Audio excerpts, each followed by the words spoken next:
Cross and Crown, the trials and triumphs of men and women who suffered for the faith of Jesus Christ.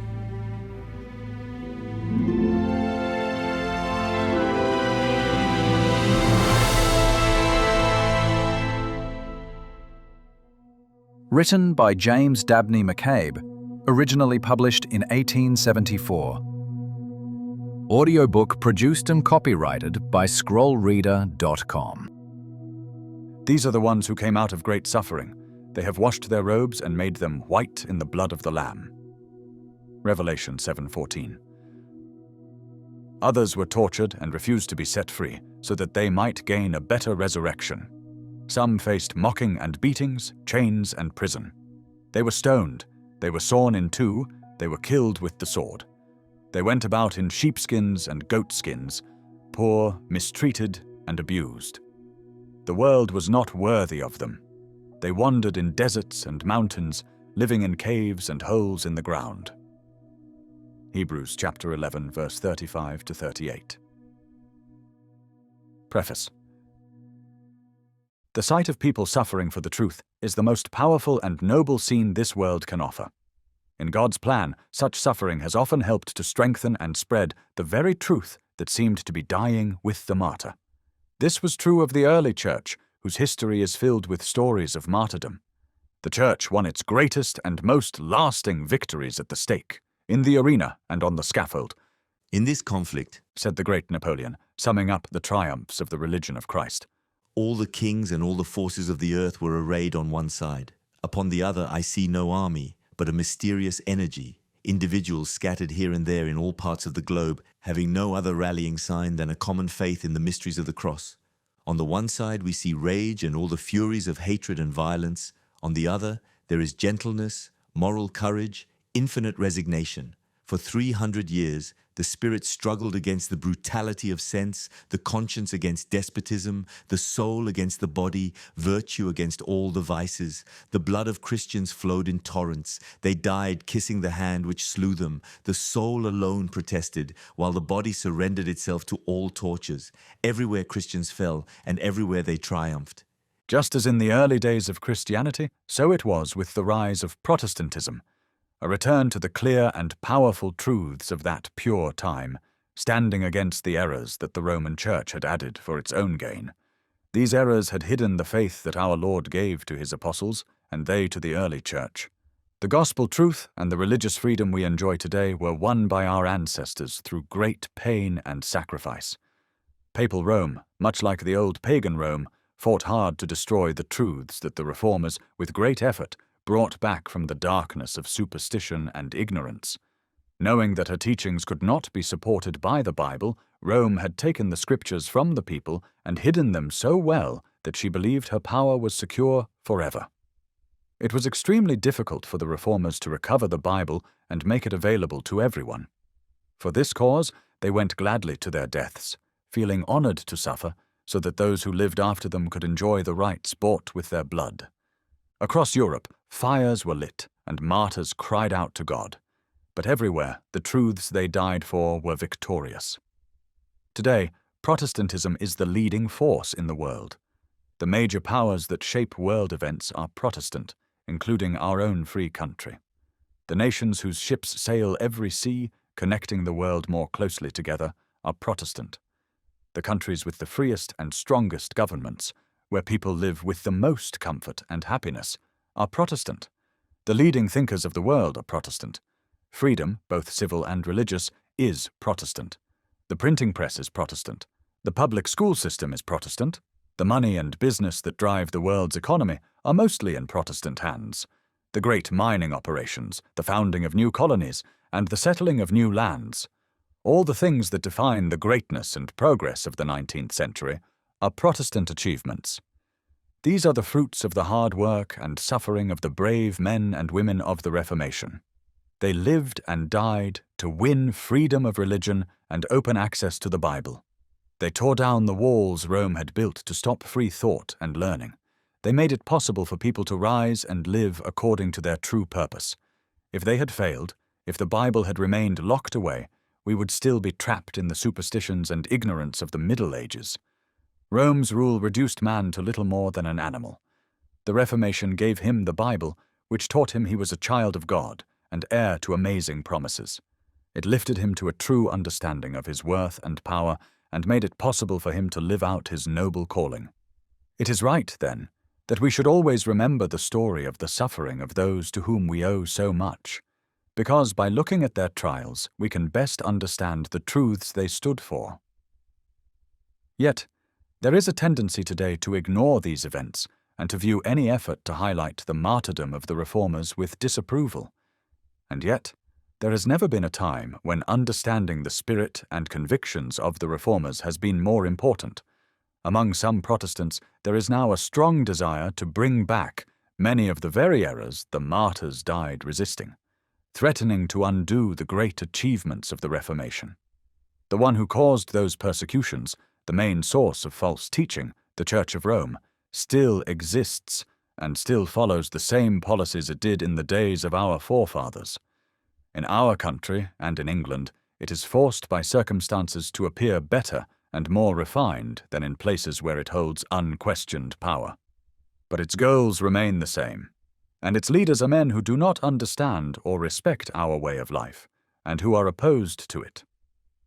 In America, the Roman Catholic Church is directed from Italy by men whose background, education, and thinking make them unfit to lead anything truly American. Quietly and cleverly, it has already started its attacks on our institutions. It has openly opposed the Bible and would remove it from every home, if possible. It has worked to weaken our public school system and clearly stands against any form of non-religious education. It is gaining wealth by acquiring property and is actively trying to influence our politics by guiding the Catholic vote toward those who will support its advances. Its goal is political power, and its clear aim is to tear down the institutions Americans hold most dear: the free Bible, the free press, and the free school. The foundation of every true American church, and even of our Constitution, is the right of every person to read and study God's Word for themselves and to understand it using their own reason and conscience. The Church of Rome completely denies this right. It puts the decisions of its councils and the declarations of its popes above all, demanding unquestioning obedience under threat of eternal punishment. When it has enough power, it enforces this obedience through persecution. These decrees and commands apply not only to spiritual matters, but also to everyday life. Most of its members in this country are still immigrants, unfamiliar with the American spirit, used to obeying their priest rather than their civil authorities. Many are uneducated and lack opportunities to better their situation. But even if they were all well-educated and born in America, the problem would remain. The church is not the same as the people. It places itself above them and demands blind obedience. Its loyalty is not to the laws of the land, but to an infallible pope whose commands are seen as higher than civil authority. Anyone who cannot see the danger of allowing such an institution to influence our country is willfully blind. So how can this danger be faced and avoided? Should we ban the Roman Catholic Church or persecute its members? Certainly not.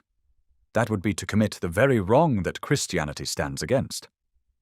The real solution is this: we must learn the principles of the Reformers so well that they guide us in life and help us defend against the attacks of Rome and its supporters, including those unworthy sons of noble fathers who, while calling themselves Protestants, are in truth serving Rome. As one devoted Roman Catholic clergyman admitted, they wear a Protestant robe but have a Romanist heart. We must work to make intolerance and cruelty shameful. We must hold tightly to our open Bible. We must protect our free public school system and reject any attempts to turn it into a tool for any church. We must not allow into political office those who serve a foreign ruler. We must firmly maintain the boundary between church and state, and we must live out in everyday life the great truths of the Reformation, truths that are the foundation of our civil and religious liberty. If we do this, we have nothing to fear for the future. Still, it is important that we not only understand these principles but also live by them. This is a Protestant nation, and we must keep it that way.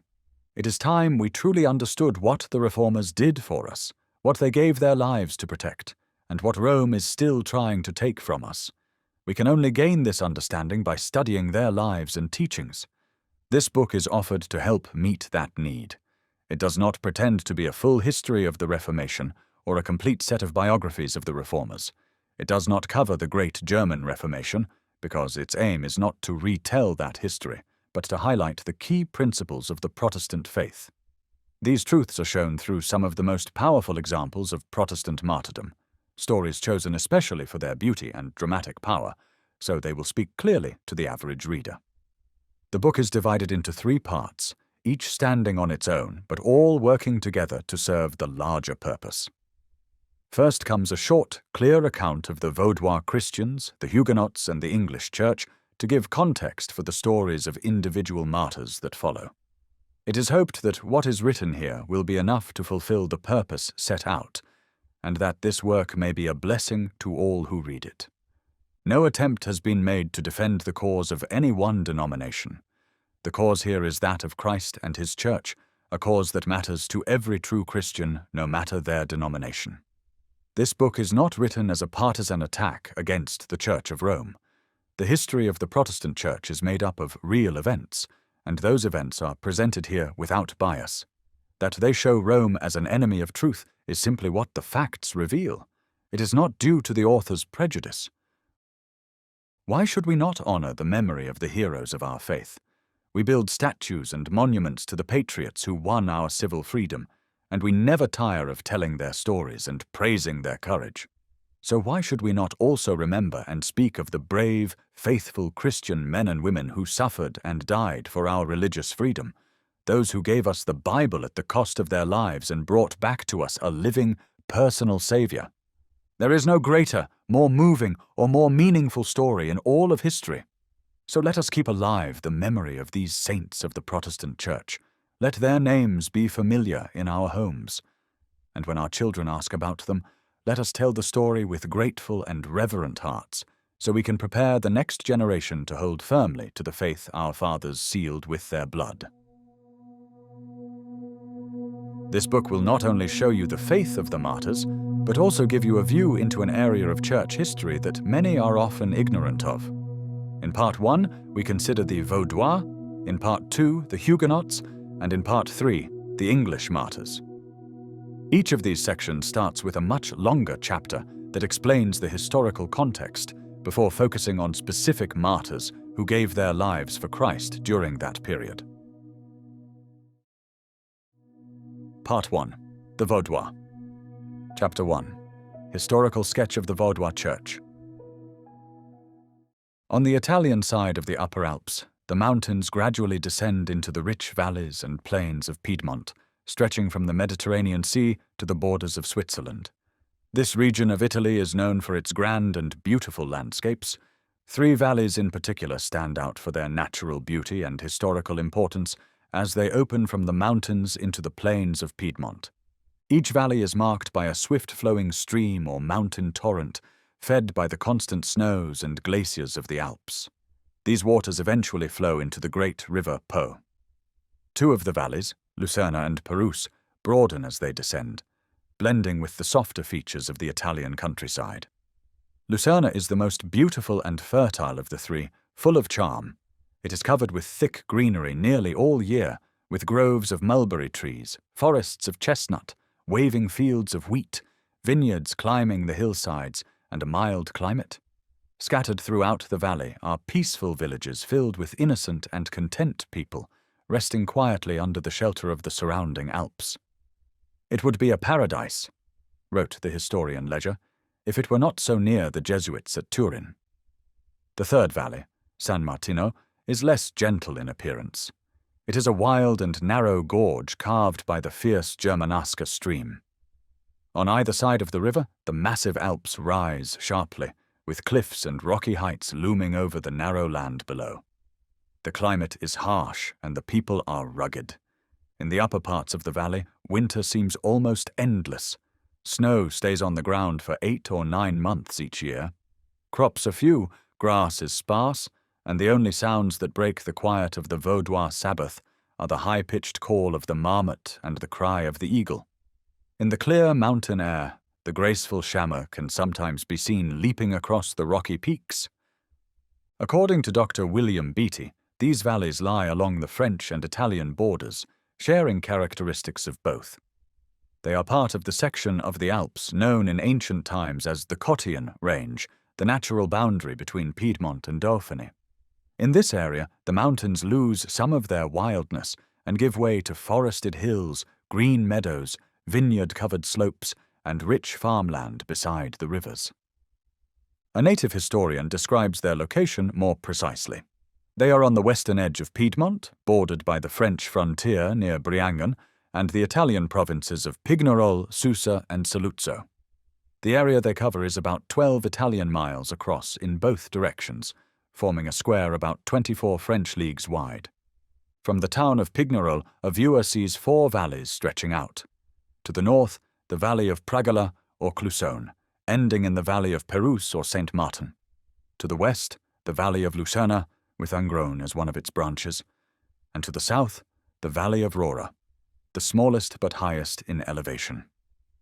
Together, these 4 valleys make up what is known as the Valles Vaudois, the Protestant valleys of Piedmont.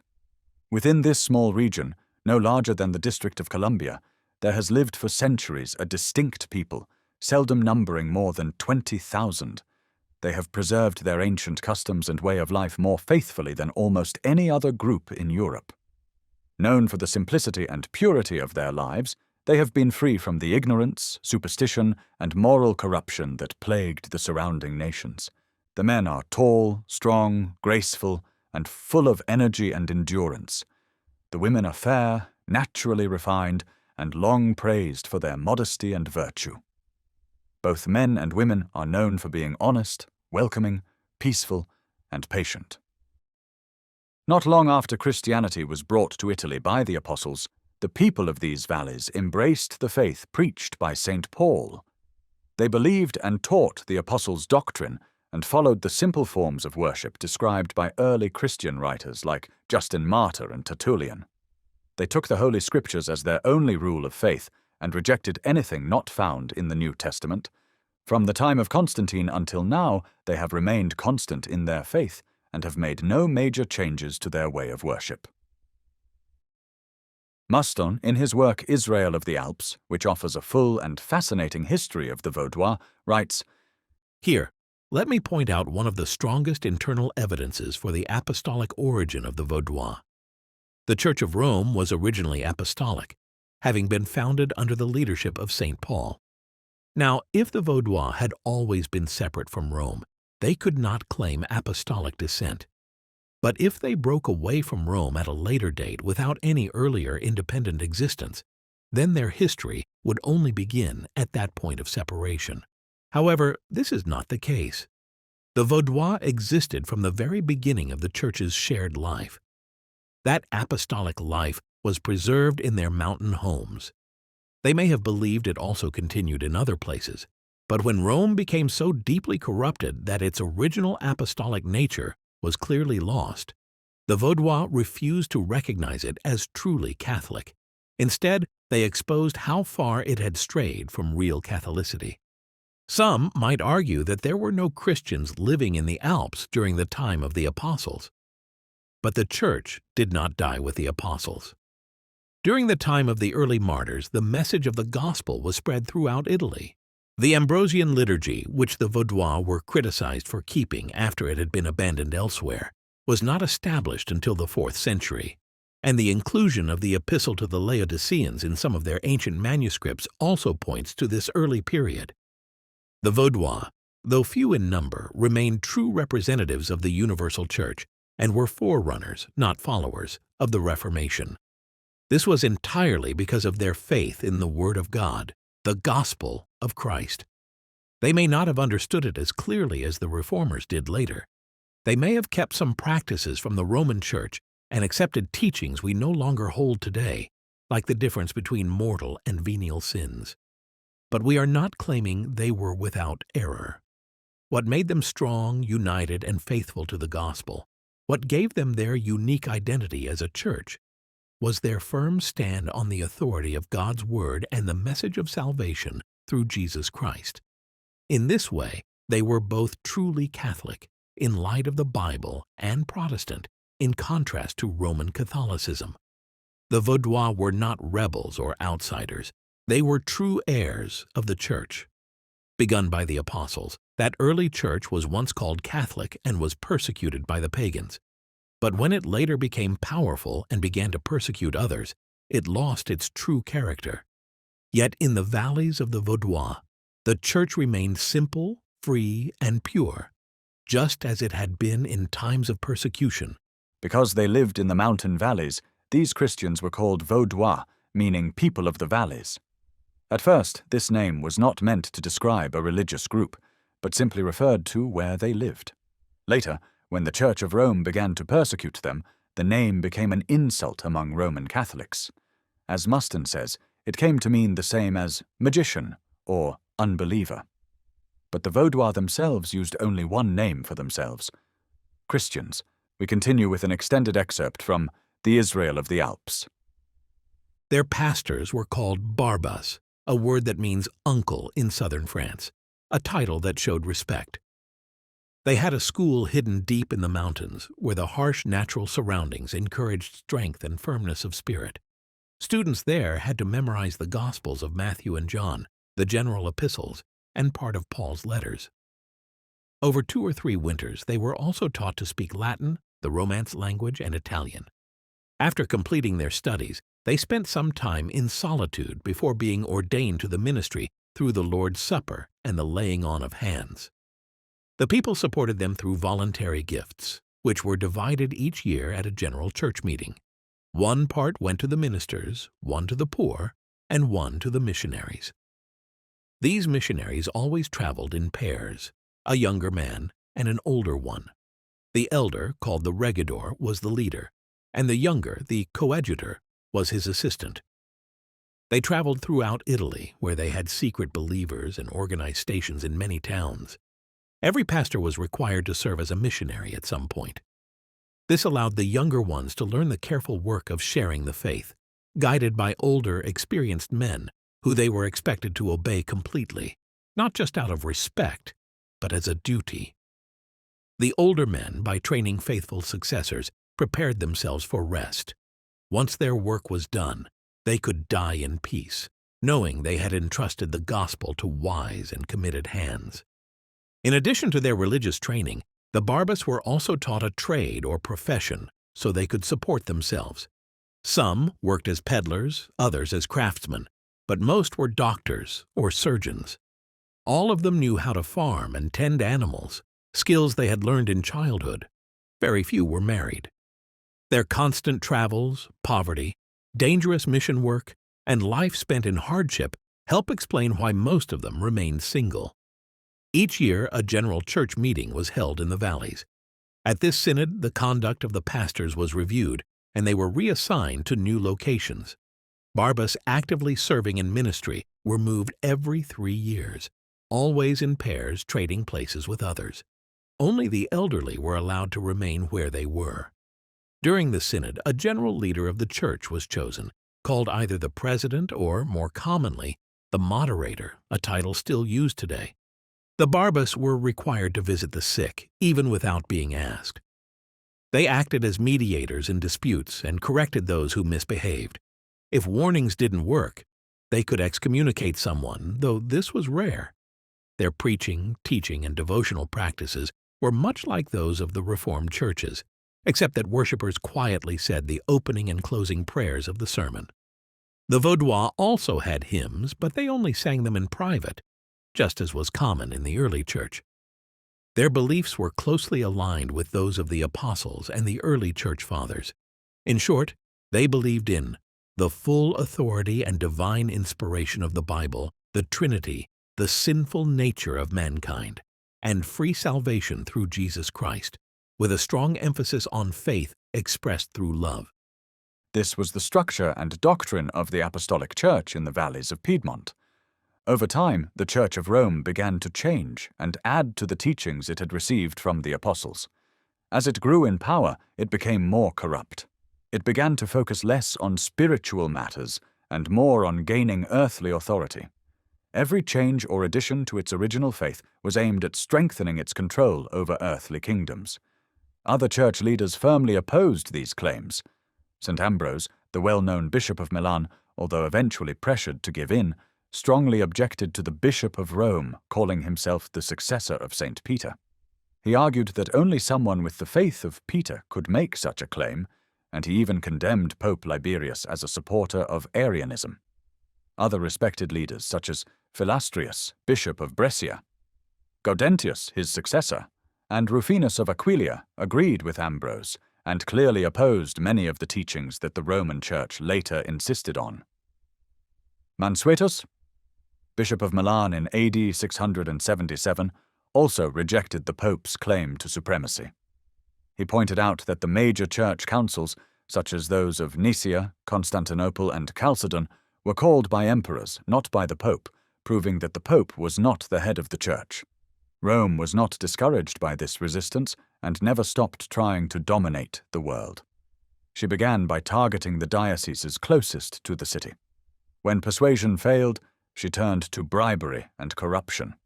To influence the simple and unlearned, she introduced superstitions and mystical practices. A grand and impressive form of worship was created to captivate the emotions. The clergy were given unlawful powers to keep them loyal to the Pope. The Bible, God's clear witness against Rome's changes, was taken away from the people and locked up. Education and all kinds of intellectual development were discouraged. Rome's goal was to make people so weak, ignorant, and superstitious that they couldn't recognize the deceptions being forced on them. Learning almost vanished from Europe and survived mainly among the followers of Islam. The Pope and his allies did not hesitate to challenge the kings and rulers of Europe, knowing that if they could bring them into submission, they could use their power to force the obedience of the people. It was a time of darkness and superstition, and Rome took full advantage of it. As history shows, she succeeded. For 800 years, the struggle continued. Kings and governments changed, but Rome remained steady in her ambition. In the end, the Pope triumphed. The Church stood above all. Emperors and kings submitted to the pontiff, who now ruled over Europe. No one dared to stand against him. He crushed all opposition with execution, war, fire, or torture. But even at the height of her power, the Roman Church was deeply corrupt. It had strayed far from the pure faith passed down by the apostles and had become the most corrupt institution in the world. While apostolic Christianity sought to lift people up, the religion of Rome dragged them down to the level of animals. For centuries, the Vaudois Church quietly survived, hidden in the safety of its mountain valleys. The popes were too occupied with conquering kingdoms and expanding their power to focus on these Christians of the valleys. Meanwhile, the Vaudois looked on with sorrow as the Roman Church slowly moved away from its early purity and simplicity. Seeing Rome's decline, this mountain church held even more tightly to the authority and teachings of the Bible. From the beginning, they rejected the Pope's claim to be head of the Church and refused to submit to his authority. When image worship was introduced in the 9th century, they refused to take part and condemned it as idolatry. They rejected the Mass as being completely opposed to the true teachings of Christianity and firmly refused to worship the Virgin Mary. They believed that Jesus Christ alone is the mediator between God and sinful people and denied that Mary or the saints had any power to help or hear prayers. They also rejected the Pope's claim to rule over kings and strongly defended the full independence of each nation. Though they seemed to stay out of the major religious battles happening across Europe, the Vaudois were actually deeply influencing the world.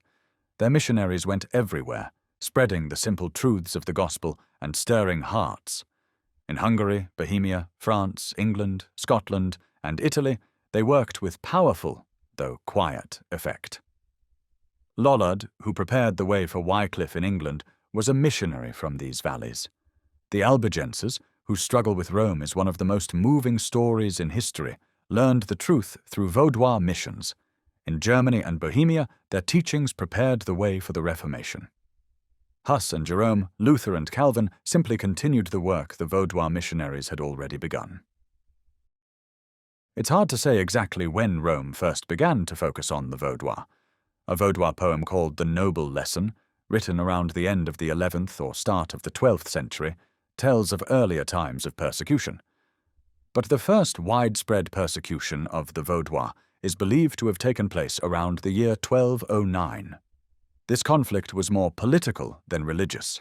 It started because Emperor Otho IV was hostile towards the Duke of Savoy, who had refused to support him against his rival, Philip of Swabia.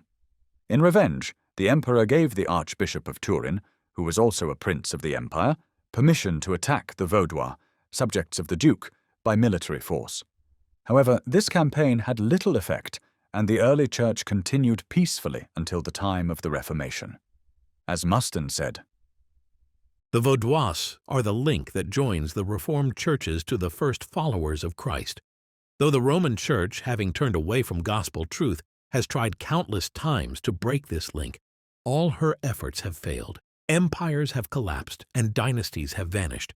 But this chain of biblical witness has remained unbroken, because its strength comes not from men, but from God. This faithful church, existing so close to Rome, was a constant challenge to the authority of the papacy. Many attempts were made to win over these mountain Christians to Roman Catholicism, but all failed. For 500 years, the Church of Rome tried to force the Vaudois to submit, showing no mercy. Yet in the end, they failed completely. Around the year 1308, the inquisitors tried to force the people of the Angrogna Valley to accept Romanism. But the Vaudois rose up, took up arms, and drove the inquisitors out of the valley.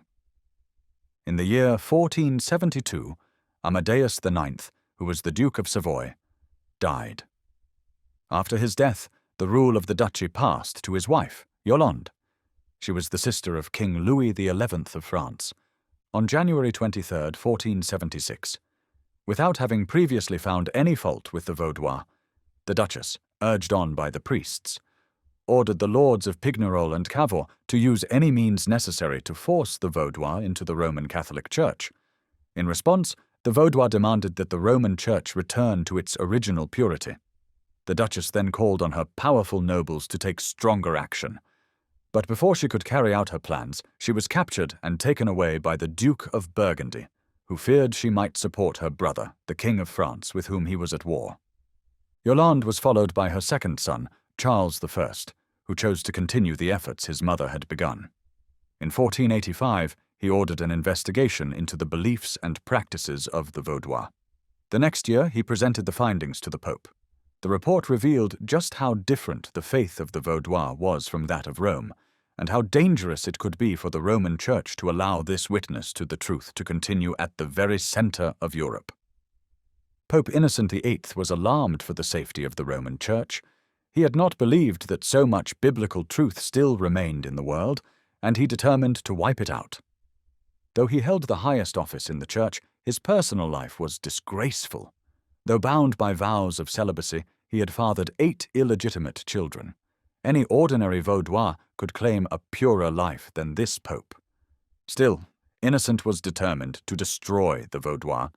In 1487, he called for a general crusade against them, summoning all Catholic powers in Europe to join in their extermination. He declared full forgiveness of sins to anyone who killed a heretic, removed all church penalties from those who joined the crusade, released them from any vows they had made, and even legitimized any stolen property they might have. He cancelled all contracts made in favor of the Vaudois, ordered their servants to abandon them, forbade anyone from helping them in any way, and gave permission for anyone to seize their possessions. To carry out these orders, the Pope appointed Albert Cattani, also known as Albertus de Capitaneis, the Archdeacon of Cremona, as his legate. Under his command, a mixed army was gathered from across Italy. It was made up of adventurers, thieves, and murderers drawn by the promise of loot. The King of France and the Duke of Savoy added a force of 18,000 trained soldiers to this army. Cattani began by sending monks as missionaries into the Vaudois villages, hoping to convert the people through preaching, but their efforts failed. The army then marched on the valleys of Angrogna and Pragala. Though the Vaudois were poorly armed, they bravely defended their land and defeated the attackers in several battles. However, in the Val Louise region of France, Cattani met with success, and there he ordered the massacre of the entire population, about 3,000 people. From this point on, the Vaudois knew no peace. Their quiet valleys became places of constant conflict. The monks and priests made sure that the persecution ordered by the Pope never stopped. Many of them settled in the valleys, protected by the civil authorities, and the Inquisition was later established in Pignerol and Turin. Vaudois villages were repeatedly attacked with fire and sword. Several of the Barbars were captured, condemned, and burned alive. Again and again, the people were forced to leave their homes and flee into the mountains to escape the cruelty of the priests and the soldiers who followed them. Yet almost none gave up their faith. It was a time of terrible suffering, but they endured it all, as seeing Him who is invisible. In every account of these persecutions that has come down to us, the priests are shown to be the most active and merciless. The people of Rome themselves were so outraged by the Pope's cruelty that, after the death of Paul III, they burned down the papal palace. So the years passed until the dawn of the Reformation. The Vaudois welcomed this great spiritual awakening. They reached out to reformers in different parts of Europe and sent some of their Barbars to teach and share with them. The reformers, in turn, acknowledged the ancient roots of the Vaudois practices and the purity of their faith. They held this mountain church in high respect. On September 12, 1532, a synodal assembly was held at Angrogna. It included many delegates from the Reformed churches of France and Switzerland. Among them was William Farel of France, who will be mentioned again later. He showed great interest in the handwritten Bibles the Vaudois had preserved through the centuries. At his request, the entire Bible was translated into French and sent as a free gift from the Vaudois to the church in France. While the Reformation brought the Vaudois into close fellowship with the reformers across Europe, it also brought even harsher persecution from the Roman Church. Countless martyrdoms followed. "There is not a town in Piedmont," wrote a Vaudois barber around this time, "where some of our brethren have not been put to death." In 1540, the Jesuits began the long campaign of resistance to reform and liberty that they would continue for centuries. In 1545, the Council of Trent was convened. The Jesuits played a key role in its discussions and ultimately overcame all opposition, shaping the Roman Catholic Church according to their design. The Council's decrees placed the Pope above all earthly rulers and made his word higher than the laws of any civil government. A strict priestly rule was forced on the Catholic world, and freedom of conscience was condemned as the greatest sin. Rome claimed the right to control all thoughts, feelings, and actions. No part of life was to be free from its rule. All liberty was denied, and the Church's commands were to be enforced by brutal persecution. The Inquisition was re-established with the full support of the Council, and through its terror the Church forced Italy into total submission, crushing all resistance. In Venice, Protestants were drowned in the Adriatic Sea. In Rome, they were burned alive. In Germany, Emperor Charles V began the first great religious wars at the command of the Pope and the Church leaders, spreading ruin and death throughout his empire. In France, the king, urged on by the Church, forced the Huguenots into rebellion. Across Europe, the Inquisition and the Jesuits left behind them a trail of blood, marked by the sufferings of those who died for their faith. The Vaudois were especially hated by Rome, and this period in their history is marked by intense persecution and many martyrdoms. The Pope and the Jesuits kept careful watch over nearly every Vaudois who refused to submit to Roman authority. In October 1566, the Pope even threatened to break off diplomatic ties with the Duke of Savoy unless he executed a poor Protestant named George Olivet. The list of horrors that followed is long and brutal, as an author recorded. Jordan Tertian was burned alive at Susa. Hippolyte Rossier was burned at Turin. Villermin Ambroise was hanged on the Col de Mayenne. Hugon Chiamps of Fenestrelle was captured at Susa and taken to Turin, where his bowels were torn out and thrown into a basin while he was still alive. Peter Gaymonat of Bobby was killed at Lucerna by having a living cat placed inside his body. Mary Romaine was buried alive at Rocheplate. Madeleine Fontaine suffered the same fate at St. John. Michel Gonin, nearly 100 years old, was burned alive at Sarsena. Susanna Michelin, at the same place, was left to die in the snow. Bartholomew Frosch, after being slashed with swords, had his wounds filled with quicklime and died in agony at Fenil. Daniel Michelin had his tongue torn out at Booby for praising God. James Barradon was covered with brimstone matches, placed between his fingers, around his mouth, nose, and across his body, and burned to death. Daniel Revel's mouth was filled with gunpowder, which was then ignited, blowing his head apart. Mary Mounin was captured in the Combe of Liuza, had the flesh of her cheeks and chin cut away to expose her jaw, and was left to die in that condition. Paul Gamier was slowly torn apart at Bora. Thomas Marget was mutilated in unspeakable ways at the fort of Mirabeau.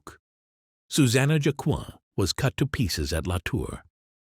Several young women of Talaret, to avoid worse fates, threw themselves off a cliff and died among the rocks.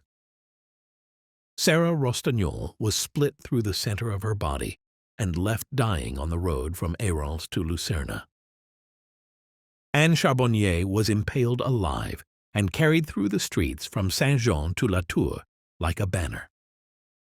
At Paysanne, Daniel Bambeau had his nails torn out, then his fingers, then his hands and feet cut off with hatchets. His arms and legs were cut off one by one each time he refused to deny the gospel. There is not a rock in the Vaudois valleys that cannot be seen as a monument of death, not a meadow that has not witnessed an execution, not a village without its martyrs. No history, however complete, can fully record them all. In 1560, many of the Reformed, or Vaudois, in Piedmont were taken prisoner. They had been caught while engaged in prayer and worship just outside the borders of the Vaudois territories. In a manner more fitting of pagans than of Christians, they were sentenced to be burned 3 days after their arrest, without a hearing, without questioning, without any proper trial. The accusation alone was treated as proof. If they agreed to become Roman Catholics, they were set free. But if they refused to attend Mass, that refusal was taken as proof of heresy. In that case, they were given 3 days to renounce their faith. If they did not, they were put to death. Many prisoners also disappeared, with no record of what happened to them. One of the most well-known Vaudois martyrs was John Louis Paschal, a young preacher known for his eloquence and deep faith. He had gone as a missionary to Calabria, in the kingdom of Naples, where he was captured. Taken to Rome, he was condemned to death. He spent a long time in prison, during which his captors tried every method, threats, bribes, and pressure, to make him recant. But he remained firm. In September 1560, he was taken to the square of St. Angelo and burned alive in the presence of Pope Pius IV and the top leaders of the Roman Church. After his body was consumed, his ashes were thrown into the Tiber River.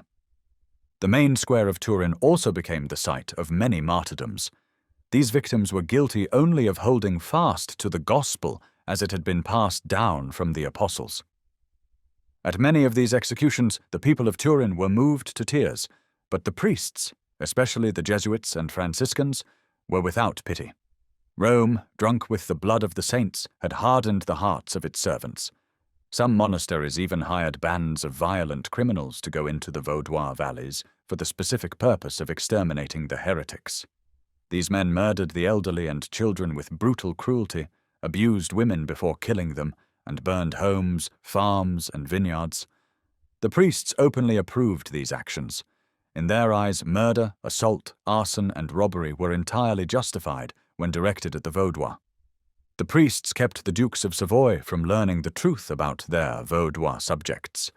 They described them as rebels, sorcerers, enemies of all religion, and dangerous to both God and man. Yet, whenever the sovereigns of Piedmont tried to investigate for themselves, they discovered these accusations were false. Still, the priests continued their lies, poisoning the mind of the Duke. Too often weak and superstitious, the Duke gave in and let the so-called Holy Church do as it pleased, using the full power of the state. But all of Rome's cunning and cruelty could not break the faith of the Christians in the Vaudois valleys. They could endure poverty, persecution, and death, but they would not deny the faith that gave them strength. Almost none gave up the truths they had held from the beginning. They did their best to defend themselves from the violent attacks of the priests and their mercenaries. At last, in desperation, they appealed to their sovereign for justice and protection. They reminded him that they had always been loyal subjects, honest and godly people who obeyed the laws and asked only to live in peace and worship God according to their consciences. Their appeal was ignored. The Duke of Savoy joined the Pope and the kings of France and Spain in a new crusade against the Vaudois, organized by the Pope in 1560. Before resorting to open war, the Duke of Savoy, urged by his nephew Philip, Count of Raconis, who wished to help the Vaudois, first tried to bring them into the Roman Church by sending missionaries into the valleys. The Vaudois, however, refused to listen to the monks or attend Mass. Instead, they prepared a formal statement explaining their beliefs and practices, which they sent to the Duke. In it, they reaffirmed their loyalty to him and asked to be allowed a public debate with the missionaries. They offered to give up their doctrines if it could be shown that they were in error. The Duke forwarded their request to Rome and suggested that such a discussion seemed reasonable. But Pope Pius IV replied, "I will never allow doctrines that have been canonically decided to be reopened for debate. The dignity of the Church demands that all people submit to her laws without argument. As Pope, it is my duty to act with full severity against anyone who refuses to do so." Since there was no hope of converting the Vaudois peacefully, the Duke of Savoy gave in to pressure from the papal nuncio and the priests. Around the beginning of October 1560, they demanded that he obey the Pope's orders and launch a military campaign without delay. The Duke, unwilling to resist them, agreed. He raised a strong army under the leadership of the Count of Trinity, an experienced general. According to Muston, the Duke recruited troops from all over Piedmont. He offered full pardon to criminals, fugitives, vagabonds, and outlaws if they would enlist to fight the Vaudois. Persecuting zeal was already celebrating victory in advance. Friends and relatives hurried into the valleys to beg their loved ones to flee. Families in the lowlands reclaimed the infants they had sent to the mountains for care. Even kind-hearted Catholics with relatives among the Vaudois begged them to give up their faith rather than face destruction. A total and unavoidable disaster seemed near. Fear and sorrow filled the land. The Count of Lucerna, a powerful noble and friend to the Vaudois, pleaded with them to yield to Rome's demands. He urged them at least to send away their pastors and to allow the Mass to be said in their valleys until the crisis had passed. The Vaudois thanked him for his concern, but stood firm. "We must, above all," they said, "do what the love of God and the truth require of us. If the times are serious, our duty is even more serious. Times may change, but the Bible never changes, and our consciences cannot be altered." "Then let your pastors hide themselves for a few days," the Count urged. "They will celebrate Mass at Angrogna. You don't have to attend. The Duke will be satisfied, and the armies will go away." "But why this hypocrisy?" the Vaudois replied. "Should we do what is right in secret, as if it were something evil? No.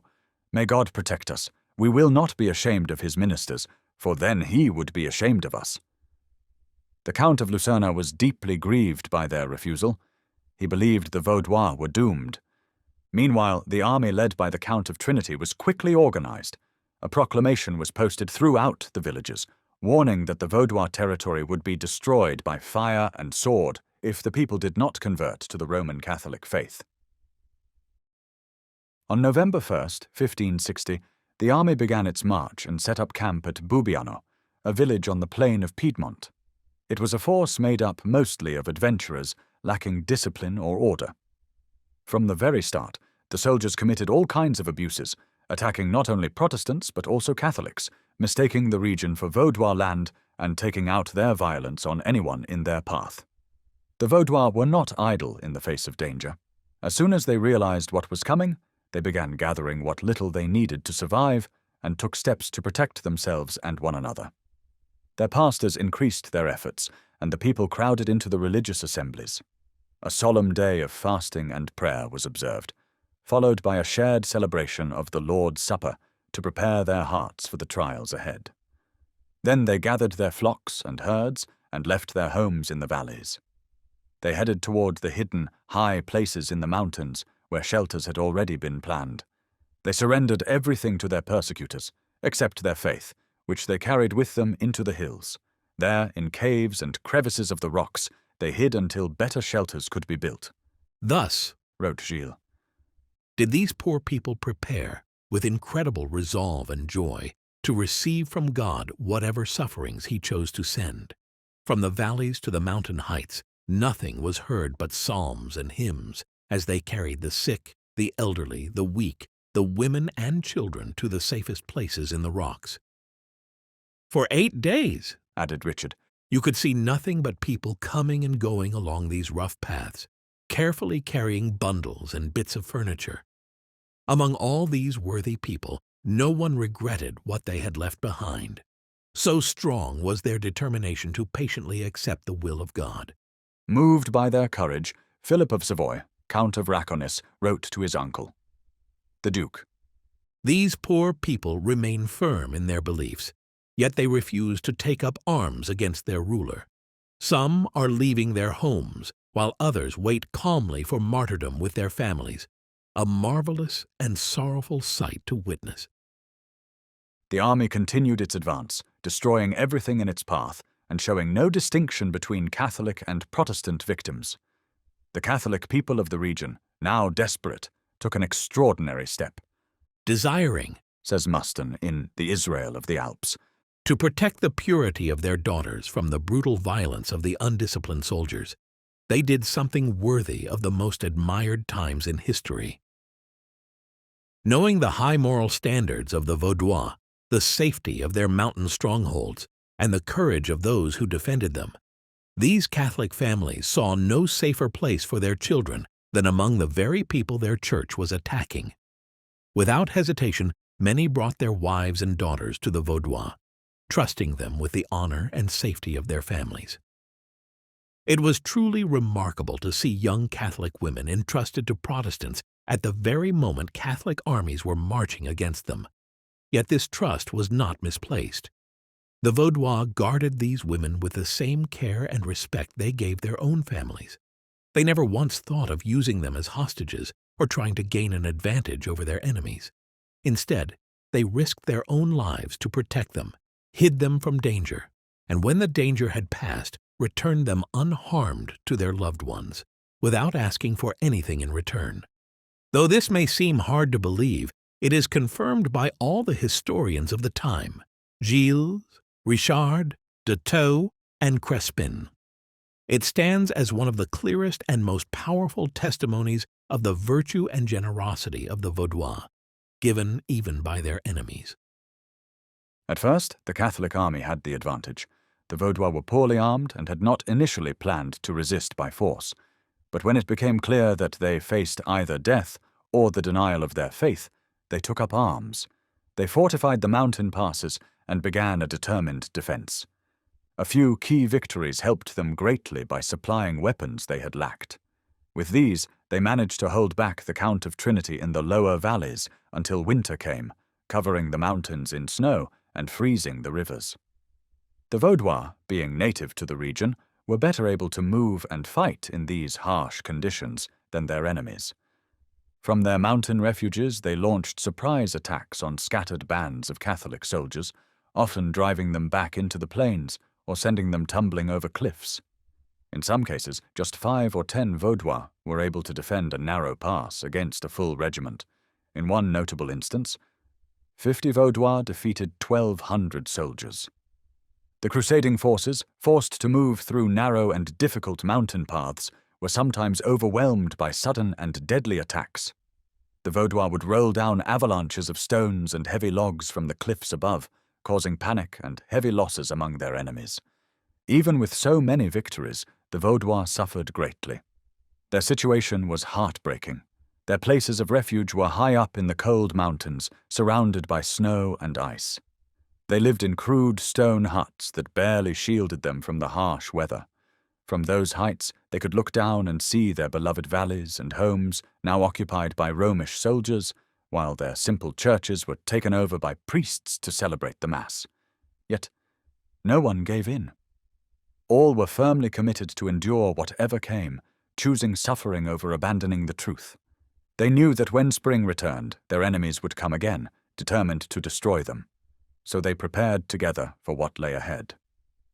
On January 21st, 1561, they held a solemn assembly on the hill of Sibaud, a snowy mountain platform near the sources of the Clusone River, facing the ranges of Sestrieres and Guinevert. The delegates had to reach this place by unmarked, snow-covered paths that were nearly impossible to cross. Just the day before, a proclamation had gone out across the valleys, demanding that all the people decide within 24 hours whether they would attend Mass or face the full punishment for heresy, burning at the stake, the galleys, the rack, the gibbet, and all the tortures tied to Catholic persecution. In response, the Vaudois leaders turned to prayer, asking for guidance and strength. When they rose from their knees, the delegates from Pragala and the valley of Lucerna stood and declared this solemn covenant, which the whole assembly swore in the midst of the snow and ice.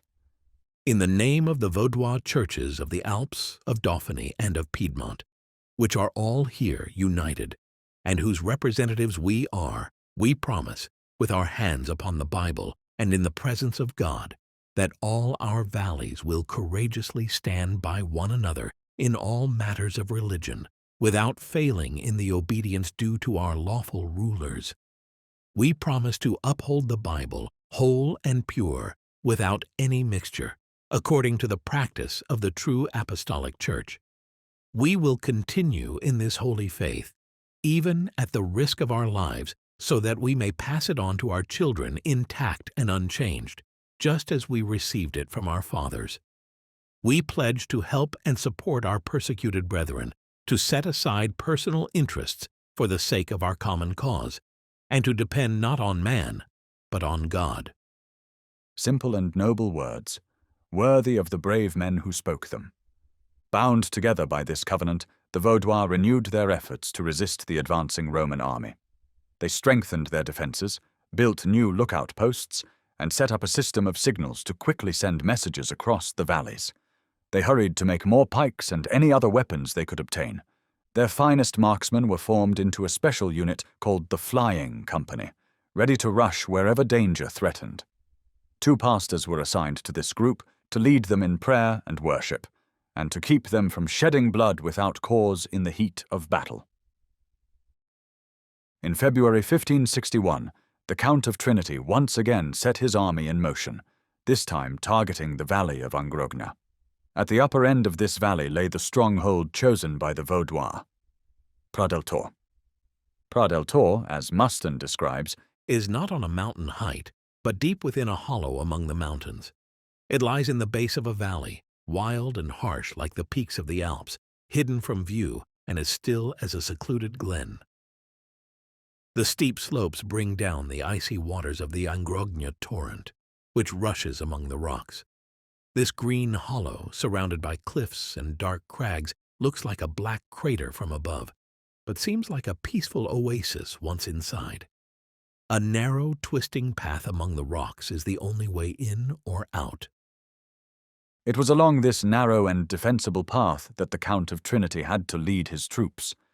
Capturing Pras-del-Tor would have been a major victory for the Crusaders, because here the Vaudois had sheltered their families, stored their main supply of food and weapons, and maintained their seminary where the Barbars were trained. They understood the value of the place well, and did all they could, with their limited resources, to fortify the passage that led to it. The Count of Trinity pressed on through the valley, and by early February reached the entrance to Pras-del-Tor. On February 14th, he launched a fierce assault with 2 columns against the Vaudois defences. The first column was met with firm resistance and was quickly driven back in defeat. Meanwhile, the second column was seen struggling along a narrow mountain path. The Vaudois allowed it to become trapped in the ravine below, then fell upon it and utterly destroyed the force. The commanding officer was struck down with a stone, and his head was severed with his own sword. The Vaudois could have wiped out the entire enemy detachment, but the pastor assigned to the Flying Company intervened. To give the fleeing soldiers a chance to escape, he ran into the fray and called on the Vaudois to stop fighting and give thanks to God for the victory they had already won. During the battle, the Vaudois families sheltering in Prat del Tor remained in continual prayer. Their prayers were answered. They were saved. The victory also brought a great supply of weapons, armor, and ammunition left behind by the fleeing enemy, all of which the Vaudois desperately needed. Defeated at Prat del Tor, the Count of Trinity retreated into the lower valley, burning and pillaging as he went. The Vaudois followed him and built a line of defences across that part of the valley to slow his advance. But within a few days, he launched another attack. His swift and forceful movements forced the Vaudois to give up the lower valley and retreat into the upper regions and the mountain heights. On Sunday, March 17th, 1561, the Count of Trinity launched another assault on Prat del Tor, this time with a force of 7,000 men. The soldiers fought bravely, and the attack was carried out with skill and intensity. But again, it failed. Charge after charge was thrown back by the steadfast Vaudois. Even the elite Spanish infantry, the pride of the army, was routed with heavy losses. Seeing the devastation among his troops, the Count of Trinity broke down in tears. Many of the soldiers began to complain and refused to fight further, crying out, "God fights for them, and we do them wrong." The Vaudois could have pressed their advantage and pursued the fleeing army, possibly destroying it entirely, but they chose not to. The principal leaders, and especially the ministers, Writes Gilles, refused to allow a pursuit, for from the beginning they had resolved that even if forced to defend themselves by arms, they would never go beyond the bounds of rightful defense. Out of respect for their rulers and to avoid needless bloodshed, they resolved to use any victory given to them by God with the utmost restraint. The Count of Trinity then proposed a truce, which the Vaudois accepted. But on the night of April 16th, without any notice that the truce was over, he moved his army secretly toward Prat del Tor, hoping to surprise the defenders and take the stronghold by treachery and speed. But the Vaudois' daily discipline saved them. It was their custom to begin each day with public prayer before sunrise. As they emerged from worship on the morning of April 17th, the first light of day revealed the Romish soldiers advancing down the mountain. The Vaudois immediately understood the enemy's plan, and the alarm was quickly raised. 6 brave men positioned themselves in the narrow defile leading into Prat del Tor, where the path was so tight that only 2 soldiers could walk side by side. As the Roman troops came around a bend in the rocks, these 6 marksmen opened fire. The first 2 soldiers were shot dead, followed quickly by the next 2. The entire column halted for a quarter of an hour by these 6 brave men. This brief delay was crucial. It gave the rest of the Vaudois time to gather and reinforce the defense. Soon, many had taken positions along the rocky slopes on either side of the pass. The Catholic army, now deep in the narrow gorge, was completely entangled. The front of the column was stopped by the deadly fire of the 6 defenders, while the rest of the army behind them was trapped by the tight, winding path and unable to move. Then, at a signal, the mountain slopes came alive. Massive rocks and tree trunks were rolled down from both sides, crashing into the packed soldiers below. Whole groups were crushed instantly. Panic spread. Many were thrown over the cliffs into the depths below.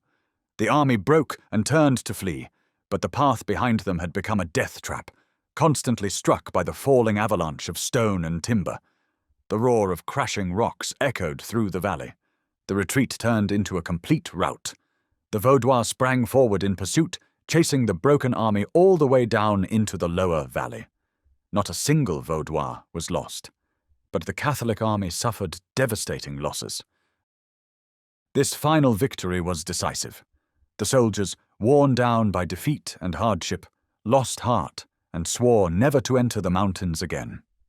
Many deserted, and the Count of Trinity fell ill. The Duke of Savoy, eager to end the conflict, withdrew his army and made peace with the Vaudois on June 5, 1561. According to the terms of the treaty, the Vaudois were granted amnesty for past offences, freedom of conscience, and the right to hold public worship in their own valleys. Those who had been forced to abandon their faith were allowed to return to the church of their fathers. Confiscated property was restored, exiles and fugitives were permitted to return to their homeland, and all prisoners were released. This peace was met with fury by the Roman Catholic clergy. The papal nuncio protested, and the Pope himself bitterly complained to the consistory. Nothing short of the total destruction of the Vaudois would satisfy the Pope and the Jesuits. Though the treaty was officially upheld, and no general persecution followed for nearly a century, true peace never fully returned to the Vaudois valleys.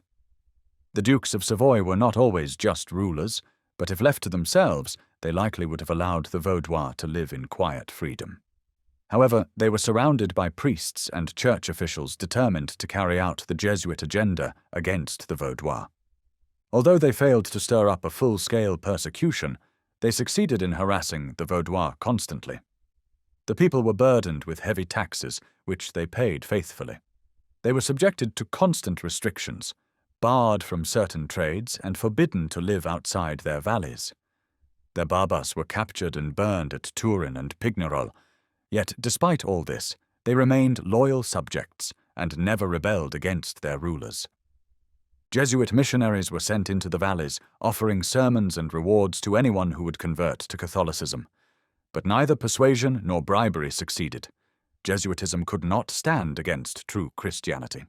The Jesuits discouraged honest work and taught that lying and deceit were acceptable if used for the Church's gain. They excused immorality in those who appeared outwardly loyal to Rome.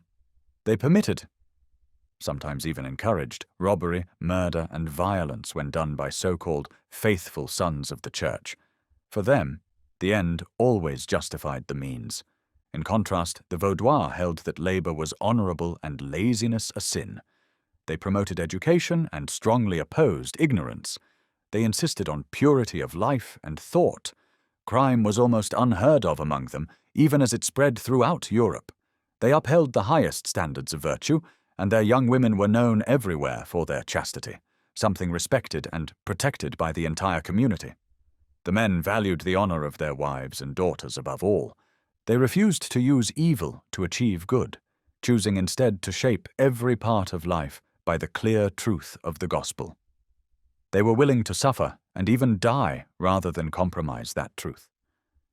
The stark contrast between the moral strength of the Vaudois and the widespread corruption in the Roman Catholic world of that time is in itself one of the clearest arguments in favor of their cause. Thus the Vaudois Church endured, holding fast to its pure faith until nearly the middle of the 17th century. For 600 years it had remained faithful and had successfully resisted the pressures of Rome. But this century would bring major trials. The trouble began in 1630, when a French army entered the Piedmontese valleys to oppose the Duke of Savoy's military plans concerning Montferrat. The Vaudois remained loyal to their sovereign and sent a request to the Duke, asking for help in resisting the French. But no aid came, and they were forced to submit. The French treated them harshly, both because they were Piedmontese and because they were Protestants. Behind this suffering was once again the influence of Rome. The monk Bonaventure, already known for his hostility to the Vaudois, went between the two sides, twisting his words to bring harm to them. To the Duke of Savoy, he said, "The Vaudois hold strong positions in the mountains and cannot surrender without disloyalty. But the Catholics, living in open country, cannot resist an army and must be excused if they yield." Then to the French he said, "The Catholics will surrender quickly, but the Vaudois are a rebellious race who will resist you and deserve no mercy." The French brought with them an enemy worse than their weapons, the plague, which had already devastated parts of France. It broke out in the valley of Pérouse and spread quickly through the Vaudois settlements. Great numbers died. Nearly all the pastors perished, and the church was left almost leaderless. There was no time to raise up new ministers from among them.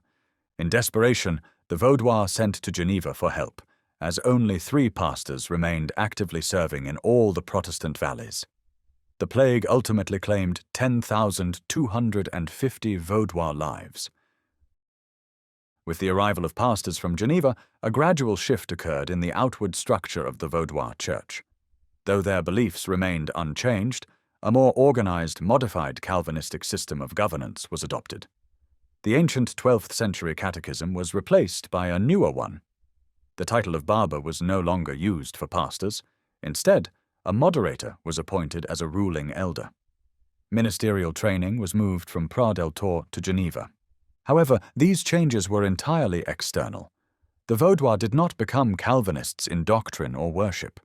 Their faith and ancient forms of worship remained untouched. What changed was merely the outward system of leadership and administration, not the spiritual substance for which they had long suffered. The Jesuits, ever watchful, saw an opportunity in the loss of Vaudois pastors. They tried to move their priests into the valleys and convert the people to Roman doctrine, but without success. In 1650, a new force arose: the Congregation for the Propagation of the Faith and for the Extirpation of Heretics, or the Propaganda. This group was formed in Turin with the goal of rooting out Protestantism. It spread quickly throughout other nations under the simpler name, the Propaganda. To join it was to receive a plenary indulgence, full pardon of sins, an offer that appealed to all, rich and poor alike. Princes and labourers stood side by side in its ranks, all eager to secure forgiveness. Women, too, demanded a role. They formed their own council, and the propaganda came to consist of two branches, one for men and one for women. The Women's Council was led by the Marchioness of Piennes. Having spent her youth in a life of pleasure, she now tried to atone by zealous efforts in this new cause. Passionate and easily influenced, yet perhaps sincere and generous at heart, she became a powerful tool in the hands of her spiritual advisers. They steered her toward a path of harsh religious oppression, persuading her that it was her sacred duty. This movement revealed the deeper power of Rome, the ability to command loyalty not through reason or truth, but through fear, ritual, and the authority claimed in the name of truth. This, more than any doctrine, was the source of Popery's lasting control. These ladies, Writes Ledger, divide the towns into districts, and each one visits her assigned area twice a week. They seduce young girls, female servants, and children with flattery and promises, troubling and harassing those who refuse to listen to them. They have spies everywhere who report on Protestant families, especially where there is any internal strife. They then use these divisions to fuel further discord, separating husbands from wives, wives from husbands, and children from their parents, offering them rewards and actually giving material benefits to anyone willing to attend Mass. They often incite lawsuits between family members, and once they have someone caught in legal troubles, they never let go until the person either recants their faith or is utterly ruined. They know which merchants are struggling, which noblemen have lost their fortunes through gambling, and which families are falling into poverty. In every desperate case, they offer the same bait, dabo tibi, I will give you, tempting apostasy with promises of help. They even go into prisons and secure the release of criminals who pledge themselves to them. To keep this entire system running, bribing souls with bread and buying loyalty, they spend large sums of money and maintain the machinery with organized funding. They regularly collect money by visiting wealthy households, shops, taverns, gambling halls, and more, always begging alms for the extirpation of heresy. If any person of influence arrives at an inn, they immediately go to meet him, empty purse in hand, seeking contributions. Twice a week they gather in each town to review their progress and plan their next steps. If they need to call on civil authorities or obtain orders from the courts, they almost always succeed. The councils of smaller towns report to those of the larger towns, which report to the capital, and from there everything is sent to Rome, where the great spider sits at the center, holding all the threads of this vast web. It was all in vain. A few insignificant individuals, whose absence was no loss to the Vaudois Church, abandoned their faith. Some children were torn from their parents and confined in convents, but for all its efforts, the propaganda could not produce a single convert of true significance. Frustrated and furious, the propaganda turned again to Rome's ancient tools, the sword, the torch, and the rack. It called in the Inquisition, and together these two dreadful forces prepared to destroy the Vaudois, since they could not convert them. Charles Emmanuel II, Duke of Savoy, was not by nature a cruel man. He had no personal desire to be a persecutor. When urged to show mercy to the Vaudois, he replied, "I would willingly be more lenient, but their adversaries will not allow me peace without some satisfaction." The priests gave him no rest. In 1655, they succeeded in obtaining a decree from him. This order required all the Vaudois living in the lower valleys to either attend Mass or move into the upper valleys, specifically within the communes of Boby, Vila, Angrogna, and Rora. They were given 3 days to choose. If they refused to convert to Roman Catholicism, they had 20 days to sell their lands and fixed possessions. At the same time, Roman Catholic worship was to be introduced in every Protestant commune. A law was issued declaring the death penalty for anyone who tried to persuade a Vaudois not to convert to Catholicism. The Vaudois immediately began to obey the decree and prepared to move to the mountain communes. It was the depth of winter. Snow blanketed the land, covering roads and making many routes nearly impassable. Torrents, swollen from melting snow, flooded parts of the country, while in others they had frozen into dangerous sheets of ice. The journey seemed nearly impossible, even reckless. Yet no one drew back. When the time came, the Christians left their homes and possessions in the lower valleys and began the long, bitter climb to the mountains. It was a sorrowful procession. Elderly men and women, little children and the sick, all abandoning their warm homes to suffer hardship for the sake of Christ.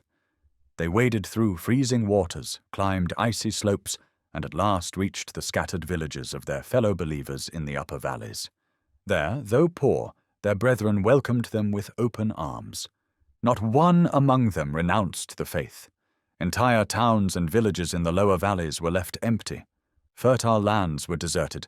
Families who had once lived in comfort were reduced to poverty, and sorrow covered the whole Vaudois region.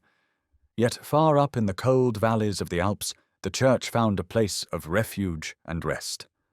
Once again, truth had overcome force. Once again, the Jesuits were defeated. The Jesuits, furious at their repeated failures, convinced the Duke of Savoy that the Vaudois were not peacefully obeying his orders, but instead preparing to resist with force.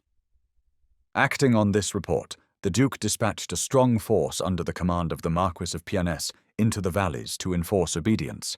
He handed full authority over the Vaudois to the propaganda, allowing the priests to deal with them as they saw fit. The propaganda was eager for action and wasted no time in mobilizing the army. Around the same time, the Vaudois in several valley towns, driven to desperation, set fire to the monks' dwellings that had been used to harass and persecute them. In Fenil, a priest was assassinated. These incidents were quickly seized upon by the propaganda as justifications for the brutal measures they had already planned. Meanwhile, the army under the Marquis of Pianès advanced deeper into the valleys, pushing toward the upper regions where the Vaudois had taken refuge. Resistance met them along the way, and Pianès realized he could not succeed by force alone. He turned to deceit. He proposed a truce to the Vaudois in the upper valleys, urging them to end their resistance. He promised that if they allowed his troops to enter peacefully, their rights and property would be fully respected. He claimed the army's sole purpose was to prevent them from returning to the lower valleys, and that he had no intention of disturbing them in the upper ones. "You may serve your country and me," he said, "by persuading each of your communes to receive and lodge just one regiment. By welcoming them without resistance, you will secure your homes from violence, and perhaps move the prince to lessen the harsh treatment already ordered against the towns in the plains." Leger, the faithful historian, and Janavel, one of the Vaudois' most courageous leaders, strongly opposed the proposal made by the Catholic commander. They had no trust in his promises. But despite their warnings, the rest of the Vaudois leaders agreed to the plan and fell into the trap. That very night, Pianès put his plan into action. He moved his troops swiftly, took control of all the mountain passes, and stationed soldiers throughout the Vaudois hamlets. The Marquis of Pianès was the widower of the woman who had led the female council of the propaganda. On her deathbed, she had begged him to do everything in his power to exterminate the heretics. From that moment, he gave himself completely over to the direction of the Jesuits. His cruel and deceitful actions were carried out without any order from the Duke of Savoy. The plan was either his own invention or the work of the Jesuits. Given the history of that order, it is just to hold them equally responsible. But not only they. The guilt belongs to the whole Roman Catholic Church. It was the driving force behind this Piedmontese Easter, just as it had been the mind behind the massacre of St. Bartholomew. Pianès had planned his betrayal from the beginning. His promises to the Vaudois were nothing more than a tactic to gain their trust and position his troops where they could strike most effectively. What follows is recounted by Muston. In their eagerness to seize the strongest positions of our mountains, 2 regiments took the main road through Villars and Bobby, and a 3rd advanced along the route to Angrogna. Meanwhile, a special detachment began climbing the hills of Champlarama and Costarucine to reach Prat del Tor more quickly. As they moved, they set fire to the scattered homes at La Tailleraie. Smoke rose into the sky, and the cries of fleeing villagers and the shouts of the attackers echoed up to the heights of Rora. From the Colette of Rora, a signal fire was lit to warn of the danger. This was immediately seen from the heights of Angrogna, where many of the Vaudois, driven from Bubbiano, Campillon, and other areas by the Edict of Gastaldo issued on February 25th, had taken refuge. Then, to their horror, the people of Angrogna saw the invading forces descending rapidly from the mountain toward Prat del Tor. Alongside this, another regiment, the regiment of Grancy, appeared near the gates of Angrogna and the Pausa Dei Morts. This was the only regiment they had expected, but now they saw the full extent of the deception. Realizing the treachery, the Vaudois lit their own distress signals. Cries of warning spread like wildfire across the mountain slopes. To Pérouse, to Pérouse, to the Vacher, everyone save yourselves. There are traitors. God help us. Let us flee. The call echoed across the mountains.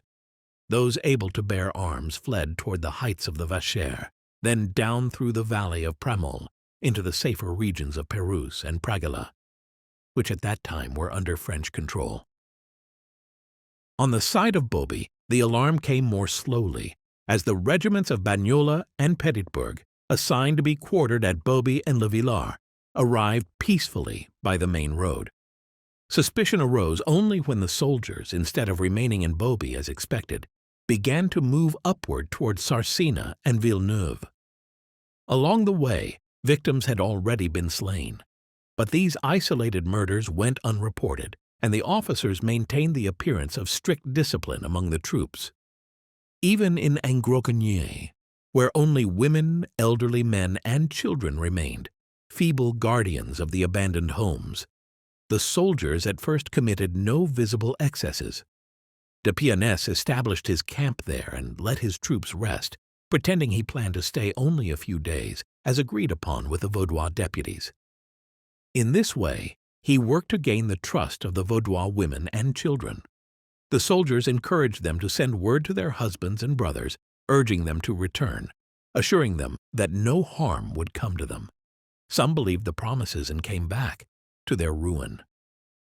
Non servanda fides hereticis, faith need not be kept with heretics, said the Council of Constance, ad extirpandos hereticos, to root out the heretics, cried the propaganda.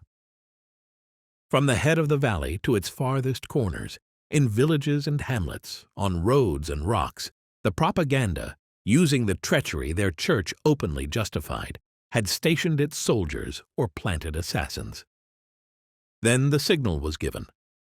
On Easter Eve, Saturday, April the 24th, 1655, at 4 in the morning, the order for a general massacre of the Vaudois was issued from the summit of the castle of La Tour. The soldiers, already prepared, rose early. They were well rested and full of strength. They had slept under the roofs of the very people whose throats they were about to cut. Those whom the Vaudois had welcomed, fed, and sheltered now turned into murderers, all across the valley, at the same hour, with equal cruelty and fanaticism. This is the sort of conversion Rome proudly claims. How can the horrors that followed be described? To grasp them all would require a view that could see every room, every field, every hiding place, each cry of agony, every act of violence across the whole valley. Ledger tells us little children were ripped from their mothers' arms, dashed against rocks, and discarded like trash. The elderly and the sick, men and women, were burned alive in their homes, hacked to pieces, or mutilated and half-flayed, then left to die slowly under the sun, in flames, or exposed to wild beasts. Some were stripped naked, bent into balls with their heads between their legs, and rolled down cliffs. Many were left broken and bleeding, hanging from jagged rocks or tree branches, still groaning 2 days later. Women and girls were raped, impaled, hung naked on pikes at the roadside, buried alive, roasted on spears, or torn apart by these soldiers of faith, like acts of cannibals. After the slaughter, the surviving children, those found wandering in the forests, were seized. Some were snatched from what remained of their devastated families and taken into the homes of their murderers or forced into monasteries, like lambs to the slaughter. Then came the burning. Monks, propagandists, and zealous Catholics ran from house to house with torches soaked in pitch or with firebombs in hand. They ravaged what was left of these villages, now filled with the dead, setting them all ablaze. Two of the most enraged of these fire-setters, says a contemporary account, were a priest and a monk of the Order of St. Francis. They marched through the valleys, escorted by troops. If any hidden cottage had escaped the first destruction, they returned the next day. To finish the task, the priest would fire a carbine loaded with a special incendiary compound that clung to the walls and set them ablaze. Such was the dreadful, unmatched, and unparalleled horror that overtook the Vaudois land. And let it not be said, adds the historian Ledger, that I exaggerate because of my own sufferings.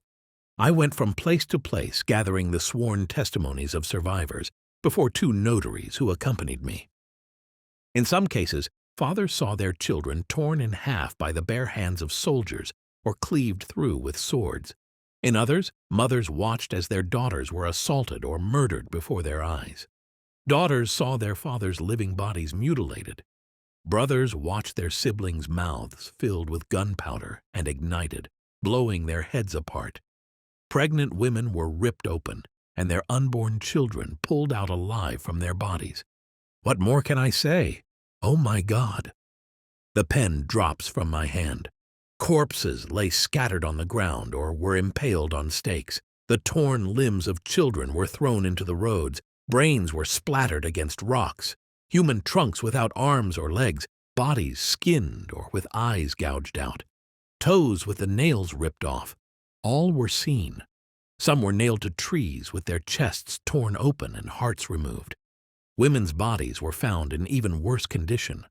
Shallow graves seemed to groan, as if the buried victims were still alive beneath the soil.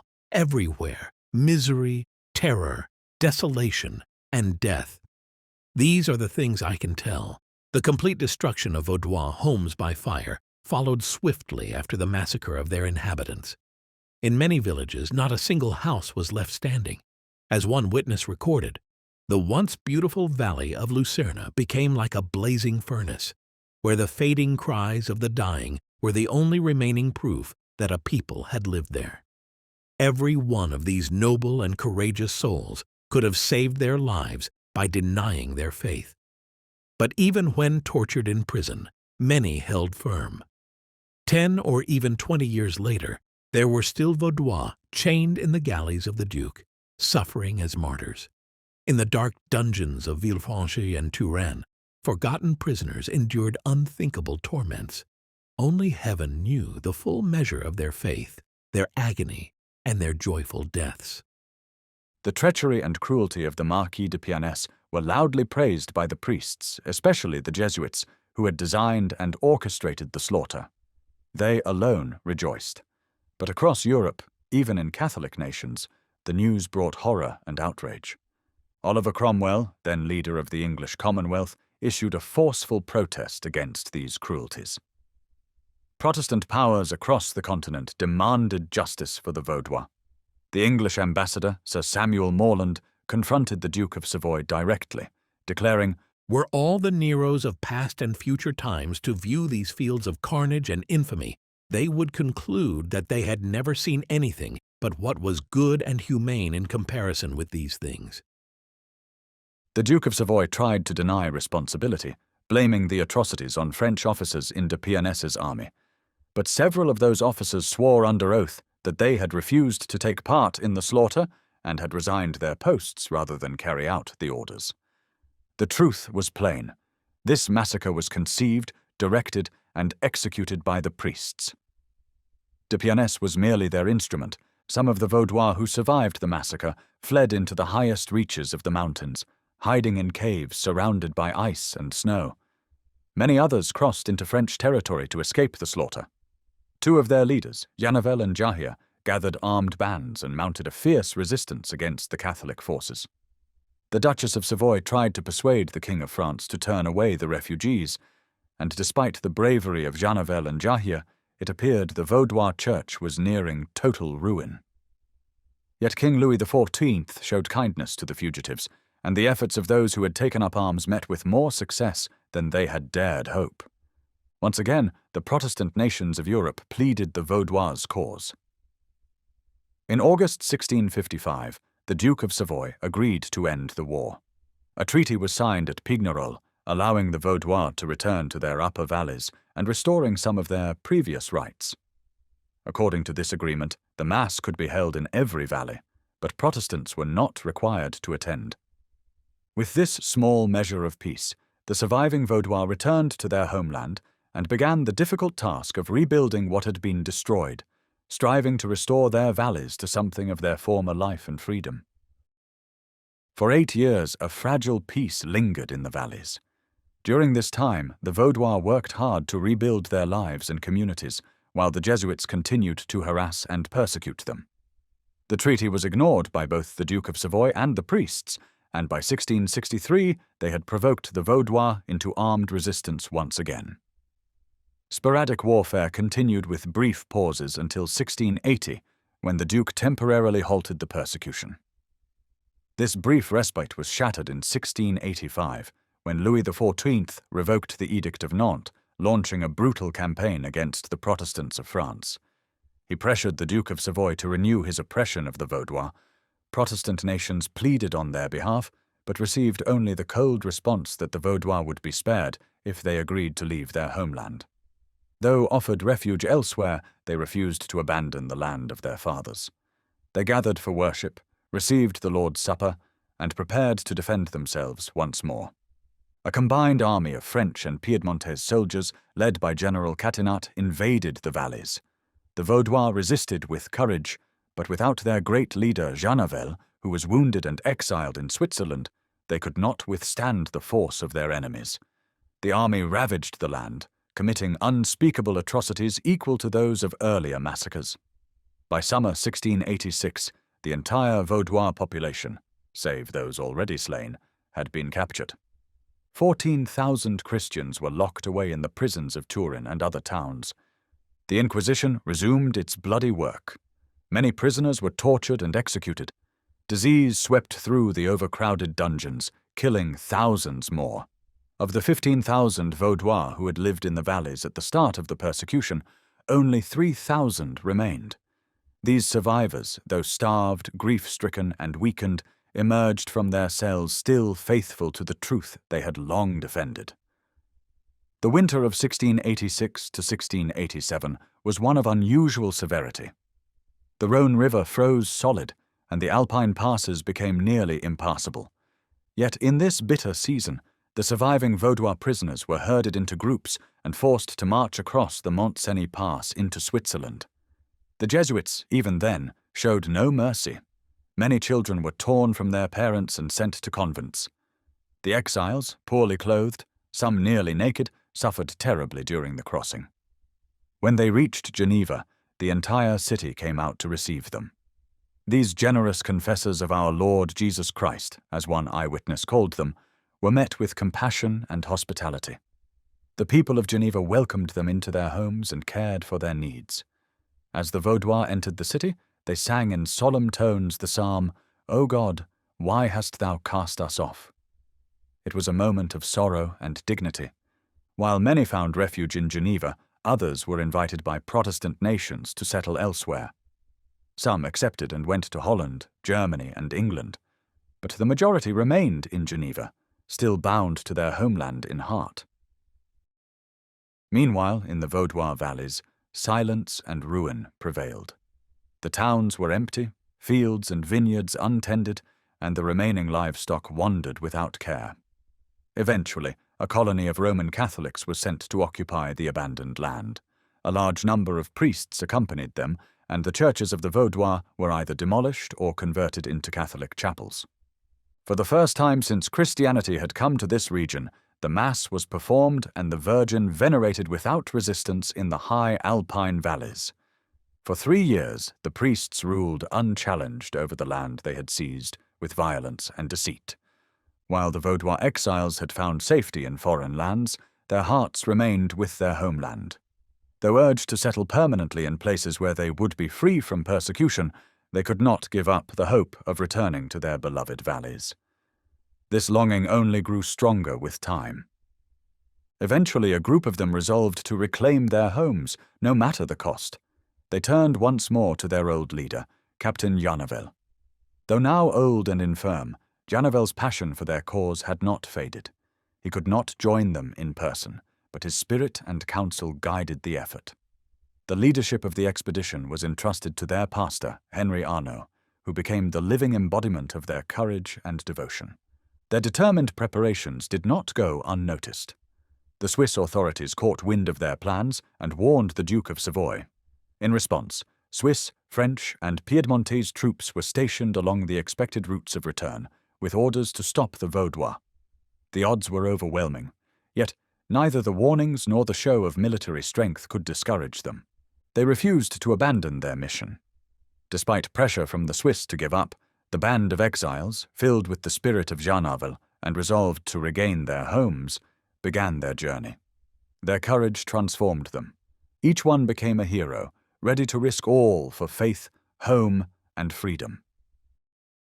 On the night of August 16th, 1689, the band of Vaudois exiles launched their daring expedition. From the forest of Nyon near Geneva, they crossed Lake Léman in 17 boats, landing the next morning at the castle of Ivoire on the Savoy border. They were 1,000 strong and quickly organized into 19 companies. Though their pastor, Henry Arnaud, was their spiritual leader, Captain Tourelle, a man with military experience, was appointed to oversee their strategy and movements. Arnaud carried with him detailed instructions from their aging hero, Captain Janavel, who had guided them up to the very start of their march. Once on land, they knelt together in prayer. The aged Janavel, with deep emotion, commended them to God, praying for his guidance and protection as they set out to reclaim their homeland. Knowing that every moment counted, and with authorities already alerted to their movements, the Vaudois wasted no time.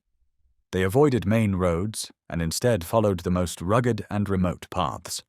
Ascending alpine streams to their sources, they crossed Mont Blanc, trudging through deep snow and edging along treacherous cliffs where one misstep could mean death. Their discipline was strict. When met with resistance, they often avoided unnecessary bloodshed by warning towns that they would destroy them only if forced. Where people cooperated, they paid for provisions. Where garrisons opposed them, they struck swiftly and moved on. The hardships were great: hunger, freezing cold, exhaustion, but they bore it all with patience and resolve. Driven by love of their faith and homeland, they pressed forward, determined to reclaim the Vaudois valleys or die in the attempt. On the 7th day of their march, August 24th, 1689, the Vaudois reached the summit of Mont Cenis. There they seized the mules and baggage of Cardinal Angelo Benuzzi, who was travelling to Rome. Arnaud wrote, "What the Vaudois suffered in crossing the great and little Mont Cenis is beyond imagination." The ground was thick with snow, and the descent of the mountain of Tourliers was more a fall down a sheer cliff than a march. As night fell, many of them, exhausted and overcome by cold and fatigue, became separated from the group and were left scattered across the icy slopes. Their spirits nearly broke. From the heights, Piedmontese soldiers hurled stones and grenades upon them as they struggled upward. Yet they pressed on, strengthened by the remembrance that victory comes not by strength or numbers, but by the will of God. Calling upon his name, says Arnaud, they resumed their march. At last they reached the summit of Tourliers. There they sounded their clarions to regroup, summoning those who had fallen behind. Before them now lay the Vaudois valleys, their homeland. 800 remained from the 1,000 who had set out. The others had fallen to battle, capture, or the hardships of the march. The path ahead lay through the most rugged and perilous regions of the Alps, over cliffs, across snow-laden slopes, and through half-frozen torrents.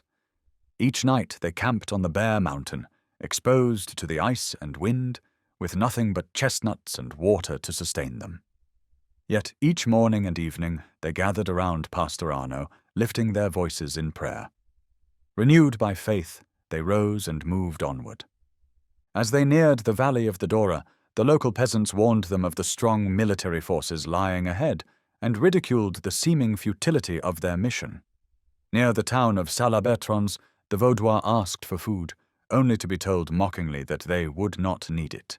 They would not live to eat it. Night had fallen, and before them lay the single bridge over the Dora, the only path into their mountains. But the bridge was guarded by 2,000 French troops, whose campfires flickered in the darkness. There was no other way forward. The Vaudois, unable to retreat and surrounded by danger, prepared for battle.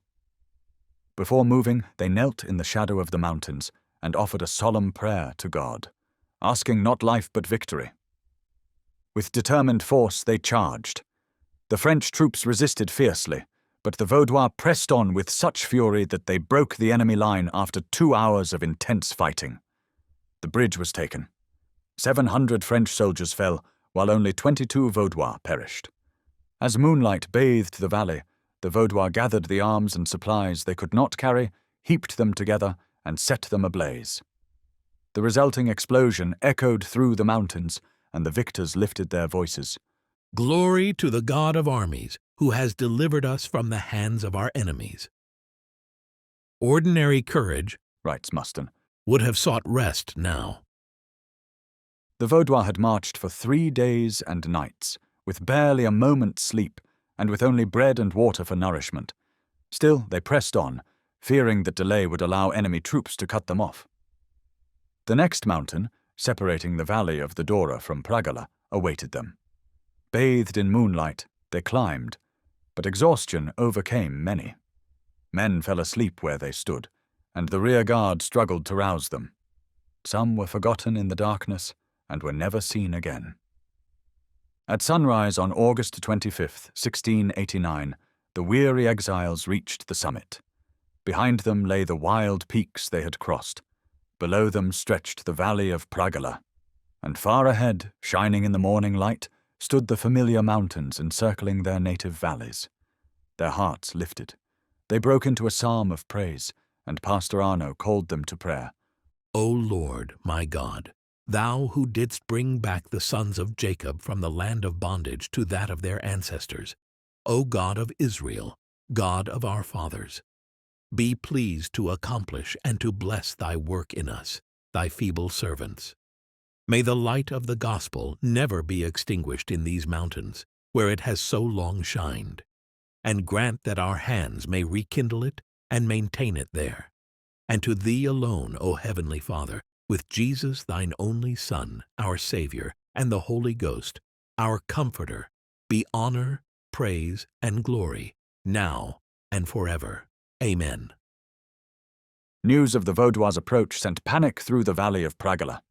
Roman Catholic priests, knowing the brutalities they had inflicted, abandoned their posts and fled. But the returning exiles did not pause for revenge.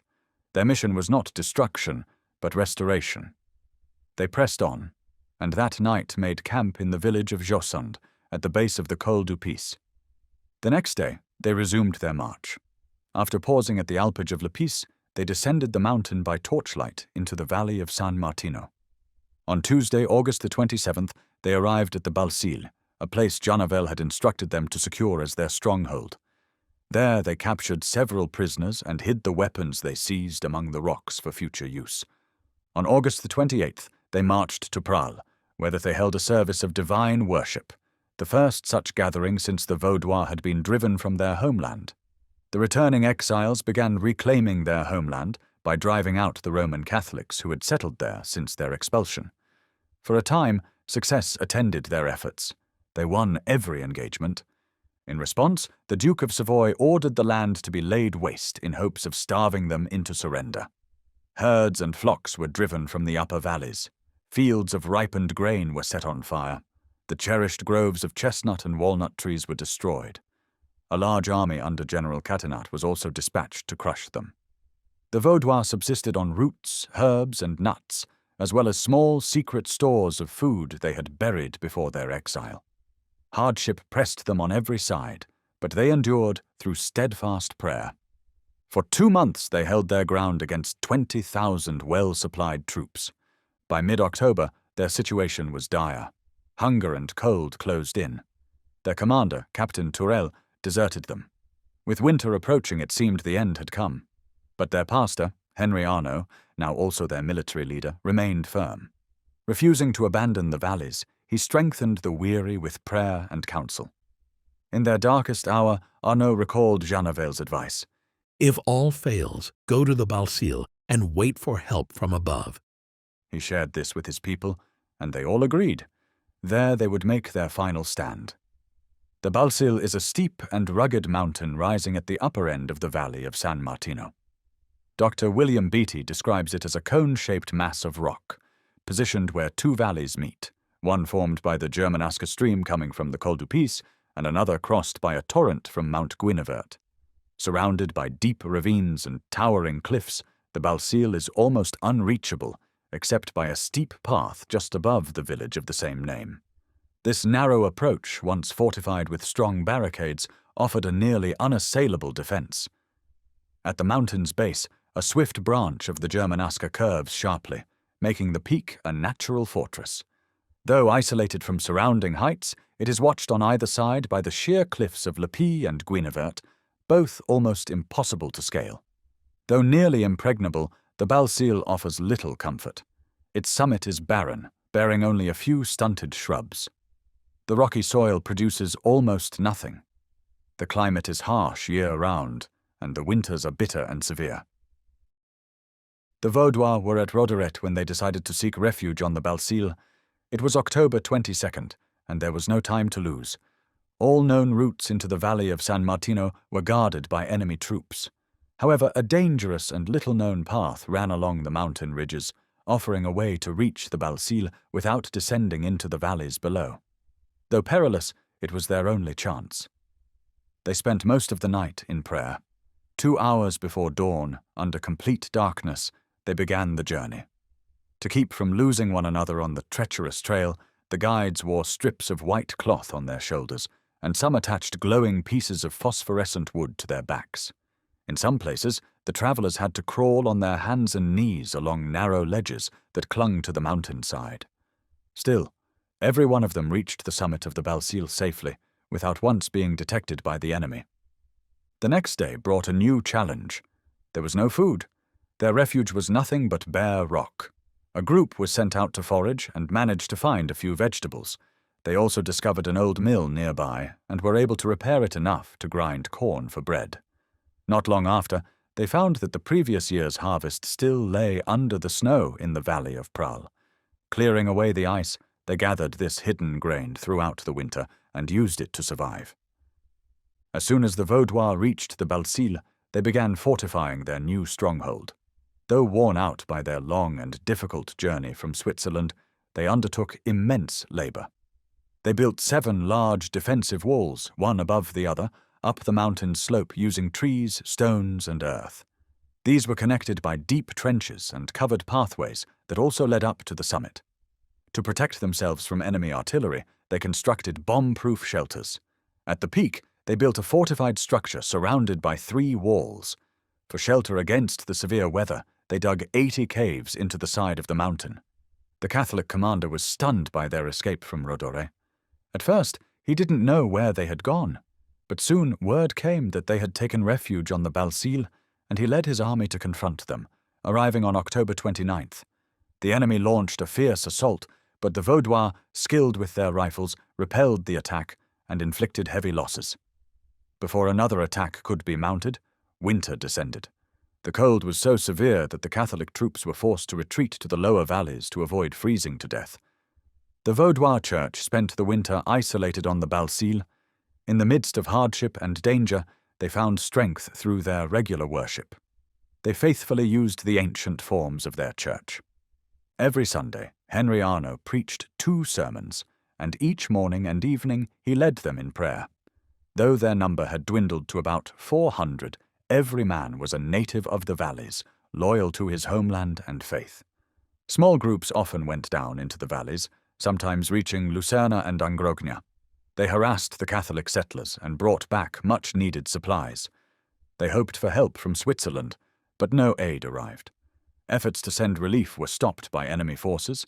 Alone and outnumbered, the Vaudois prepared themselves to face the armies of France and Savoy in the coming spring. In April 1690, the enemy resumed the attack. The Marquis de Paris offered generous terms if they would surrender. Arnauld gathered his people and presented the offer. They all agreed to refuse it. Arnauld replied to the Marquis, saying, "Certainly, Your Excellency should not think it strange that our people are determined to return to their homes. Even the birds, which are without reason, return to their nests. Why should this be denied to men created in God's image?" He also sent a written defense of the Vaudois cause, explaining the long persecution they had endured and affirming their right to live in peace in their ancestral valleys. He stated that they had borne every hardship placed on them and had only taken up arms to defend themselves. On Sunday, April 30th, 1690, while Henry Arnauld was preaching to his weary but faithful soldiers, the French and Piedmontese army, led by General Catinat, was seen approaching the Balsile. Catinat seized the towering peaks of Le Puy and Guinevert and, after great effort and determination, managed to place a strong force of infantry on both summits. From these heights, his troops opened fire on the Vaudois fortress, but the distance made their shots ineffective. At the same time, Catinat sent 500 elite soldiers under Colonel de Parat to storm the mountain from the side of the village of Balsile. As they climbed the steep slope under heavy fire, they attacked with bravery and strength, yet they could not break through the Vaudois barricades. A deadly hail of bullets and massive stones rolled down upon them, breaking their ranks and sending them fleeing down the mountain in confusion. Colonel de Parat was wounded and captured. The assault failed completely. Ashamed by the defeat and unwilling to risk a second loss that might ruin his chance of being promoted to Marshal of France, General Catinat gave up command of the army and retired to Les Clos. He handed over control to the Marquis de Fouquier. The victory of the Vaudois at the Balsile stood as a powerful testimony to their courage and unshakable faith. The new French commander, the Marquis de Fouquier, chose to rely on artillery to destroy the Vaudois stronghold. With immense effort, he positioned a battery of 12-pound cannons on the summit of Mount Guinevert. By May 13th, 12 days after beginning preparations, the French were ready to bombard the Balsile, a remarkable delay considering they were facing only 400 defenders. Impressed by the determination and bravery of the Vaudois, Fouquier sent them another offer of surrender. He promised honorable terms, 500 louis per man and safe passage to any foreign land they chose. But the offer was once again refused. That very night, the Vaudois launched a bold sortie, attacking the enemy's lines and inflicting significant damage before returning to their defences. At dawn on May 14th, the French opened fire with their heavy artillery. The Vaudois trenches, strong against foot soldiers, quickly gave way under the bombardment. By midday, much of the outer fortifications lay in ruins. Then 3 French columns began ascending the mountain from separate points. Despite fierce resistance, musket fire and heavy stones raining down on them, the attackers pressed on. The Vaudois were forced to retreat from one line of defence after another, eventually taking shelter in their inner citadel at the summit. As night fell, the French surrounded the final Vaudois position. Believing the defenders were now trapped and victory was assured, they delayed the final assault until the following morning, as was recorded in The Israel of the Alps. The Vaudois, finding themselves surrounded, believed that only God's hand could rescue them from their enemies. They called on Him for help and kept resisting until nightfall. As evening came, a mist rose from the deep valleys, common on rainy days, and began to cover the mountain. Using this cover, they left their hiding place. Led by Captain Poulat, a native of the area, and trusting in the unseen but real protection of God, they moved forward, hidden in the dark, damp fog. Guided only by the faint, scattered light from the enemy's fires, they made their way over icy and wet cliffs so steep they had to crawl. They advanced one by one, lying flat, gripping the rough rocks, bushes, or roots that hung from the cliffs. They paused to rest, prayed constantly, and never gave in to despair. They even carved steps into the frozen snow to keep climbing, eventually reaching the northern side of Mount Guinevere. There they passed behind enemy posts. Some soldiers even called out to them as they slipped by. At last, breathless, worn out, nearly dead from exhaustion, but full of gratitude to God for such a miraculous escape, they reached the foot of the glaciers of Le Pelvoux. At sunrise the next morning, the enemy was shocked to see the Vaudois high above them, like eagles soaring from nests far above the Balsile and all the army's posts. The Marquis de Fouquier quickly sent a detachment after them, but it was too late. When the soldiers reached La Salse above Macelle, the Vaudois were already at Rodoré. When the enemy reached Rodoré, the Vaudois had moved on to Mount Galmon, overlooking the entire valley of Presles. They kept moving from peak to peak, always ahead of the enemy, using their greater strength, courage, and deep knowledge of the terrain to widen the distance. At last, they reached a point above Servans, where they stopped to pray. Arnaud lifted his voice in prayer and thanksgiving, though his people were near collapse from hunger and exhaustion.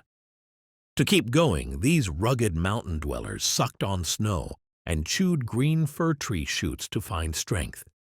Then they pressed on, climbed the heights of Presles, where talc is now found, and by evening reached the summit of Rocabianca, a ridge of Cornaout, the highest mountain between the valleys of Lucerna and St. Martin. They descended to Fayette by night, not arriving until after midnight, having braved steep cliffs, clinging to shrubs and helping each other with linked hands. Despite the incredible exhaustion from this superhuman march, the Vaudois set out again before dawn on Saturday, May 17th, aiming to cross the mountain that separated them from Rio Claret. They hoped to reach the hidden Prat del Tor in the heights of Angrogna, a refuge used by their ancestors, just as deeply tucked into the mountains as the Balsile was raised above the valley. But soon they realized the enemy was tracking them. So they changed direction and headed toward Pramol to find food. This valley had been resettled by Roman Catholics after the Vaudois had been driven out. A small Piedmontese garrison held the village. The Vaudois attacked immediately, defeated the force, killed 57 soldiers, and captured the commander along with 3 officers. Yes, the battle at Pramol took place on May 17th.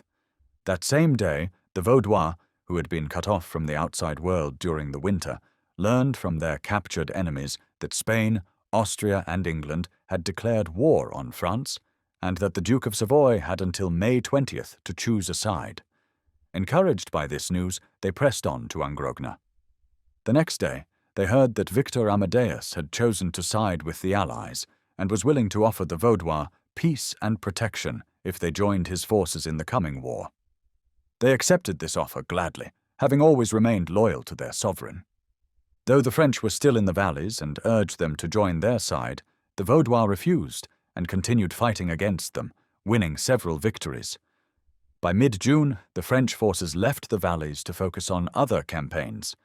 During this time, the Vaudois endured great hardship, danger, and deprivation. Still, they remained loyal to their ruler and served him well. In July 1696, however, Savoy withdrew from the alliance and made a separate peace with France. Janevel had told his fellow believers to wait for help from heaven, and it came.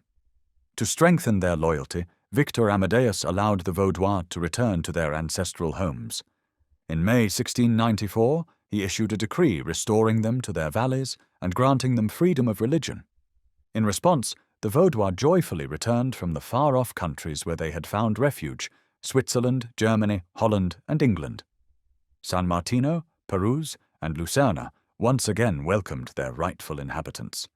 The ancient mountain church was re-established in its original place, never to be removed again. This restoration was made possible by the efforts of Arnaud and his faithful followers. Without their sacrifice, the Vaudois would have remained in exile.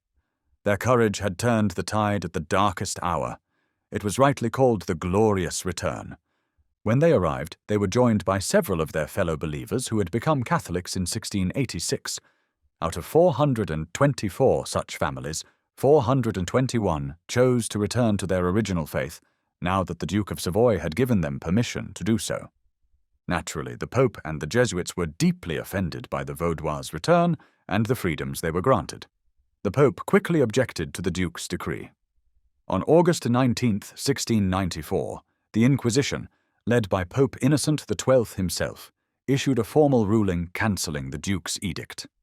The decree declared, Therefore, His Holiness, in his zeal for the house of God and in keeping with the pastoral duty entrusted to him from above, has annulled, invalidated, and condemned the said edict and everything it contains as monstrous, impious, and detestable, ordering that this edict shall be considered as never having been written or issued, and instructing all archbishops, bishops, and inquisitors to continue acting against the heretics as before, ignoring this document, which is hereby revoked by the present decree.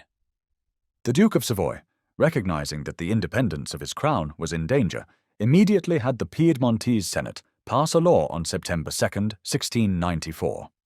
This law made it a capital offence to publish or carry out the Inquisition's decree within Savoy's territory. It also reaffirmed all the rights and privileges granted to the Vaudois. The Duke then instructed his ambassador to inform the Pope of these actions, making it clear that no European ruler would tolerate such overreach from the Holy See. Spain and Austria supported the Duke and issued similar protests. Alarmed and realizing he had overstepped, the Pope ordered his nuncio not to publish the Inquisition's decree in Turin. Still, despite all this, Victor Amadeus later broke his promise to the Vaudois and returned to persecuting them. In the meantime, however, he allowed them to settle again in their valleys and welcomed their troops into his army. The Vaudois quickly worked to restore some of their earlier prosperity and re-establish their church in its historic homeland. Their numbers grew rapidly, helped by financial support from England and other nations. The priests viewed the growing strength of the Vaudois with envy and, as far as they dared, continually worked to undermine the Duke of Savoy's edict. They harassed the Vaudois in every possible way and did all they could to persuade the Duke to abandon his tolerant stance and adopt their harsh agenda. In time, they succeeded. 4 years after the Edict of Toleration, and 2 years after peace had been established, the priests managed to turn the Duke against the Vaudois. In the spring of 1698, a Jesuit, accompanied by a group of monks, travelled through all the Vaudois valleys. He compiled his observations into a report sent to the Pope. In response, the Pope dispatched the Marquis de Spada to Turin, where he met with the papal nuncio. At that time, Louis XIV was persecuting French Protestants in Dauphiny, many of whom had fled to the Vaudois valleys for refuge. According to a recent treaty with France, Victor Amadeus had agreed to expel these refugees and to prohibit them from settling anywhere in his dominions. The treaty also required him to forbid the practice of the Reformed faith in territories newly ceded to him, namely the valleys of Pérouse and Pragala, even though he had previously promised, in his 1694 edict, to allow religious freedom there for 10 years after the war ended. This clause in the treaty had been crafted by the Jesuits, who intended it as the first step in a renewed campaign against the Vaudois. Not long after the Pope's envoy visited Turin, the Duke issued an edict on July 1st, 1698, ordering the expulsion of all French Protestants from his lands and forbidding the Vaudois from having any religious contact with French subjects. Most of the French Protestants who had taken refuge in the valleys were closely connected to the Vaudois through family, marriage, or shared faith, so the decree was rightly seen as an attack on the entire church. As a result, more than 3,000 people were forced to leave their homes and wander into exile once again. The edict expelled everyone who was not a native of the valleys. At that time, the Vaudois church had 13 pastors. 7 of them were of foreign birth and had to give up their ministries. Victor Amadeus had little regard for the promises he made to the Vaudois. Though the priests urged him to completely reject those pledges and even sought the total extermination of the Vaudois, he never went that far. Still, he did nothing to stop their efforts to oppress and ruin them. He allowed, and perhaps even ordered, a series of harsh restrictions. The Vaudois became a persecuted and outlawed people once more. They were banned from certain trades, forbidden to own land outside of specific boundaries, and not allowed to live outside their valleys for any reason. They had to watch helplessly as their children were taken away by priests and sent to Turin to be raised in the Roman Catholic faith. If they resisted, they were severely punished. Under both Victor Amadeus II and III, their condition remained harsh, as recorded in The Israel of the Alps. This suffering lasted many years. Despite all this, the Vaudois Church seemed to grow stronger. Many people in the region looked on them with kindness, and some local magistrates even acted as their defenders. But alongside these small helps came even worse trials. Crimes committed against them were ignored, and acts of cruelty, whether public or secret, spread fear. Help from foreign Protestant nations could only repair some of the damage. It could not stop the persecution. Distrust was everywhere, and the Vaudois' complaints were no longer heard. On June 20th, 1730, even stricter laws were enforced. All foreign-born Protestants were expelled from the valleys again, and almost all Protestant natives of Pragala were forced out too. Throughout the 1700s, the priests continued their campaign. The Vaudois were not even allowed to hold family worship in their own homes. This hostility had a reason. Protestantism had become a powerful force in the world. In the most enlightened nations of Europe, the influence of Rome had been broken. In Catholic countries, Rome's oppression had driven many into unbelief and vice. In France, it had helped create men like Rousseau and the writers of the Encyclopédie, and had prepared the way for the revolution soon to come. In the midst of this, the small mountain church stood as a living rebuke, a faithful witness to the truth of the gospel. Though small, weak, and often crushed under persecution, it had a great moral influence across Europe. Protestant rulers spoke on its behalf. Protestant nations sent money to support it. The Vaudois Church was more than a reminder of Rome's failure. It was living proof that the papacy could not destroy the true church. That is why Rome both feared and hated it. After the French Revolution, war broke out between Piedmont and France. The Duke of Savoy, now titled the King of Sardinia, called on the Vaudois to defend their homeland. Despite the long history of persecution they had suffered under his rule, the Vaudois answered the call without hesitation and took up positions on the Alpine front to guard against invasion. This meant their families, women, children, the elderly, and the sick, were left behind in the valleys, unprotected. As Monsieur Monastier noted, only these feeble defenders remained.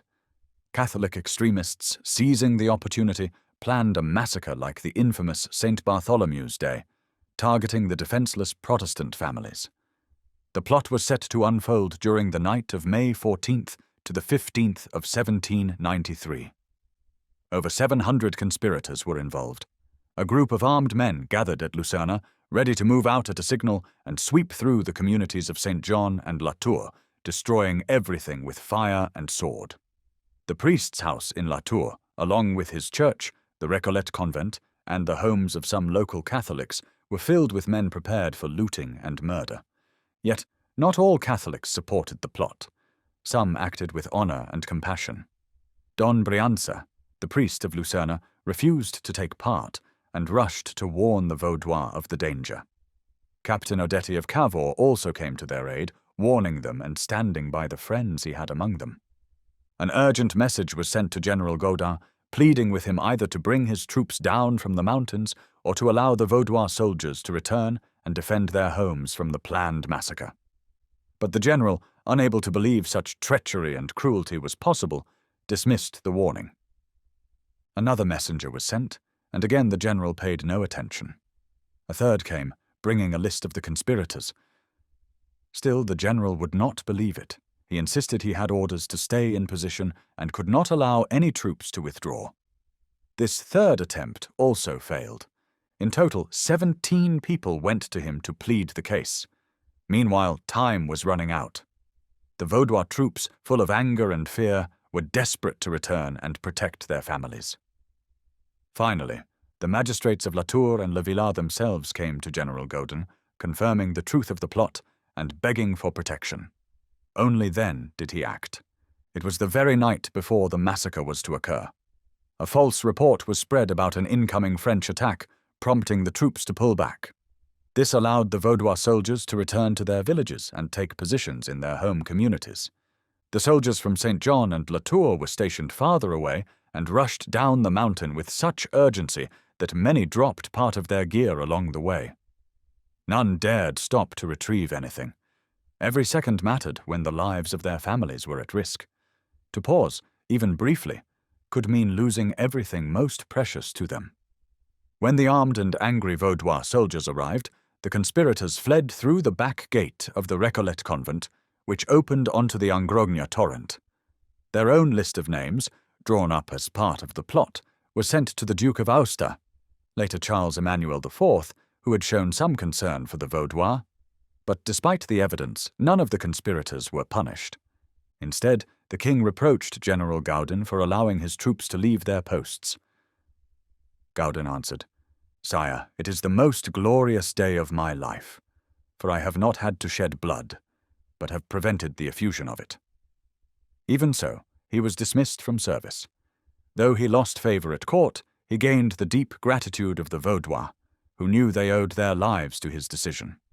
When the French learned of the conspiracy, they sent envoys offering the Vaudois rich rewards if they would let French forces into their valleys.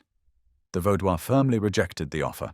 Despite all the suffering they had endured from their own rulers, they had never betrayed their country. They remained loyal Piedmontese. Under Napoleon I, the Vaudois experienced true freedom for the first time in centuries. The emperor admired their courage and devotion and confirmed their ancient rights and privileges, protecting them until his fall from power. Nowhere in Europe was his defeat mourned more deeply than in the Vaudois valleys. For whatever he may have been to others, to the mountain church he had been a faithful friend and protector. With the restoration of 1814 to 1815, Victor Emmanuel I ascended the throne of Sardinia. Along with him came the Jesuits, who once again made the Pope the supreme authority in Turin. The Vaudois quickly pledged their loyalty to the new king and asked him to confirm their historic rights.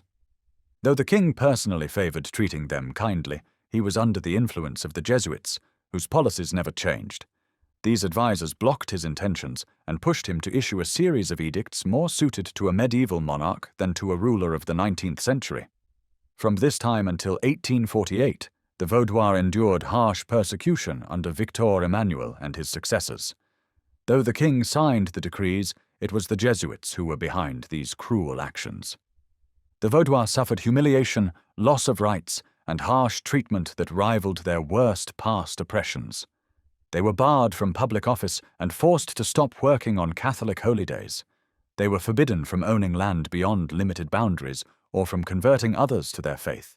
They could not build new churches unless in highly inconvenient locations. Marriages with Roman Catholics were banned, and they were not even allowed to lend Bibles to Catholics. Meanwhile, Catholic missions were planted among them, and the Jesuits were free to harass them with conversion efforts, attempting to draw them into the Roman Church. Rome had once again repeated its old mistake, standing in opposition to the rising spirit of liberty that was transforming Europe. As a result, it faced yet another humiliating defeat. Italy, like the rest of the continent, was awakening to the light of freedom, and the grip of the Jesuits was weakening in Turin. The tide turned decisively when Charles Albert came to the throne. A supporter of reform, he was committed to progress and determined to begin his reign by declaring liberty of conscience throughout the kingdom. A petition was prepared in Turin, led by the noble Marquis d'Azeglio, statesman, poet, and artist, calling on the king to grant equal rights to both the Vaudois and the Jews. Many liberal-minded priests and church leaders added their names. Public support surged across the kingdom. Newspapers powerfully championed the Vaudois cause. At public events and banquets, the mention of their name was met with loud applause. Finally, on February 17th, 1848, King Charles Albert issued a decree granting the Vaudois full freedom and equal status with all his other subjects. The Vaudois received the news with humble gratitude. Despite centuries of persecution, they had always remained loyal to the House of Savoy, and now they expressed heartfelt devotion to their liberal king. Songs of praise and thanksgiving echoed through the valleys. Each village held joyful processions, waving colorful banners and singing patriotic hymns. Lights filled the night, and bonfires blazed on the mountain peaks. These celebrations were not limited to the Vaudois. Many of their Catholic neighbors joined with them in rejoicing. Only the Jesuits and most of the priests looked on with cold disapproval. They knew well that liberty in Sardinia would soon mean their expulsion, which soon followed. The Vaudois sent a delegation to Turin to thank the king for his kindness. He welcomed them and set February 28, 1848, as the day for their official reception. Now Turin was about to witness a remarkable and historic scene. For 3 centuries, this elegant city had been a center of relentless persecution against the mountain Christians. From its dark prisons, countless Vaudois had been led in chains to the public square, where, surrounded by grand palaces, a noble army of martyrs had laid down their lives in defense of the truth they had believed and preserved. From Turin had marched the armies that again and again brought grief, destruction, and death to the valleys. Here were the jails where thousands had perished unseen, their cries rising to God across generations. To the Vaudois, not even Rome had been more dreadful or filled with deeper sorrow and bitter memories than Turin. For ages, it had been the city most marked by their pain. Now it was to witness their victory. On February 27, 1848, the Vaudois delegation began their journey to the capital. Along the way, they were joyfully greeted in every village and town with cheers of "Our Vaudois brethren" and "Liberty of conscience." When they reached Turin, they were warmly welcomed by its citizens. People of every class and creed came out to receive them and offer them hospitality. The next day, a grand procession moved through the streets of Turin. Leading the way was a group of young girls dressed in white, with blue sashes, each holding a small banner. Behind them came the 600 Vaudois delegates, followed by thousands of Piedmontese citizens rejoicing in the birth of freedom for their nation. As the Vaudois passed, the streets rang with cheers. People rushed from the crowds to embrace the mountaineers. Even liberal-minded priests joined in the applause. The vast procession passed before the royal balcony, where more than 30,000 banners waved in salute to the king. It was a scene rarely, if ever, witnessed in Turin. The Vaudois, overwhelmed with joy and amazement, could scarcely believe what they saw. One of them wrote, "Dear brother, who would have imagined we would see such a day?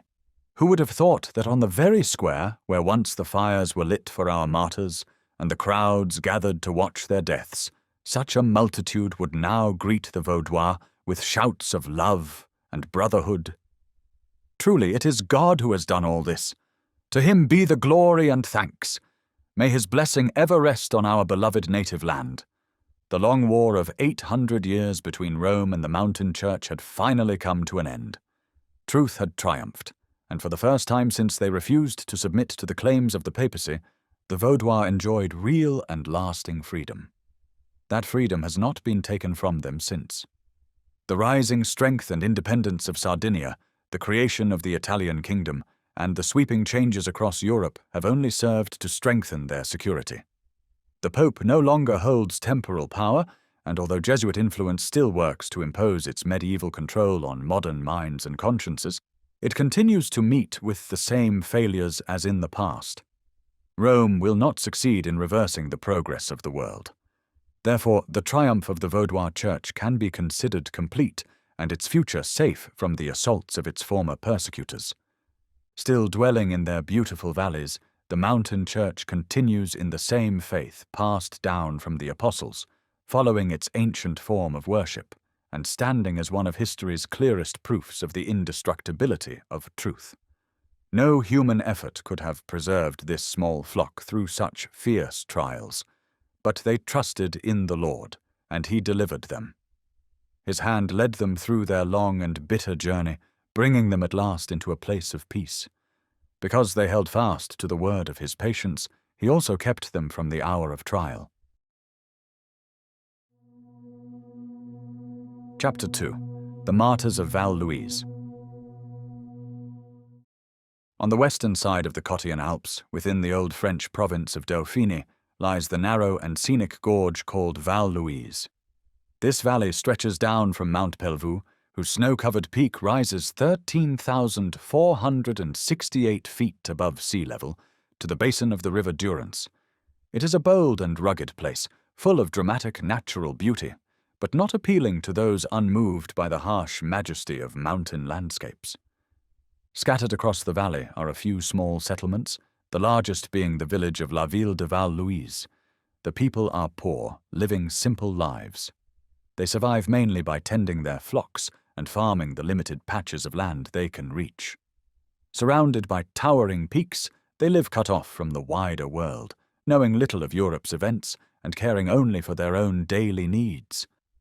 The message of the Vaudois faith found a warm welcome in this valley not long after it had taken root in Piedmont.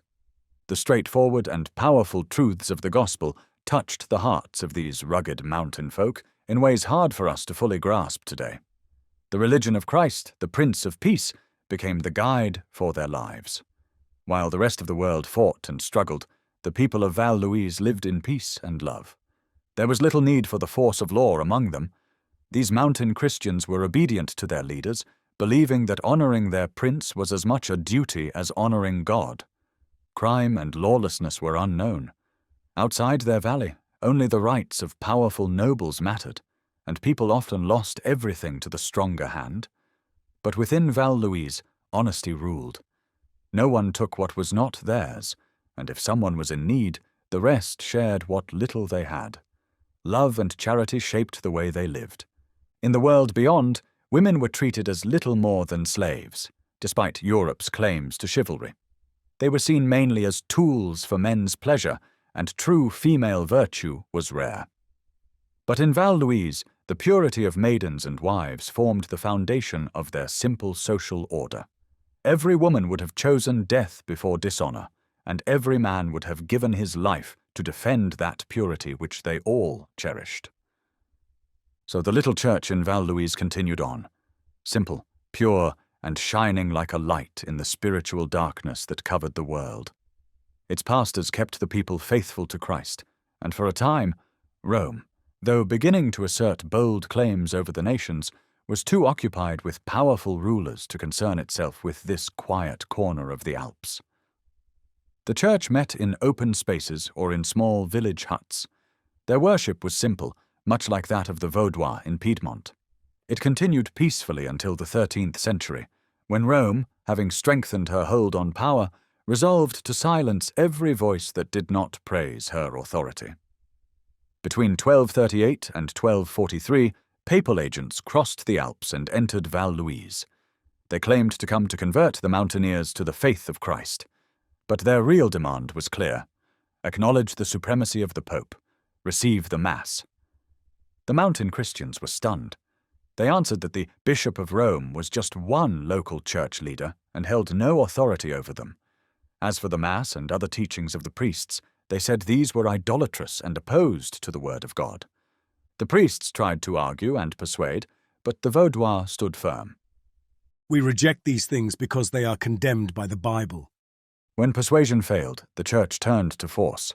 The Bishop of Embrun, whose diocese included Val Louise, became their main persecutor. The Vaudois were arrested, tortured, imprisoned, and burned.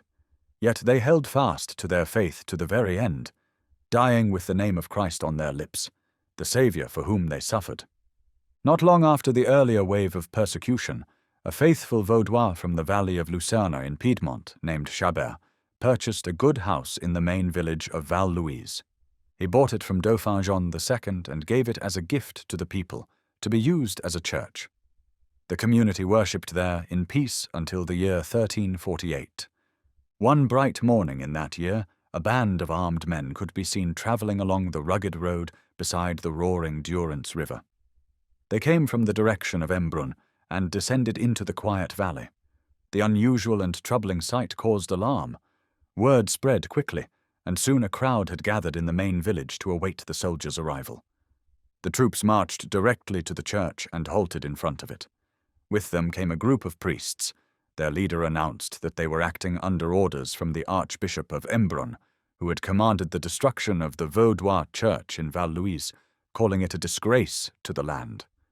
The villagers pleaded with the officer to spare their church, assuring him they were peaceful, honest people who had harmed no one. But the officer had no choice. His orders were strict and final. The church was set on fire, and before long, nothing remained but smoking ruins. The priests then declared that the archbishop had forbidden the rebuilding of the church and that anyone who tried to do so would face excommunication.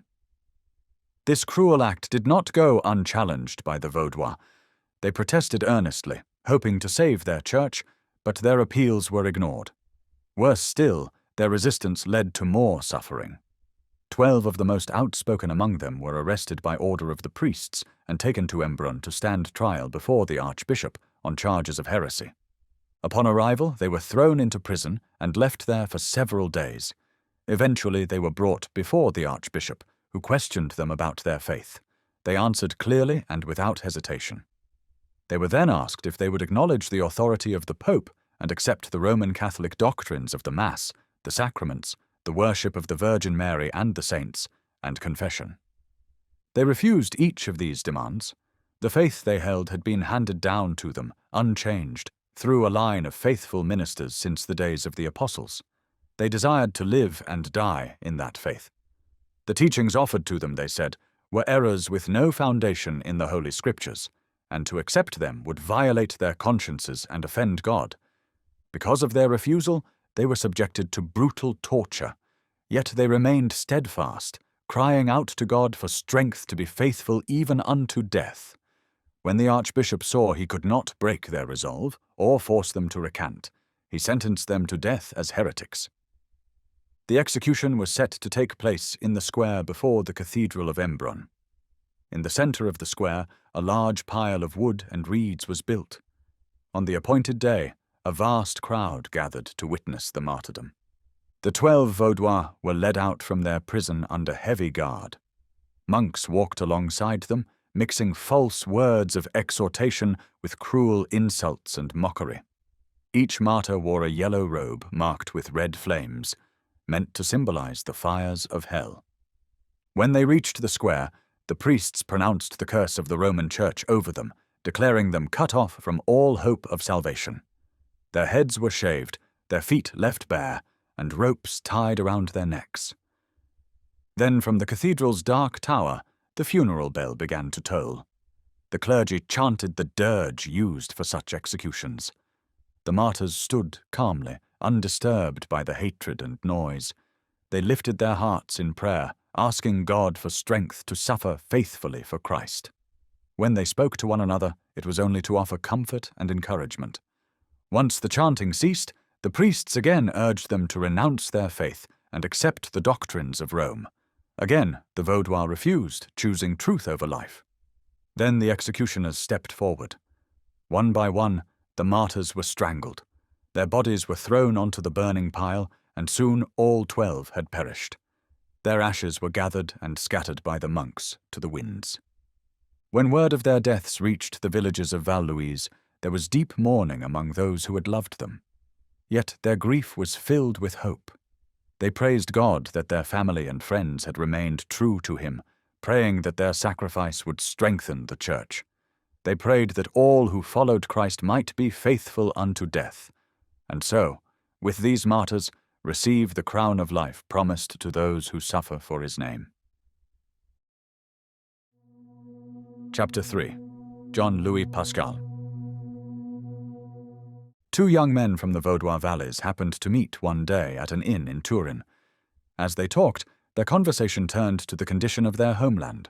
They spoke of their disappointment that the valleys offered so little opportunity. The land could not support the growing population, and they believed they would have to look elsewhere for work and a better life. A Calabrian nobleman who was staying at the same inn overheard them. Curious, he asked about their country and their hopes. Then he told them about the province of Calabria, where he owned large estates. "My friends," he said, "if you come with me, I will give you beautiful plains instead of your rocks." The young men were encouraged by his offer and agreed to accept it, if they could first get permission from their families. The nobleman approved of their condition and gave them permission to extend his invitation to others in the valleys who might want to come. When the two returned home, they shared the nobleman's offer. In response, the people of the valleys sent commissioners to Calabria to inspect the land before deciding. These returned with glowing reports. Gilles, the historian, wrote, "In that country there were beautiful streams and gentle hills, covered with every kind of fruit tree growing side by side, each suited to the soil, olive and orange trees. In the plains, vineyards and chestnut groves flourished. Along the lower hills grew walnuts, oaks, beeches, and other hardwood trees. Higher up, larches and firs covered the slopes and peaks. Everywhere were fertile lands, rich and ready for cultivation, yet sparsely inhabited. The valleys of Piedmont were overcrowded, and many Vaudois families decided to accept the Calabrian nobleman's offer. Preparations for departure began. Young couples quickly finalized their marriages, and those with property sold it easily. Though it was painful to break the ties that bound them to their relatives and old homes, all agreed it was for the best. When the day of departure came, the entire Vaudois community accompanied them to the foot of the mountains. There, with many tears, they knelt together in prayer, asking God's blessing and protection on those who were leaving. A Bible was solemnly entrusted to the emigrants, along with a charge to remain faithful to the religion of their fathers. Then the people of the valleys returned to their homes, and the emigrants set out toward the south. The province of Calabria was located in the southern part of the Kingdom of Naples. It took the emigrants 25 days to reach their destination, and the journey was long and difficult, marked by many hardships. When they arrived, they were warmly welcomed by the great landowners of the region, who granted them land on very favorable terms. The Vaudois were required only to pay a modest yearly rent as tenants, and were otherwise free to manage their farming as they saw fit. They were also given the right to form their own communities, choose their own civil and church leaders, and collect taxes as needed among themselves. This was an exceptional level of freedom for that time. The Vaudois made sure the entire agreement was written down and signed by all parties. Their settlement in Calabria was established around the year 1340, and the charter, if it may be called such, was later officially confirmed by King Ferdinand of Aragon, ruler of Naples. The Vaudois settlement in Calabria prospered greatly. Their land soon became known as the most carefully cultivated and productive in the entire kingdom. They paid their rents and taxes faithfully, obeyed the laws with willing hearts, maintained their schools, and through their education and intelligence far surpassed the ignorant native population around them. Their numbers grew quickly. Within 50 years of their arrival, they had established the towns of Borgo d'Oltramontane and Saint-Just, along with several smaller villages and hamlets. Their excellent farming methods won them the favor of the local nobles, whose incomes increased as a result.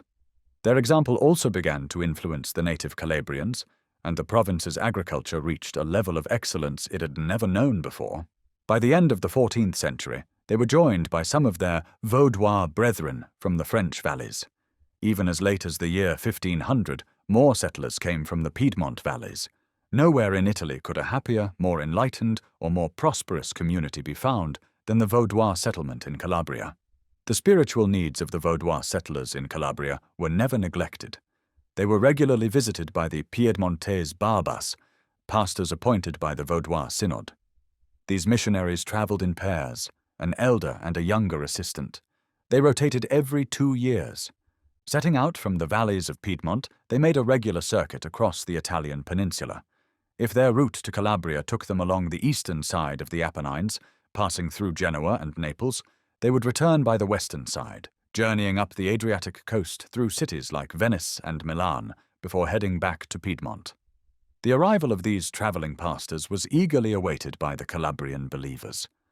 Their visits kept the churches informed of the welfare and struggles of their brethren in other parts of Italy. From the beginning, the Roman Catholic clergy viewed the Vaudois with suspicion and hostility. They would have eagerly persecuted them, but it was in their interest to tolerate them. As Perrin records, already at different times the clergy had complained that these ultramontanes did not live religiously like other people, but the local lords defended them. They explained that these settlers came from distant lands where religious customs might differ, but in every important way they were upright, generous to the poor, faithful in paying rent, and full of reverence for God. So why trouble their consciences? The lords asked, over a few processions, images, or church lights, which they observed less than the locals? This defense silenced those who resented the Vaudois. Still, their neighbors, unable to draw them into marriage alliances, grew envious as they watched their fields, flocks, and labor prosper far more than their own. Yet in the midst of this jealousy, the Vaudois remained free, blessed and flourishing, even in a land not their own. As Mailly observes, even the priests benefited. They had never collected such large tithes as they did after the Vaudois arrived and made the land fruitful. To expel them would have meant poverty. And so for a time, the priests remained silent. So matters continued until the time of the Reformation.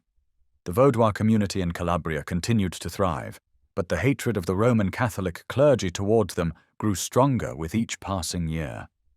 As priestly fanaticism increased, self-interest gave way to blind hostility. Eventually, this hatred erupted into open violence.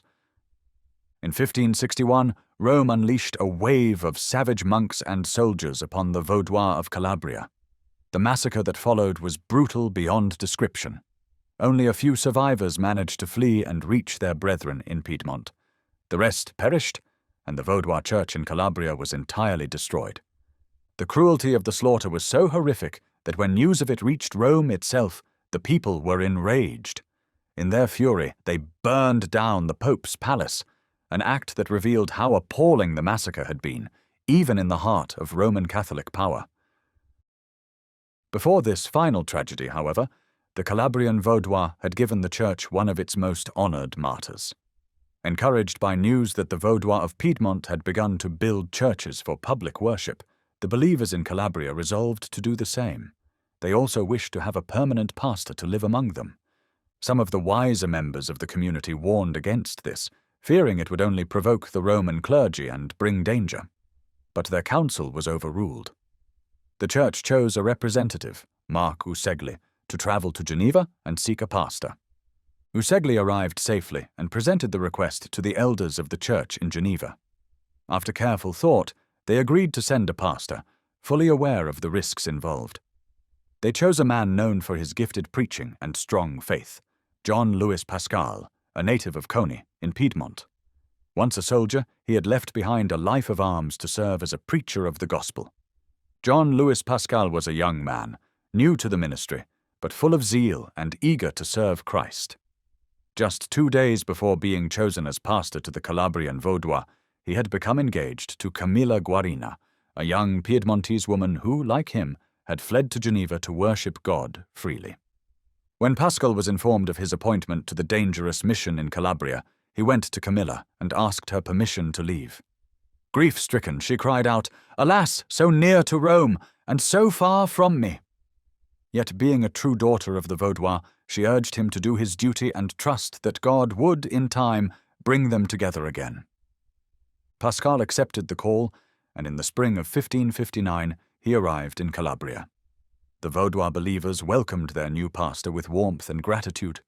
They were thankful to have a leader whose strong mind and deep devotion were matched by a heart on fire for the gospel. They asked him to follow the example of the church in Geneva and preach the gospel openly and publicly. His own eagerness led him to agree.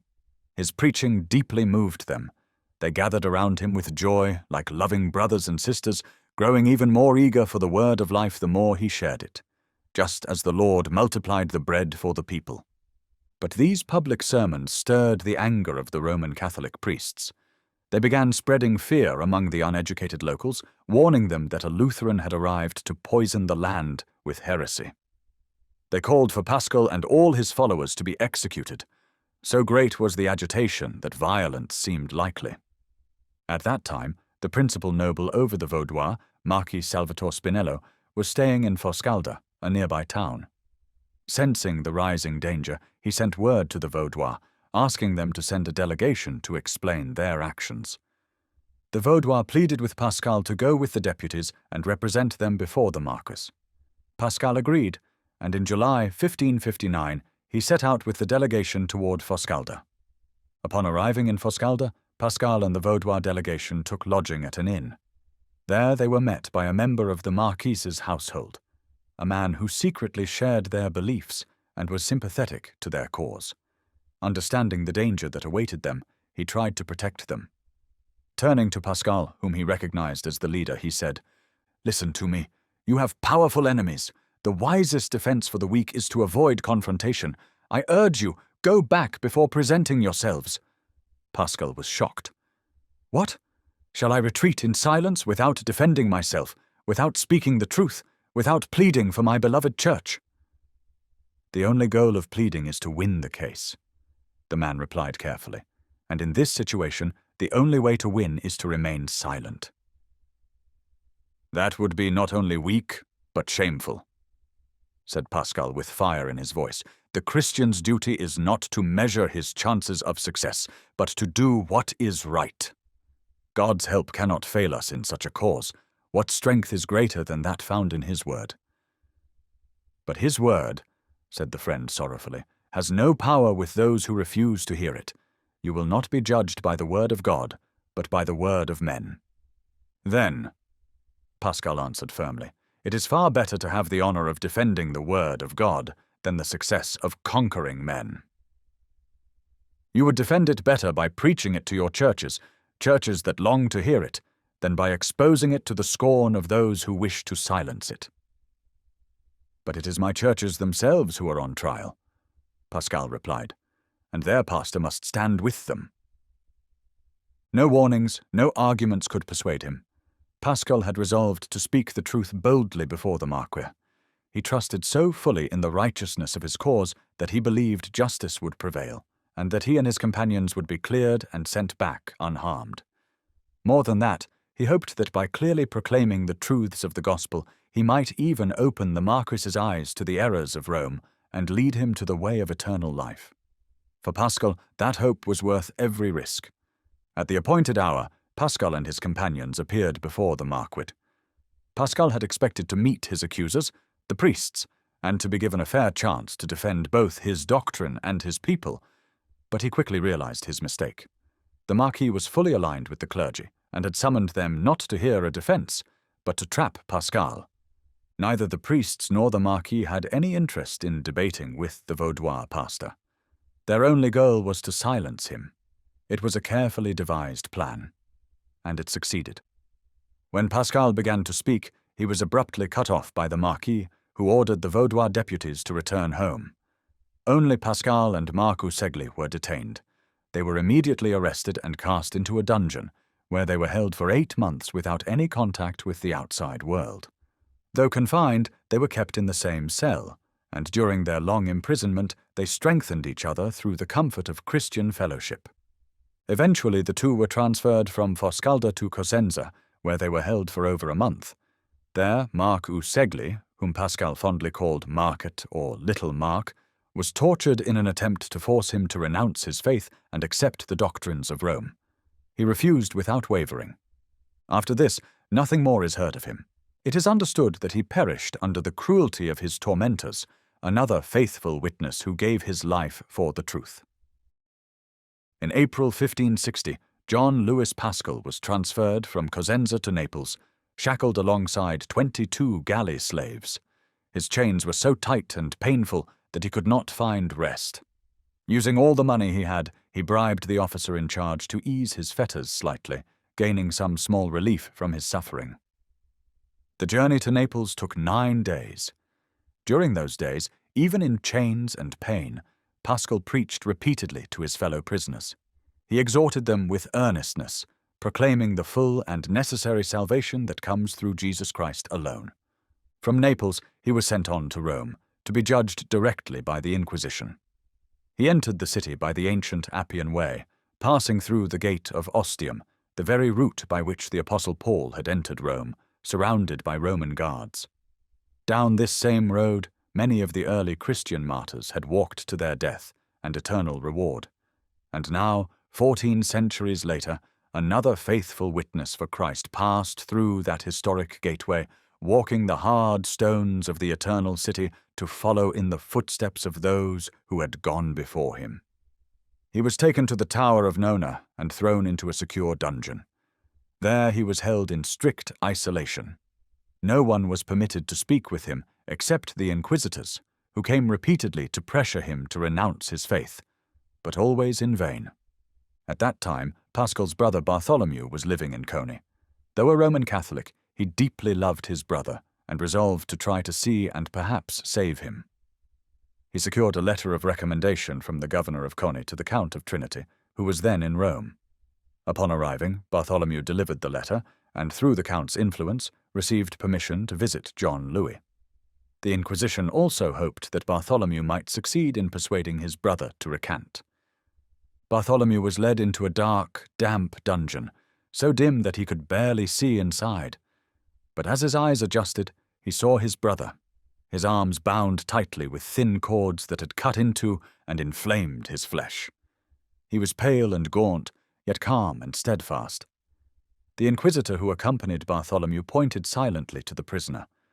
Bartholomew, revealing who he was, bent down to embrace his suffering brother and burst into tears at the sight. "My brother," said Paschal gently and cheerfully, "why are you so troubled? Don't you know that not even a leaf falls from the tree apart from the will of God?" "Be silent, you heretic!" The inquisitor barked harshly. Bartholomew, composing himself, asked, "Is it possible, my brother, that you remain so stubborn in rejecting the Catholic faith which all others accept?" "I hold to the faith of the gospel," Paschal replied calmly. The inquisitor then asked mockingly, "Do you think, then, that God will condemn all who do not follow the doctrines of Luther and Calvin?" "It is not for me to judge," said Paschal. "But I do know this. He will condemn those who know the truth and refuse to confess it." "You speak of truth?" The inquisitor sneered. "What you spread are errors." "Prove that by the gospel," Paschal answered instantly. The inquisitor ignored the challenge and continued, "You would have done far better to stay in your home, enjoy your inheritance, and live among your brothers, instead of falling into heresy and losing everything." "I have nothing on earth to lose," Paschal replied earnestly, "that I must not lose sooner or later. But I gain an inheritance in heaven, which no power on earth can take from me." At that, the inquisitor ended the visit, and Paschal was left alone once more in the darkness and misery of his prison. There was not even straw to lie upon. Fever began to set in, yet through all his physical weakness and suffering, he remained firm in faith. Alone in the silence, he found strength in communion with the Master he served, faithfully upheld by God through every trial. The following day, he was summoned before the tribunal of the Holy Office. For more than 4 hours they pressured him, urging him to abandon his beliefs and embrace the Roman Catholic faith. Every argument they had was brought forward, but Paschal yielded nothing. Weak from hunger, worn by illness and confinement, he answered every objection with clarity and conviction, resisting every effort to trap him into a denial of the truth. For 3 days this process repeated. On the 4th, seeing that he would not be moved, the inquisitors permitted his brother to visit him once more. Bartholomew, in deep anguish, pleaded with him, "Do not bring shame upon your family with a condemnation like this." Paschal looked at him gently and said, "Should I honor my Saviour less than I honor them? Would you have me become false to him?" "You can still honor him in your heart," Bartholomew urged, "even while remaining in the church." "If I am ashamed of him on earth," Paschal replied firmly, "he will be ashamed of me in heaven." "Ah, my dear brother," said Bartholomew, weeping, "come back to us, return to your family. We would be so happy to have you home again." "Would to God," exclaimed Paschal with deep feeling, "that we could all be together again, united in the love of the Saviour. My native skies would be sweeter to me than these prison walls. But if I remain here, it is because Jesus is with me, and he is more to me than even my family." "Would coming with us mean losing him?" Bartholomew asked, deeply moved by his brother's words. "Yes," Paschal answered. "The only way out of this dungeon is by abjuring my faith, and that would be the loss of my soul." "Then your friends mean nothing to you?" Bartholomew asked. "Jesus has said," Paschal replied, "that anyone who is not willing to forsake father or mother for his sake is not worthy of him." Bartholomew, trying one last appeal, offered to give his brother half of all he owned if he would make peace with the Pope and return with him to Coni. But at these words Paschal broke into tears. "To hear you say such things hurts me more than the chains that bind me," he said. "This world and all its desires are passing away, but the word of God endures forever. May God give me the strength never to forsake him." 3 days later, Bartholomew writes in his own account, "I found a way to see him once again. When the monk began to urge him to recant, he said, 'All your arguments are built on human reasoning. Do not close your eyes to the grace of God, for you will be without excuse before him.' The monk was astonished and said, 'God have mercy on us!' 'May he indeed,' Paschal replied. But the next day, without speaking, Paschal made a quiet sign to his brother, warning him to leave. He had sensed that the inquisitors were beginning to suspect Bartholomew's loyalty. Without a word, Bartholomew departed and returned sorrowfully to Piedmont. Now the martyr was left alone to prepare for the death he knew was drawing near. His suffering increased as his body weakened, but his faith did not falter. Knowing the end was close, he wrote a tender and beautiful letter to his betrothed, Camilla Guarina. "The affection I bear you," he wrote, "grows stronger with my love for God, and the more I have advanced in the Christian faith, the more deeply I have loved you." Hinting gently at his approaching death, he added, "Console yourself in Jesus Christ, and let your life reflect his doctrine." Paschal had been imprisoned in Rome since mid-May. His sufferings during that time had been severe, and now the end had come. On Sunday, September 8th, 1560, he was taken under guard from his cell to the convent della Minerva, where he was formally sentenced to die by fire the next day. He was once again urged to recant, but he firmly repeated all he had previously said, and lifted his eyes to heaven in thanks, rejoicing that God had counted him worthy to die a martyr's death. He was then returned to his cell, where he spent his final night in prayer. On the morning of September 9th, he was led to the great square before the castle of St. Angelo. Near the bridge over the Tiber, a pile of wood had been stacked for his execution. On a platform nearby sat Pope Pius IV, surrounded by cardinals, bishops, and priests, all gathered to witness and take satisfaction in the martyr's final agony. Paschal had walked in silence from the prison, but as he looked upon the great assembly, he raised his voice and began to speak. With great boldness and eloquence, he proclaimed the sweetness and truth of the gospel of Christ. The crowd listened in awe. The Pope grew uneasy. The priests began to murmur. In that vast square, the only sound was the clear, unwavering voice of the dying man giving his final witness for Christ. Some in the crowd murmured with sympathy, and the Pope's face darkened. Alarmed by the power of Paschal's testimony, the inquisitors gave a swift order. He was to be strangled to silence his voice.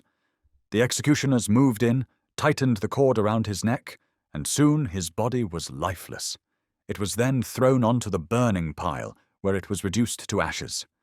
Those ashes were gathered up and cast into the Tiber, the river carrying them slowly to the sea, earth's last resting place for the remains of one whose soul had already entered the joy of his Lord. Rome had silenced the voice of the young pastor, but she could not erase the witness of his life, nor the power of his martyrdom.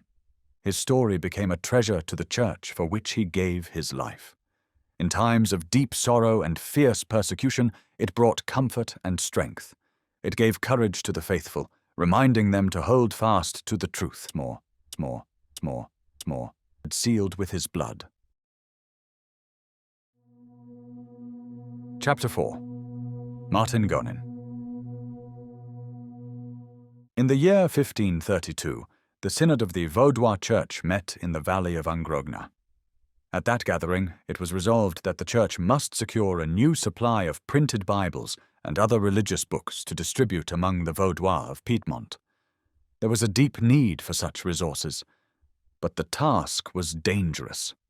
Roman Catholic authorities kept strict watch along the borders, determined to block the entry of Protestant writings into Italy. Getting Bibles over the Alps was no small feat. It required great courage, secrecy, and sacrifice.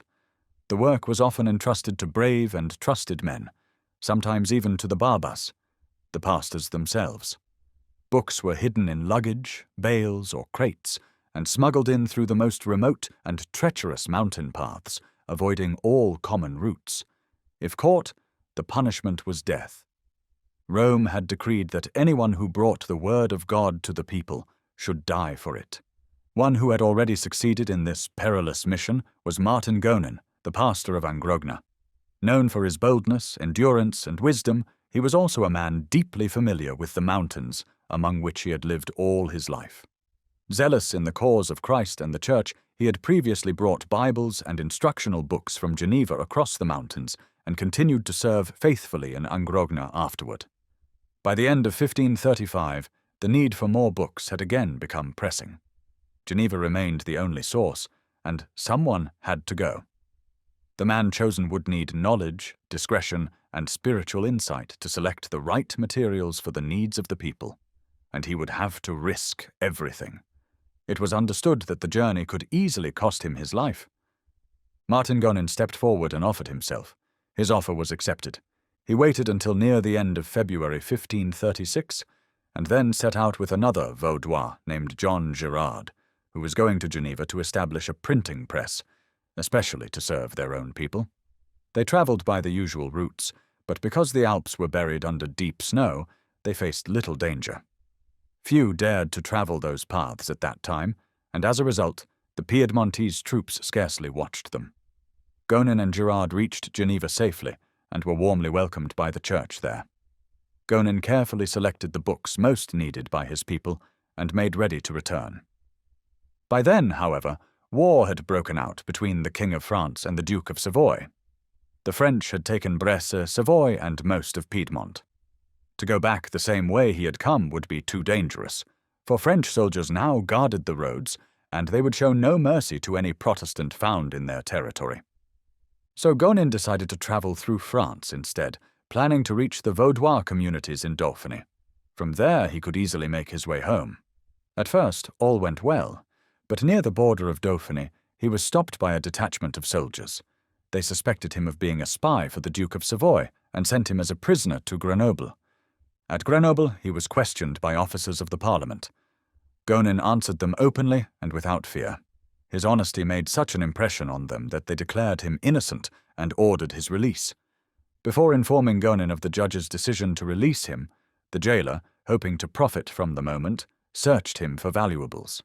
He stripped off Gonin's clothing and examined everything thoroughly. In the lining of the pastor's coat, he found several concealed papers, letters that Gonin had forgotten to destroy after his arrest.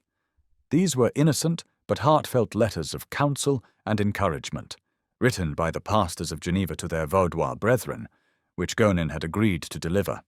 Eager to win favor with the authorities, the jailer quickly handed the papers over to the judges. After reading them, the judges reversed their order of release and commanded that Gonin be returned to prison. For 2 days, the pastor lay in his dark, foul cell, uncertain of what awaited him. Yet he strongly sensed that he was destined to join the long line of martyrs who had died for the truth. This thought did not shake his peace. Life was dear, but he was ready to surrender it for the name of Christ. On the 3rd day, Martin Gonin was again brought before the judges. This time, the charge was direct, that he was a Lutheran. "I am not a Lutheran," he answered plainly. "for Luther did not die for me, but Jesus Christ only, whose name I bear." "What is your doctrine?" one judge asked sharply. "The doctrine of the gospel," Gonin replied. "Do you attend the Mass?" "No." "Do you recognize the authority of the Pope?" "No." "Do you acknowledge the authority of the King?" "Yes." Gonin responded without hesitation. "For the powers that be are ordained of God." The chief judge quickly interjected. "Then the Pope is also one of the powers that be." "Only by the support of the devil," Gonin answered boldly. That reply enraged the judges. Shouting for him to be silent, they refused to let him say more. Gonin then declared that he held no doctrine deserving punishment and offered to prove all his beliefs from Scripture. But they cut him off, declaring they needed no further hearing. Calling him a cursed heretic, they pronounced sentence of death. Still, they dared not kill him publicly. The city of Grenoble was already stirred by the teachings of the Reformation, and several nearby lords, Beaune, Villars, Maillet, Bardonnanche, and others, were favorable to the gospel. The judges and priests feared that if Gonin were executed openly, the nobles might intervene, or the people might rise in sympathy. To avoid this, they ordered that Gonin be put to death in secret. Therefore, that night it was resolved that he was to be strangled and his body cast quietly into the river Isère. Returned to his cell, the aged barber gave himself wholly to prayer. He lifted his soul to God, praying for the advance of the gospel, for the salvation of the world, for his sorrowing family, and for his persecuted brethren. Not once did fear shake his faith, nor did he desire to escape death through denial. For him, to die was to be with Christ. He needed no priest, no absolution, no ritual. His trust was in the Rock of Ages, and in the darkness of his dungeon he was at peace with the Lord. God did not leave him long in suffering. On the night of April 26th, 1536, the pastor was aroused from his prayer by the sound of heavy steps echoing down the stone stair that led to his prison. The steps halted at the door. Keys rattled, bolts slid back, and the thick door swung open. Gonin rose quietly, knowing well what the moment meant. A faint light entered as a lantern was lifted, revealing the executioner and his men in the doorway. "I see well what you have come for," said Gonin steadily, as they paused, seeming reluctant to enter. "But do you think you can hide your deed from God?" "In what way?" one of them asked, startled. "You plan to throw me into the river when no one sees," said the barber. "but will not God see you?" The executioner laughed harshly and turned to his men. "Get your ropes ready." Gonin turned once more to his fellow prisoners, those who had shared his cell and heard his words of comfort and truth. "Poor sinners," he said gently. "remember, there is pardon in one only, Jesus Christ. Though your souls be as red as crimson, he will make them white as snow." "What does this mean?" asked one of the prisoners. "That even the deepest stains, yes, even in the eyes of man, can be washed clean by him," replied Gonin. "Repent and be converted, for the kingdom of God is at hand." "Are the ropes ready?" The executioner interrupted. "Yes." Came the answer. "Then bind him." They seized Gonin. He made no struggle, but submitted calmly, letting them tie his arms tightly behind his back. They led him silently up the damp stone steps and out into the prison yard. It was a clear, cool night. The stars burned brightly overhead, casting pale light across the earth. Through the narrow streets of the sleeping city they walked. Soon the sound of rushing water rose around them, the river Isère. They halted at its edge. The executioner tied a rope around Gonin's ankle. "Let me pray," said the pastor. Permission was granted. Kneeling on the riverbank, Gonin lifted his face to the heavens and commended his soul into God's hands. Then he rose and said, "I am ready to die." Without a word, the executioner looped a thin cord around his neck. Twisting it tightly with a stick, he choked the breath from the pastor's lungs. Gonin collapsed, but the killer bent down to ensure death and completed the strangling. Then the body was dragged to the water and thrown in. The cold river partially restored the martyr to consciousness. His limbs quivered and stirred, but the rope on his ankle still held him. The executioner waited, keeping the cord taut until all movement ceased, and the life of Martin Gonin was fully gone. Then he let go. The river caught the body, whirled it in its current, and swept it away toward the Rhone. But though his body vanished in the dark waters, his soul had already risen to the throne of God, to wear the martyr's crown and to stand as a witness against the cruelty of Rome.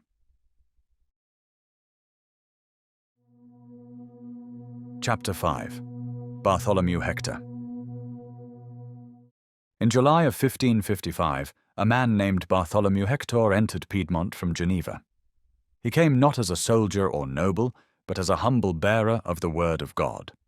Originally from Poitiers in France, he had embraced the Reformed faith and taken refuge in Geneva with his family, seeking the freedom to worship in peace. To support himself, he became a Bible seller, but his work was more than business. It was a sacred calling. Carrying copies of the Holy Scriptures, he traveled across dangerous regions, often in disguise, for the Church of Rome watched carefully to stop the spread of Protestant truth. Still, God protected him. Everywhere he went, people received him gladly. In castles and cottages, in cities and lonely valleys, the Bible he offered was cherished. Nobles and peasants alike sought it out, reading its words with hunger in their hearts.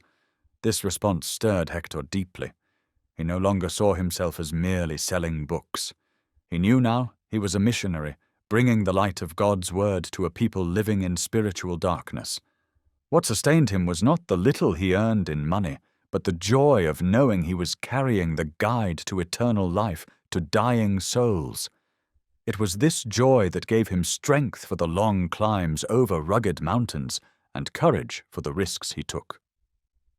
In July 1555, Hector arrived in the Vaudois valleys of Piedmont. His Bibles were received with eagerness. After visiting many villages and hamlets, he made his way up into the heights of Angerona. There, on the high Alp of La Vacha, where the shepherds took their flocks during summer, he continued his holy work among those faithful mountain people. During the brief summer season, the mountain throws off its snowy mantle. In only a few days, countless wildflowers burst into bloom, and the rocky peaks are clothed in beauty and life. In this place of peace, Bartholomew Hector found a warm welcome. The shepherds rejoiced to see him, bought several Bibles, and encouraged him to press on to a higher Alp, Infernay, which overlooks Pras del Tor, the stronghold of the Vaudois. At Infernay, he was again received with joy. These shepherds, high above the valleys and separated for a time from the fellowship of the church below, had little access to spiritual food. Their hunger for God's word was deep, and they gladly received the Scriptures. They told Hector how badly the scattered mountain flocks needed the Bible during their time away from the pastors. Moved by their need, Hector made a firm decision. He would no longer focus on villages where ministers already served, but would take his entire effort to the remote herdsmen of the high places, who had no other source of spiritual instruction. From Infernay, he planned to go to the Alp of Lauzun and then make his way to the valley of St. Martin. It was a hard and dangerous route, not only because of the steep and rugged terrain, but also because the path led through territory ruled by some of the fiercest enemies of the Vaudois, who were loyal to Rome and hostile to the gospel. Still, he pressed forward.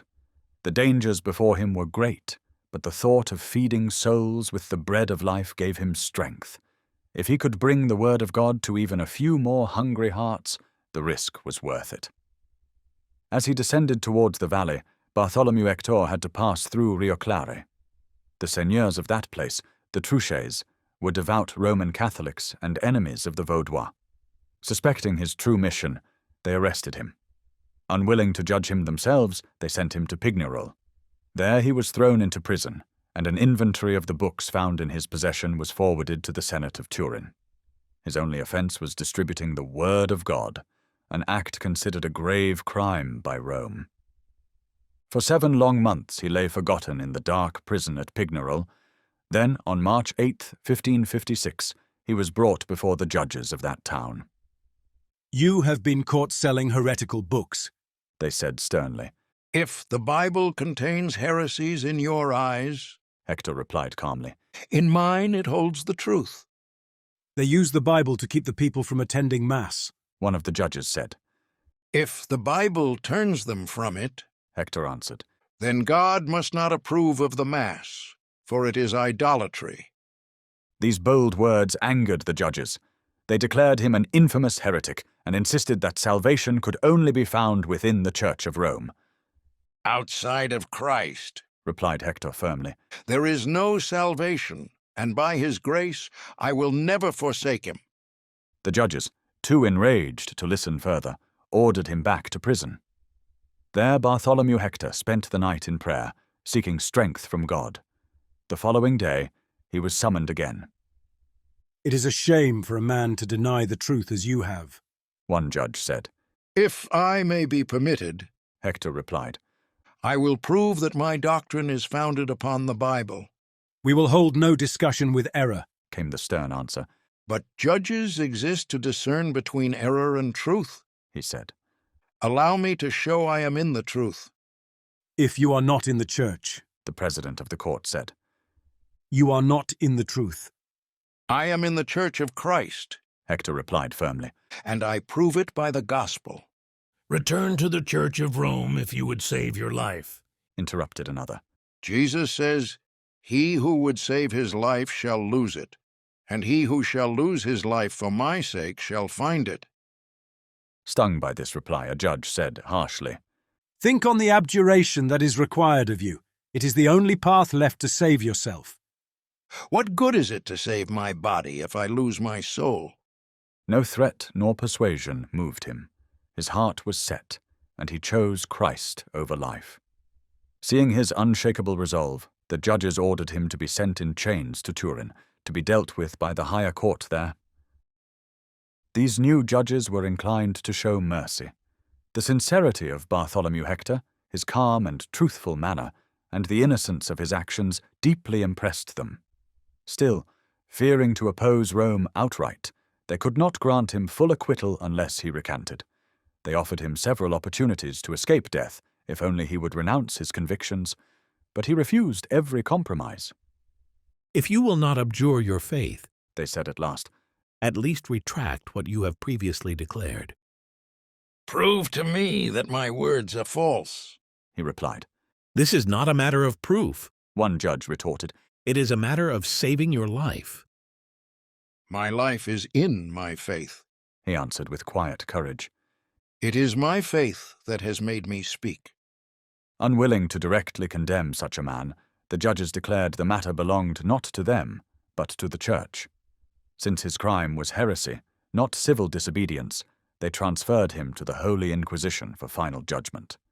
This order was issued on March 28, 1556, and Hector was delivered into the hands of the inquisitors. On April 27th, he was brought before them. Here he was allowed a fuller defense than he had been given before. His words were bold, yet humble, firm, yet gentle. The inquisitors, taken aback by his clear reasoning and spiritual depth, delayed their decision. They summoned the vicars general of the Archbishopric of Turin and the Abbey of Pignerol to join them in examining the case. The new tribunal summoned Bartholomew Hector once more and pressed him to retract his faith. They told him his life would be spared if he would only say he no longer believed as he had confessed. "Others," they said, "have done so, kings, nobles, men of power. Some asked for time and afterward recanted. Others submitted at once. Why should you die for this?" But Hector stood firm. "I have said the truth," he answered quietly. "How can I change my words and make a retraction? Can a man change the truth as he would change his garment?" The inquisitors were confused. They decided to delay his sentence so he would have time to reflect and recant. Then they sent him back to prison. He did reflect, as they had instructed, but it only deepened his conviction in the truth of his faith. He prayed constantly, and God gave him strength to remain faithful even unto death. The time given to him ended on May 28th, but when they saw he remained firm, they extended it to June 5th and again to June 10th. Each time he was brought before them, they urged him to recant, and each time he calmly refused to give up the truth. He said his life had been full of trouble, and he was ready to leave it and be with Christ. The inquisitors then handed him over to the civil courts to be sentenced by law. His gentle and noble conduct had moved them so deeply that they went against their usual practice and recommended him to the mercy of the judges. The law was clear and gave only one punishment for the crime of heresy: death. The man who sold Bibles was brought before the judges on June 19th and sentenced to be burned alive in the square of the castle of Turin on a market day. Later, because of the recommendation of the inquisitors, the court ordered that the executioner should strangle him as the fire was being lit. The martyr listened calmly as the sentence was read and quietly said, "Glory be to God, for he has counted me worthy to die for his name." Many people visited him in prison, urging him to recant and promising that if he did, they would try to get his sentence reversed. But he responded to them with strength, urging them instead to repent and believe in the gospel of Jesus Christ. His words deeply moved them, even though they had come to persuade him. The inquisitors ordered him to stop speaking and warned that they would cut out his tongue if he tried to talk to the crowd on his way to the stake. On the next market day, the Bible seller was led from his prison to the large square where many others had died for the same faith. The streets were full of a quiet and sympathetic crowd, as his story had spread and stirred an unusual amount of pity. Despite the cruel threat, Hector spoke to the people the whole way, declaring the saving work of Christ and urging them to repent and be saved through the blood of their Redeemer. When they reached the stake, everything paused. The pile had been built in the middle of the square, on ground already made sacred by the blood of many Vaudois martyrs. Surrounding it were soldiers of the Duke of Savoy, and behind them stood a dense crowd of people gathered to witness the martyr's death. The priests of the persecuting church were there, chanting the Miserere, and from the dark tower of the castle the great bell tolled his death knell. The day was bright and calm. The soft Italian sky stretched overhead, almost as if offering the martyr a glimpse of the glory that awaited him beyond this world. In the distance rose the snowy peaks of the Alps that surrounded the Vaudois valleys, where fellow believers were mourning for their brother and praying that God would strengthen him to die faithfully for Christ. In the square, many faces were anxious and sorrowful, but the face of the Bible seller was calm and full of peace. Earth was fading from his sight, and heaven was drawing near. With steady steps, he climbed onto the pile and turned to the executioner, ready for what was to come. Just then, a stir passed through the crowd, a soft murmur of surprise and hope, as an officer from the Duke's court pushed his way through the people toward the stake. A deep silence fell over the square. Everyone strained to hear what this sudden interruption might mean. Reaching the pile, the officer called out to Hector, saying he had come to save him. Hector looked at him in surprise. The officer explained that the judges were willing to give him one last chance. If he would only say, "I disavow all heresy," his life and freedom would be restored immediately. It would not require him to explain anything further, and he could go on to live as he chose. The officer pleaded with him not to refuse the court's mercy, but to accept their offer and save his life. The look of surprise on the martyr's face slowly changed into deep sorrow. To this faithful follower of Christ, the offer was simply the old temptation in a new form. In his eyes, it was a complete denial of his faith, a betrayal of the Savior who had died for him. This was no time for compromise. Instead of answering the officer, he dropped to his knees on the pile where he was to die. Lifting his hands and eyes to heaven, he cried out in a loud voice, O Lord, give me grace to stay faithful to the end. Forgive those whose sentence is now about to separate my soul from my body. They are not unjust, but blind. O Lord, by your Spirit, open the eyes of the people around me, and bring them soon to the knowledge of the truth. At these words the crowd, who had been holding their breath to see how he would respond, broke into sobs. Some even cried out that it was a shame to kill such a good man, who clearly showed the spirit of a true Christian. Fearing the influence of this growing sympathy, the officers quickly ordered the executioner to act without delay. The martyr was grabbed, laid on the pile, and strangled.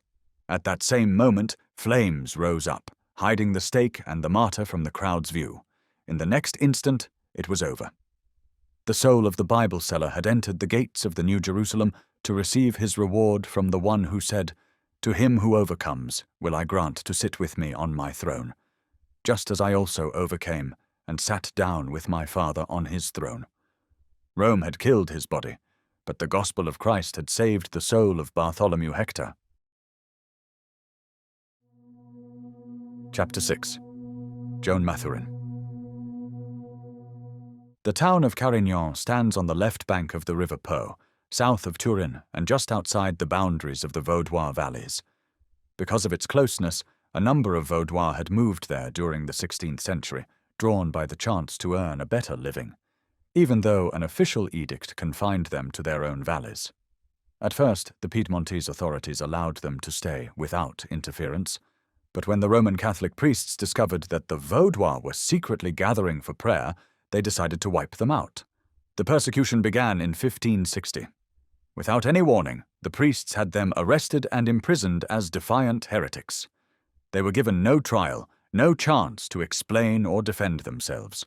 They were arrested on suspicion, condemned on suspicion, and burned within 3 days of being taken. There was only one way to avoid death: renounce their faith and attend Mass. The first to be arrested in Carignan was a French refugee named Mathurin. He had come from the Vaudois valleys in France and had married a woman from the valleys in Piedmont. He was a simple laborer who paid little attention to politics or religious disputes. His only wish was to provide for his family and worship God in peace. But he was caught leading family prayer in his own home, a crime for which he was sentenced to be burned alive. The authorities pleaded with him to renounce his faith and save his life, but he firmly refused. "We give you 3 days to think it over," they told him. "But if you don't come to Mass by then, you will be burned alive." Mathurin's family was overwhelmed with sorrow at his arrest and sentence. His wife, Joan Mathurin, went straight to the commissioners and asked permission to see her husband. "We will allow it," they said, "but only if you promise not to strengthen him in his errors." "I promise," she replied. "I will speak only for his good." The commissioners took this to mean that she intended to persuade him to recant. Confident of success, they led her to the prison where her husband was held. Mathurin was filled with joy at the sight of her. The commissioners stayed to watch the meeting, expecting that the tender pleas of a young and loving wife, so dear to him, might weaken his resolve. But they had completely misunderstood her promise. Joan deeply loved her husband, and the thought of his death broke her heart. Yet she was a true daughter of the martyrs.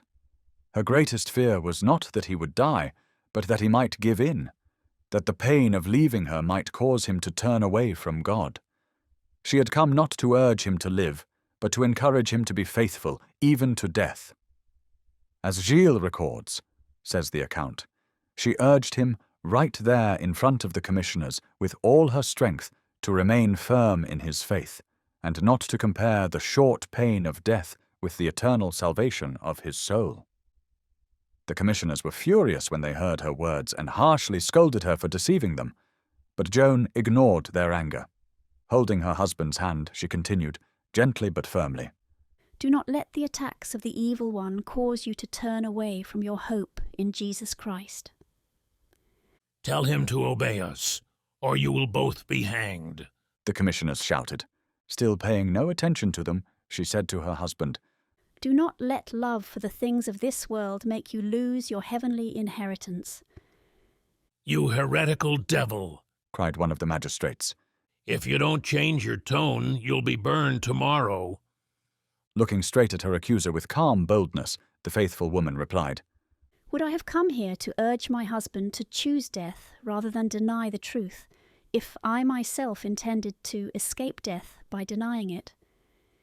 You should at least fear the fire that awaits you, said the magistrate, shaken by her courage.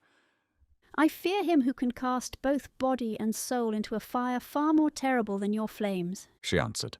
Hell is for heretics, another commissioner said. Save yourselves by turning from your errors. If the truth isn't in the word of God, she asked, where else can it be found? This will mean death for you both, said one of the magistrates, moved by both admiration and pity. The face of the Vaudois wife lit up with sudden, overwhelming joy.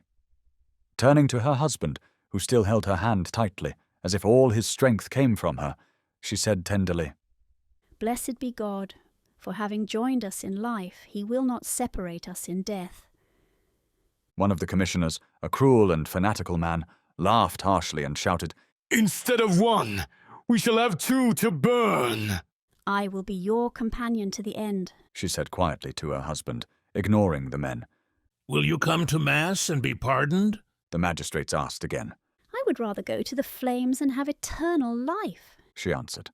If you do not recant, one of them said sternly, Mathurin will be burned tomorrow, and you 3 days after.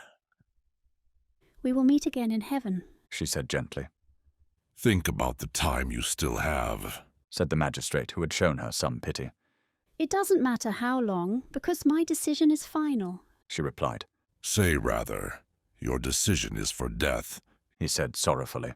The death of the body is only the life of the soul, she replied. Then the harshest of the magistrates, the one who had rejoiced in their sentence, shouted, Have you nothing else to say, you cursed, stubborn woman? Nothing, she answered meekly.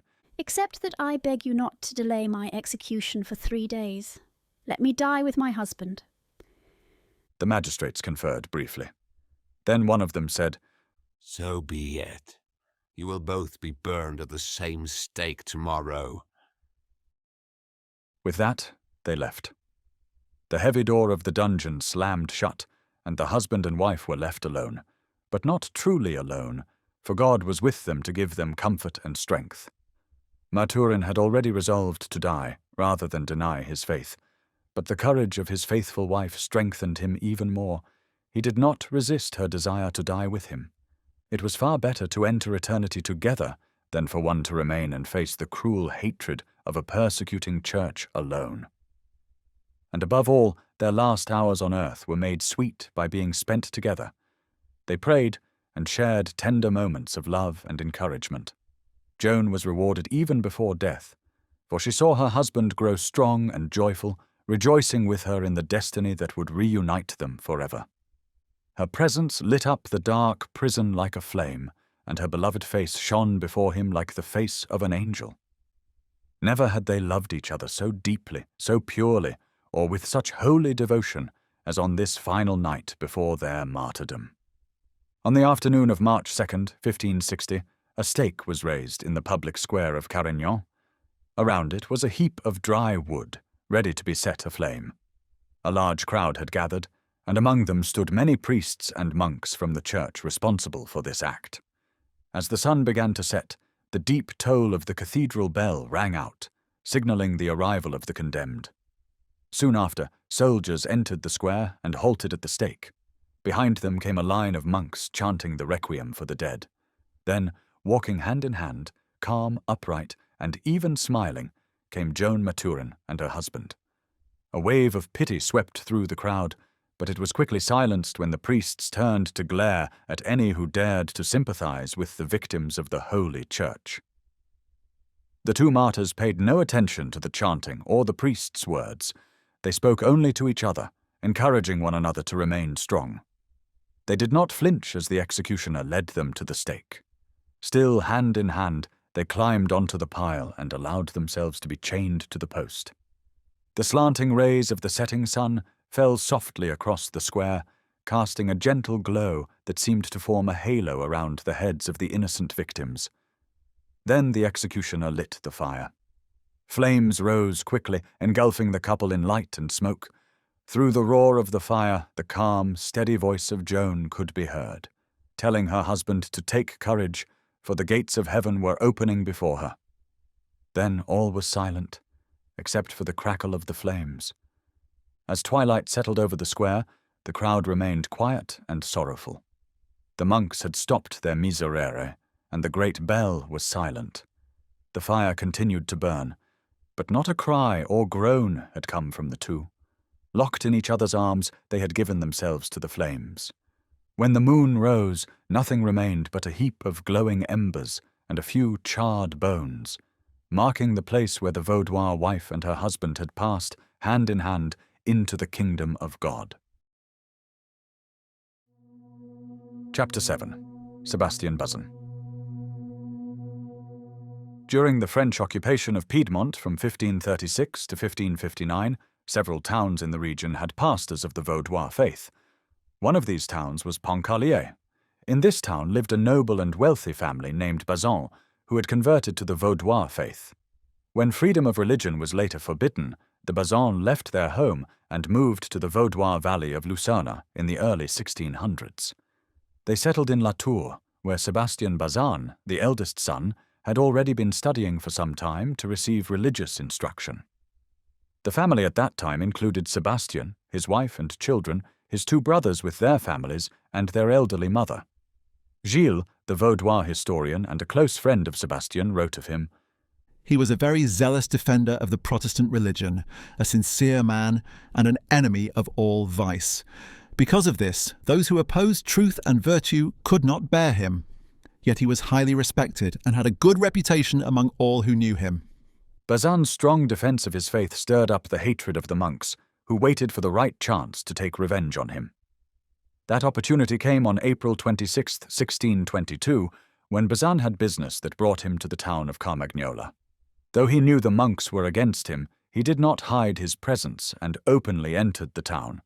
As soon as word reached the Carmagnola monks, they decided to arrest him as a heretic. Bazan was known for his courage, and even his enemies admitted he would not go down easily. So instead of confronting him with a small group, they gathered a large force of armed men to ensure resistance would be impossible. They surrounded the inn where Bazan was staying, leaving no way of escape. Though he tried to fight back, he was quickly overpowered, tied up, and taken to the town prison.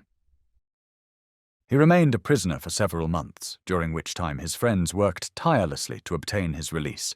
He was allowed to communicate with his family and received steady encouragement and comfort from fellow believers. After spending some time in the prison at Carmagnola, he was transferred to the prison of the Senate in Turin. Soon after arriving there, he wrote a letter to his friend Gilles. "What great blessings God has given me through your letters and your prayers. For every good thing comes from God, even the gift of friendship. It is He who gives His people strength and hope in their trials, strength that our enemies cannot understand. That is why they try to break us through long imprisonment and constant pressure to renounce our faith. But I am confident that the Lord will never leave me and will strengthen me to the end. Please be so kind as to visit my family and encourage my wife to remain faithful in the fear of God. She needs gentle and loving counsel, which you know how to give far better than I can express in writing." He closed the letter with these words, "May God Himself continue His work in us, that by resting on His holy promises, we may one day triumph with our Captain Jesus Christ in His glorious heavenly kingdom." From the prison in Turin, this 14th day of July 1622. This was the voice and spirit of a man who had spent 3 months in a Roman Catholic dungeon, fully aware that he would likely leave it only to face a martyr's death. Yet at the time he wrote that letter, he still held some hope that his case might be presented to the Duke of Savoy, from whom he expected fair judgment. But that hope was crushed. Instead of being brought before the Duke, the Senate of Turin ordered him to be handed over to the Inquisition for examination. He was taken to the dungeons of the Holy Office, and from that moment his fate was sealed. No prisoner left the Inquisition's cells alive unless he was willing to deny his faith. And Sebastian Bazan was not. At first, the inquisitors treated him with apparent kindness, hoping to win his agreement by gentleness. They reasoned with him, claimed they cared for his soul, and pleaded with him to return to the Roman Church. But he stood firm. He had embraced the gospel of Jesus Christ, and he had no need of Rome's superstitions. When persuasion failed, they turned to threats. They warned him of dreadful punishments if he continued to refuse, but he would not yield. Then they tortured him, racking his body until it seemed it would be torn apart. But still, he would not deny his faith. He endured the agony with a strength no human could supply. At last, fearing he might die before they could burn him, they stopped the torture and left him beaten, swollen, and disjointed, to suffer alone in the darkness of his cell. They believed that time, pain, and fear would eventually break him, that he would agree to anything just to escape. But they did not understand the kind of man he was. Sebastian Bazan did not rely on human strength. His trust was in God alone, and it was God's almighty hand that upheld him in his weakness and led him with courage along the hard road of martyrdom. Still, Bazan's friends had not given up hope. They pressed his case urgently, seeking every possible means to save him.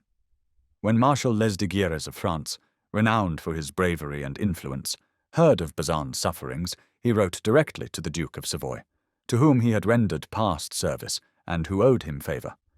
His letter said, I have always made my appeals to your Highness with confidence, knowing they would not be refused.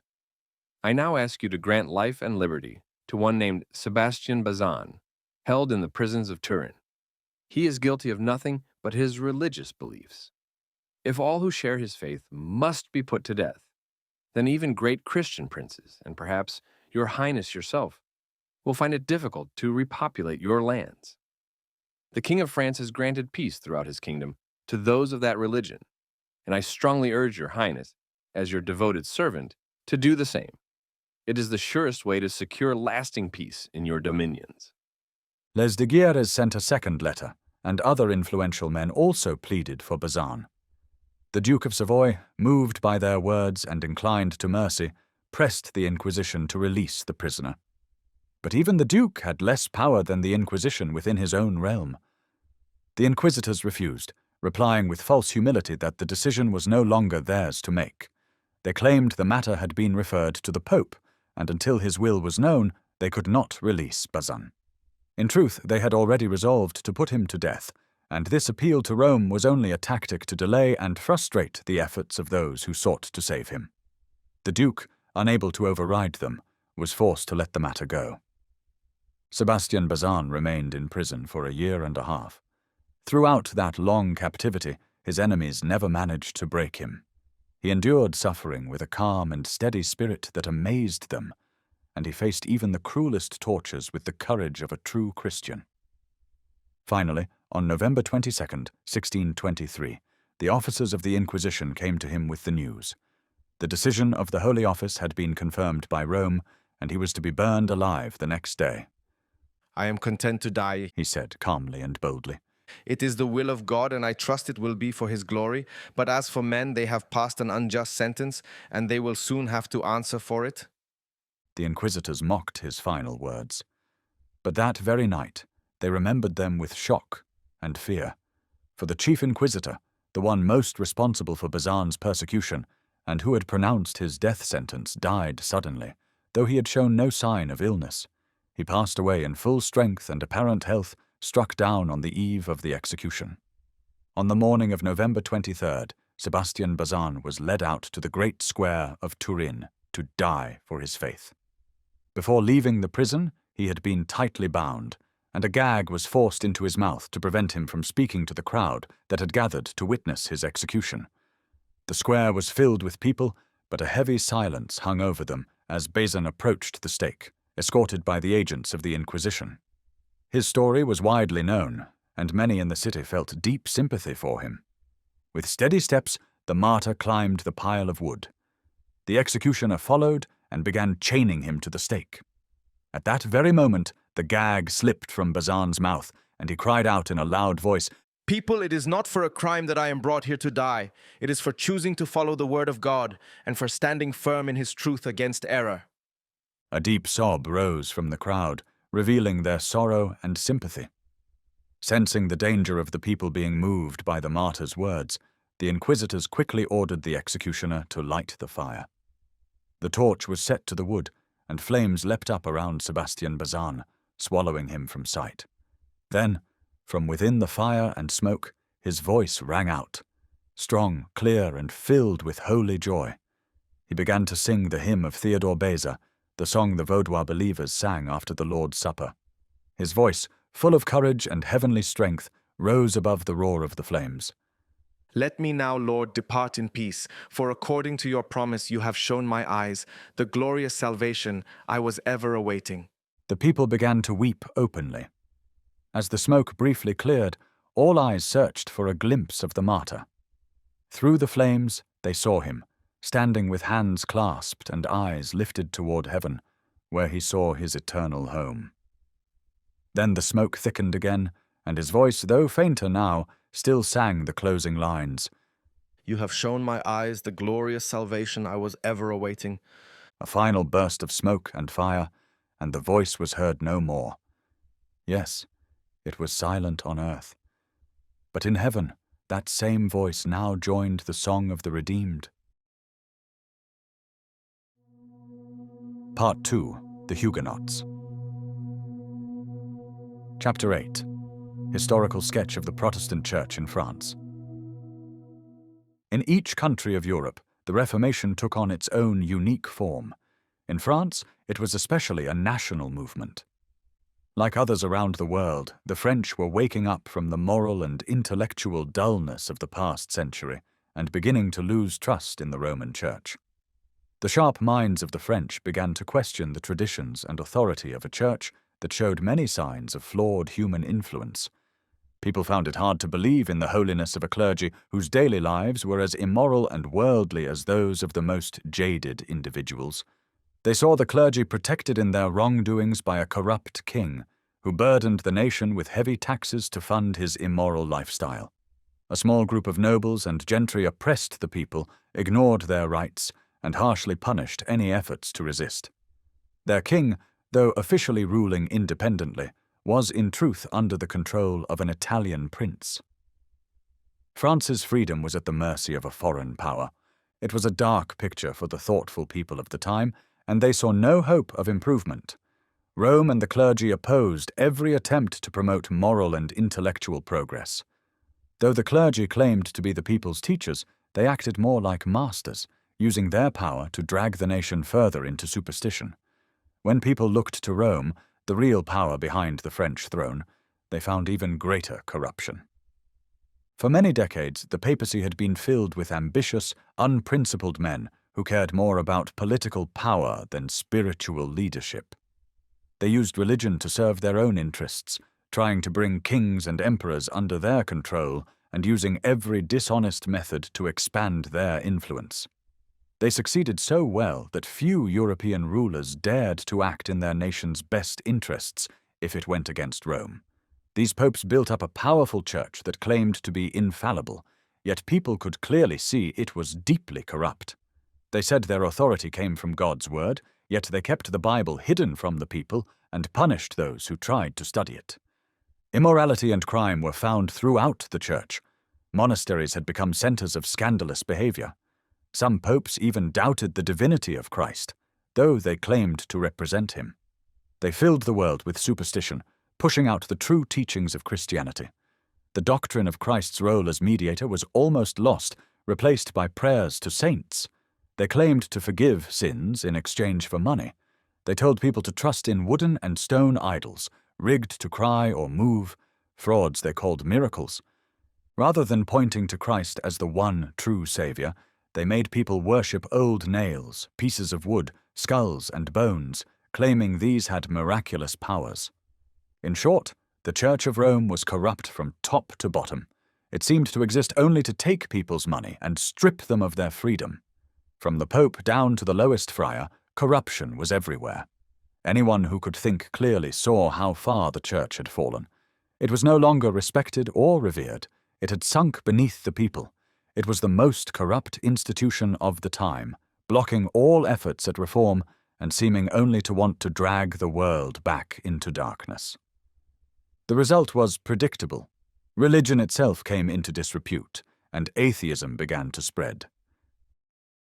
How long this would have continued is impossible to say, had it not pleased God at that time to provide a way for people to discover the truth and spread its knowledge.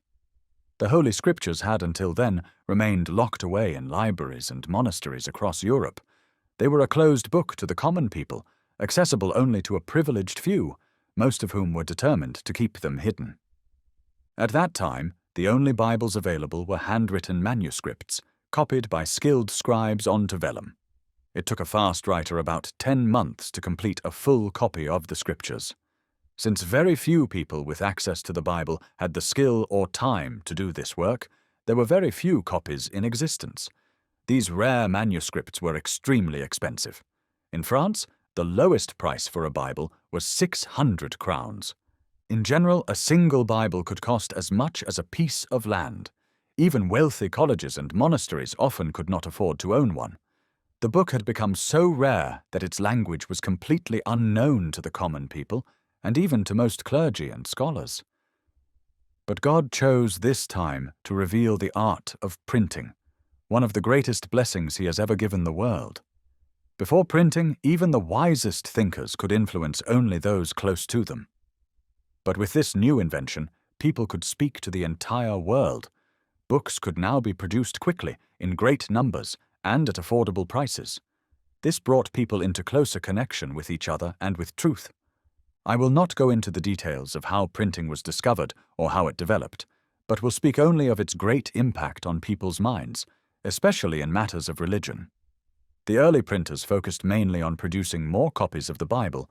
They had no trouble selling them at prices high enough to cover their work. Demand far exceeded supply, though it came only from the educated, since these first printed Bibles were in Latin, a language the common people did not understand. Yet the impact of reading the Scriptures on these early readers was profound. They quickly discovered in the Bible a perfect guide for life and faith. In many countries, men began, without planning or coordination, to translate the Scriptures into their native languages. Printers immediately began to publish these translations for public use. In 1471, an Italian version of the Bible appeared. A Bohemian version followed in 1475, a Dutch version in 1477, a French version also in 1477, and a Spanish, Valencian, version in 1478. By the beginning of the 15th century, people in all the major nations of Europe could access the Bible in their own language. The demand was overwhelming. At first, the Bible could only be read aloud to others. In English cathedrals, single copies were placed in public spaces, chained to niches, and crowds gathered around them to hear its life-giving truths. But as printing methods improved and smaller, more affordable copies became available, people could bring the Bible into their homes, to read and study it privately, in their own time and place. We today, for whom the Bible is a common and familiar book, can hardly imagine the intense eagerness with which people in the 16th century turned to the Holy Scriptures for truth and comfort. Nor can we fully grasp how highly they valued it. Wounded by the wrongs they had suffered under the Church, they turned urgently to the Bible to see if such things were truly supported by the Word of God. Each person had a personal reason for reading it, beyond simply a longing for something better than the corrupt religion of Rome. As they read, their doubts were confirmed. They were shocked and overjoyed. They discovered that God's Word taught one thing, while the Roman Church claimed and practiced something entirely different. The Bible gave no support for the sale of indulgences, the exploitation of the people by the priests, or the brutal punishments used by Rome against dissenters. It did not teach the supremacy of the Pope, the intercession of the Virgin or the saints, or the worship of images and relics. Instead, it taught that salvation came through each person's personal faith in the atoning blood of Christ and their own love for Him. It condemned many of the practices that the Church upheld. It called Christians to live pure and blameless lives, and it firmly rejected the vices that had become common in the Roman Church. In short, reading the Scriptures made it clear that the simple faith of Christ and His apostles was vastly different from what the Roman Church had become. Those who had long walked in darkness now saw the light. the true light, which gives light to everyone who comes into the world. By this time, a strong desire for the Scriptures had arisen in France.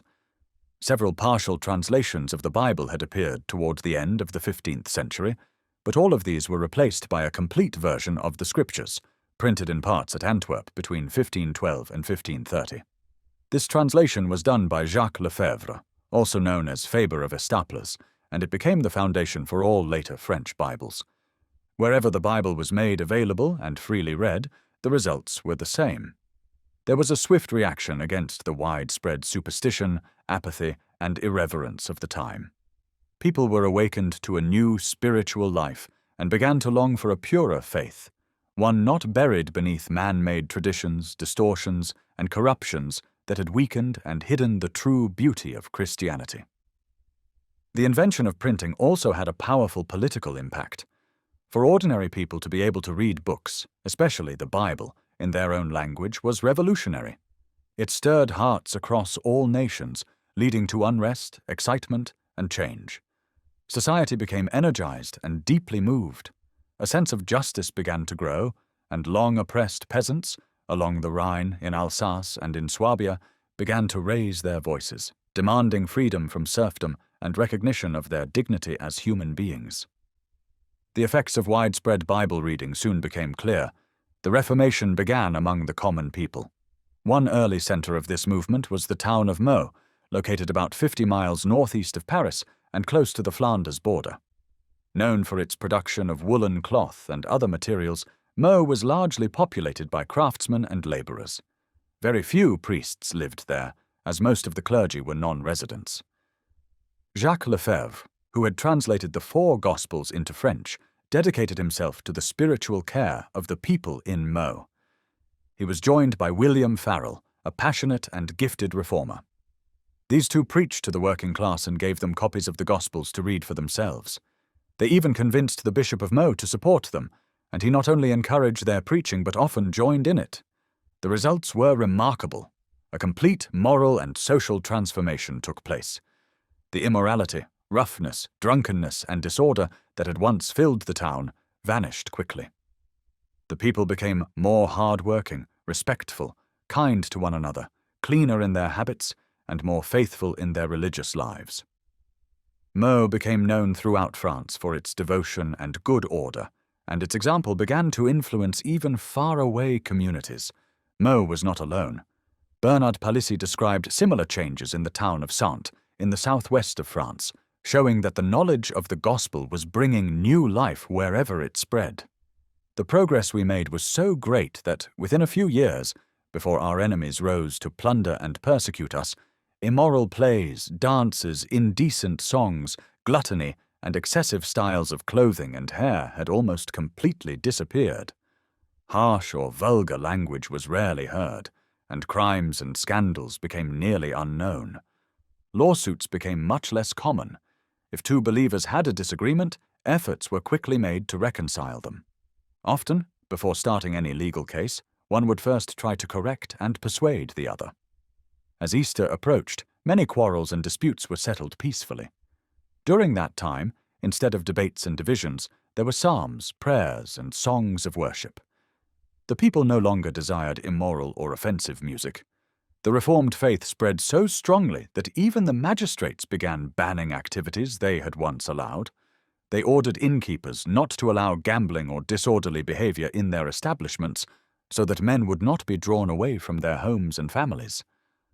On Sundays, you could see groups of workers walking through meadows, groves, and fields, singing psalms and sacred songs, or reading scripture and teaching one another.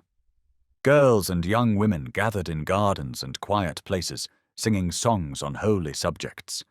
Boys walked with their instructors, whose teaching had such a good effect that these young people not only showed maturity in their behavior, but also a firm and upright character. All these changes worked together so powerfully that not only were the people's habits and lifestyles transformed, but even their faces seemed brighter and improved. Day by day, the number of people reading the Bible grew, and with it, the work of moral and social change continued. It began to seem that France stood on the edge of a great transformation, not only spiritual, but moral and societal as well. But Rome became alarmed. It mattered little to the priests and monks that the people's lives and morals were improving. What concerned them was that their power was slipping away. The Mass was being abandoned, and their income was shrinking. Their influence over the people was weakening, and they determined to put an end to the practices that threatened their control. When word reached Rome of the changes that Bible reading had brought, the Pope quickly gave orders to stop such readings and to destroy those who read the Scriptures. From that time forward, it became the fixed policy of the Roman Church to wipe out the supporters of the Reformation in France. In 1525, Pope Clement VII established or expanded the Inquisition in France, giving it full apostolic authority to judge and condemn heretics. The king, pressured by the clergy, became an enemy of the Reformed. Royal decrees were issued, commanding that heretics be exterminated throughout the kingdom. The priests and their allies eagerly took advantage of this permission. A brutal campaign of extermination began against the Reformed believers, and it continued for generations. Whenever groups of the Reformed were found gathering for worship, they were either slaughtered on the spot or captured and burned at the stake. No one was spared, men, women, or children, and terrible tortures were inflicted on them simply for reading God's holy word in their own language. Some managed to flee to Holland and Switzerland, but many perished under the fierce cruelty of Rome. The Bible itself became a main target of the Roman Church's fury. The Pope and clergy denounced it as the most dangerous of all books and blamed it for all the trouble. Whenever a Bible was found printed in the common language, it was burned. Anyone suspected of printing, selling, or spreading the Scriptures was arrested and put to death by fire. In Paris alone, during just the first 6 months of 1534, 20 men and 1 woman were burned for this reason. The Roman Church even turned against the art of printing. It was condemned as a work of the devil, and efforts were made to destroy it. Printers were cursed as enemies of God and the Church, and many were killed on the smallest suspicion. But these efforts failed. Printing had become too important to be destroyed, and even more essential to people than printing itself was the Word of God. Those who had Bibles treasured them more than any possession. The Bible gave them comfort in suffering and revealed a truer and purer form of Christianity than anything taught by Rome. It became so precious that men were willing to risk their lives and fortunes just to own a copy. Many were ready to fight for it, and if needed, to die rather than give it up. Despite persecution, the demand for Bibles continued to grow. Officers of the Inquisition and the king's agents searched every corner of France, burning every Bible they found. But presses in Germany, Holland, and Switzerland produced Bibles and the writings of Luther and Calvin faster than they could be destroyed. Bibles in English, French, Dutch, and German poured from these presses. The king's officers guarded the borders to stop these books from entering France, but they could not keep them out. Brave and godly men, disguised as peddlers, smuggled Bibles hidden in their packs or clothes deep into the country, selling them to both nobles and peasants who eagerly received them. These Bible sellers took great risks. The monks and Inquisition spies were always hunting them, and many were caught and cruelly executed. In 1535, the priests of the Sorbonne persuaded the king to issue a decree to completely ban printing in France. But this attempt to reverse the progress of truth failed. Bibles and religious books continued to enter the country in large numbers, and the Reformed movement kept growing stronger. Though many believers were killed across France, their witness brought others to join their cause. Even the harshest persecutions could not silence the truth or control the minds and consciences of men. Eventually, Rome appeared to have exhausted its strength in persecution. There was a pause in the attacks on the Reformed, and during this time they took on a distinct identity and became known as the Huguenots, a name they have carried ever since. Their numbers grew quickly. Forced by the king's and clergy's continued hostility to unite for protection, they began to form a strong political and religious party. They developed clear goals and came under recognized leadership. Their rapid growth attracted the attention of powerful figures in France. Some of these joined the Huguenots for political advantage, hoping to increase their own influence in the nation. Others, including some members of the royal family, sincerely embraced Huguenot beliefs and became faithful supporters of the movement. The priests and their followers worked tirelessly to stir up the king's hatred against the Huguenots. They played on his superstition and religious prejudice, warning him that the Reformed were becoming so powerful they would soon try to overthrow the throne itself. Cardinal de Lorraine told King Henry II, who had succeeded his father, Francis I, "If the secular arm fails in its duty, all the discontented will join this detestable sect. First, they will destroy the Church's authority, then the crown itself." These arguments had their intended effect. The short period of calm after King Francis's death came to an end, and Henry II became a harsh persecutor of the Reformed. In 1559, a royal edict was issued declaring heresy a capital crime and forbidding judges from reducing or removing the penalty. Persecution resumed immediately across France, and the monks made sure that civil authorities carried out their brutal orders without mercy. The final year of Henry's reign, along with the entire reign of his successor, Francis II, was marked by horrifying cruelty. The Huguenots were forced from their churches and meeting places, which were torn down. They were driven to worship in secret, at night, in underground chambers, forests, mountains, and caves. Those who owned Bibles had to hide them with great care and read them at the risk of their lives. Despite their caution, many secret gatherings were discovered by royal soldiers, and the worshippers were either killed on the spot or taken captive. Few of the captives were spared. The Protestant towns of Cabrieres and Merindol in southern France were completely destroyed. Every building was leveled, and people of all ages and both sexes were slaughtered in the streets. In one horrific act, 400 women and children who had fled into a church were killed inside the sacred building. In another case, 25 women took refuge in a cave. The papal legate personally lit a fire at the entrance, and they were all suffocated. In Paris, an entire Protestant congregation was captured. They were thrown into the infamous Châtelet prison and offered freedom if they would renounce their faith and attend Mass. They all refused. After a long and grim imprisonment, the leaders among them were taken to the Place Maubert in September 1558 and executed before a cheering crowd, with King Henry himself watching from a nearby window. Their tongues were first cut out, then they were strangled, and their bodies burned. One of the martyrs was Philippa de Lutis, a young, wealthy widow of only 22 years. The remaining prisoners were locked in monasteries, but were later released after Protestant princes across Europe pleaded for their freedom. The Pope was outraged by this act of mercy and bitterly complained that the executions had stopped. But persecution could not stop the spread of the truth. Despite cruel laws, the Huguenots continued to grow in strength. The sight of men and women willingly suffering death, enduring terrible torture rather than deny their faith, caught the attention even of those who did not believe. Their curiosity was stirred. They wondered what could be in this forbidden Bible that gave such courage and endurance. They began to read it for themselves, and many were converted to the Reformed faith. The new beliefs spread quickly across France.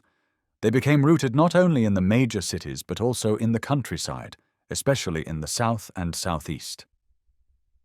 The poverty and suffering common in those regions likely helped the message reach the lower classes. But the Reformed faith also found acceptance among the educated and the wealthy. Important noble families joined the cause. Antoine, Duke of Vendôme, and Louis, Prince of Condé, both from the House of Bourbon, openly supported the new teachings. Antoine married the famous Jeanne d'Albret, Queen of Navarre, daughter of the Protestant Margaret of Vaudois. Prince Condé became the acknowledged leader of the Huguenots. Admiral Coligny, head of the Coligny family, also joined their ranks. The powerful Montmorency family was divided, some members supporting the Reformed, while the Constable hesitated, watching to see which side would prevail. At one point, it seemed as though France might become a Protestant nation. In 1561, the troubled Cardinal de Sainte-Croix wrote to the Pope, "The kingdom is already half Huguenot." Though the cardinal likely exaggerated out of fear, the Huguenots were indeed growing. Yet they still remained outnumbered and vulnerable to those who sought their destruction. In their times of suffering, the Reformed found great comfort in the Psalms of Clement Marot. This faithful man translated the Psalms of David into French verse for the encouragement of his persecuted fellow believers, and these were sung across all parts of France. When the Huguenots could no longer gather openly for worship, they still sang, and often, in the busy promenades of Paris, some bold believer would begin singing one of Marot's psalms with a clear, strong voice. Others would quickly join, and the melody would swell into a rich, united chorus. Even Roman Catholics were moved by the beauty of these songs and often joined in with enthusiasm. The king himself and the nobility came at times to hear these Huguenot psalms sung in public. Each had a favourite. Queen Catherine de' Medici chose, "O Lord, rebuke me not," while the king's mistress, the beautiful Diana of Poitiers, favoured the De Profundis. The priests, however, viewed this singing with suspicion from the beginning. They saw it as a new way for the Huguenots to express their faith in public. Eventually, they secured an edict banning the singing of these psalms. Soon after, those sacred songs were silenced by the dreadful cries of the St. Bartholomew's Day massacre. When the psalms were heard again, it was as battle hymns, raised by armies fighting for their faith and freedom. In 1560, Charles IX, still a child, became King of France. Though he held the title, the true power lay in the hands of his mother, Catherine de' Medici, a woman of infamous reputation. Deeply devoted to Roman Catholicism and completely controlled by the priests, she was praised by Catholic historians as a model of virtue. In reality, she was a corrupt and ruthless woman, guilty of many crimes, and even those who flattered her often despised her behind her back. She loved power above all else, and stopped at nothing to gain or keep it, even going so far as to corrupt her own children to make them obedient to her will. Throughout her life, she was a curse to France. Born and raised in Italy, her loyalty remained with the Pope, and she would have sacrificed France itself if it meant earning his approval. Charles was only 10 years old when he came to the throne, far too young to govern, so Catherine ruled in his name. France was in a state of chaos. The treasury was empty, the nobles acted without restraint, and the people were restless and unhappy. Yet there was a glimmer of hope. The Chancellor of France at the time, Michel de l'Hôpital, was a man of great talent and integrity. He had been deeply disturbed by the persecution of the Reformed. When the Estates General met in December 1560, de l'Hôpital called on all parties to unite behind the young king. He denounced the brutalities of previous reigns and declared that, going forward, there should be no division between Roman Catholics and Reformed, only Frenchmen. Though many Roman Catholics strongly resisted his proposal, de l'Hôpital ultimately prevailed. In August 1561, a meeting took place at Vassy between the king and leaders of the Reformed faith. While the conference produced no clear agreement, the desperate condition of the royal finances made the court more open to the Chancellor's counsel and less inclined to continue persecution. Then, in January 1562, a royal edict was issued granting the Protestants freedom of worship. It seemed for a moment that the court was about to do justice to the Huguenots. The Pope and the priests were determined that Protestantism would not gain a foothold in France. It had already broken the grip of Rome in England, Scotland, and much of Germany, and the Pope was resolved to stop its advance in France at all costs. Pope Pius IV was enraged when he heard of the conference at Vassy and accused Catherine de' Medici of betraying him. The edict granting freedom of worship angered him even more. Soon it became clear to Roman Catholics across France that the Pope expected them to ignore the king's command. As a result, the edict was widely disrespected. In many areas, Protestant gatherings were violently attacked by Catholic mobs. The royal government was too weak to enforce its own laws, and the Huguenots quickly realized they were still at the mercy of their enemies. On Christmas Day 1562, a congregation of about 3,000 Huguenots met for worship in the town of Vassy, located in the region of Champagne. Vassy belonged to the House of Guise, whose leaders were the most powerful figures in the Roman Catholic party. During the reign of Francis II, the Duke of Guise and his brother, the Cardinal of Lorraine, had held the real power in France and had been responsible for much of the cruelty inflicted on the Reformed. After King Francis's death, the Guise brothers temporarily lost their influence at court, but they were constantly looking for a chance to regain control over the king and Catherine de' Medici, and even hoped to seize the crown for themselves. In religious matters, they were extreme fanatics, and the Huguenots feared them as their most dangerous and merciless enemies. The old Duchess of Guise, mother of these princes, lived at the castle of Vassy. When she learned that a large group of heretics were worshipping so near her home, she was furious. She complained to the Bishop of Châlons and warned the people that her son, the Duke of Guise, would punish them if they continued their meetings. The Huguenots responded that the king had granted them the right to worship, and they continued to gather publicly, undeterred by her threats. On Sunday, March 1st, 1563, the Huguenot congregation met once more for worship in a large barn at Vassy. About 1,200 people had gathered, coming from towns and villages throughout the surrounding countryside. The day before, the Duke of Guise, accompanied by his wife and his brother, the Cardinal of Lorraine, had stopped in Dampmartin while on their way to Paris, where they intended to participate in renewed efforts to suppress the Protestants. The next morning, they resumed their journey and approached Vassy just as a church bell was ringing. Hearing the sound, the Duke asked one of his men, "What is that noise?" The reply came, "They are calling the Huguenots to their sermon." Enraged, the Duke shouted, "Huguenots! Huguenots! 'Sdeath! I will Huguenotize them before long!" He entered the town with between 200 and 300 armed men and stopped first at the local convent for dinner, which was customarily eaten in the forenoon. Afterward, he led his men directly to the barn where the Huguenots were gathered. Upon arrival, his soldiers began insulting the worshippers, calling them heretics, dogs, and rebels. 2 gunshots were fired into the crowd, hitting people on the platform. More shots followed. 3 people were killed instantly, and several others were wounded. The Huguenots, being unarmed, could not resist. They tried to barricade the doors, but the soldiers broke them down and stormed inside. In desperation, the Huguenots began throwing stones. One struck the Duke of Guise on the cheek. Furious and in pain, he gave the order, "Put all the heretics to the sword, spare none." His men obeyed without hesitation. 50 people were killed on the spot. Around 200 more were wounded, many fatally. Most of the congregation managed to flee the building and tried to escape, but several were hunted down and shot in the streets. The slaughter likely would have continued until none were left, had not the younger Duchess of Guise pleaded with her husband to end the bloodshed. When the killing was over, the Duke of Guise walked through the bloody scene, observing the aftermath. Someone handed him a book found inside the barn. He looked it over with curiosity, never having seen such a volume before. Then, passing it to his brother, the Cardinal of Lorraine, he said with disgust, "Here is one of the cursed Huguenot books." The Cardinal glanced at the book and gave a slight smile. "There is not much harm in it," he said. "It is the Bible, the Holy Scriptures." The Duke was caught off guard, but quickly replied in anger, "What? The Holy Scriptures? It's been 1,500 years since Jesus Christ suffered and died, and only 1 year since this book has been printed. Do you call this the gospel? By God's death, it's worthless." "My brother is mistaken," said the Cardinal calmly, as he turned away. The Duke then summoned the local magistrate and sharply rebuked him for allowing the Huguenots to meet in the town.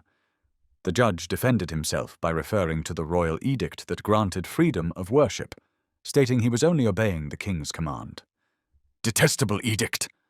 shouted Guise, his face blazing with fury. Striking the hilt of his sword, he declared, "This shall soon cut it to pieces." The news of the Vassy massacre spread quickly throughout France and was welcomed with joy by the Roman Catholics.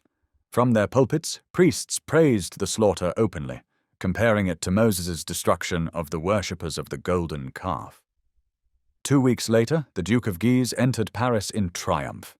He was met at the Saint-Denis gate by the provost of merchants and rode into the city at the head of 1,200 mounted gentlemen. The people cheered him loudly, hailing him as the defender of the faith and the saviour of the nation. All Catholic France began preparing to rise up against the Huguenots.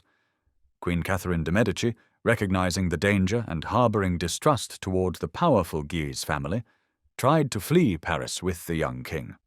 But the Duke of Guise pursued them with an armed force. Though he used no open violence, he forced them to return to the Louvre. From that moment until his death, Guise held control over France. With Guise leading the charge, Catholics across the kingdom rose up violently against the Huguenots. The Reformed, trusting in the royal edict for protection, were caught unprepared and suffered greatly.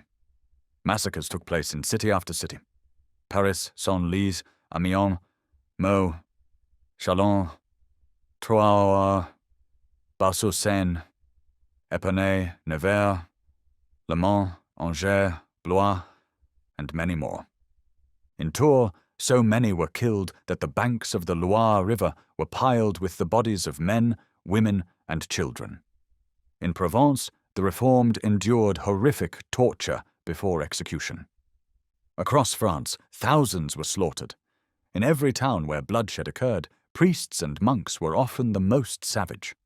When others hesitated or showed mercy, they demanded death and preached total extermination as a religious duty.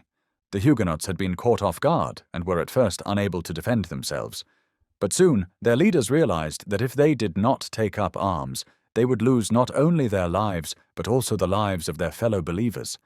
The Prince of Condé and Admiral Coligny stepped forward to lead them in resistance. Until this moment, the Huguenots had remained loyal subjects of the king with no intention of rebellion. But now, faced with the true intentions of the Roman Catholic Church, they were forced to choose, resist or abandon their faith. The result was a bloody civil war. Both the Duke of Guise and the Prince of Condé were killed during the conflict, the former assassinated, the latter shot after surrendering to royal forces at Jarnac. The war dragged on for 10 years, leaving France devastated. The nation's industries collapsed, factories shut down, and the people bore heavy burdens of suffering. Both sides committed terrible acts. The Huguenots, once victims, often retaliated in kind, showing little mercy in return. Although peace was often desired and temporary truces were made, the war continued. Even Catherine de' Medici would have agreed to religious toleration had she been free to act. She longed for peace, but the Pope and the powerful Italian faction refused any compromise. They had no concern for France's misery. Their only goal was the complete destruction of Protestantism, even if it meant the destruction of France itself. They had started the war, and they resisted every attempt at peace, unless the Huguenots would fully surrender and renounce their beliefs. Popes Pius IV and V were unyielding. Naturally harsh, they took a cruel pleasure in the stories of suffering sent from France. The cries and agony of tortured Huguenots were like music to them. They used every power at their disposal to deepen France's agony and increase the pain of its people. At last, even the Pope's power could no longer keep the war alive. Both sides were too exhausted to continue the conflict, and peace had become a necessity. The nation could no longer support either army. Though Coligny, the Huguenot commander, had gathered enough reinforcements to threaten Paris itself, it was clear that ending the war would serve the Huguenots better than risking a siege. Catherine de' Medici and the Pope were forced to yield to circumstances. Catherine, against her will, had to accept terms she found deeply offensive. In 1570, the Treaty of Saint-Germain was signed, granting the Protestants freedom of worship. They were promised legal equality, access to the universities, and control over 4 key cities, La Rochelle, Montauban, Cognac, and La Charité, as guarantees that the treaty would be honored. Catherine did not agree to these terms willingly, but the Huguenot leaders would accept nothing less. They were prepared to fight to the last and make any sacrifice for their faith, while Catherine no longer had the means to wage war. Yet Catherine accepted the treaty only to buy time. By now she had become a firm ally of the House of Guise and had fully resolved to strike a decisive blow to destroy the Huguenots. In the meantime, she pretended to uphold the treaty and worked to lull the Protestants into a false sense of safety. She acted as though she were friendly towards them, and publicly claimed that her greatest desire was to end the religious strife and ensure justice for all her subjects. She played the role so convincingly that even many Huguenots were deceived. She also persuaded the Pope, for a time, that she intended to protect the Protestants, which caused her to fall out of favor at Rome. But secretly she was plotting with Philip II of Spain to crush Protestantism in France using Spanish military aid. She sent secret messages to the Pope, promising that she would prove herself a true daughter of the Church. Philip pressed her to act quickly, urging her to destroy the heretics at once and offering his army to help.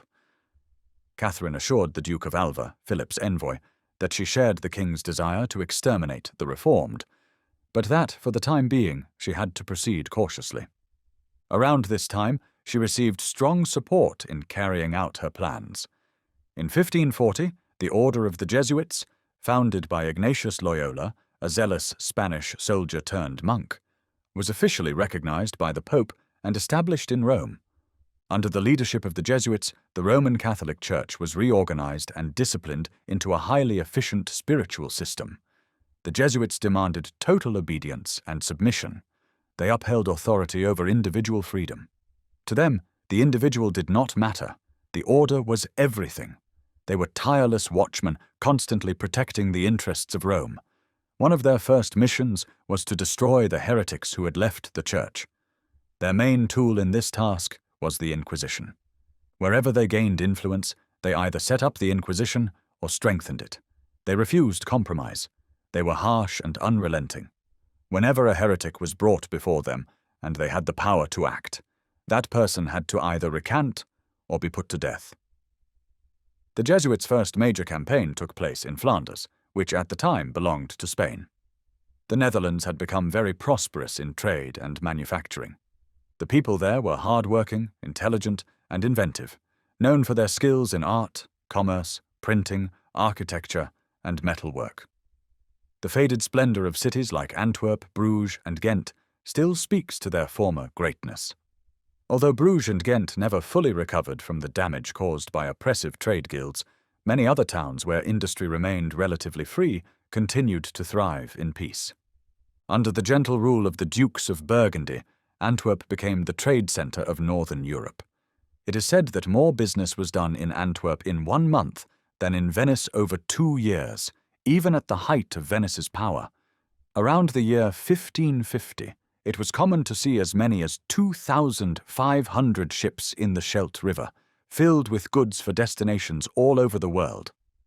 Philip had barely taken the Spanish throne when he ordered a branch of the Inquisition to be set up in Flanders, appointing Cardinal Granvelle as Inquisitor General. This move was met with strong opposition from all classes, both Catholics and Protestants. Resistance quickly followed, eventually leading to civil war.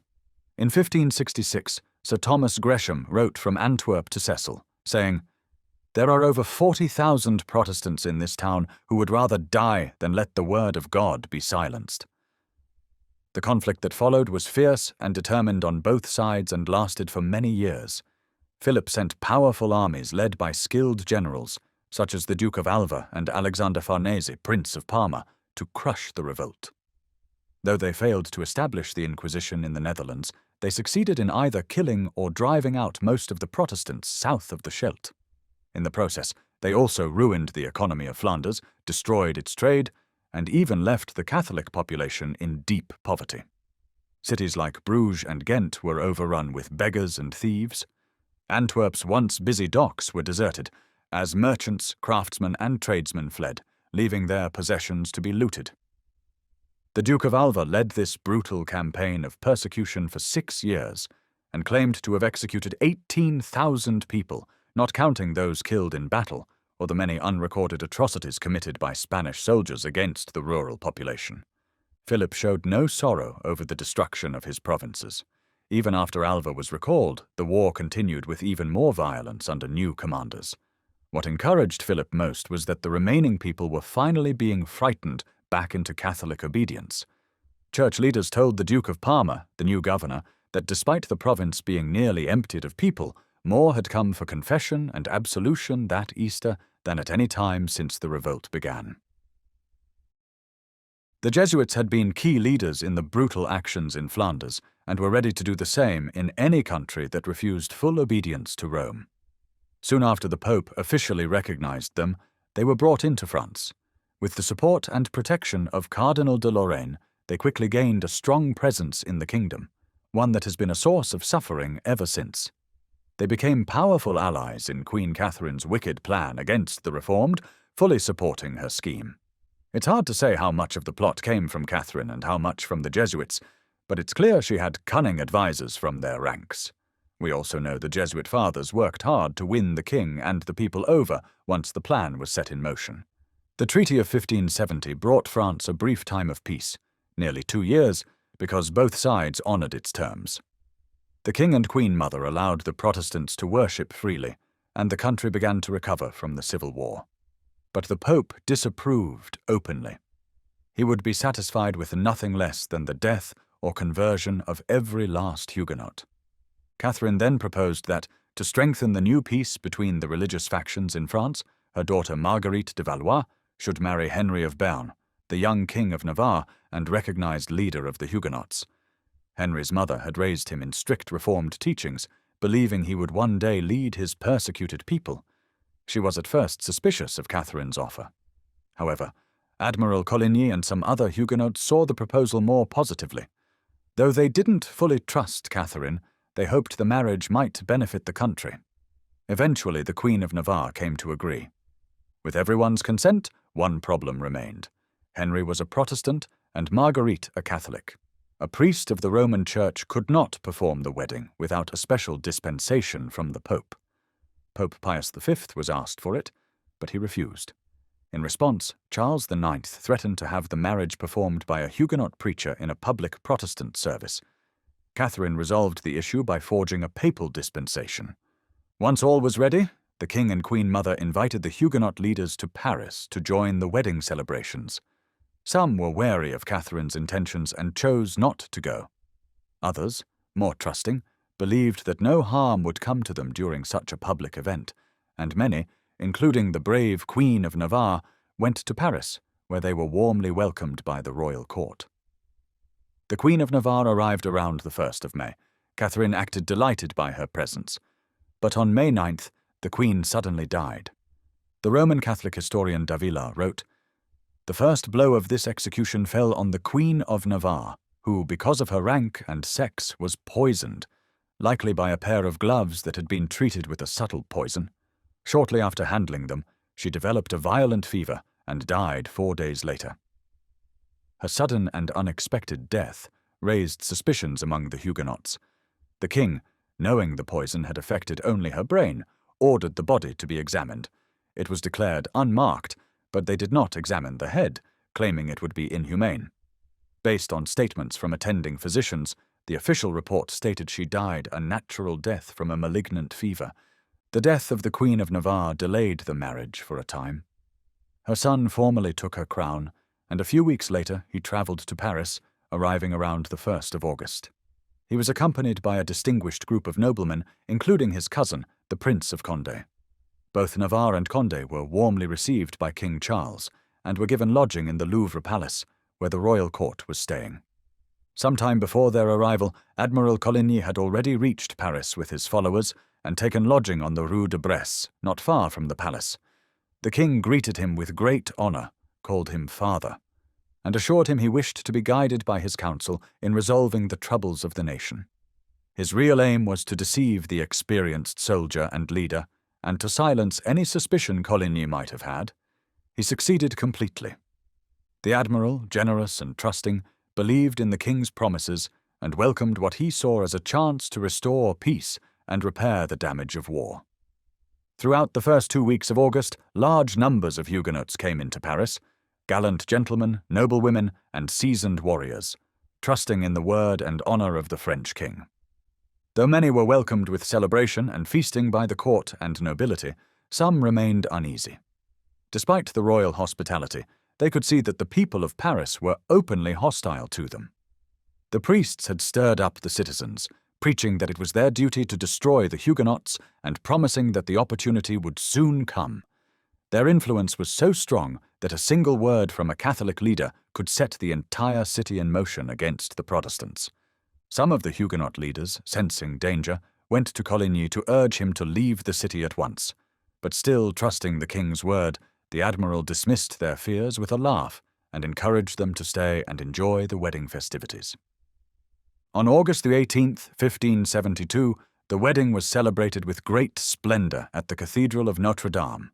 Henry was 19, handsome, generous, witty, and courageous, well suited to be the husband of such a bride. Marguerite, about the same age, was beautiful and well educated. Both were dressed magnificently, and as they appeared, the citizens, some even setting aside their religious hostility, cheered in admiration of the dazzling scene. A grand pavilion stood in front of the cathedral, surrounded by the King and Queen of France, Queen Mother Catherine, high-ranking clergy of the Roman Church, French nobles, and both Catholic and Huguenot guests, all gathered in an immense crowd.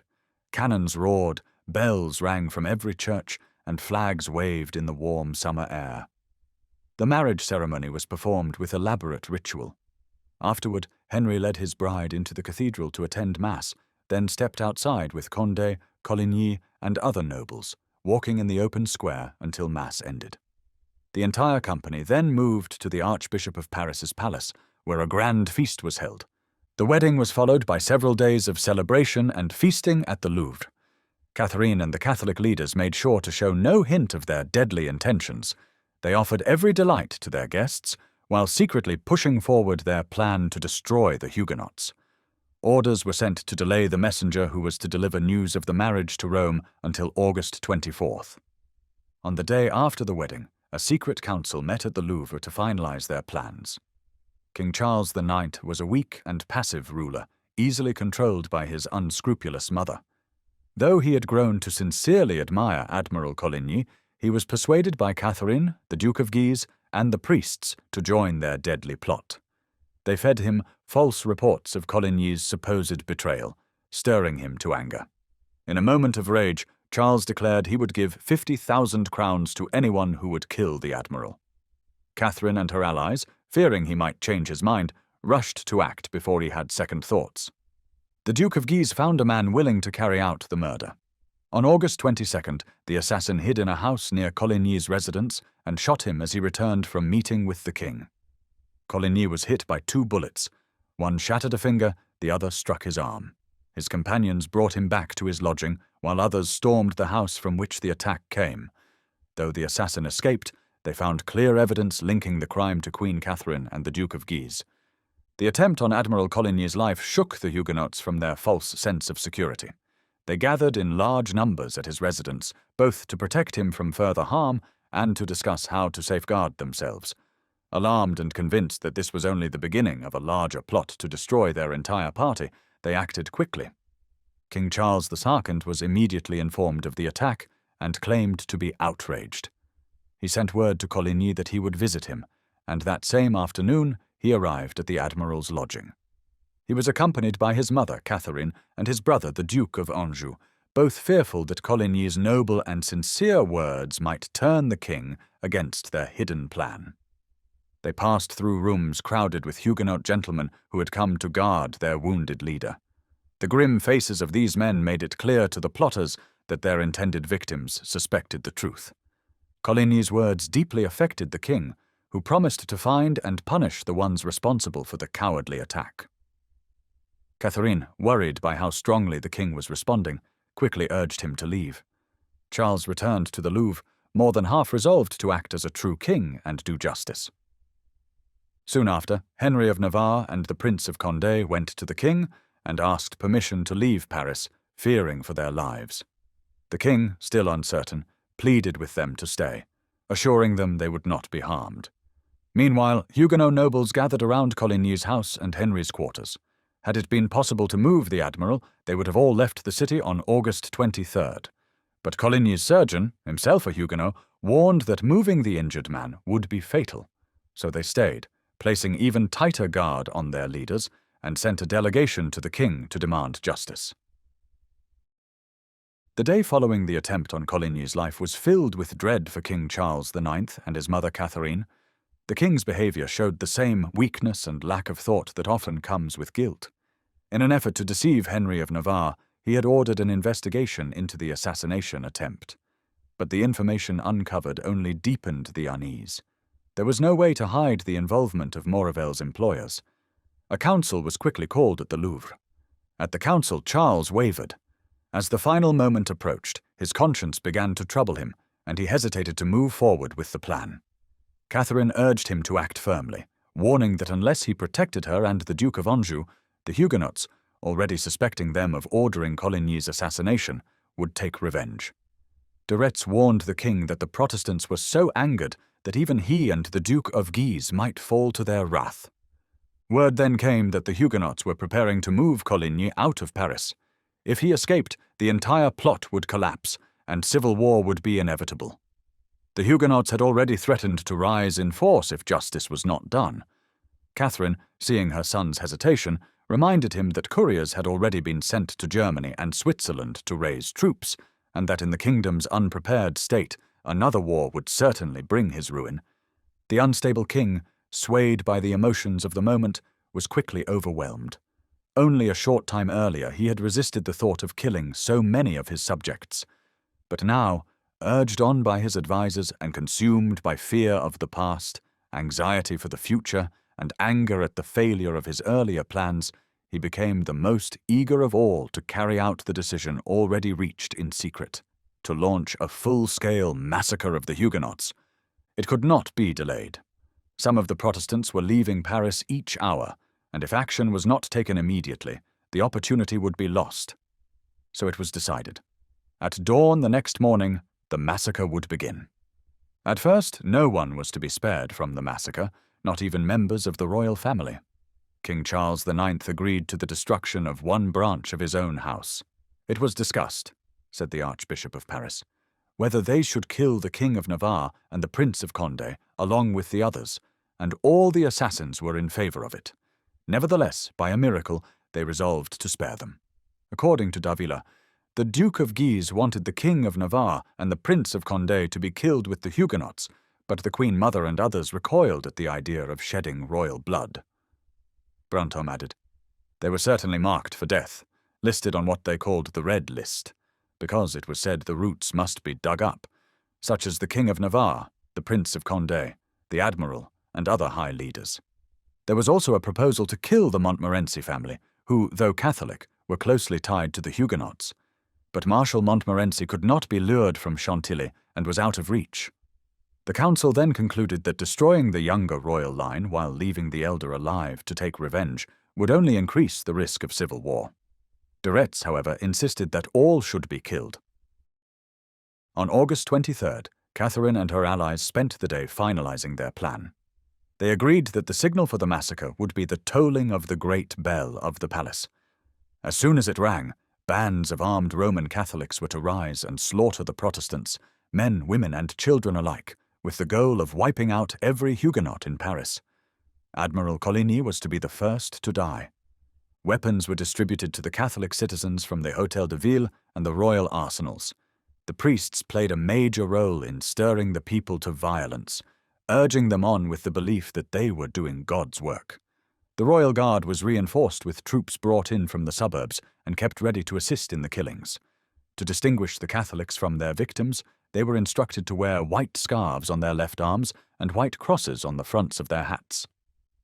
On the afternoon of August 23rd, King Charles IX rode through the streets of Paris with the Chevalier d'Angoulême, showing no sign of the horror he had helped to plan. At the same time, Queen Catherine held her court as usual, acting with complete calm to avoid suspicion. The city was full of tension. The Huguenots, sensing danger, stayed indoors, knowing their appearance in the streets could provoke violence. They kept careful watch over the King of Navarre and Admiral Coligny, gathering around these two key figures. Unknowingly, this concentration of their numbers made it easier for their enemies to target them. It is strange, wrote historian White, that the movements in the city, so full of activity, did not alarm the Huguenots. Likely, in their blind trust, they believed the king's assurances that these movements of arms and troops were meant to restrain the Guise faction. Paris at the time was very different from today's city of wide boulevards and open squares. Its streets were narrow, winding, and crowded with tall, poorly constructed buildings. In many places, just a handful of armed men could block passage. Throughout August 23rd, the Roman Catholic leaders quietly placed their forces in key positions and stirred the Catholic citizens to unite against the Huguenots.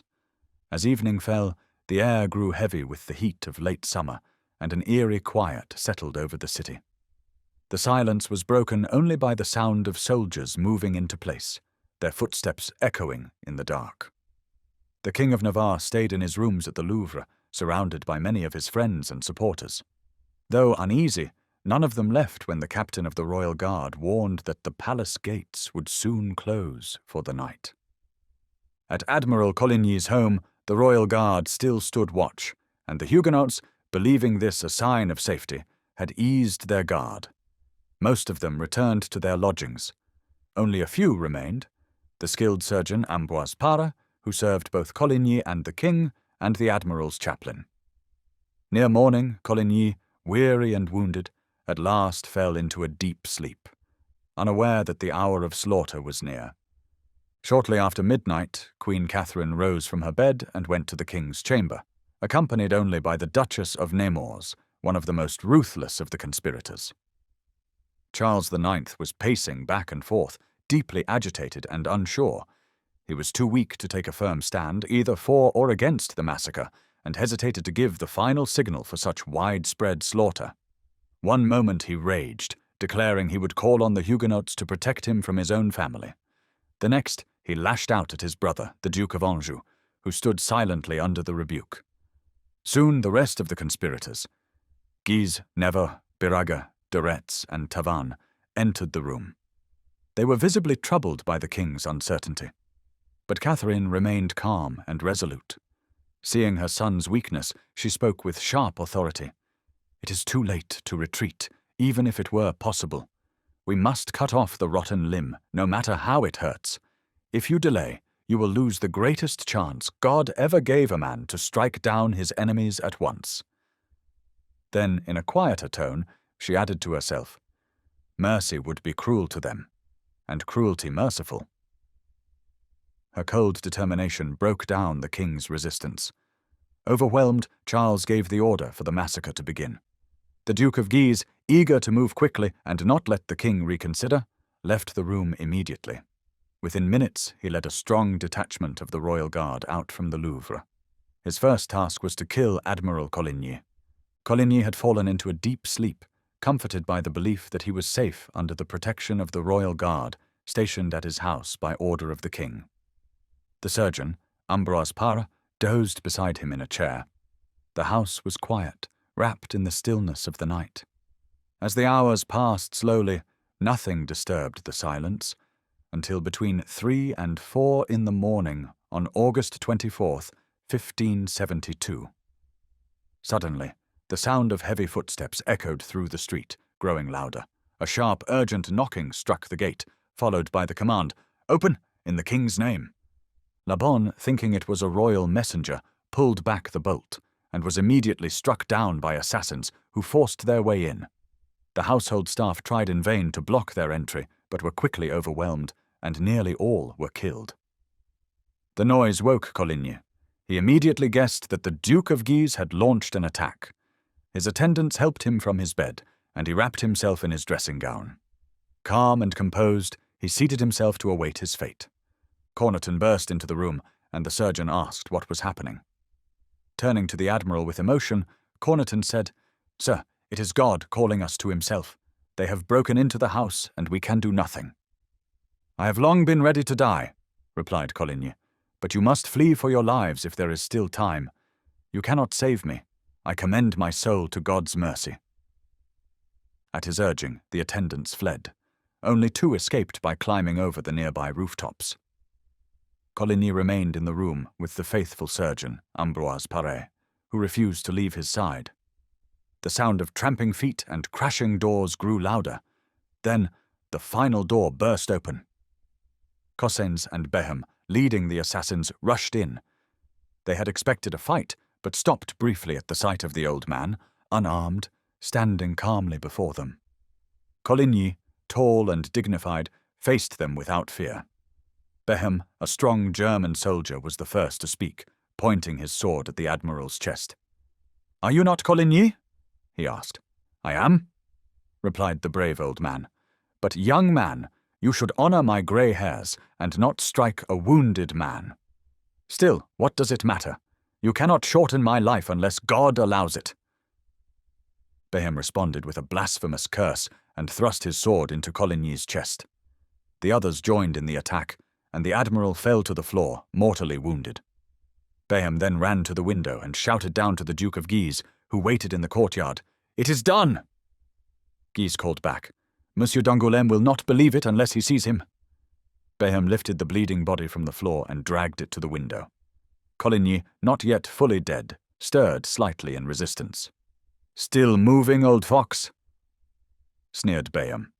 Then, drawing his dagger, he stabbed the dying man several more times and hurled the body from the window. It hit the pavement below, battered and soaked in blood, barely recognizable. The butcher of Angoulême bent down and wiped the blood from the face. Guise looked at the corpse and gave it a brutal kick. "Yes, it's him," he said coldly. "I know him well." Turning to the soldiers now spilling from the house, Guise shouted, "Well done, men! We've made a good start. Onward, by the king's command." Mounting his horse, he led his men deeper into the city to continue the slaughter. Coligny's head was severed and sent to the Louvre.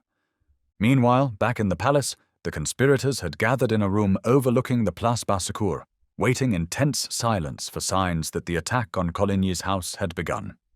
King Charles IX was overcome with anxiety, wavering again in his resolve. More than once he appeared ready to stop the massacre. Then suddenly, a pistol shot rang out from a nearby street. The king, alarmed, quickly sent a messenger to the Duke of Guise, ordering him to stop. But the messenger returned shortly with Guise's grim reply, "It is too late. The admiral is dead." The king's distress only grew worse. Catherine, afraid that the king might react strongly to Guise's disobedience and try to halt the rest of the plan, decided to bind him to the act so deeply that retreat would be impossible. Though the original plan had been to begin the massacre with the ringing of the matin bell from the royal palace, she took the initiative and ordered the priests of the church of Saint-Germain-l'Auxerrois, directly across from the Louvre, to ring the bell at once. The clergy, eager to carry out their part, obeyed with joy. As the deep tones of the great bell of Saint-Germain-l'Auxerrois rolled out over the city, announcing the dreadful dawn of St. Bartholomew's Day, a sudden hush fell. Then, from every church tower in Paris, the signal was echoed and repeated. The massacre had been planned in advance, and now its moment had come. Paris, which had just hours before lain still and peaceful, erupted into chaos. Lights flared from windows and torches lit up the crooked, narrow streets. In an astonishingly short time, those streets were crowded with armed men wearing white crosses on their hats and white scarves on their arms. Gunshots rang out. Doors were smashed in with heavy blows. Screams and groans filled the air, mixing with the shouts of the mobs, now turned into wild beasts. The church bells clanged above all, their loud, brutal peals encouraging the violence. It seemed as if a host of demons had been unleashed upon the ancient streets. Priests moved among the murderers, urging them on, hardening their hearts against mercy. Even women took part in the bloodshed, abandoning all natural compassion and proving themselves the fiercest of all. As the red sun rose through the smoke and torchlight, it revealed a scene of horror few times matched in human history. When the dreadful sounds of the massacre reached Charles IX, the last trace of human compassion left his heart. Inside the Louvre itself, within earshot of the King and Queen Catherine, one of the worst atrocities took place. That morning, Henry of Navarre left his chambers, joined by the Huguenot gentlemen who had watched over him during the night. They were unaware of the massacre unfolding outside and intended to meet with King Charles to demand justice for Coligny's attack. At the foot of the stairs, they were stopped in the king's name. Henry of Navarre was seized by the royal guard. His companions offered no resistance and were immediately disarmed. A list had already been prepared. One by one, the officer called each name.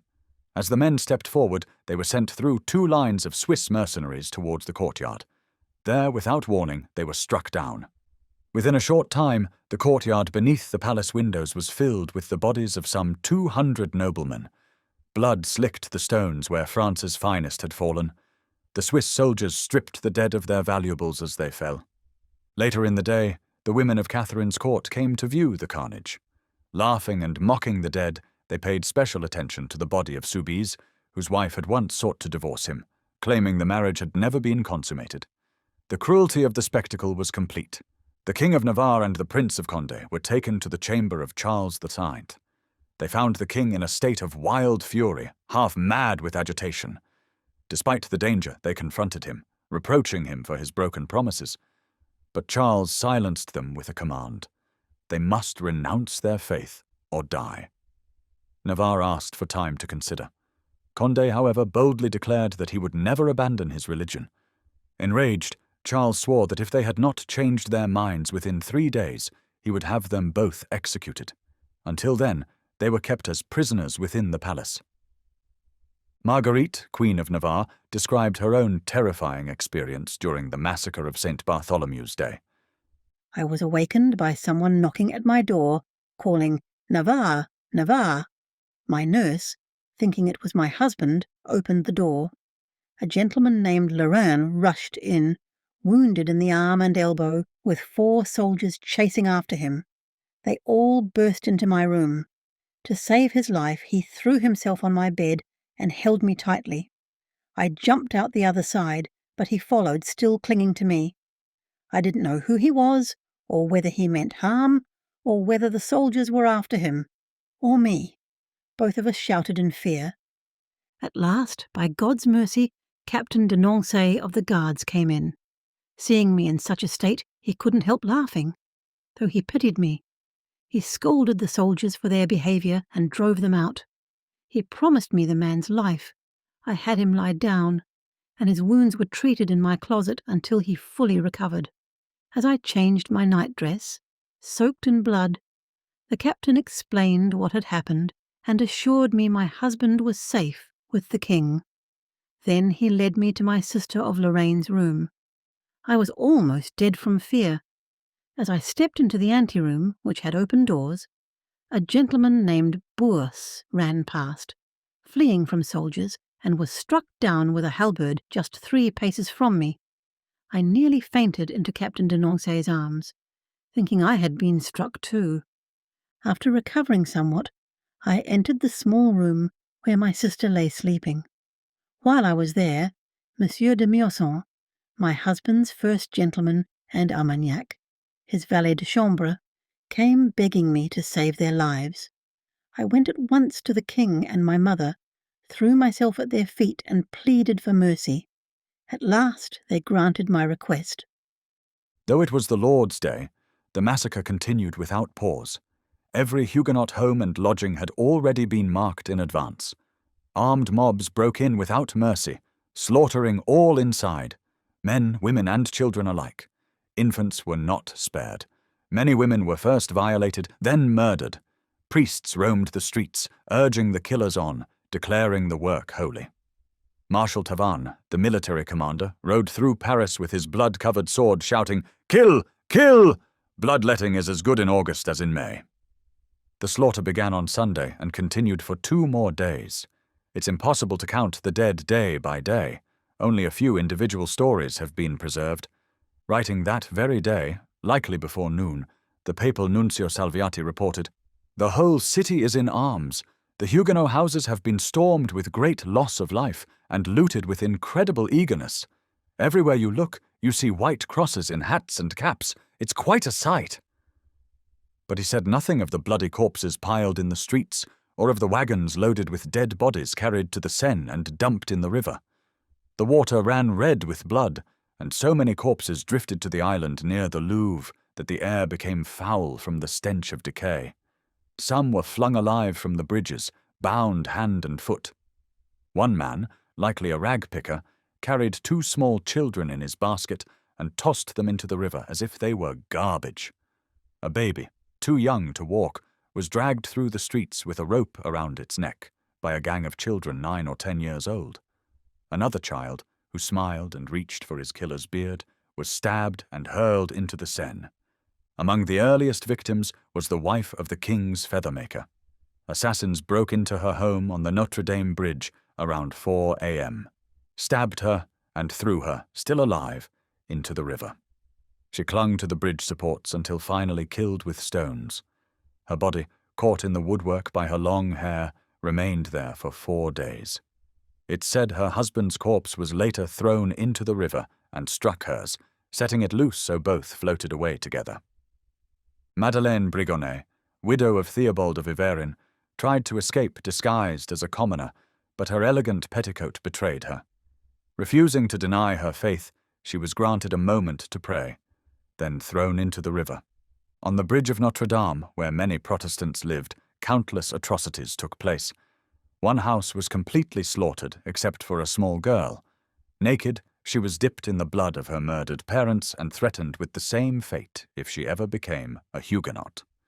Booksellers and printers were especially targeted. Spion McCabe was burned alive over a fire made from his own books, then thrown into the river while still breathing. Oudin Petit was killed by his own Catholic son-in-law.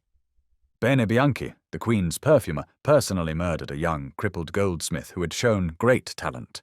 This was the only death the king later regretted, not out of mercy, but because the man's shop had been looted and he was a fine craftsman. Some victims were betrayed by their own families. One woman, nearly due with her 25th child, was tortured without mercy. Another, also pregnant, was drowned after being forced to walk over her murdered husband's face. Yet another, trying to escape across her rooftop, was shot, and her unborn child's body was crushed against the wall. Frances Bailey, wife of the Queen's goldsmith, watched her husband and son be killed, then leapt from a window. She broke both legs from the fall but was taken in by a neighbour who hid her in his cellar. Terrified by threats, he gave her up. The killers dragged her by her hair through the streets. To steal her bracelets, they hacked off both hands and left her to bleed outside a cookshop.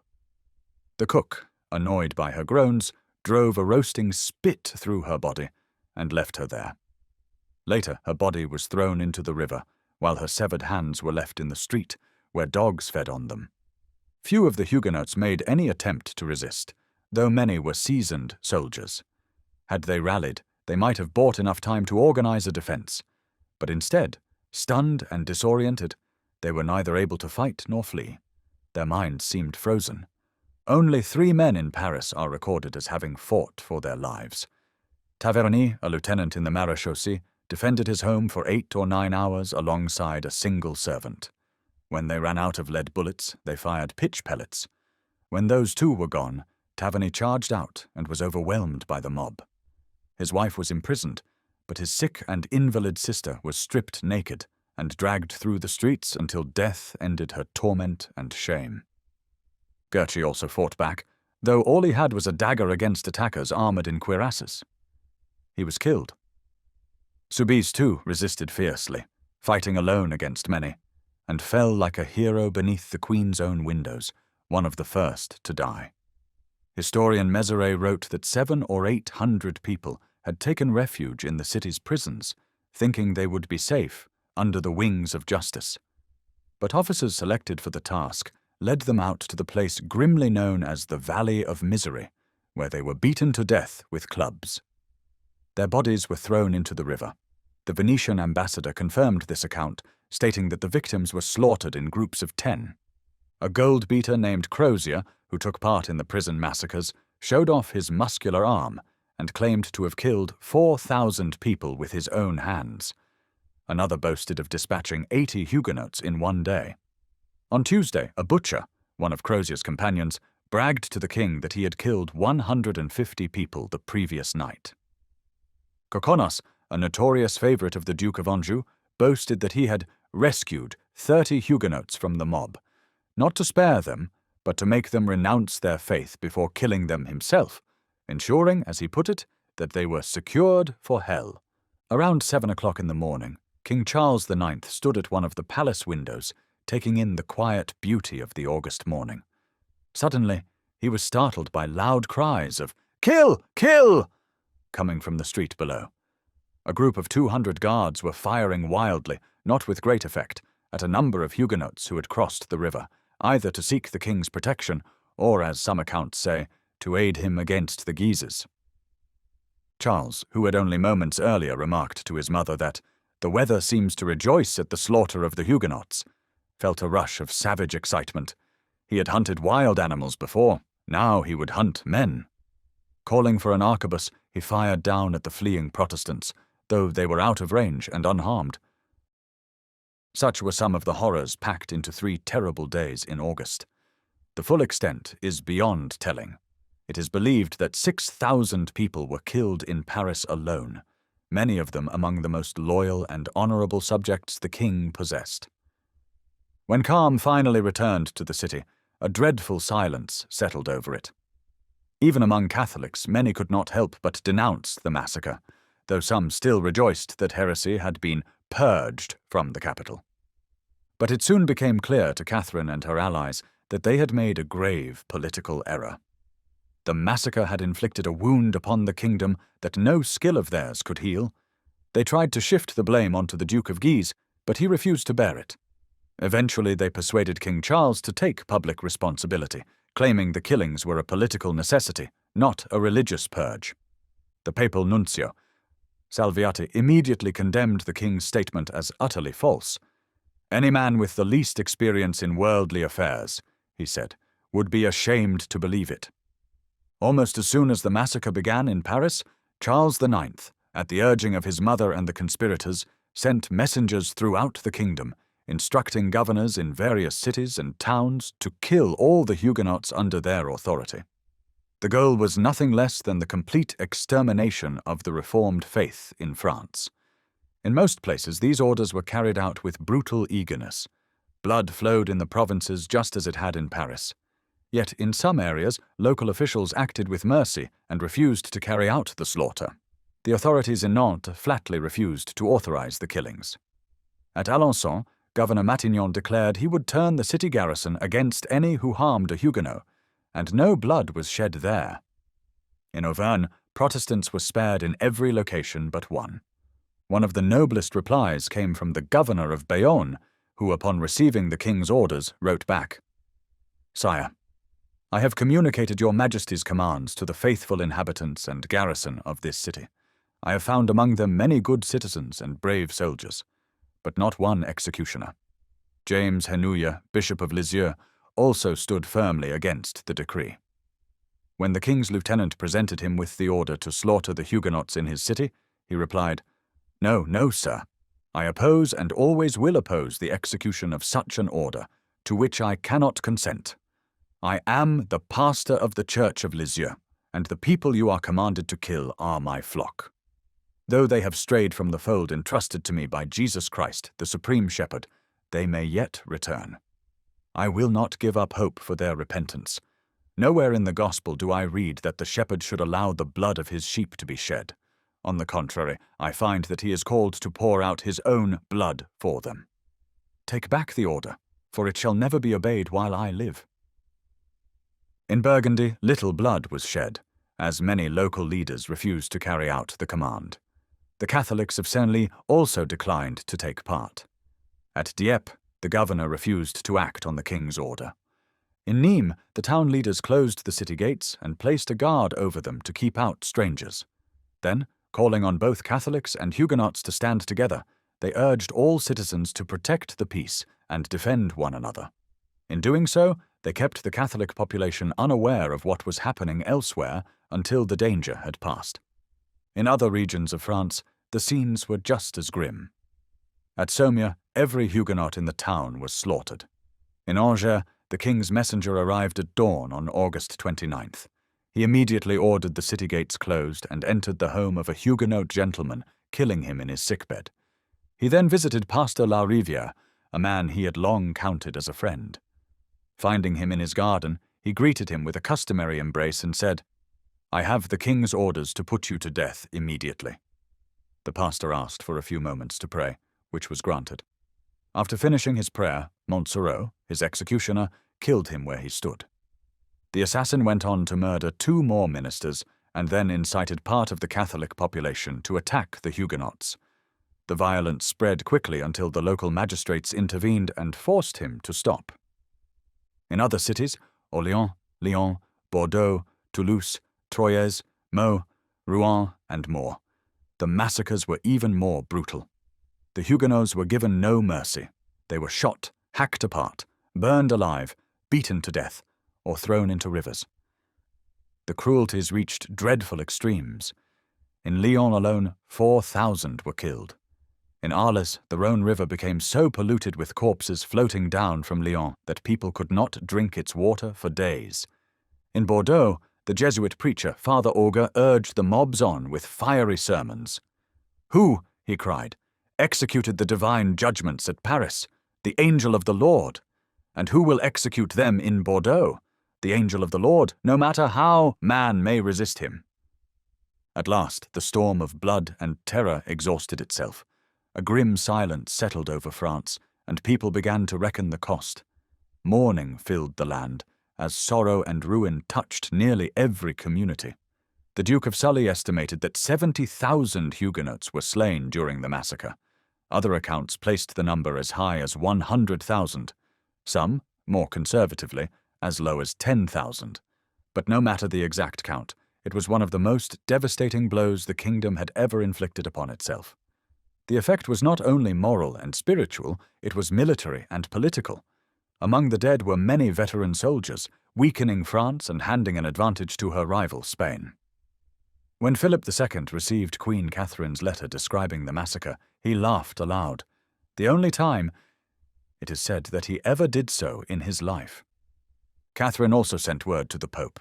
The response in Rome was one of open celebration. From the castle of St. Angelo, a triumphal cannon salute was fired. Church bells rang across the city, bonfires lit the 7 hills, and Rome blazed with festive lights. Pope Gregory XIII, surrounded by cardinals and clergy, went in solemn procession to the church of St. Louis, where the Cardinal of Lorraine led the singing of a Te Deum in thanksgiving. A large Latin inscription was placed above the church entrance, praising King Charles IX as an angel sent from heaven, Angelo Percussore Divinitus Immiso, to cleanse his kingdom of heresy. A commemorative medal was struck. In the Vatican, 3 frescoes by Vasari were painted to mark the event, one depicting the attack on Coligny, another the king plotting with his council, and a third showing the massacre itself. Gregory sent Charles the Golden Rose, a high papal honor. And even 4 months after the killings, when any sense of pity might have been expected to return, the Pope listened approvingly to a sermon by the French priest Muratus. The preacher praised that day so full of happiness and joy when the Most Holy Father received the news and went in solemn state to render thanks to God and St. Louis. But while Rome and Spain approved and praised the bloody massacre of St. Bartholomew, it stirred a deep sense of horror throughout the rest of Europe. The German Emperor, Maximilian II, father of Charles's wife, strongly condemned the event, and all the Protestant princes of northern Europe joined in his rebuke. In England, the news was met with open outrage and grief. For several days, Queen Elizabeth refused to receive the French ambassador. Eventually, she called him to Richmond, where the court was staying.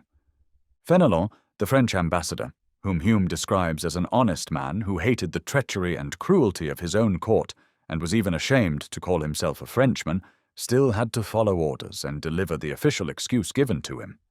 He was received by the English court with the contempt he expected, knowing how deeply his king's actions were despised. The atmosphere was solemn and heavy with sorrow. Silence filled the royal chambers like the stillness of midnight. Courtiers and ladies dressed in deep mourning stood on either side without offering a single greeting or kind glance as he passed. When he finally stood before the Queen, Lord Burghley told him plainly that the Paris massacre was the most horrible crime committed since the crucifixion of Christ. Charles IX, who had been pressured into approving the massacre by his infamous mother, paid a terrible price for his part in it. As the violence consumed the city, he broke down on the 2nd day. From that point forward, he was tormented by alternating fits of rage and guilt. Ambroise Paré, his trusted surgeon, who had been spared in the massacre by royal order, was kept constantly by his side. To him, the king cried out in anguish, "I do not know what ails me. For these past 2 or 3 days, both mind and body are completely undone. I burn with fever.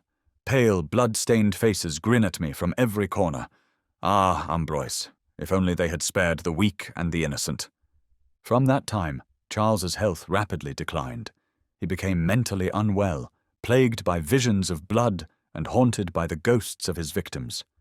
Though ravaged by illness, he clung desperately to his crown, driven by hatred for his brother, the Duke of Anjou, and a deep fear and loathing of his mother, Catherine. His sleep was filled with nightmares, and in waking hours he believed he heard voices calling to him, condemning him for the bloodshed. Music was tried to calm him, but it quickly lost its power. His suffering grew worse. He coughed blood, sweated blood, and saw blood in every shadow and sound. The Huguenot nurse who had raised him remained faithful to him in his final days. One night, hearing him weeping, she opened the curtains around his bed. "Oh, nurse," he sobbed, "my dear nurse, what bloodshed and murder! Oh, that I ever followed such evil advice! God forgive me, have mercy on me! What shall I do? I am lost! I am lost!" She tried to comfort him, telling him the guilt rested most on those who had urged him on, and that if he was truly penitent, God's mercy was still possible. The day before he died, Catherine came with news that another Huguenot leader had been captured. Charles, almost beyond strength, replied, "Madame, such things no longer matter to me. I am dying." He died on May 30th, 1574, whispering faintly as he passed, "If Jesus my Saviour would number me among his redeemed." A final, sorrowful echo of the words his faithful nurse had once spoken to him. It was rumoured that Catherine poisoned her son to make way for her favourite, the Duke of Anjou, who became Henry III. Given her long history of ruthless ambition and manipulation, many believed she had not only destroyed Charles's soul, but also ended his life. The massacre of St. Bartholomew dealt a devastating blow to the Huguenots, but it did not destroy them entirely. Several key leaders escaped the slaughter, and they were soon joined by the Prince of Condé, who managed to flee the royal court. These survivors quickly took up arms to defend themselves and their cause. In many cases, they successfully defeated the royal troops sent against them. Thus began a renewed period of religious warfare in France, conflicts that continued with little interruption until 1594, when the King of Navarre ascended the throne as Henry IV. Though the country was badly weakened by years of internal strife, Henry's wise and energetic leadership brought peace and stability back to the land. To secure national unity, Henry, who personally held little attachment to any religious creed, publicly renounced Protestantism and embraced Roman Catholicism. He followed this political move with the most important act of his reign. In 1598, he issued the Edict of Nantes. After 60 years of persecution, the Huguenots were at last granted equality with other French citizens. This edict guaranteed the reformed freedom of public worship and belief. Huguenots were permitted to hold public office, access schools and universities, and send representatives to provincial parliaments. Certain cities were also given to them as guarantees for the edict's enforcement. The Edict of Nantes was the foundation of France's brief return to peace and prosperity. Most French citizens welcomed it, but it outraged the Pope and the Jesuits. Pope Clement VIII denounced the edict, declaring that a decree granting liberty of conscience to all is the most cursed ever made. The Jesuits repeatedly plotted against Henry's life. Finally, on May 14, 1610, he was assassinated by one of their followers. Jesuitism claimed another victory, but at a terrible cost to France. Henry died while still working on reforms that, had he lived, might have changed the future of the nation for the better. Under the reign of Henry IV's son and successor, the Edict of Nantes continued to be largely upheld. The conflicts involving the Huguenots during this period were driven more by political motives than by religious differences. Cardinal Richelieu, with his keen insight and strong leadership, recognized the wisdom of Henry's policies. While he dismantled the Huguenots as a political force, he upheld their rights under the edict and enforced its terms with firmness. Following Richelieu's success, and throughout much of the next reign, the Huguenots became known for their loyalty to the crown. As long as they were treated fairly, they refused to join any uprising against the king. Granted equality with the rest of the population, the Huguenots turned their attention to industry and commerce. The regions where they lived soon became the most prosperous in France. They celebrated fewer religious holidays than their Catholic neighbours, which meant they worked more consistently. Their pastors regularly exhorted them to be hard-working and disciplined. These qualities, sobriety, diligence, and faithfulness, had been forged in the fires of persecution and proved immensely valuable in their economic pursuits. Huguenot artisans and tradesmen launched thriving industries across the country, becoming especially known for fine goods such as silks, velvets, paper, and other high-quality products. France seemed poised to become the leading manufacturing nation in Europe. They were also skilled farmers and vine dressers. Wherever the land was exceptionally well cared for, it was usually under the hand of a reformed landowner. The Huguenots were not only industrious, but deeply honest. Their word was as reliable as a written contract, and the phrase honest as a Huguenot became proverbial. This reputation for integrity was especially important in foreign trade. Business partners in England and the Netherlands preferred to deal with Huguenot merchants, both for their reliability and likely also because of shared religious convictions. In cities like Bordeaux, Rouen, Caen, Metz, Nîmes, and other major centres of commerce, Huguenots came to dominate France's international trade. The Reformed set themselves firmly against both idleness and ignorance. Nearly all of them had some degree of education, which gave them a marked advantage over the Roman Catholic population, among whom the ability to read and write was far less common. Many of the era's most gifted orators, writers, and poets came from the Huguenot ranks. Among the most distinguished of them was the great statesman Jean-Baptiste Colbert, a man of Reformed faith. He played a crucial role in rebuilding France's economy and administration. His wise and far-reaching reforms laid the foundation for national prosperity. Yet even his efforts were undone by the reckless spending of the king, who spent money faster than Colbert could raise it, eventually plunging the nation into crushing debt. It became clear that if France was to reach the heights of prosperity Colbert envisioned, it would be through the strength, skill, and integrity of the Huguenots. And they were indeed on the verge of achieving it, despite the king's wasteful extravagance. But Louis XIV, from the beginning of his reign, viewed the Huguenots with suspicion and dislike. In time, he became their fiercest persecutor, though they were among his most faithful and productive subjects. Vain and ambitious, Louis dreamed of imperial greatness, another Caesar. Early in his rule he met with military success, defeating Spain and Holland and winning glory for himself and for France, though at the cost of sharply increased taxes. When he turned against Germany, he found himself facing stronger resistance.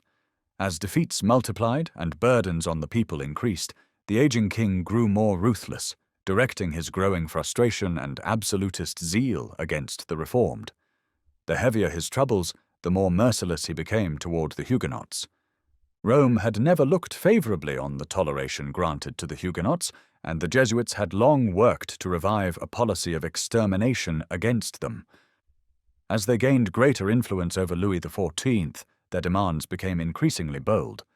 Through persistent pressure and manipulation, they drew the king into their cause so completely that he failed to see he was merely serving the interests of those who were the worst enemies of his own kingdom. The Jesuits cared nothing for France's well-being. They were willing for the country to fall into ignorance and poverty if only they could succeed in rooting out what they called heresy. In 1661, a series of royal edicts were issued that greatly restricted the freedoms of the Reformed. Their religious conferences were outlawed. Though public worship in their churches was still allowed, they were forbidden from singing psalms in their own homes. Priests were given authority to enter the rooms of sick Protestants and try to convert them to Catholicism. Children were encouraged to reject their parents' faith, and boys as young as 14 and girls as young as 12 were declared legally free from parental authority, so long as they embraced the Catholic religion. Huguenots were barred from holding public office, and in some regions they were even forbidden to practice common trades. In 1666, when Anne of Austria, the king's mother, died, her final request was that her son wipe out heresy in France. The priests seized on this, urging Louis to fulfill his mother's dying wish.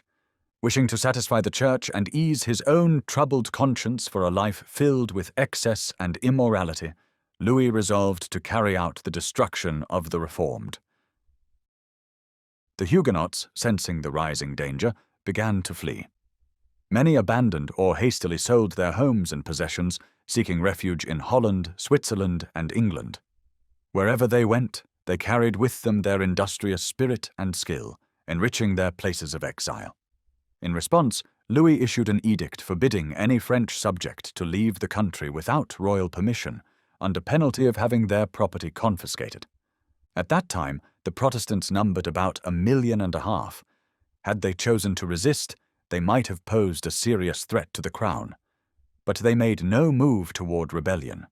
Instead, they met together quietly and prayed that God would soften the king's heart. They were devoted to their faith and innocent of any crime against the state. Their only offense was their refusal to submit to Rome, and for this they were marked for destruction. Persecutions increased. Huguenots were banned from printing books unless approved by Roman Catholic magistrates. Their teachers were restricted to instructing only in reading, writing, and arithmetic. Children were kidnapped by Catholic priests, and any parent who dared to protest was harshly punished. Their churches were torn down. Ministers who held services amid the ruins were forced to do public penance with ropes around their necks, and were then banished. Protestants were only allowed to bury their dead at dawn or dusk, and even then without singing psalms. Every insult and hardship that could be devised was laid upon them. Louis and the clergy hoped the Reformed would finally rise in resistance, giving them the excuse to crush the entire body in one final blow. But the Huguenots, however, endured their suffering with patience, praying that God would still change the king's heart. They asked for nothing more than to worship God in peace, according to their own beliefs. As King Louis XIV grew older, his cruelty deepened. When illness and the fear of death turned his attention from worldly pleasures to religion, the priests, especially the Jesuits, seized the opportunity to inflame his so-called zeal. His confessor, Père Lachaise, was a Jesuit, and his last mistress, later his wife, Madame de Maintenon, was deeply under priestly influence. Both took their direction from Rome and worked constantly to keep the king firm in his persecution of the Reformed. When Louis saw that persuasion and pressure could not break the Huguenots' faith, he escalated his methods. In 1683, the same year that Colbert, the great Protestant statesman, died, the military persecution began in earnest. Fear, sorrow, and confusion had already worn down the Huguenots. Now they were driven to the edge of despair. Life became unbearable. All paths of advancement were closed to them, and for common labourers it became a choice between converting to Catholicism or starving. With the Huguenots placed outside the protection of the law, the common people, stirred by hatred and impunity, began to attack them openly. Mobs invaded their churches, smashed pews, tore down pulpits, and gathered Bibles and hymn books into heaps to burn. Civil authorities, far from stopping the violence, often rewarded it. Ministers whose churches had been destroyed were banished, and public worship in the ruins was strictly forbidden. The law, the king, and the church had united to crush the Reformed by any means possible. The Huguenots of Dauphiny were finally driven to a small act of resistance, which gave the king the excuse he wanted to order a general slaughter of all subjects who refused to convert to his religion. One day, a large group of Huguenots gathered among the ruins of a destroyed church to worship and pray for the king. Roman Catholics then raised an alarm, claiming the meeting was a secret plan for rebellion. The fire that started in Dauphiny quickly spread to Vivarais and even to Languedoc, and troops were sent from every direction to crush the supposed uprising. Still, the Huguenots kept gathering for worship. A group of them was found one day outside Bordeaux, meeting to pray. There the dragoons attacked, slaughtering hundreds and scattering the rest. "It was a mere butchery," writes Rouliers, "without the show of a combat." Some were arrested and promised pardon if they would renounce their faith, but they refused and were hanged. Noailles, the governor at the time, saw the moment as an opportunity to gain royal favour. He ordered a general massacre, carrying out the cruel instructions of Louvois, the king's minister, who demanded total desolation. From Grenoble to Bordeaux, cruelty reigned unchecked. Massacres occurred in the Vivarais, in the Cevennes, and especially in Nimes, where an entire army had been brought in. The dragonnade there was so brutal that the whole city was, quote, converted within 24 hours. Similar atrocities followed throughout France. More Protestant churches were destroyed, and their property was handed over to Catholic hospitals. Many Huguenot landowners had already fled, and others prepared to do the same. But Louis XIV and his advisers would not allow it. New ordinances were issued forbidding emigration. Heads of families caught trying to escape were sentenced to life as galley slaves. Anyone who assisted them faced a fine of 3,000 livres. Furthermore, any property sold by Huguenots within a year of their departure was seized, as the sale was retroactively declared void. Countless estates were confiscated and sold. Thus were the Huguenots crushed under the weight of state and church persecution, beaten, imprisoned, tortured, executed or hunted like criminals. Yet many of those who remained continued to be faithful. One particularly heartbreaking event occurred near the end of 1684 in Marennes, Saintonge, where the Reformed Church still counted some 13,000 to 14,000 members. On the pretense that a few children of recent Catholic converts had entered a Protestant service, the authorities ordered the immediate closure of the congregation, late on a Saturday evening. The next morning, despite the order, worshippers gathered at the church. Some had travelled from great distances because their own churches had already been destroyed. Among them were 23 infants brought to receive baptism. But it was winter, bitterly cold, and they were barred from entering the building. No shelter was allowed. The babies, exposed to the freezing air, died in their mothers' arms. The crowd sobbed and wept, men and women alike. But even in that hour of agony, they turned to prayer. In their darkest moment, they resolved to remain faithful, even unto death. Not all Huguenots remained steadfast under the intense and brutal persecution. The soldiers sent to enforce conversions were among the most lawless and violent, and they were given full freedom to act as they pleased. The atrocities committed during these dragonnades, military campaigns meant to force Protestants to convert, were so horrific that they are difficult even to recount. Torture, abuse, and cruelty were widespread. Many who could not endure it gave in and accepted a forced conversion to Roman Catholicism. Those who refused were imprisoned or killed. In September 1685, Louvois wrote with cruel pride, 60,000 conversions have been made in the district of Bordeaux and 20,000 in that of Montauban. So rapid is the progress that before the end of the month, 10,000 Protestants will not be left in the district of Bordeaux, where there were 150,000 on the 15th of last month. While the dragoons forced thousands into a false profession of faith, Madame de Maintenon, deeply influenced by the Jesuits, was working on converting the king himself. She was aided not by godly conviction, but by Louis XIV's failing health, frequent illnesses, and occasional stabs of conscience about the sinfulness of his life. But instead of repenting himself, Louis believed he could atone for his past by punishing the Huguenots. Every physical pain, every spiritual unease, only made him more determined to destroy the Reformed. He deceived himself into thinking that their suffering was an acceptable penance for his own guilt. As Sismondi wrote, Louis deserved condemnation not only for his immoral relationships and public scandals, but even more for the cruel tyranny with which he governed. He ignored all restraint in his judgment and lawmaking, guided only by his own will.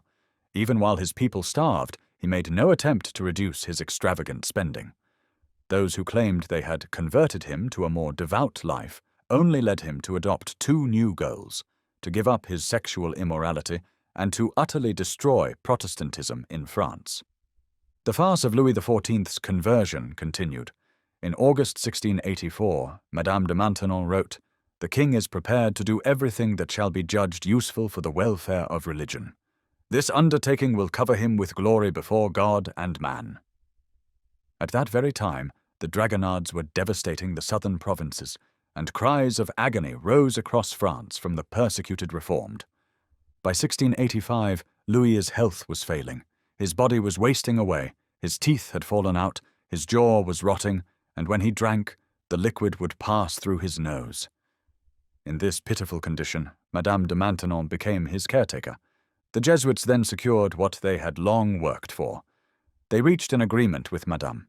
She would persuade Louis to revoke the Edict of Nantes, and in return, they would approve her marriage to the king.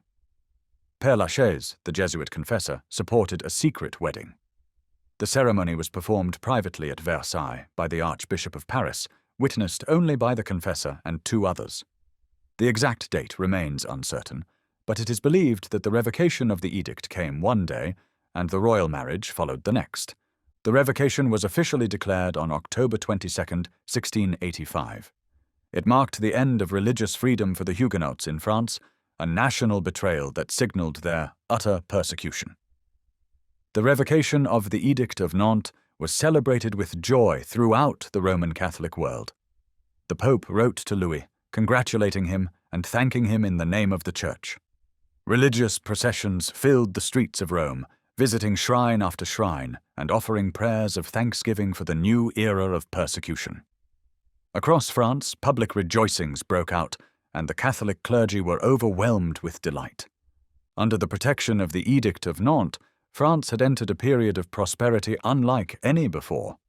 Her wealth and strength were largely the result of Huguenot labor and industry, but Louis, indifferent to their contributions, chose instead to follow the counsel of the Jesuits, who cared nothing for the welfare of the nation and were determined to eradicate Protestantism at any cost. The revocation brought with it widespread suffering. All remaining Protestant churches were destroyed, and the Protestant religion was completely outlawed. Even private worship was forbidden, under penalty of imprisonment and confiscation.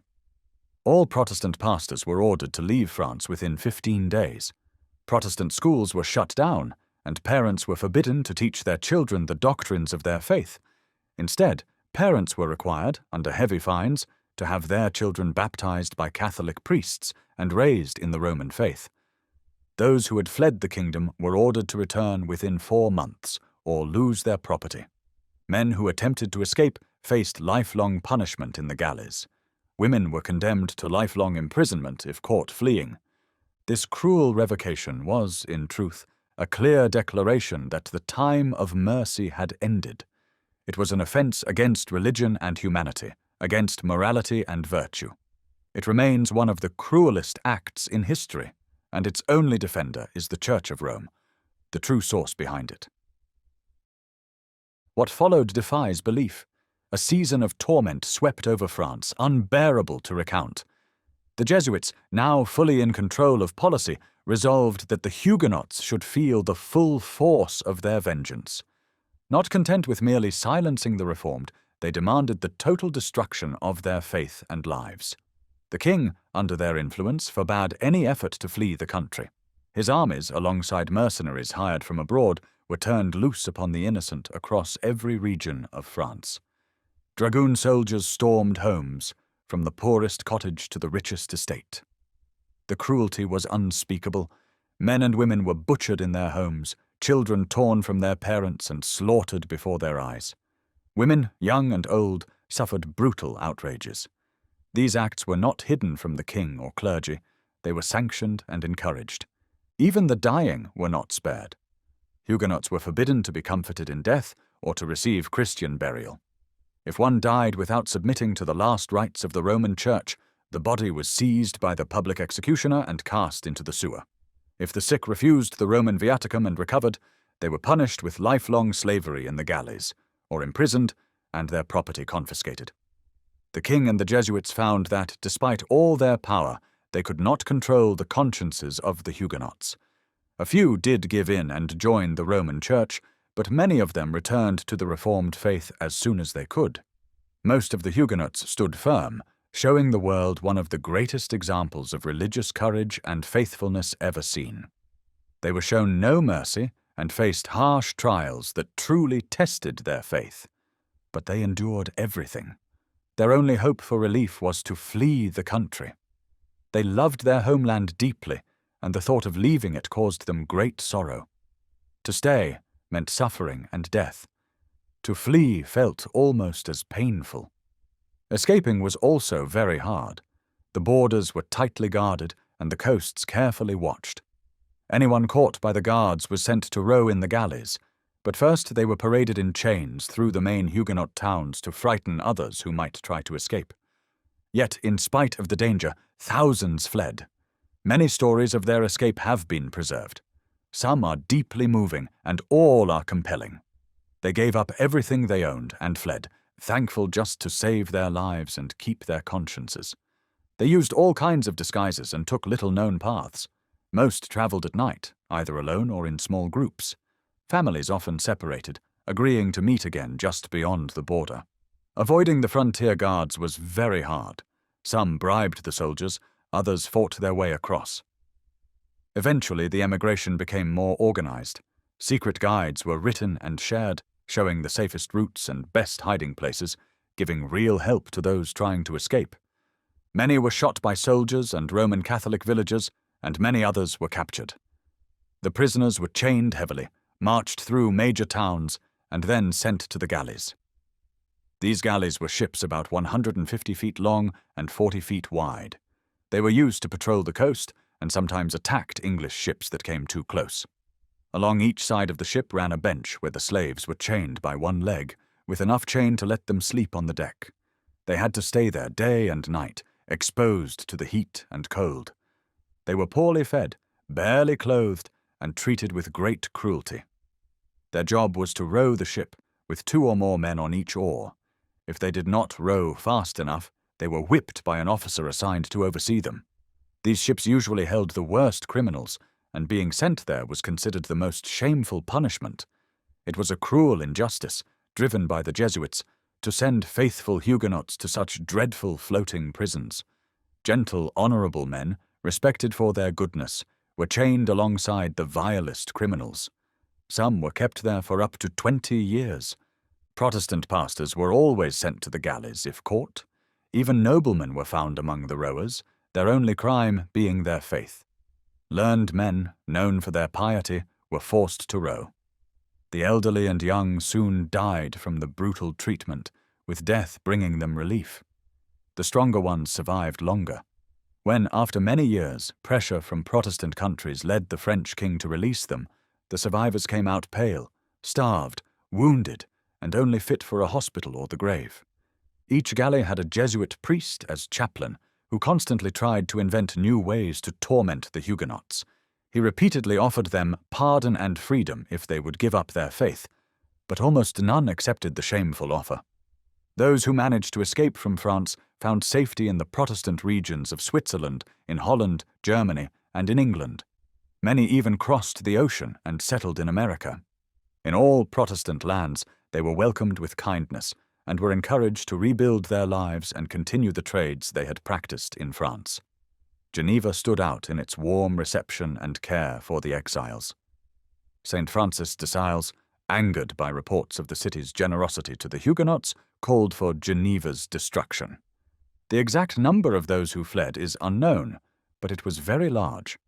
The famous engineer Vaudois, writing shortly after the revocation, estimated that France had lost 100,000 people, 60 million in wealth, 9,000 sailors, 12,000 trained soldiers, 600 officers, and its most successful industries. And when he wrote, the full wave of emigration had not yet occurred. The historian Sismondi estimated that 300,000 to 400,000 Huguenots fled, and believed that just as many died in prisons, on scaffolds, in the galleys, or while trying to escape. This mass emigration nearly destroyed France's industry. Thousands of acres were left uncultivated, whole villages were emptied, and many large towns lost half their population. Skilled Dutch cloth workers who had been brought to Abbeville by Colbert left as a group, ending that line of production. In Tours, where 40,000 people had once worked in the silk trade, only about 4,000 remained. Instead of 8,000 looms, there were now only around 100, and of 800 mills, 730 were closed. Lorraine's 400 tanneries were reduced to just 54 by 1698. Nantes, once one of France's richest cities, saw its population fall from 80,000 to less than half, and it never fully recovered. The revocation hit Lyon almost as hard as it did Tours and Nantes. Lyon had first become a centre for silk thanks to refugees from the religious wars in Sicily, Italy, and Spain. Now the same kind of persecution that had once built its success was threatening to ruin it. Of the 12,000 silk workers in Lyon, about 9,000 fled to Switzerland and elsewhere. The city's industry collapsed, and more than a century passed before it recovered, only to be struck again by the violence of the French Revolution. As Smiles writes in Harper's Magazine, "Few things in history are more striking than the Church of Rome's ongoing hostility toward the working classes and the damaging effect Catholic influence has had on industry and thrift. Under the rule of Alva and the Jesuits, cities like Ghent, Bruges, and Antwerp saw their trade and manufacturing collapse, while their laborers fled to Amsterdam and Leyden. In Spain and Italy, the popes and the Inquisition brought once thriving nations down to poverty and low standing in trade. Monks and nuns replaced honest workers, and industry was destroyed to support a corrupt church. Only when England left Catholicism did it begin to lead in learning and enterprise. Germany, after breaking from papal rule, produced minds like Goethe and Schiller. Today, the difference is still obvious. In Catholic Ireland, there is decay, laziness, empty pride, and superstition. In Protestant Ireland, there is energy, progress, and life. Catholic cantons in Switzerland are marked by poor laborers, vice, and laziness, while Protestant cantons are full of growth and industry. The Romagna and the Papal States, while ruled by the popes, were places of sloth, poverty, and crime. Fields lay desolate under the control of brigands, when they could have been rich with crops. In France under Louis XIV, the full force of the Jesuits and the king was used to break the working class, and they succeeded terribly. Rarely has such a disaster struck the workers of a nation. It was like closing all the factories in Lowell or Manchester, murdering or exiling half the people, driving every Protestant out of New York, and looting every warehouse in Boston. The industries lost by France were taken up and developed in other countries. England, Holland, Switzerland, and Protestant regions of Germany gained greatly from the skill and labor of the exiled Huguenots. New trades and businesses were started in those places, many of which have continued to grow to this day. The full loss to France can only be understood by measuring the gain to the nations that welcomed the refugees. In this way, the exiles repaid the kindness shown to them by the strangers who gave them shelter. France did not suffer only commercial loss. Many of its most gifted minds were Huguenots. The finest schoolmasters belonged to the same faith. Others, though neither Protestant nor Roman Catholic, were men of broad understanding and open thought. They too were horrified by persecution and chose to flee, leaving behind a homeland where free thinking was treated as a crime under the rule of the Jesuits. As a result, ignorance began to spread. The Roman Church, never a true supporter of education, discouraged teaching among the people and replaced knowledge with superstition. Some of France's best and bravest generals were also Huguenots. When they left, the nation lost not only their talent, but their loyalty and service. Because they drove out the most intelligent and hard-working people, France began to decline. In his final years, Louis XIV began to feel the consequences of his actions. His reign ended in humiliation. His armies were defeated again and again, often facing former French soldiers now fighting for Marlborough and Prince Eugene. The skilled Huguenot Colbert no longer managed the nation's finances, and poverty spread across the country. Paris was full of beggars. The nation was heading toward bankruptcy. France's intellectual strength had been broken. Literature was almost dead. Rome's mental control crushed every independent thinker, and eventually gave rise to men like Voltaire and Rousseau. The only thing that flourished was Jesuit power. The order had triumphed, but their victory came at the cost of France's greatness. The Church rejoiced, but France lay ruined. The priests believed they had wiped out the Huguenots, but this was not true. During 64 years of Jesuit rule, 1700 to 1764, it is believed that over 1 million Huguenots still remained in France. They could no longer worship openly or organize their churches as they once had. Many pastors returned to lead their flocks again, but everything had to be done in secret. Worship services were held at night, in underground cellars, caves, forests, and mountain hideouts. Reading the Bible had to be done in private and in great secrecy, often at the risk of death. The Jesuits watched closely for any sign of Protestant activity. Many were caught and either executed or sent to the galleys. Yet, the Huguenots endured their trials with the same strength they had always shown. Under Louis XV, 18 pastors were burned alive. The Jesuits also targeted Protestant libraries, and in 1727 they persuaded the king to order all Protestant books to be surrendered and publicly burned. For a time, political and religious freedom disappeared from France. Freedom of thought and worship were destroyed. A new era began, marked by mental stagnation, political corruption, false religion, and moral decline. Louis XIV's policy had succeeded. France was now converted. Protestantism had been crushed, and the Jesuits held complete power. Their control over the minds and lives of the people was total, backed by law.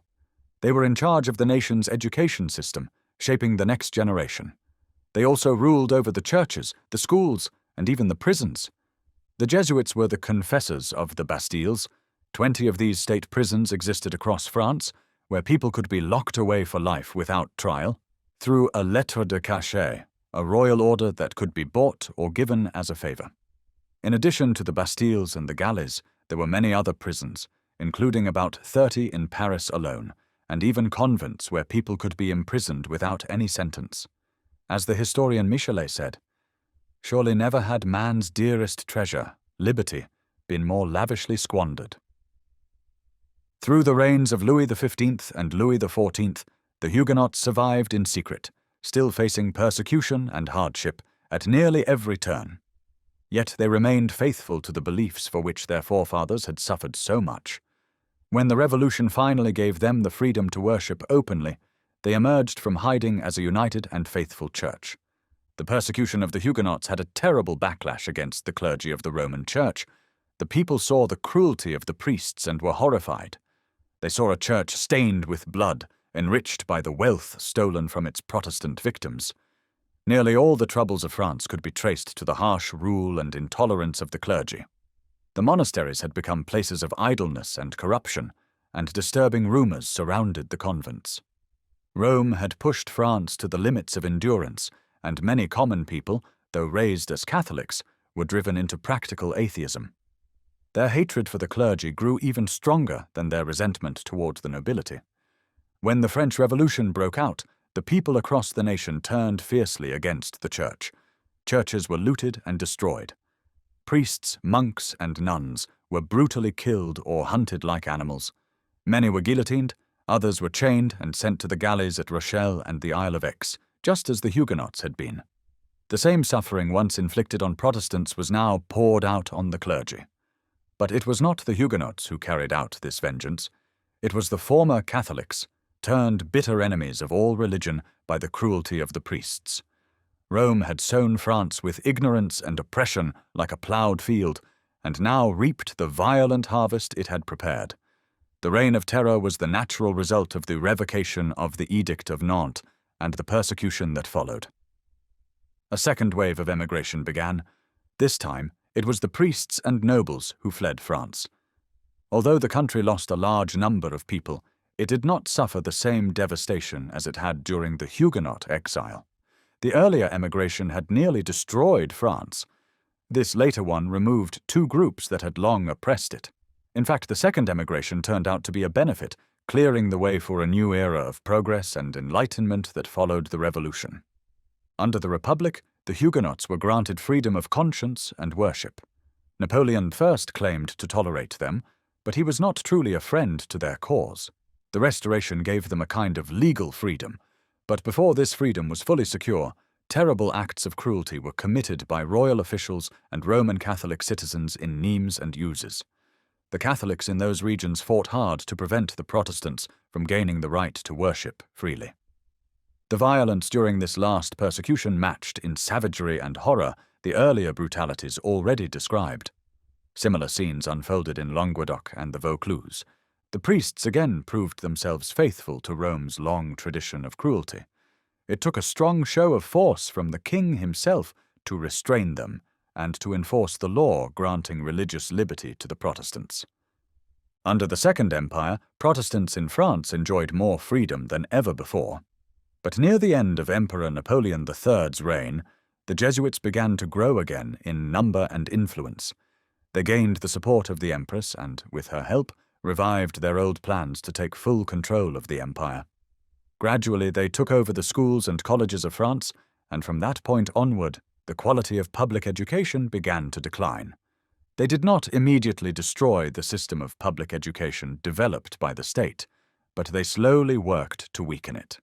They lowered the standards of the common schools and even of the universities.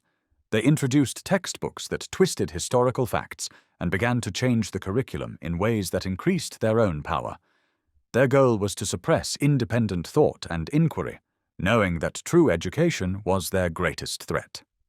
Thankfully, the fall of the empire halted their progress, but there remains a serious concern that they may one day return to bring harm to France as they did before.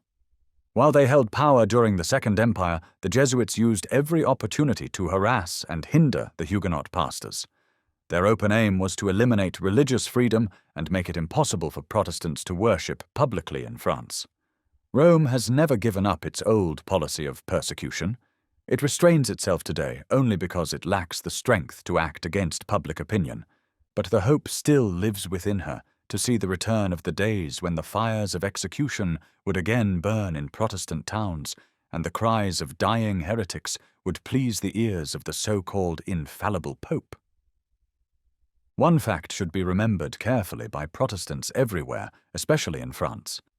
At the Congress of Roman Catholic Bishops from Germany, France, Belgium, and England, held at Malines in 1863, Archbishop Deschamps had the boldness to defend the persecution of the Huguenots and even excused the massacre of St. Bartholomew. The Church of Rome has never fully renounced the use of the Inquisition to punish those it considers heretics. Chapter 9. Jean Bruguière. During the reign of Francis I, known as the chivalrous King of France, many cruelties were inflicted on those who embraced the Reformed faith. As France began to grow in intellectual strength, much of it driven by the spread of the Scriptures, the clergy grew increasingly jealous. Anything that might weaken their control over the people was hated by them, and they worked hard to stop the spread of knowledge from the very beginning. Those who accepted the Reformed faith believed education was a Christian duty. They saw ignorance as the root of all vice and resisted it completely. To the priests, then, learning and Protestantism became nearly the same thing. Beza writes that during this time, all learning was viewed with suspicion, and even some faithful Roman Catholics were accused of heresy simply for being more educated than others. But learning wasn't the only offense. The priests often seemed to enjoy inventing reasons to arrest and kill people. People could be condemned for failing to kneel when the Ave Maria bell rang, for not taking off their hats when passing statues of saints, which stood on nearly every street corner, or for eating meat on fast days. Clement Marot, the psalm writer, was caught eating bacon during Lent and was imprisoned, barely escaping being burned at the stake. Heartbreaking scenes of suffering were common in Paris and other cities. Victims were regularly led to the stake, and when Francis finally died, worn down by disease caused by his immoral life, it brought a brief relief from the persecution. One of the last martyrs under Francis's rule was Jean Bruguière. Accused of heresy, he was imprisoned, but refused to give up his faith. Wanting to preserve his life, he attempted to escape and succeeded. He lived in hiding for a time, but was eventually discovered and arrested again. Even then, he escaped once more. This happened several times until the authorities finally caught him, bound him in chains, and took him to Paris, where the prisons were more secure. In Paris, he was put on trial and found guilty of rejecting the teachings of the Roman Catholic Church. He was sentenced to be burned alive. The court ordered that the execution take place in Issoire, a town in southern France. He was taken from Paris to Montferrand and held there until the time set for his death. While imprisoned, the chief inquisitor, Ory, tried to convert him by debating the doctrine of the real presence in the Eucharist. Bruguière stood firm. Neither arguments nor threats could shake his faith. "If you deny," said Ory, growing desperate, "that the body of our Lord is in the host when the priest speaks the sacramental words, then you deny God's power, who can do all things." "I do not deny God's power," Bruguière replied, "but we are not debating whether God can do this. We are asking what he has done in his holy sacrament and what he desires from us." Seeing that he could not be persuaded, the priests moved quickly to carry out the sentence. The distance from Montferrand, now part of the city of Clermont-Ferrand, to Issoire was 26 miles. On March 2, 1547, Brugiere was taken from his prison and handed over to a group of guards who would lead him to the stake. Several priests travelled with him. They hurried along the road and soon reached Issoire, lying in a deep valley along the river Creuse. There the martyr spent his final night. On March 3rd, he was led out to die. The priests who had come from Montferrand went with him to the place of execution. Along the way, they pleaded with him to recant and save his life, but he answered calmly and firmly that he was not afraid to die and would not risk his soul by denying the truth. The stake had been set up in the town square. A large crowd had gathered, watching silently, deeply moved. One priest stepped forward with a crucifix, urging Brugiere to pray to the Virgin and the saints. But he gently turned the priest away and said with a peaceful smile, "Let me think of God before I die. I am content with the only advocate he has appointed for sinners." Then he turned to the executioner and in a cheerful voice told him to do his duty. The executioner, clearly unsettled by Brugiere's calmness, fumbled awkwardly with the chains. Suddenly he slipped and fell at the martyr's feet. Brugiere smiled, offered his hand, and said kindly, "Take heart, Monsieur Pouchet. I hope you're not hurt." The executioner soon recovered and finished securing Brugiere to the stake. Then he lit the fire. As the flames rose, Brugiere lifted his eyes to heaven and prayed in a clear, peaceful voice that could be heard throughout the square. "O Heavenly Father, for the sake of thy Son, please comfort me in this hour by thy Holy Spirit, so that the work begun in me may be brought to completion, for thy glory and for the good of thy poor church." The smoke and flames soon ended his voice, yet he never screamed, never groaned. Quietly, steadily the fire consumed him, until at last his spirit left the scorched body and entered the presence of God, clothed in the white robes of the redeemed, washed in the blood of the Lamb. When it was over, the crowd, which had watched in reverent silence, went away quietly, deeply moved. They pitied the martyr, admired his strength, and many began to wonder if the man who died so peacefully had truly been right in his faith. The parish priest of Issoire, who had taken no part in the persecution but had watched the execution, was overwhelmed by what he had seen. As he walked home, he said with deep feeling, "May God give me grace to die in the faith of Brugiere." Chapter 10. Philippa de Lons. During the reign of Henry II, Paris was a very different city from the lively and beautiful capital it is today. The streets were narrow, twisted, unpaved, and had no lights at night. The houses were tall, dark, and old-fashioned, built mainly to protect the people inside from the frequent fights that broke out in the streets. Most homes had few windows facing the streets, and the only lights came from small lamps burning in front of statues of the Virgin Mary and the saints at street corners. These lamps helped guide people who were out late. The way the streets and buildings were made, along with the darkness at night, allowed fights and violent acts to happen often. Crime and disorder were common within the city.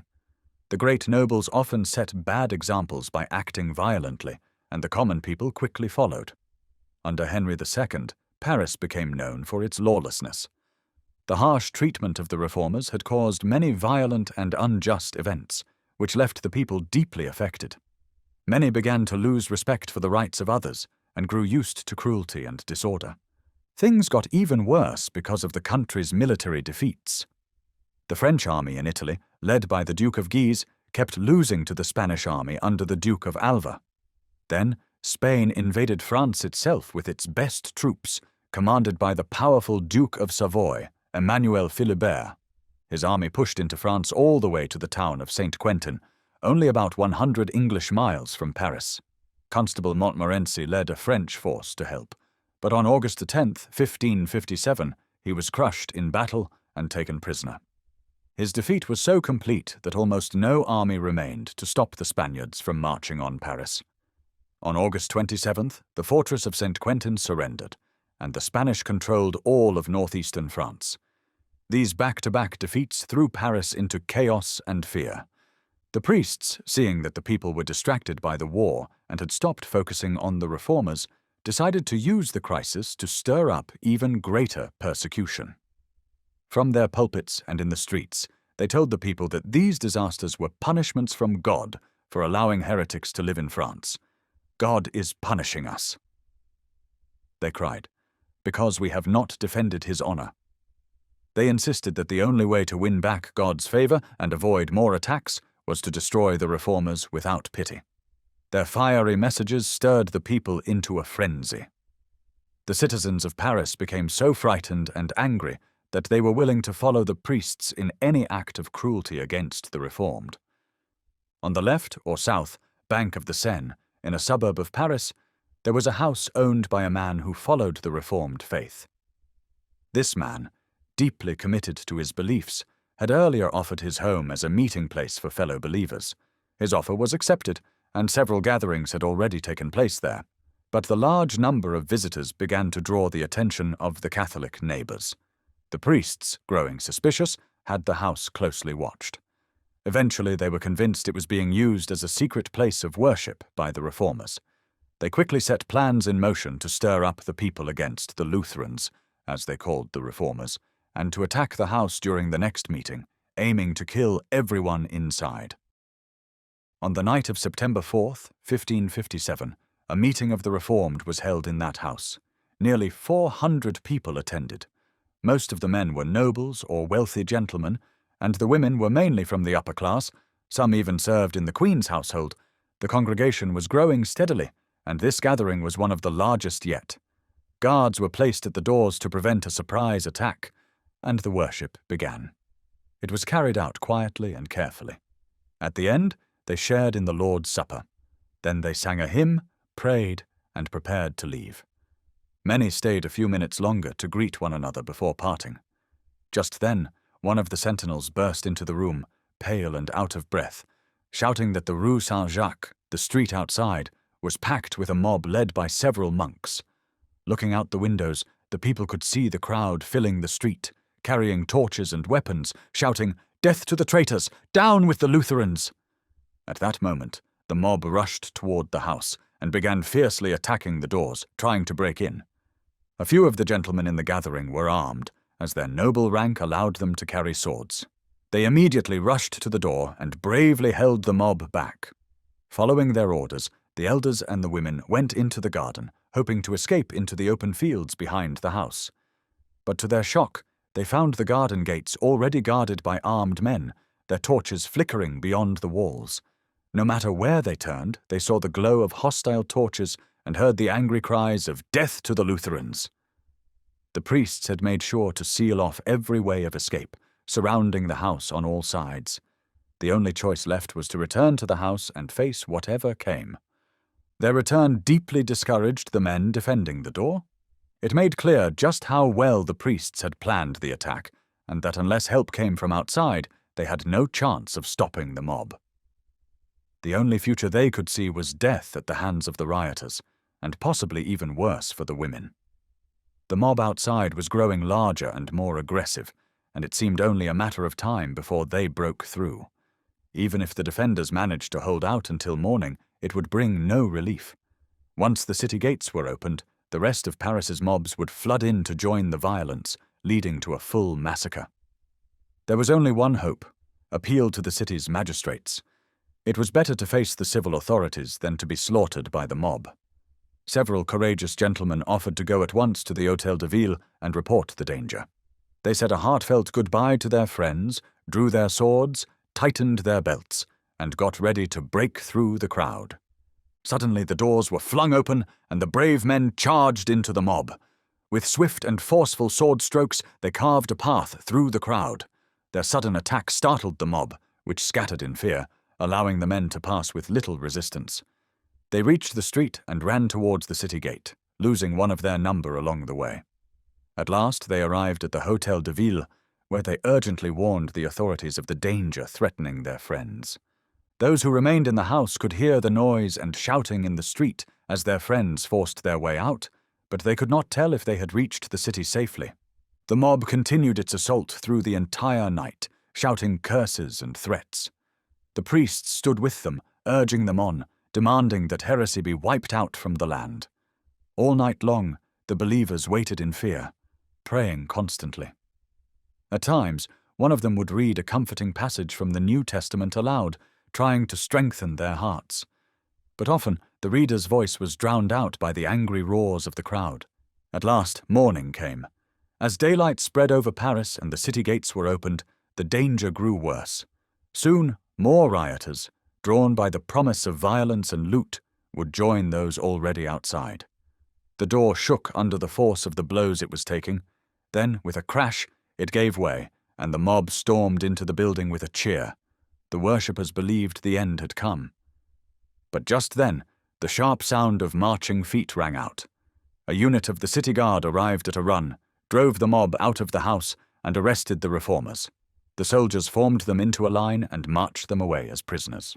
The crowd followed, shouting insults, throwing mud and stones, and mocking them cruelly. The prisoners were taken to the Grand Châtelet, the most dreaded prison in Paris, and locked in filthy dungeons that had just been emptied of common criminals to make room for them. These cells were so dark that daylight barely reached them, and so small that the large number of captives couldn't sit or lie down, but had to stand pressed together.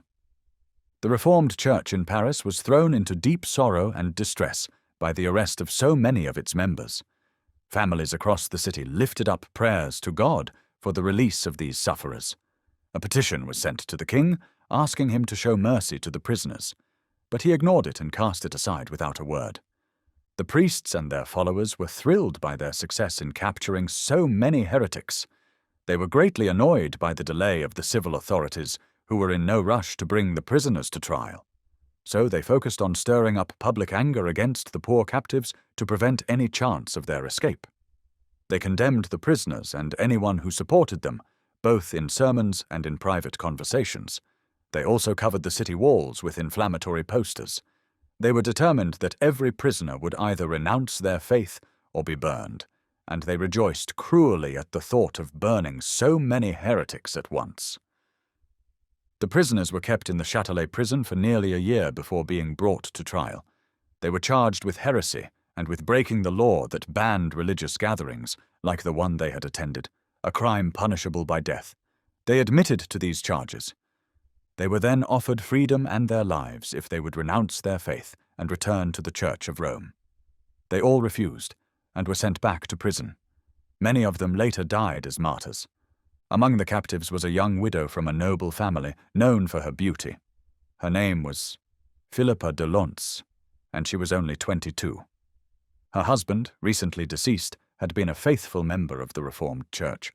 His last request to her was to stay true to her faith and to face persecution and even death rather than give it up. During her brief time as a widow, she had been deeply devoted to the Church and had not avoided any danger involved in practicing her faith. When the mob attacked, she showed great courage, encouraging the fearful to be brave.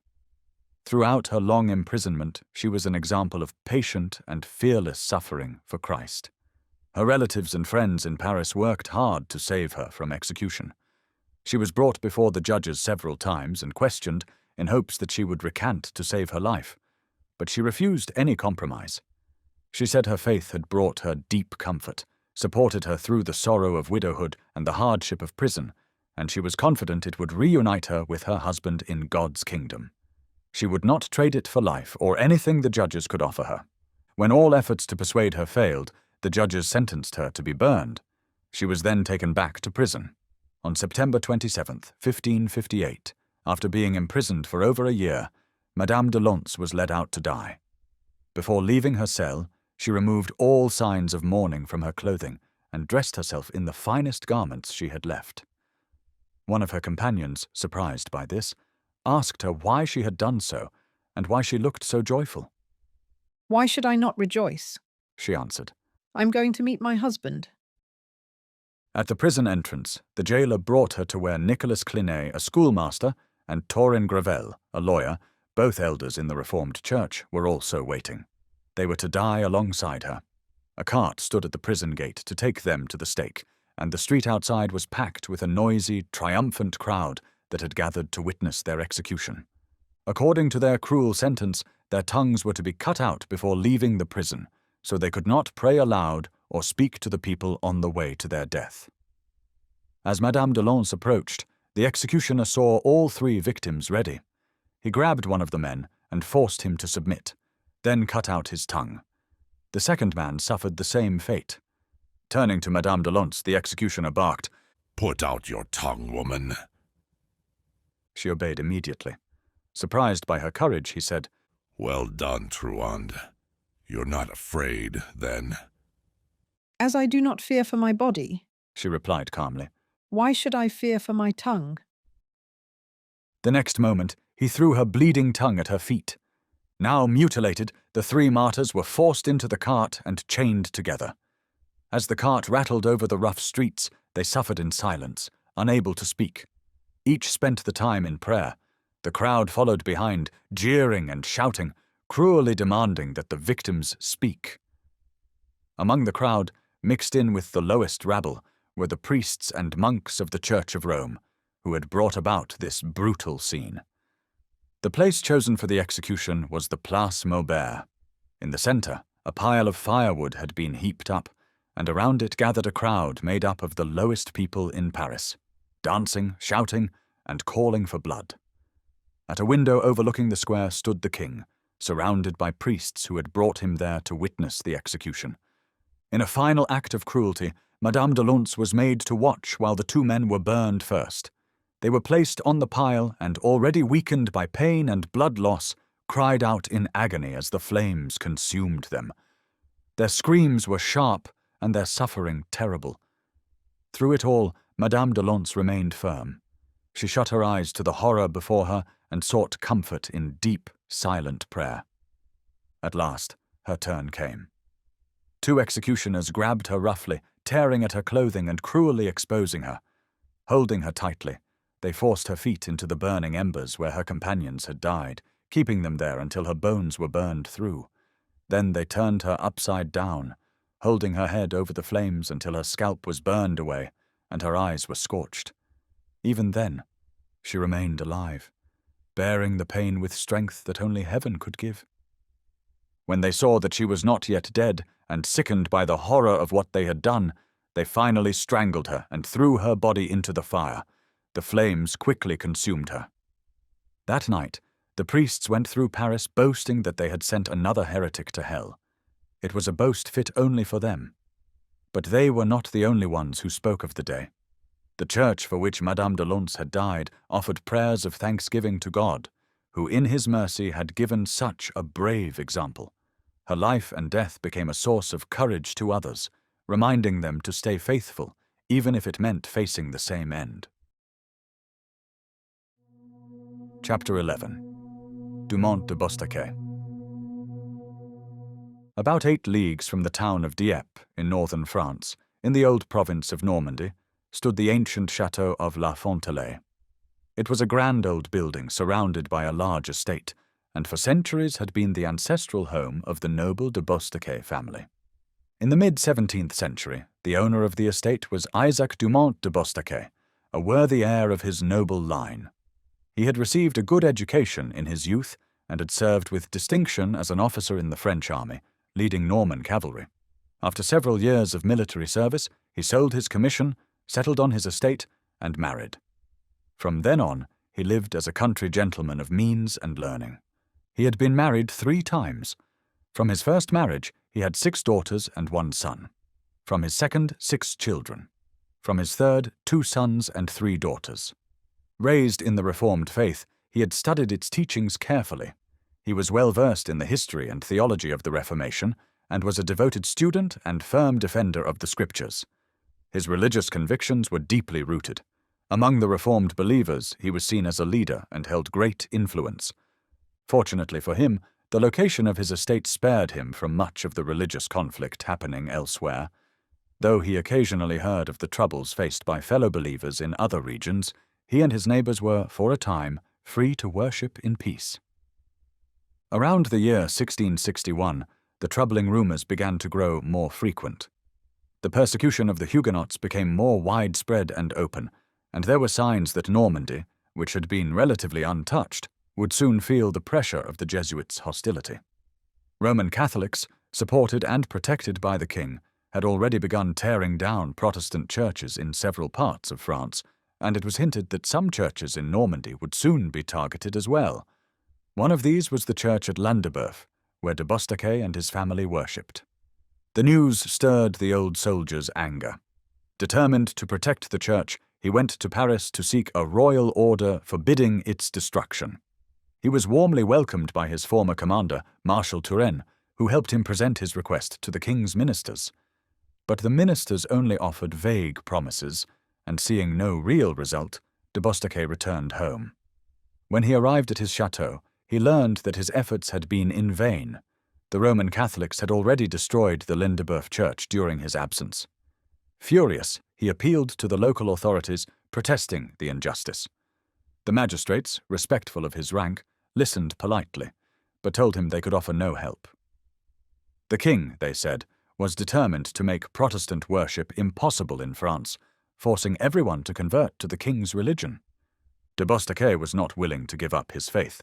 Without delay, he prepared a temporary chapel within his chateau at La Fontelay, where he gathered the displaced congregation from Landebeuf. For many years, the Huguenots of the area worshipped there in peace. In times of need, de Bostaquet himself led the services, preached to the people, baptized their children, and carried out the other duties of the church. During this time, the persecution of French Protestants continued to grow more severe, as described earlier. One by one, Protestant churches were destroyed, and so many restrictions were placed on the Huguenots that public worship became nearly impossible. De Bostaquet was not blind to these changes. He recognized that the church in France was entering a time of great suffering. He often thought about selling his property and moving to Holland, where he could practice his faith freely. But his large estate and his many children tied him strongly to his homeland. His wife and family were firmly against leaving France, so he stayed, preparing himself for the trial of faith he saw coming. At last, the crisis arrived. The king revoked the Edict of Nantes and unleashed the Jesuits and dragoons upon the country to force the Huguenots to convert to Roman Catholicism. Until then, Normandy had been untouched by the soldiers, but now a regiment of cuirassiers was sent into the province, and the campaign to convert the Protestants began in full. The process was systematic. A parish priest, or another loyal Catholic, would give the officer in charge of the dragoons a list of all Protestants in the area. A government agent, or commissary, would then visit each person and ask if they were willing to give up their faith and convert. If the person refused, the commissary reported back to the military commander, who would then send a group of dragoons to occupy the heretic's house. Once inside, the soldiers were free to demand anything they wanted from the homeowner, who had to comply or risk being imprisoned or losing everything. The soldiers were ordered to make life as unbearable as possible. They insulted, and sometimes assaulted, the women. They beat any man who tried to intervene. They broke furniture, destroyed food supplies, and stole the family's money, jewelry, and valuables. They behaved with violence and cruelty toward every member of the household. To resist these abuses was considered a crime against the king and was harshly punished if the person was not killed on the spot by the soldiers. The Roman Catholic Church had created this system with a cruel cleverness, knowing it was the most effective way to break people's resolve. It worked well.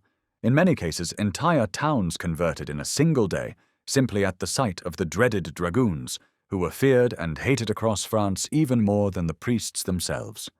Once a person finally gave in and signed the official paper renouncing their faith, the soldiers left and moved on to torment the next victim. When news came that the dragoons were advancing, de Bostaquet called together the Protestant nobles of the region to discuss what should be done. They met at his chateau, where he firmly declared that if the king continued these cruel measures, he would leave France. All present praised his decision, but none agreed to join him. His eldest son, recently married, refused to go. His wife, expecting another child soon, said it would be impossible for her to travel. His children, in Troyes, begged him not to leave them. Faced with their pleas, de Bostaquet felt he had no choice but to abandon his plan and stay, believing it was his duty to protect his family. Soon after, word reached La Fontelay that the dragoons, under the command of the Marquis de Beaupré-Choiseul, had entered the city of Rouen. It was reported that nearly every Protestant there had converted under pressure, and the king's officials were overwhelmed with people eager to sign their abjurations, the only way to be rid of the soldiers. Deeply troubled, de Bostocquet decided to go to Rouen himself to see the situation firsthand. When he arrived, he found the city under full military occupation. Fear and despair hung over the population. He did not see a single cheerful face. People were desperate to rid themselves of the troops, and in nearly every case, the threat of violence had forced Protestants to recant. Even his own brother-in-law, Monsieur de Lamberville, whom he had long considered one of the strongest Protestants in France, had given in and converted. The soldiers were harsh and cruel, and de Bostocquet could understand the people's desperation, though he believed the cost of surrender was far too great. Everywhere he turned, he saw or heard stories of brutality and abuse. Each one stirred his anger and deepened his fear for the safety of his own family. He left Rouen with a heavy heart, relieved only to be away from the horrifying scenes that had deeply grieved him. When he returned to La Fontelay, his family eagerly surrounded him, asking what he had seen in the city. As he described the cruelty of the Dragonards, they were filled with fear, but they declared they would remain faithful to their religion, no matter the cost. De Bostocquet held on to the hope that, as a nobleman, he and his family might be spared the humiliation that others of lower rank had suffered. He believed that soldiers would not be forced into his home. But this hope was quickly shattered. He learned that the Sieur Chavel of Rouen had 30 horsemen quartered in his house, until both he and his wife agreed to renounce their faith. Soon after, a message arrived from the commandant at Rouen. It warned that unless de Bostocquet and his family signed their abjuration within a set time, 25 dragoons would be sent to live in his chateau. The moment of decision had arrived. He was torn with dread and uncertainty. His wife was close to childbirth, and he feared what the brutal soldiers might do to her. His household included many daughters, and he shuddered at the thought of exposing them to the cruelty he had witnessed in Rouen. Once the soldiers entered his home, he would have no power to restrain them. In the midst of his distress, a thought came to him. If he signed the abjuration, he wouldn't actually have to abandon his faith or attend Mass. It was only a formality, a hateful price to pay for protecting his family. Influenced by this reasoning, he wavered, and finally gave in. He went to Dieppe with his eldest son and signed the document. But peace did not follow. He had no intention of attending Mass or turning away from his faith, and now he felt that he had signed a lie. Inwardly, he felt dishonored. He condemned himself for his weakness, and on the way home could barely meet the eyes of his neighbors. Yet they, too, were falling, one by one. Even his closest friends signed their abjurations. His father-in-law, so crippled with gout he could hardly hold a pen, signed. His mother-in-law also signed, but the guilt and sorrow overwhelmed her, and she soon became ill and died. Not long after, a troop of dragoons arrived at La Fontelay. Despite his efforts, they demanded that every member of the household sign. His wife, his mother, his sons and daughters, even the servants. Each one was forced to sign with their own hand. "The sad state to which my soul was reduced," writes de Bostocquet in his memoirs, "and the widespread desolation of the Church brought me the deepest sorrow. Feeling equally guilty, we no longer had the peace of mind that once made us happy. It seemed as though God had hidden his face from us, and though we continued to hold public worship, showing the sincerity of our repentance and the purity of our beliefs, the weight of my sin never left me. I constantly blamed myself for setting such a poor example to my family and my neighbors, but I could not think without grief of my children being left exposed to those cruel men who might take them from me at any moment. I was always thinking of escaping, but my flesh struggled against my spirit. The fear of abandoning my large family, along with the uncertainty of how I could support them in a foreign land, held me back. Still, I looked and waited for a chance to flee France, hoping that in time I might raise enough money through the sale of my property to make it possible." De Bostocquet's desire to flee France was now shared by his entire family. All were eager to escape, and to do so as soon as possible. But in those days, travel was difficult, and moving such a large family was a serious challenge. To make matters worse, King Louis XIV had ordered that no Huguenot should be allowed to leave the country. He had stationed guards all along the coast and at every road leading to the border, determined to keep them within reach of his power and persecution. Though the risks were high, de Bostocquet hoped that living close to the coast might work in his favour. He believed he might find a ship captain willing to carry them secretly to England. He tried first to send his daughters away, thinking to secure their safety before anyone else. He made several trips with them to various channel ports, searching for a way out, but each attempt failed, and he discovered the coast was more tightly guarded than he had imagined. Worse still, his efforts were discovered. The commandant of Dieppe, who happened to be a friend, privately warned him that if his plans were reported, he would likely lose everything. His property would be confiscated, and he would be sentenced to the galleys. The danger was now greater than ever. The women in his family pleaded with him, saying they could no longer in good conscience hide their true faith. Their current life felt shameful and degrading, and they were determined to escape, no matter the risk. De Bostocquet began trying to convert his property into cash, but before he could complete those arrangements, the family made a firm decision. They would flee without delay. The Feast of Pentecost was near, and on that day, the local peasants assigned to guard the coast would be withdrawn to join the celebrations. It was the best chance they might have. The plan was for de Bostocquet to take his daughters, some of the younger children, and his mother to the coast and see them safely aboard a ship bound for England. Then he would return home to care for his wife during her upcoming childbirth and complete the sale of his estate. Pentecost Sunday dawned bright and clear. The entire family gathered for morning worship, lifting their prayers to God for his protection and blessing on their planned escape. The rest of the morning was spent making final preparations and saying emotional farewells to those who would remain behind. After dinner, the group of fugitives began their journey. The party included de Bostocquet, his elderly mother, his grown daughters, several of the younger children, including his youngest son, and a few close companions.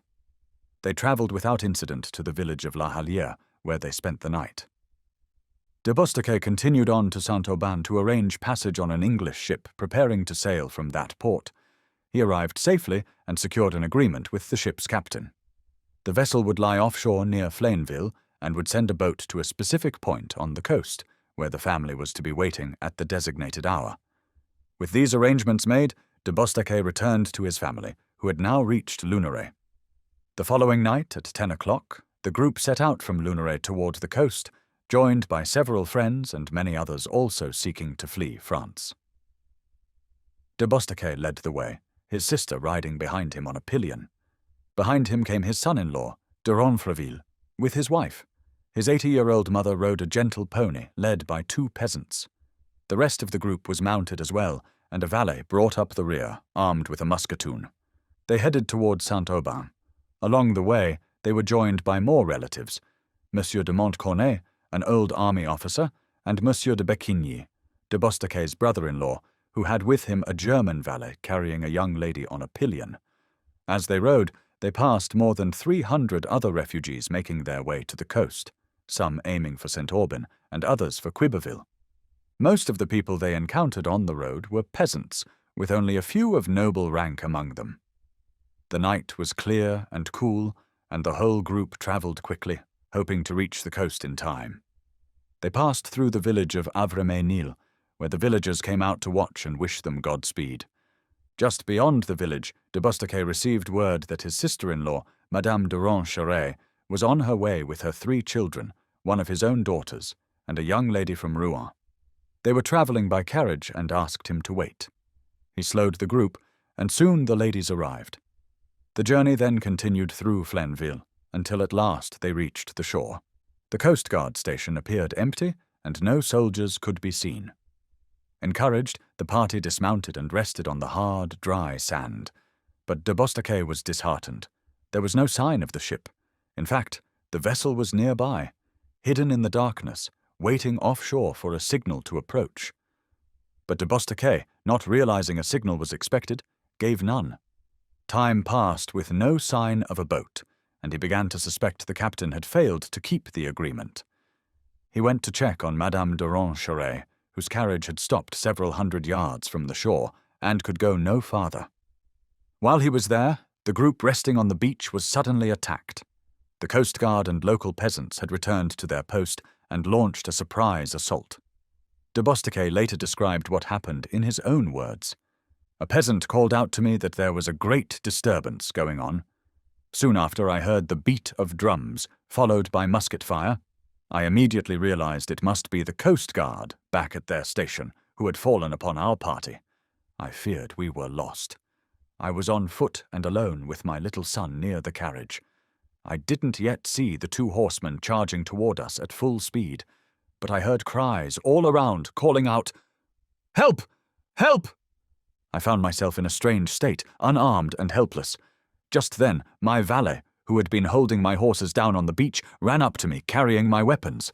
I had only time to throw myself onto my horse and call out to my sister-in-law in the carriage to turn back. Quickly, when I rushed, pistol in hand, toward the place from which the cries were coming. I had just cleared the carriage when a horseman shouted, "Kill! Kill!"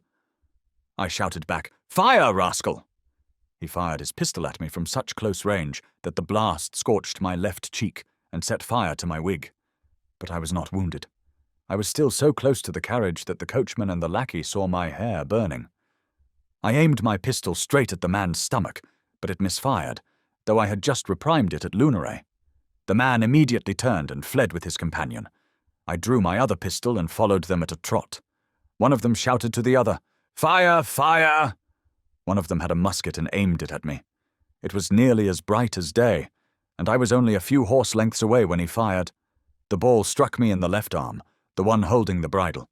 I quickly moved the arm to see if it was broken, then spurred my horse and rode up alongside the man who had fired at me. As he bent forward over his horse's neck, I discharged my pistol into his side. Both horsemen disappeared into the dark, fleeing the field. I then heard de Becquigny calling out. He was being attacked by men on foot and was fiercely defending himself. I left off chasing the horseman and ran to help, sword in hand. On the way, I came across my son-in-law, who was heading toward me. I asked where he was going, and he replied that he was trying to find the horses, which his valet had taken. I told him it was useless. The valet was already fleeing on foot, and I had seen him run as I mounted. I had no time to argue. I rushed on and reached de Becquigny, who had with him only old Montcornet, my wife's uncle. But in just a few minutes we had driven off the rabble and found ourselves in control of the field. De Becquigny told me his horse had been wounded and that he could fight no longer. I told him I had been shot in the arm, and that we needed to find the poor women without delay to make sure they were safe. We found the women almost exactly where we had left them, but completely abandoned. All the attendants and the rest of the group had fled along the coast, hiding beneath the cliffs. My mother, nearly deaf with age, had not even heard the gunfire and didn't understand what was happening. Her only concern was that the ship still hadn't appeared. My sister, clearly distressed when I scolded her for not following the others to safety, explained that our mother couldn't walk. She was too weighed down by her heavy clothing. Fearing the chill of the night, she had dressed in several layers. Monsieur de Becquigny then suggested that we might still be able to gather some of the men from our group and come back to protect the women. Without delay, I rode down the beach, hoping some had hidden under the cliffs out of fear. But my efforts were in vain. The only people I found were a few young girls who ran off crying. Realizing my presence would be more useful back with the women, I galloped to rejoin them. At the same time, Monsieur de Becquigny had gone toward the Coast Guard station, hoping to see if anyone was hiding nearby. We were both certain now that it had been the Coast Guard who attacked us. The 2 mounted men I had fought earlier confirmed my suspicion. They were the kind employed to patrol the coast and inspect posts throughout the night. When Becquigny returned to me, he said he feared we were lost. The attackers had regrouped, about 40 of them, and were preparing for another assault. We had no bullets left to reload our pistols.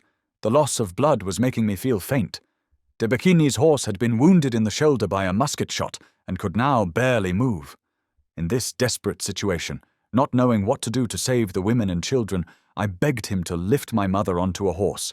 He tried, but she was too heavy and had to be set down again.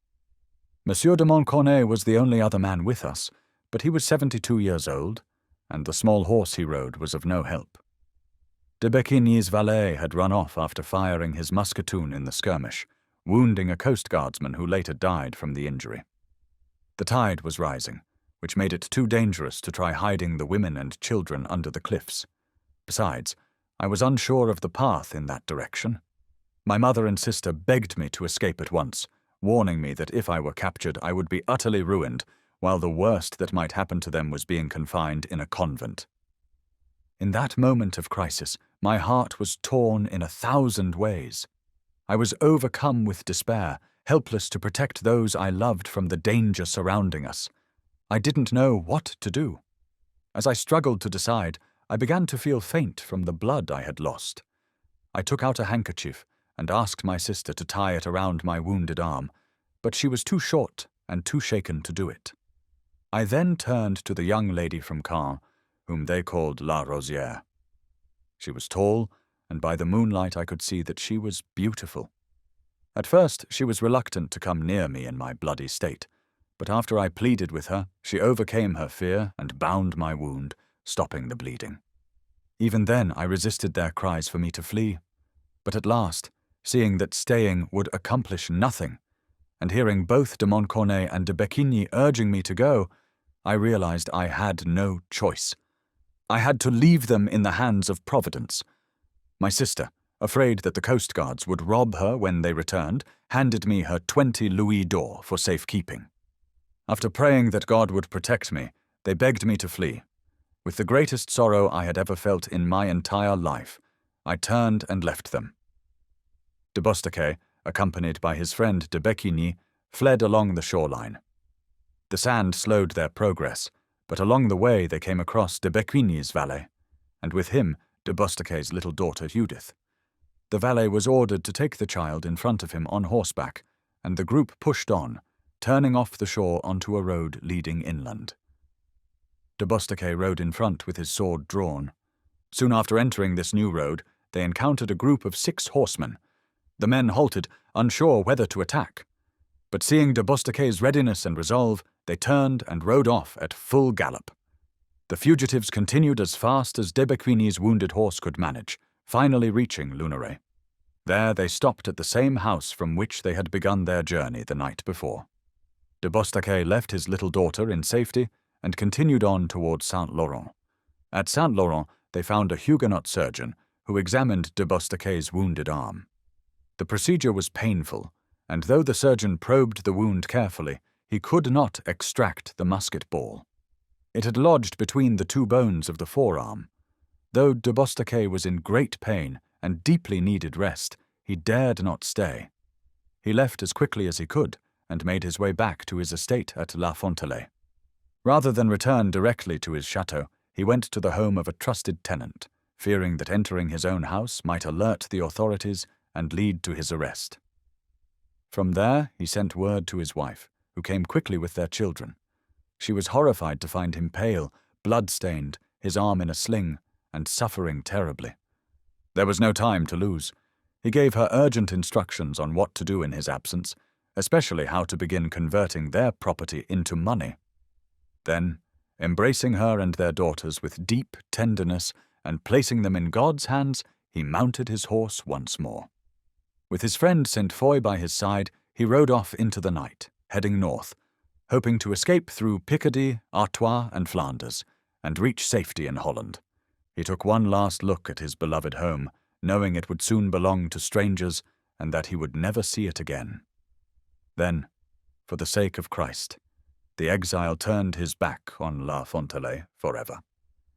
De Bostaquet knew the land between his home and Flanders well, and had many friends and relatives, both Protestant and Catholic, throughout Normandy and Picardy. On the first night after fleeing, he and his companion stayed with a Roman Catholic relative, who not only gave them shelter, but also sent for a surgeon to tend to de Bostaquet's injured arm. The wound was probed again, but the ball could not be found, and the pain continued to worsen. They rode all the next day, and by nightfall reached Gros-Mesnil. There they called for a skilled army surgeon, who again attempted to locate the ball without success. While at Gros-Mesnil, de Bostaquet heard a twisted version of the fight with the Coast Guard, and learned that the royal authorities were making extraordinary efforts to capture him. This convinced him that his only hope of safety was to keep moving. Despite the increasing pain and exhaustion from his wound, he pushed on the next morning, passing through Belauzaine to Neufchâtel in Normandy.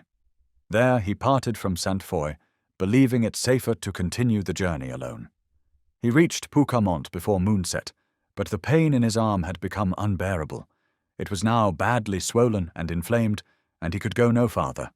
A surgeon was called, who dressed the wound, but warned that it might become gangrenous. By the next morning, the swelling had eased somewhat, allowing him to resume his journey. Near Abbeville, he skirted the city and made his way to Pont de Remy, where he crossed the Somme River and entered Picardy.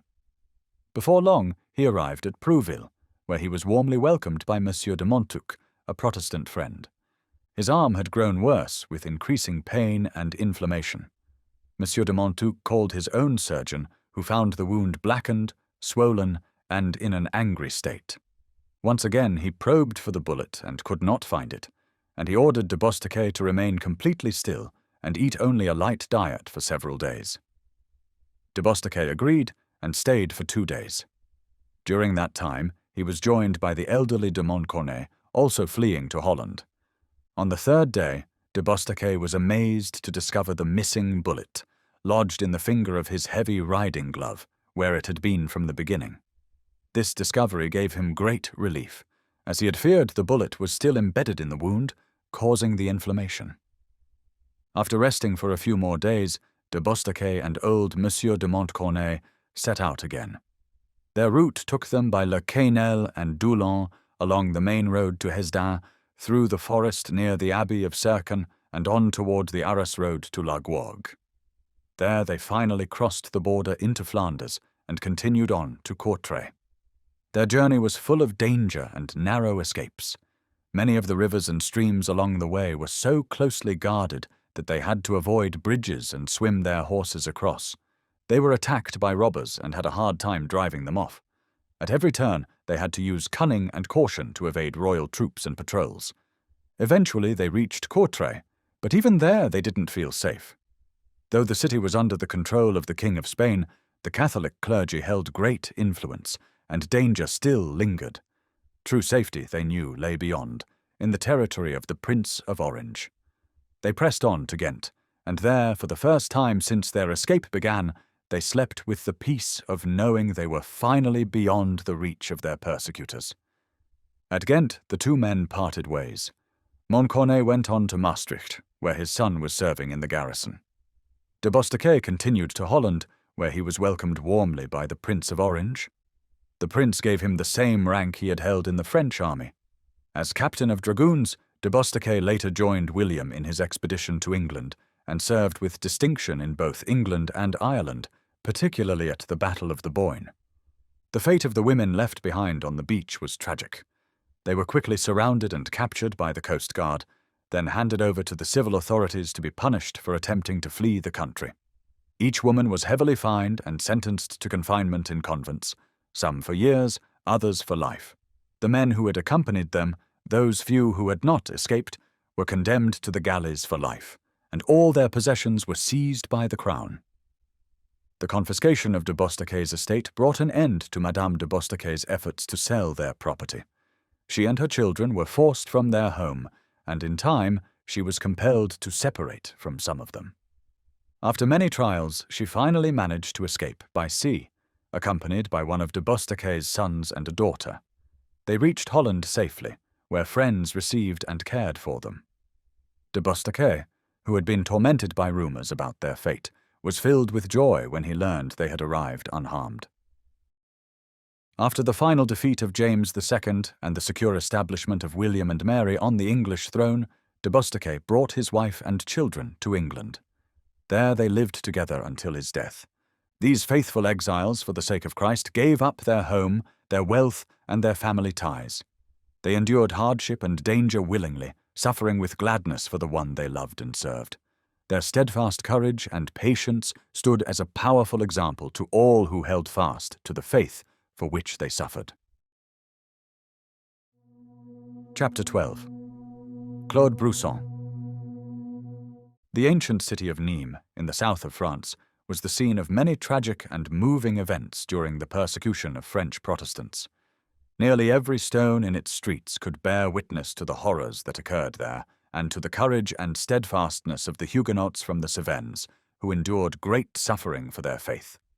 Time after time, the brutal dragoons were unleashed upon the city. Time after time, Protestants were cut down by the sword, trampled beneath horses' hooves, burned alive, hanged, quartered, or even flayed.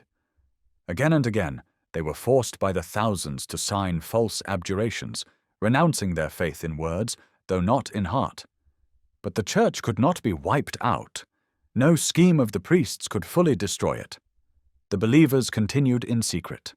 Some attended Mass only to avoid violence, but afterward met quietly to worship in their own way. They heard the preaching of the word from their own pastors and kept the sacraments in the pure tradition of the early Church. No danger could stop them from holding these secret meetings, and since they were willing to take such risks, there were always some among them brave enough to take on the even greater danger of becoming pastors. These worship gatherings took place in the city's underground vaults and cellars, in nearby forests, in the mountains, and in caves. Always at night, always in secret. Every precaution was taken to avoid being discovered. One day, toward the end of the year 1685, a quiet rumor began to spread among the members of the Reformed Church in Nîmes and the surrounding region. Pastor Brousson had arrived. He was to preach the following night at a place often used for worship, one believed to be hidden well enough to avoid detection by the Catholic authorities. The news traveled quickly among the faithful. It was decided that all who could possibly attend the meeting would do so, despite the danger. The priests and soldiers had been especially watchful in recent weeks, and this gathering would be risky. But the pastor expected that night was no ordinary preacher. He was one of the most gifted among the sevenal ministers, and so highly sought by the authorities that the intendant Bavil had placed a large reward on his capture. Still, the people were not deterred. Though the journey would be long for some, and the risk of discovery real, they resolved to go. Even the women were determined to attend. To avoid suspicion, more Protestants than usual were seen attending Mass that morning. Quietly, they unearthed their hidden hymn books, and also the weapons they had buried with them, in case defense became necessary. About 8 to 10 miles southwest of Nîmes lies the fertile region of the Vaudois, nestled at the base of the Cevennes Mountains. It is one of the most beautiful valleys in southern France. From the slopes above, the land rolls gently down until it touches the far blue edge of the Mediterranean.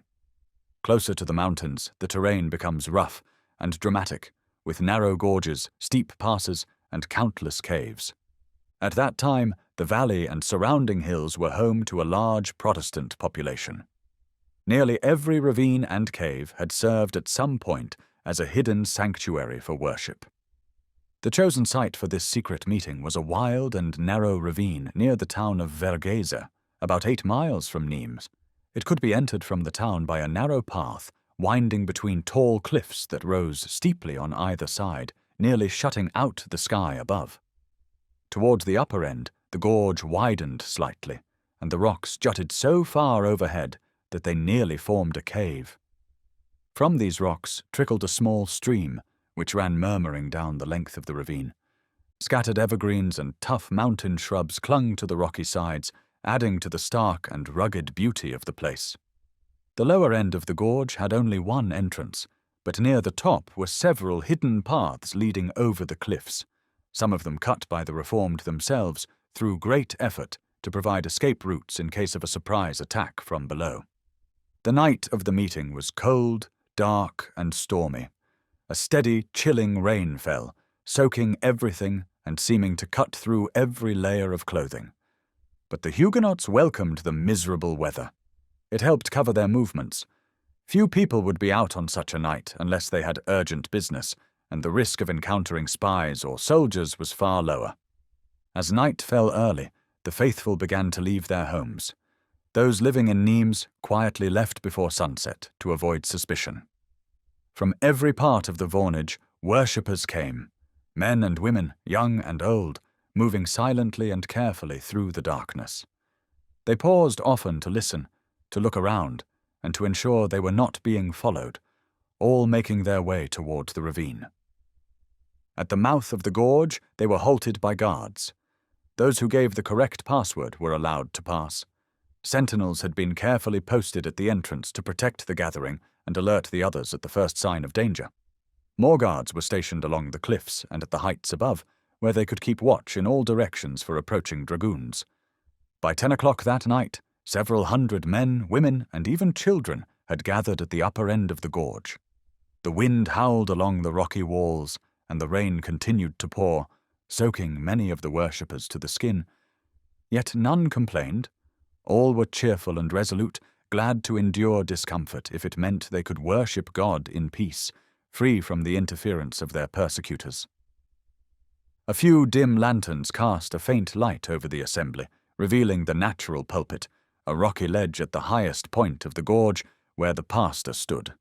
In front of this ledge, a large flat stone had been laid to serve as a table. Upon it sat the vessels for the Lord's Supper, containing the bread and wine. To protect them from the rain, they were covered with a coarse mantle offered by one of the worshippers. Near the table stood the pastor, clothed in the simple garments of a peasant. The only thing that set him apart was the black skull-cap he wore beneath his hat. He spoke in low, earnest tones to a group of the brethren who stood close by. Leaning against the cliff and listening intently was his young assistant, Fulcrandre of Nîmes, soon to become a martyr himself, passing to his father's house through a violent death only a few months later. He seemed utterly unaware of the storm, his eyes fixed on the beloved pastor, drinking in every word. The pastor, Claude Brousson, was a man of striking presence. He was tall and well-built, and though only 38, his face bore the gravity of one shaped by years of sacrifice and danger. His features were strong, marked with firmness and deep devotion, yet his expression carried a gentleness and kindness that explained the deep love and reverence the people felt for him. At the appointed hour, 10 o'clock, the worship began. Two of the brethren stepped onto the rock, each holding a lantern. Between them, they held up a heavy cloak to shield the reader from the rain. Beneath that cloak stood Fulcrandre, the young assistant, holding the Bible. Protected from the falling rain, he opened the sacred book, and in a clear, sweet voice, began to read one of the tender passages in which the Saviour, on the night of his betrayal, comforted his disciples and prepared them for the sacrifice he was about to make. Let not your heart be troubled. Ye believe in God, believe also in me. In my Father's house are many mansions. If it were not so, I would have told you. I go to prepare a place for you. How much they needed those words, these brave men and women of faith who had walked through darkness and rain to worship in the wilderness, surrounded by danger, longing to draw near once more to their Lord. Then the young minister continued, Peace I leave with you, my peace I give unto you, not as the world giveth, give I unto you. Let not your heart be troubled, neither let it be afraid. The rain fell steadily, pattering on the rocks. The swollen stream gushed noisily through the gorge. The wind roared and howled among the cliffs, but the worshippers heard none of it. All their attention was fixed on the voice of the reader and the words of Christ, which poured comfort into their hearts, comfort that many among them would soon desperately need. When the scripture reading ended, they lifted their voices in song, a hymn by Clement Marot. The powerful chorus of praise rose high above the storm, echoing through the gorge and over the cliffs. The sentinels trembled at the sound, fearing it might reach the ears of the dreaded dragoons. But the worshippers were unafraid. They had forgotten their danger in the joy of worship. Their mouths, so long silenced by oppression, now sang with full hearts and open praise. After the hymn came a prayer, brief and fervent, an earnest cry to God for protection and mercy. Then the pastor, Claude Brousson, stepped forward to the front of the rock that served as a pulpit. When some of the men moved to shield him with the cloak, he waved them back, uncovered his head, and stood bare beneath the storm. For a moment he said nothing, just stood in silence, gazing with deep love and solemnity at the gathered crowd before him. With a clear, steady voice, Pastor Brousson announced his text, words of Christ that spoke directly to the hearts of his listeners. He that endureth to the end shall be saved. Salvation, he reminded them, was promised only to those who persevered in the faith without ceasing. He spoke of the apostles, of the early martyrs and confessors of the Church, how they faced persecution, torment, and death without surrendering their allegiance to Christ. They counted it joy to suffer, even to die, for his name. He then turned to the martyrs of their own time, many of them friends, neighbors, and relatives of those present, who had gone to the stake with joy, enduring to the end and entering into eternal glory. In contrast, he spoke of the misery of those who had turned back in fear, those who denied their Lord in the hour of testing. They had gained no peace, only anguish and remorse on earth, and worse, eternal condemnation. He urged them to stand firm, unmoved by threats or suffering. Earthly pain might last for a time, but heavenly joy would be forever. The effect on the gathered people was deep. Strong men wept. Cries of repentance and renewed vows of faith rose through the glen. The rain had now nearly stopped. The pastor gently removed the cloak from the elements of communion and solemnly consecrated the bread and wine. Then all knelt in prayer, asking God's forgiveness for past failings and strength to remain faithful, even to death. As the prayer ended, silence fell, broken only by quiet sobbing. Suddenly, there was a sound, heavy footsteps at the entrance of the gorge, followed by shouts and a rising clamour. Then from the cliffs came the cry of the sentinels, "The dragoons! The dragoons! Save yourselves without delay!" At once the lanterns were extinguished. The congregation rose to their feet in alarm. For a moment they hesitated, but a sudden volley of musket fire blazed from the mouth of the ravine. In the flash of the guns, they saw the dragoons surging in, cutting down the brave sentinels who resisted them. Panic broke out. The worshippers scrambled for the hidden escape paths along the cliffs. Many reached the top and fled into the open countryside, but others were overtaken or captured. Around 15 or 20 were killed in the chaos.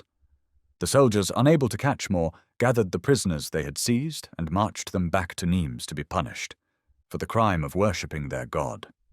The two pastors were among those who escaped.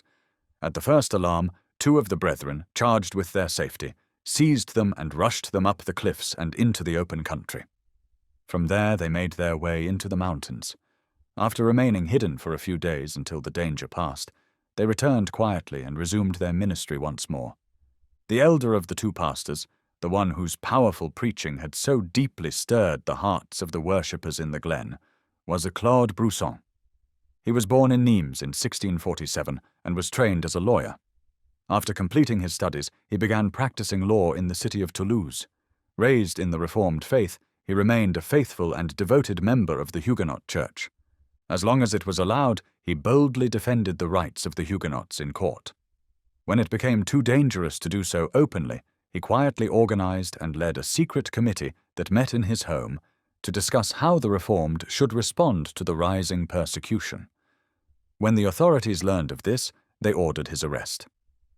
Forced to flee for his life, he faced great danger and hardship as he made his way toward the Cevennes, where he hoped to find refuge among fellow believers. He succeeded in reaching the mountains and eventually escaped into Switzerland. There he settled in Lausanne, where his wife and child later joined him. He resumed his legal work and quickly gained respect for both his talent and character. So highly was he regarded that the Protestant cantons of Switzerland sent him as a representative to the Prince of Orange to promote a proposed evangelical alliance, a united defense of the Reformed faith across Europe. Though that plan failed at the time, it was later realized in the League of Augsburg. Brousson returned from the mission disheartened by its failure. Yet that journey deepened his concern for the suffering of his Huguenot brothers and sisters in southern France, especially in the Cevennes. There the situation was dire. The few remaining pastors lived in hiding, wandering from cave to forest, constantly hunted and in danger. The people were nearly abandoned spiritually, surrounded by Catholic priests and monks who used threats, persuasion, and fear in relentless efforts to convert them. The region desperately needed pastors. Brousson, seeing the need, felt God calling him to go. He was deeply devoted to his wife and child, and his wife earnestly pleaded with him not to leave. To part from them was the hardest trial he had ever faced. But he could not bring them into such danger. He must go alone. His path was clear. God had called, and he must obey. Placing his beloved family into the care of his Lord, he left them behind and set out for France, ready to give his life in service to the Church. Upon reaching the Cevennes, Claude Brusson was ordained to the ministry by two fellow fugitive pastors, Vivens and Gabriel. He immediately gave himself to the work. For nearly a year he lived in a cave, high among the rocks, surrounded by steep and dangerous cliffs. His life was one of constant labor and hardship, yet he never hesitated or turned back. He traveled tirelessly throughout the entire province of Languedoc, visiting every known congregation. Often he preached 3 times a week, sometimes every day. His life was always at risk, yet he pressed on without fear. He preached, baptized, performed weddings, visited the sick, buried the dead, administered the Lord's suppers, and fulfilled all the duties of a faithful minister, many times within earshot of the drums of the soldiers sent to hunt him down. His preaching was powerful, full of courage and compassion, and it did much to strengthen the hearts of the persecuted believers and keep them faithful. Bavil, the intendant of Languedoc, was alarmed by Brusson's growing influence. Falsely accusing him of trying to incite rebellion, he placed a price on his head, 500 louis d'or. In response, Brusson wrote directly to Bavil, strongly denying the charge. "My design is not to cause trouble. I do harm to no one. I hold the assemblies of my congregations without arms. I travel without arms, and like a lamb, unprotected." For years he continued his ministry among the Cévenols, but the trials only deepened. One of his closest friends, Vivens, the very pastor who had ordained him, was captured and put to death by Bavil's orders. Brusson was warned that he would be next. He paid no attention to the threat and continued his work. Whenever danger grew too close, he would retreat to his cavern and remain there until the soldiers had passed. It is astonishing that he survived so long amid such constant pursuit. Yet he did more than survive. He worked. In his cave, he wrote many useful religious tracts to strengthen and instruct his scattered flock. There he also composed his most famous work, The Mystic Manna of the Desert, later published in Holland. When he could not safely reach the villages himself, he would send brief and powerful messages, often carved into wood or stone, to be secretly passed among the believers. Eventually the persecution became so intense and widespread that he was forced to leave Languedoc. In 1696, he fled once more to Switzerland, where he was finally reunited with his wife and child. Brusson was in desperate need of rest. He remained in Switzerland for nearly a year, trying to recover his health, which had been severely weakened by years of hardship and danger. But while he was there, news reached him of fresh and terrible persecution in Languedoc. Bavil had intensified his efforts against the Reformed, and the people were once again suffering cruelly. Brusson's heart was stirred. He knew he could not remain in safety while his brothers and sisters were in such need. Though it cost him deeply, he again said farewell to his wife and child, and, late in 1697, began his return journey to France. Snow forced him to delay in Dauphiny through the winter months. While waiting, he ministered to the Vaudois of that region, who had long been without a pastor. When spring came in 1698, he travelled into the Vivarais, preaching from village to eager, waiting crowds. From there, he made his way back into the Cevennes, and on April 28th, he arrived near Nimes. Word of his arrival reached Bavil quickly. The reward for Brusson's capture was increased, and spies were sent to track him. He was soon discovered in the city of Nimes, and every effort was made to capture him. With great difficulty he escaped beyond the city walls and made for the mountains. But the pursuit was fierce, and he was forced to seek shelter in the home of a trusted friend. There his host hid him in an old well on the property. Near the bottom of the well there was a small niche, just large enough for a man to squeeze into. Brusson climbed down and concealed himself in the dark recess. No sooner had he hidden than the soldiers arrived. One of them climbed down into the well to search, but coming so quickly from bright sunlight into the darkness, he failed to notice the niche in the shadowed wall. He was pulled up again by his companions, unaware that their prey was within arm's reach. Bavil, knowing that Bruson's preaching was the chief reason for the Huguenots' steadfast faith, determined to capture him at any cost. He surrounded him with spies and false friends, all waiting for a moment to betray him. Aware of the danger closing in, Bruson resolved to leave the Cevennes for a time and travel to Poitou. With him he carried letters of recommendation to trusted Reformed believers along the way. One of these letters was meant for a young Huguenot lady living near Pau, but in a tragic mistake he delivered it to another woman of the same name, an apostate who had abandoned the faith. She immediately took the letter to the local authorities. Bruson was warned and fled the area, but the alarm had been raised. He was pursued and captured at Oloron. When asked his name, he answered truthfully, and then joyfully held out his hands to be bound. He was taken to Pau and imprisoned in the castle there, a fortress that had once been a centre of the Reformation during the reign of the heroic Queen of Navarre, mother of Henry IV, but was now used to hold heresy's prisoners. The governor of the castle, de Pignon, treated Bruson with great kindness. When Bavil was informed of Bruson's arrest, he ordered him to be brought to Montpellier, where he governed Languedoc. De Pignon, deeply moved, said farewell with sorrow, and asked the soldiers escorting Bruson to show him every courtesy. They did. No chains were placed on him, and the guard was light, for Bruson had given his word not to attempt escape. And though he had many chances along the way to regain his freedom, he remained true to his word. Even to save his life, he would not break his promise. Upon reaching Montpellier, Bruson was confined in the citadel. On November 4th, he was brought before a tribunal presided over by Bavil himself. The courtroom was filled. Priests, monks, officers, and lawyers crowded in to see the man whose name had become a symbol of Huguenot endurance and faith. Many expected an eloquent defense, but Bruson gave none. He would not defend himself. He believed it beneath the dignity of his mission to plead for a life already offered in service to Christ. He answered the court's questions with calmness and clarity, without a trace of fear.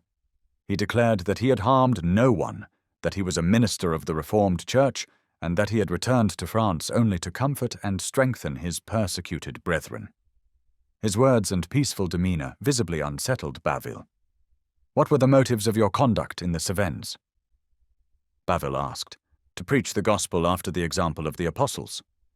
Bruson replied, serene and unwavering. The trial was merely for show.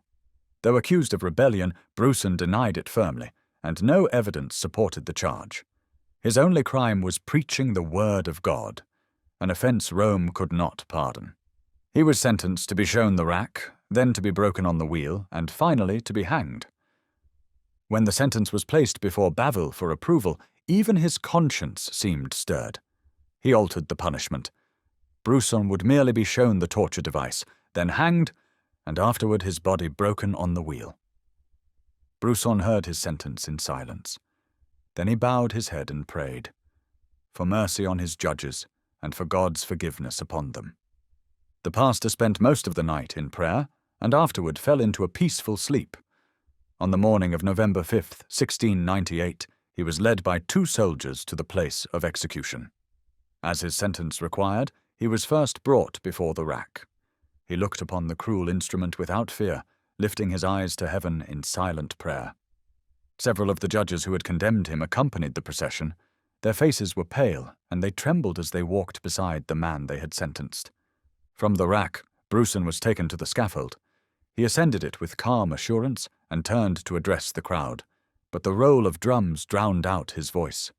He knelt and prayed fervently, then stood once more, his face serene, even joyful, and gave himself over to the executioner, who was so shaken by emotion that he struggled to carry out his grim task. Moments later, Bruson's life was ended.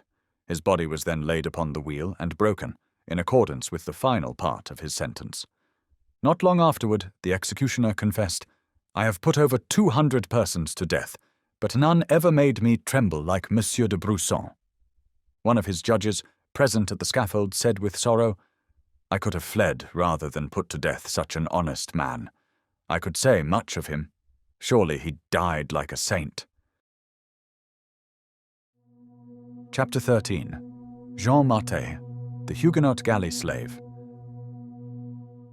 One of the most well-known Huguenots to suffer the punishment of the galleys was Jean Mathurin, whose remarkable memoirs give us the clearest picture of the cruelty endured by those condemned to this living death.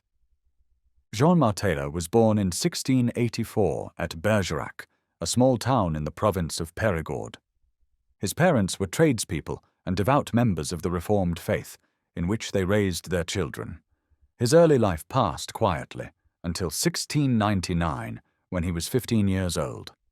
The Peace of Ryswick gave Louis XIV an opportunity to turn his armies inward against his own people.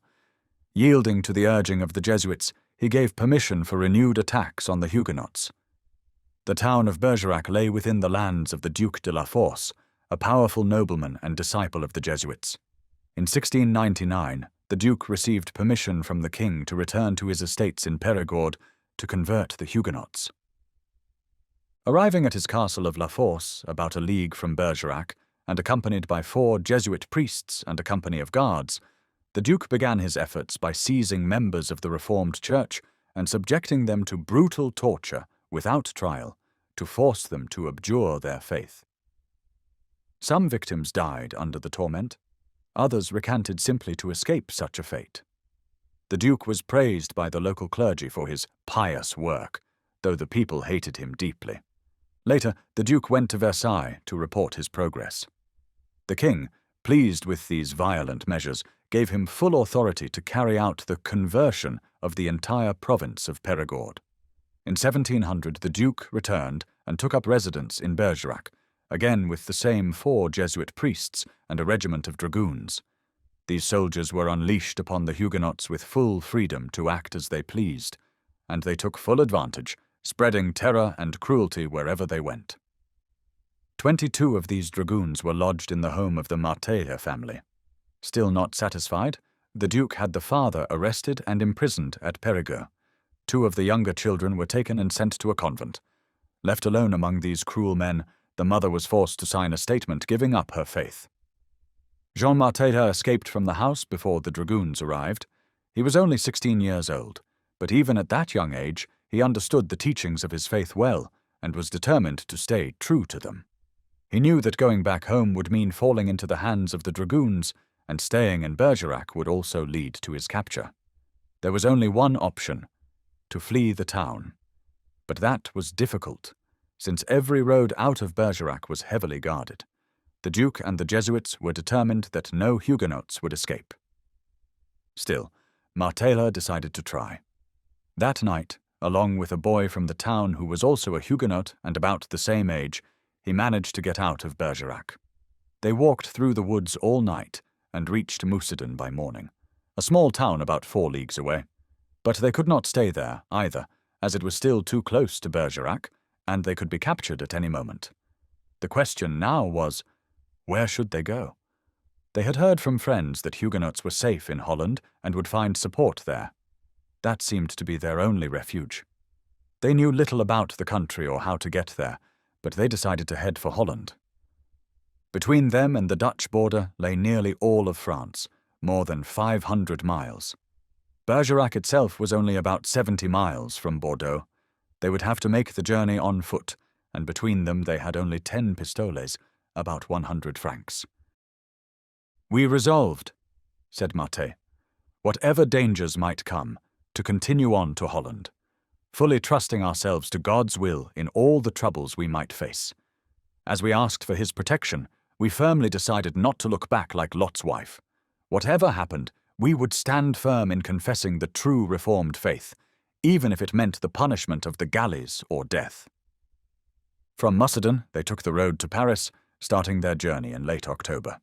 Nothing unusual happened along the way, and they arrived in Paris on November 10th. They had friends of their own faith in the city, and went to them for help and advice. They asked for the safest and easiest route to reach the Flemish frontier. One of these friends wrote down a short guide for them, taking them as far as Mézières, a town then on the edge of the Spanish Netherlands and near the great forest of Ardennes. He warned them to be especially careful when entering Mézières, as all strangers were stopped and questioned at the gates, but no one was questioned when leaving. After passing through Mézières, they were to go through the forest to Charleroi, where a Dutch garrison and commander would protect them. That place was beyond French control. They left Paris for the frontier and eventually reached Mézières. To their relief, they entered the town without being stopped or questioned. They went to an inn and took a room. The innkeeper was away, and his wife received them. When the innkeeper returned, he asked for their permits to stay in the town, documents all visitors had to get from the governor. Since they had no such papers, he told them they would have to go with him to see the governor. They agreed, hoping to gain time, and asked him to wait until the next morning. He agreed. Early the next day, they managed to escape from the city and reached Charleville, a small nearby town. From there, they entered the forest of Ardennes. But at the edge of the woods, they became confused by the many crossing paths and asked a peasant for directions to Charleroi. He told them to avoid the forest entirely, warning it was dangerous for those unfamiliar with it. Instead, he showed them another route. They followed his advice and reached a town called Couvin, inside the territory of the Prince of Liège. This meant they were outside France, in a place guarded by a Dutch commander who could have protected them, though they didn't know they were now safe. While there, they were spotted by a gamekeeper of the Prince of Liège. He decided to betray them to the French if they re-entered France and passed through Mariembourg on their way to Charleroi. They had planned to avoid Mariembourg and take a different route, but they saw a French officer travelling on the road they meant to use. To avoid him, they chose instead to go through Mariembourg. There, the gamekeeper betrayed them, hoping for a reward from the French. They were arrested and brought before the governor of the town. They admitted to being Huguenots but tried to hide the fact that they were fleeing the country. However, since they were found near the border without passports, the authorities were convinced they were trying to escape. Their case was reported to the king, who ordered the Parliament, or Court, of Tournai, which had authority over that region, to sentence them to the galleys for life. The sentence was passed, and they were taken to the prison in Tournai. They were treated with great cruelty on the way to Tournai, and things did not improve once they arrived. The parish priest visited them about every 2 weeks, trying to convert them to Roman Catholicism, but instead of using reason or compassion, he seemed to rely more on starving them into submission. They were kept in a dark, filthy dungeon, where the only bedding was a bit of damp straw full of vermin. Their daily food was just 1.5 pounds of bread and a jug of water. They became so weak and thin that they had to stay near the cell door, where their food was thrown in through a hole, as if they were animals. Martyr said that if they had stayed farther from the door, they wouldn't have had the strength to crawl to it to get their food. They were so desperate that they sold their coats, waistcoats, and all their shirts except the one they were wearing, just to get a little bread from the jailer. That last shirt soon wore out and left them nearly naked. In this wretched condition, the parish priest came to visit them. Instead of showing kindness, he mocked them and asked if they weren't tired of suffering so much. When they replied that they were determined to stay faithful to their religion for the rest of their lives, he cruelly told them they deserved no pity, that their suffering was just, and it would continue until they gave up the so-called errors of Calvin. At last, some help came. 2 men from Bergerac, their fellow townsmen, had also been arrested while trying to flee and were sent to the same prison. These men were of higher standing and had money. They used it to buy meat and wine for the starving young men, which gave them much-needed strength and relief. The town of Tournai lies on both sides of the river Scheldt. The part on the south side was, at that time, under the diocese of the Bishop of Cambrai. The part on the north side belonged to the diocese of Tournai. The prisoners were being held on the south side. The Bishop of Tournai, having heard that the parish priest was not treating them properly, sent one of his chaplains to visit them. This chaplain, says Martyr, was a good old priest, more honest than learned. At least, that's how he seemed to us. After telling us that he had been sent by the bishop, he added, "It was to convert you to the Christian religion." We answered that we were already Christians, by baptism and by our faith in the gospel of Jesus Christ. "What?" he said. "You are Christians? And what are your names?" He pulled out his notebook, where our names were written, thinking there had been a mistake. We told him our first and last names. "So it is really you," he said. "But you're not what I thought. You say you are Christians, and I was sent to convert you to Christianity. Tell me, please, what you believe." "Gladly, sir," I said, and then I recited the Apostles' Creed. "What?" he exclaimed. "You believe that?" And when I said yes, he replied, "So do I. The bishop has made an April fool of me." It was, in fact, the 1st of April, 1701. He quickly took his leave, clearly upset that the bishop had tricked him this way, especially at his age and standing. My readers can decide for themselves whether this good priest had ever really studied the different branches of Christianity. The bishop did not send the old priest again, but the next day the boys were visited by the Grand Vicar of the Diocese of Tournai. From then on, he visited them regularly. He was a man of learning and strong conviction, and worked hard to persuade them to join the Roman Catholic Church. At the same time, he showed them kindness by giving them money and clothing to meet their needs.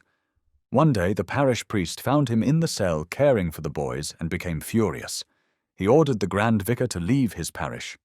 In response, the Bishop of Tournai had the boys moved to the prison of the Beffroi, which was inside his own diocese. There, many Protestants visited the young prisoners to encourage them to stay faithful. The Grand Vicar continued helping them and eventually made them a proposal.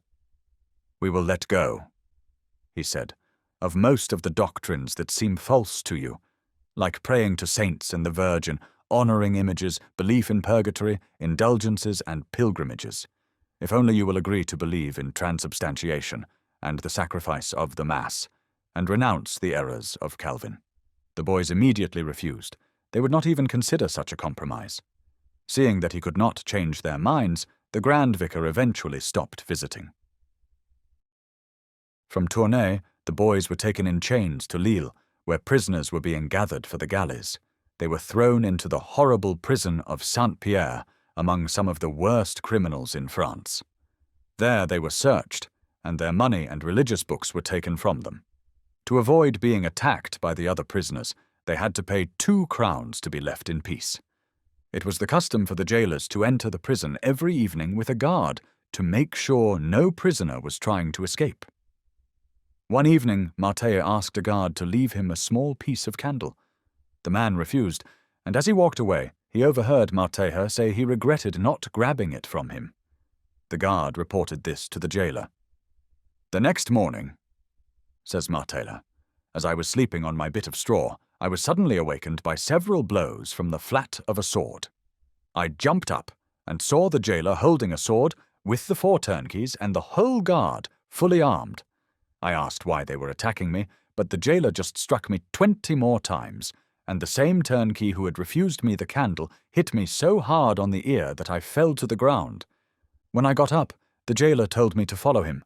Realizing they meant to harm me more, I refused unless I was told who had ordered such treatment, for only the Grand Provost had authority to punish me.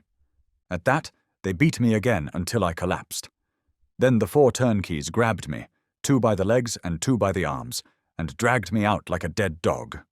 They pulled me down the steps of the tower into the courtyard, where they opened another stairway leading underground. They shoved me down a steep staircase, 25 or 30 steps, and at the bottom opened a cell with an iron gate, known as the Dungeon of the Sorceress.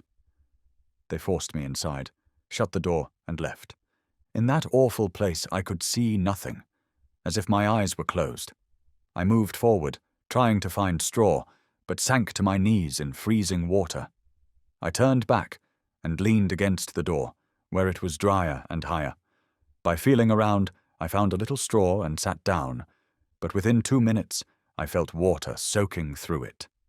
I truly believed I had been buried alive, and that this dungeon would be my grave if I remained there for a day. Half an hour later, the turnkey came with bread and water. I refused both, saying, "Go tell your butcher of a master that I will neither eat nor drink until I have spoken to the Grand Provost."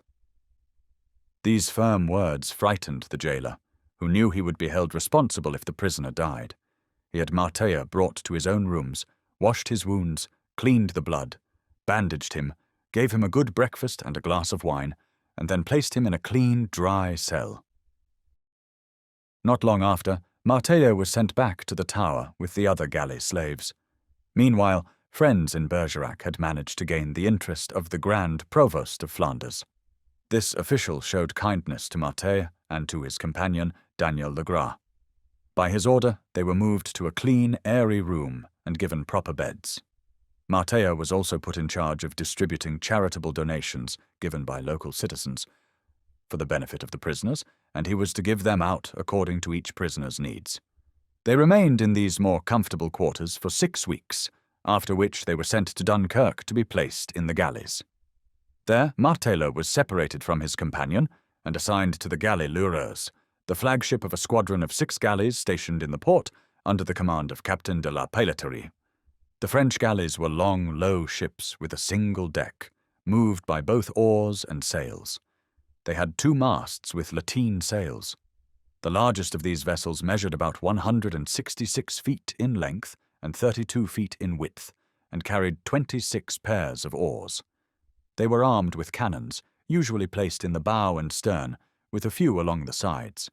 Each galley carried a mix of sailors, soldiers, and convicts who worked the oars. They could hold about 1,000 men, along with provisions and ammunition for 2 months. A cabin at the back of the ship was reserved for the captain, and the lower-ranking officers had small spaces at the front. But the galley slaves, those condemned to row, were chained to their benches day and night, 6 men to each oar. They slept on or beneath the benches, however they could manage. Each man was stripped to the waist to make it easier for the comité or sous-comite, the officers in charge of enforcing discipline, to whip them into rowing harder. These officers, often cruel and brutal, stood on a wooden plank that ran the length of the galley above the rowers, so they could strike them freely with long whips. The prisoners suffered terribly, not only from the constant beatings, but even more from being exposed to the weather with little or no clothing. Galley punishment was considered the harshest and most disgraceful sentence under French law.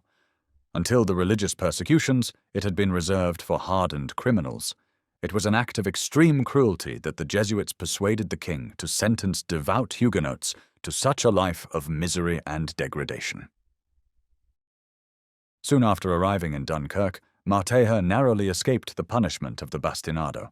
A fellow convict chained to the same bench, after being refused money by Martyr, falsely accused him to the sous-comité of having spoken blasphemies against the Virgin Mary and all the saints in heaven. The sous-comité immediately ordered Martyr to prepare for the bastinado. Fortunately, the comité intervened. After investigating, he found Martello innocent of the charge. Martello was returned to his bench, and the false accuser was flogged instead. Although Martello was spared, many of his fellow Huguenots were not so fortunate. He gives a vivid description of the punishment. "The poor victim," he says, "is stripped to the waist, then made to lie face down, his legs hanging over his own bench, and his arms stretched over the bench in front. 2 convicts hold his legs, and 2 more his arms. His back is left bare. Behind him stands the comité, who repeatedly strikes a strong Turkish slave with a stick, urging him to beat the prisoner with full strength using a thick, coarse rope. The Turk knows he will be punished himself if he holds back, so he strikes with all his might, raising welts an inch high with each blow. Most victims lose the ability to speak or move after 10 or 12 blows. But the beating continues, without pause, until the number ordered by the officer is reached. 20 to 30 blows are given for minor offences. I have seen punishments of 50, 80, even 100 lashes. Victims of such extreme beatings rarely survive. When the beating is done, the galley's surgeon or barber applies vinegar mixed with salt to the torn flesh, to bring the victim back to consciousness and to prevent gangrene. One of the most brutal examples was that of Monsieur Sabatier, an elderly man sentenced to the galleys at Marseille for his faith. He was caught giving money to his fellow Huguenots and was condemned to be bastinadoed until he revealed the name of the person who had entrusted him with the funds, or until he died. Sabatier refused to betray his friend. He was beaten until he could no longer speak or move. The surgeon declared that 1 more blow would kill him. To revive him, they rubbed his torn back with vinegar and salt. The agony brought him back to consciousness, but he was still too weak to endure more. They sent him to the hospital, intending to resume the torture once he had recovered. But he hovered near death for a long time, and when he finally recovered, he was too broken to be punished further. He lived only a few more years, unable to speak above a whisper, and so mentally impaired he could not hold a simple conversation. Before his torture, he was known for his gentleness and patience under suffering. The main instigators of his torment were the Jesuit missionaries of Marseille. About 2 weeks after arriving in Dunkirk, Martyr was transferred to the galley La Palme under the command of the Chevalier de Langeron-Maulevrier. The comité of this galley was known as the most brutal officer in the entire squadron, yet Martyr found unexpected favour with him. There were 5 of the Reformed faith in his galley, he says. He treated all of us alike. Not one of us ever suffered the least mistreatment from him. On the contrary, whenever he had the chance, he did us a service. But toward the rest of the convicts, he acted like a savage. After about a year in the galleys, Martyr experienced battle for the first time when the squadron attacked a Dutch warship that had become becalmed near the French coast. The ship was captured after a short fight. 2 years later, he was present again during a Dutch attack led by Admiral Almond, in which the French suffered heavy losses. Martyr remained aboard La Palme for 6 years, chained to his bench, rowing like a criminal, enduring harsh labour and constant exposure to the elements. During that time, he was forced to take part in several battles and once narrowly escaped being shipwrecked. Despite his suffering, he received financial help from friends in France and from Protestants across Europe. These funds were sent through a banker in Dunkirk and placed in Martyr's hands.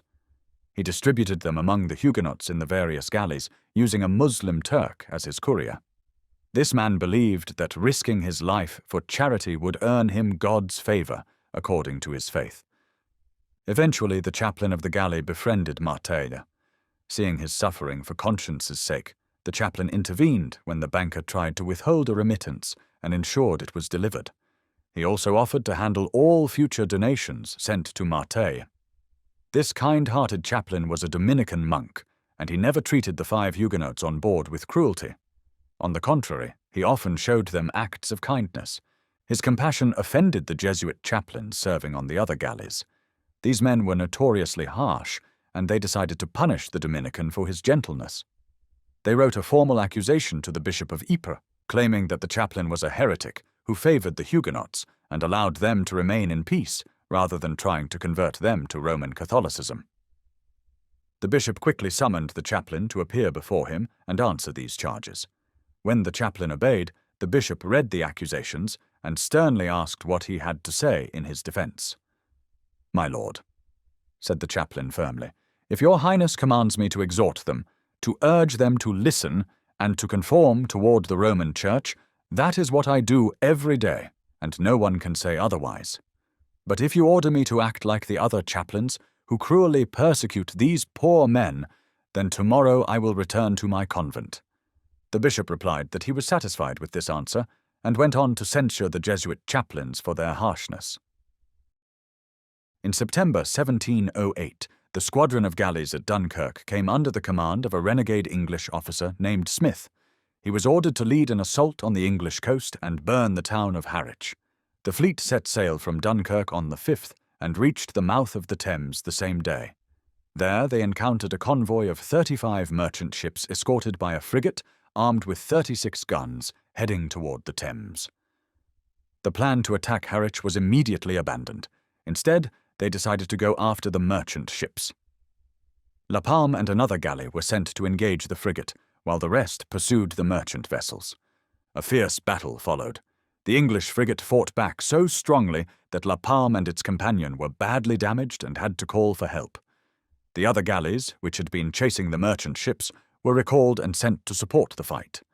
Realizing he was outmatched by the 6 galleys, the English captain delayed the battle as long as he could to give the merchant ships time to escape into the Thames. Once they were safe, and the French had taken control of the upper decks, he surrendered. Though the French succeeded in capturing the frigate, their galleys were so damaged in the fight that they had to return to Dunkirk. Martyr was severely wounded in this battle, and many galley slaves were killed. The convicts chained to the oars never took part in the fighting. They simply rowed, yet they were fully exposed to enemy fire and had no way to protect themselves.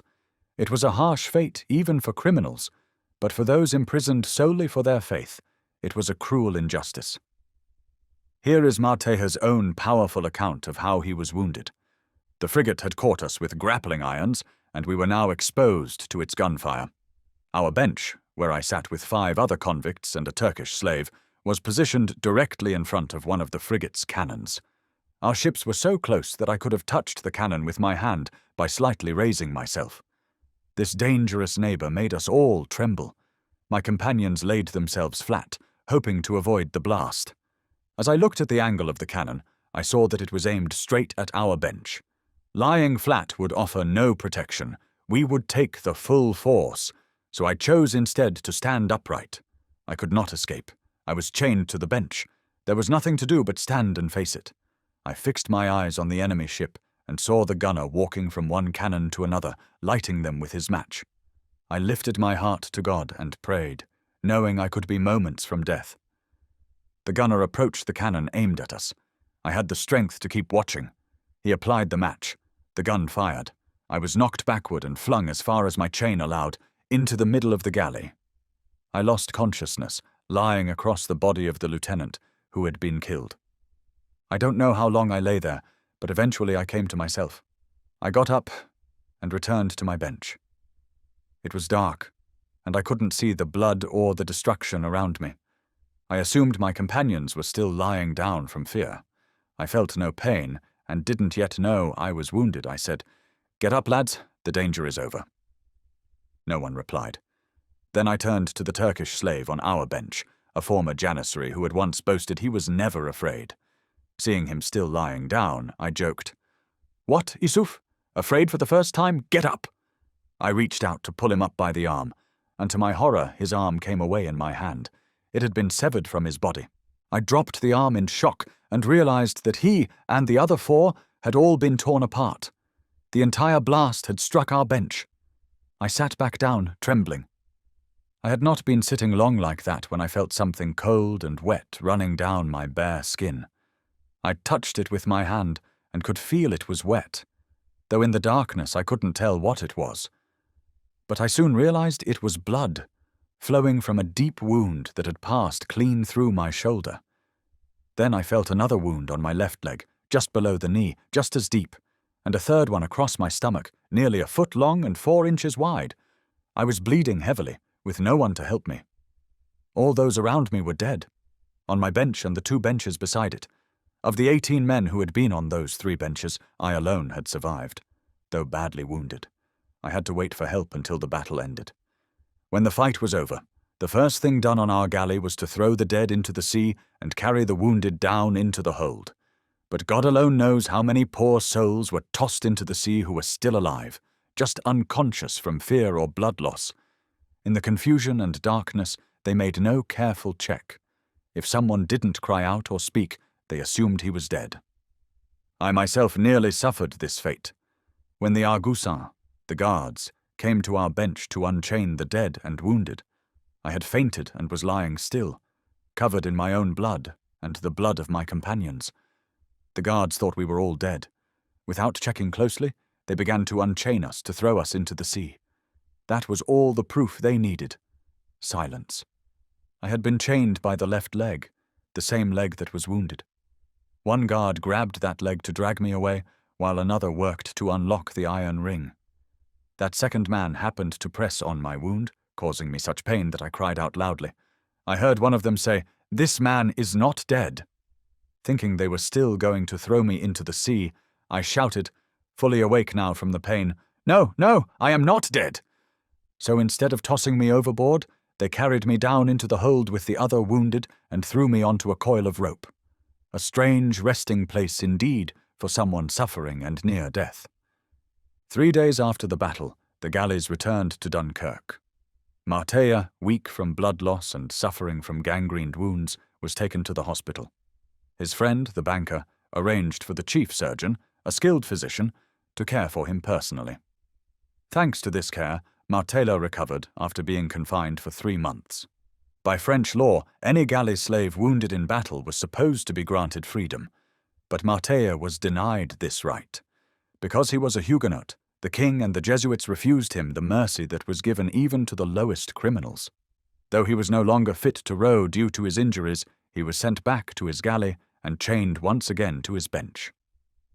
Not long after, however, the committee showed him kindness and gave him a new position as secretary to the captain. This spared him from rowing and allowed him to live in the captain's cabin, performing only clerical tasks. He remained in this role for nearly 4 years, until October 1712. During this time, he was well fed, unchained, except for a single iron ring on his ankle, and given a proper bed and complete rest, while the other convicts laboured at the oars. The captain grew fond of him, and so did his nephew, who was the major over the 6 galleys. The major also made Martyr his secretary. Martyr worked diligently to earn their trust and respect, performing his duties with such skill and energy that both men were astonished and pleased. In 1712, Dunkirk was surrendered to the English. However, the French navy was in such a weakened state that the galleys stationed there could not be sent to sea. An agreement was made between the French and English governments that the galleys and their crews of galley slaves would remain in Dunkirk until the spring. Because the English officers and soldiers stationed in Dunkirk were Protestants, they took a deep interest in the Huguenots suffering in the galleys. They came in large numbers to visit and speak with them, recognizing them as true martyrs for their faith. The Jesuit chaplains tried to prevent these visits, but the English reminded the French that they were in control of the port and the galleys while they remained there. The English officers urged Lord Hill, the commander of the garrison, to appeal to Queen Anne on behalf of the Huguenots and to seek their release.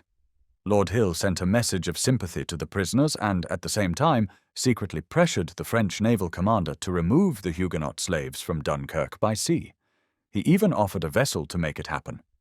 Lord Hill's concern was not for the suffering of the 22 Huguenot prisoners, but rather to avoid being troubled by his officers' pleas and to prevent the possibility that his soldiers might free the prisoners by force, which could create political conflict with France. So, on October 1st, 1712, the 22 Huguenots were loaded onto a fishing boat provided by Lord Hill. The boat was given a special pass signed by him. Without it, it would not have been allowed to leave the port. The prisoners were taken to Calais and then sent, still in chains, to Havre de Grace. There they were held in the town prison. Many people came to see them. Some were Protestants, others were those who had once shared their faith, but had abandoned it and converted to Catholicism to avoid persecution. These former Protestants wept openly at the sight of the captives, and some publicly expressed their grief and regret for their apostasy, even in the presence of priests. Alarmed by this wave of sympathy, the priests persuaded the authorities to order the prisoners transferred to Paris. They arrived in Paris on November 17, 1712, and were thrown into the dreadful dungeons of the Tournelle. Martella described it as the most terrifying prison he had ever known.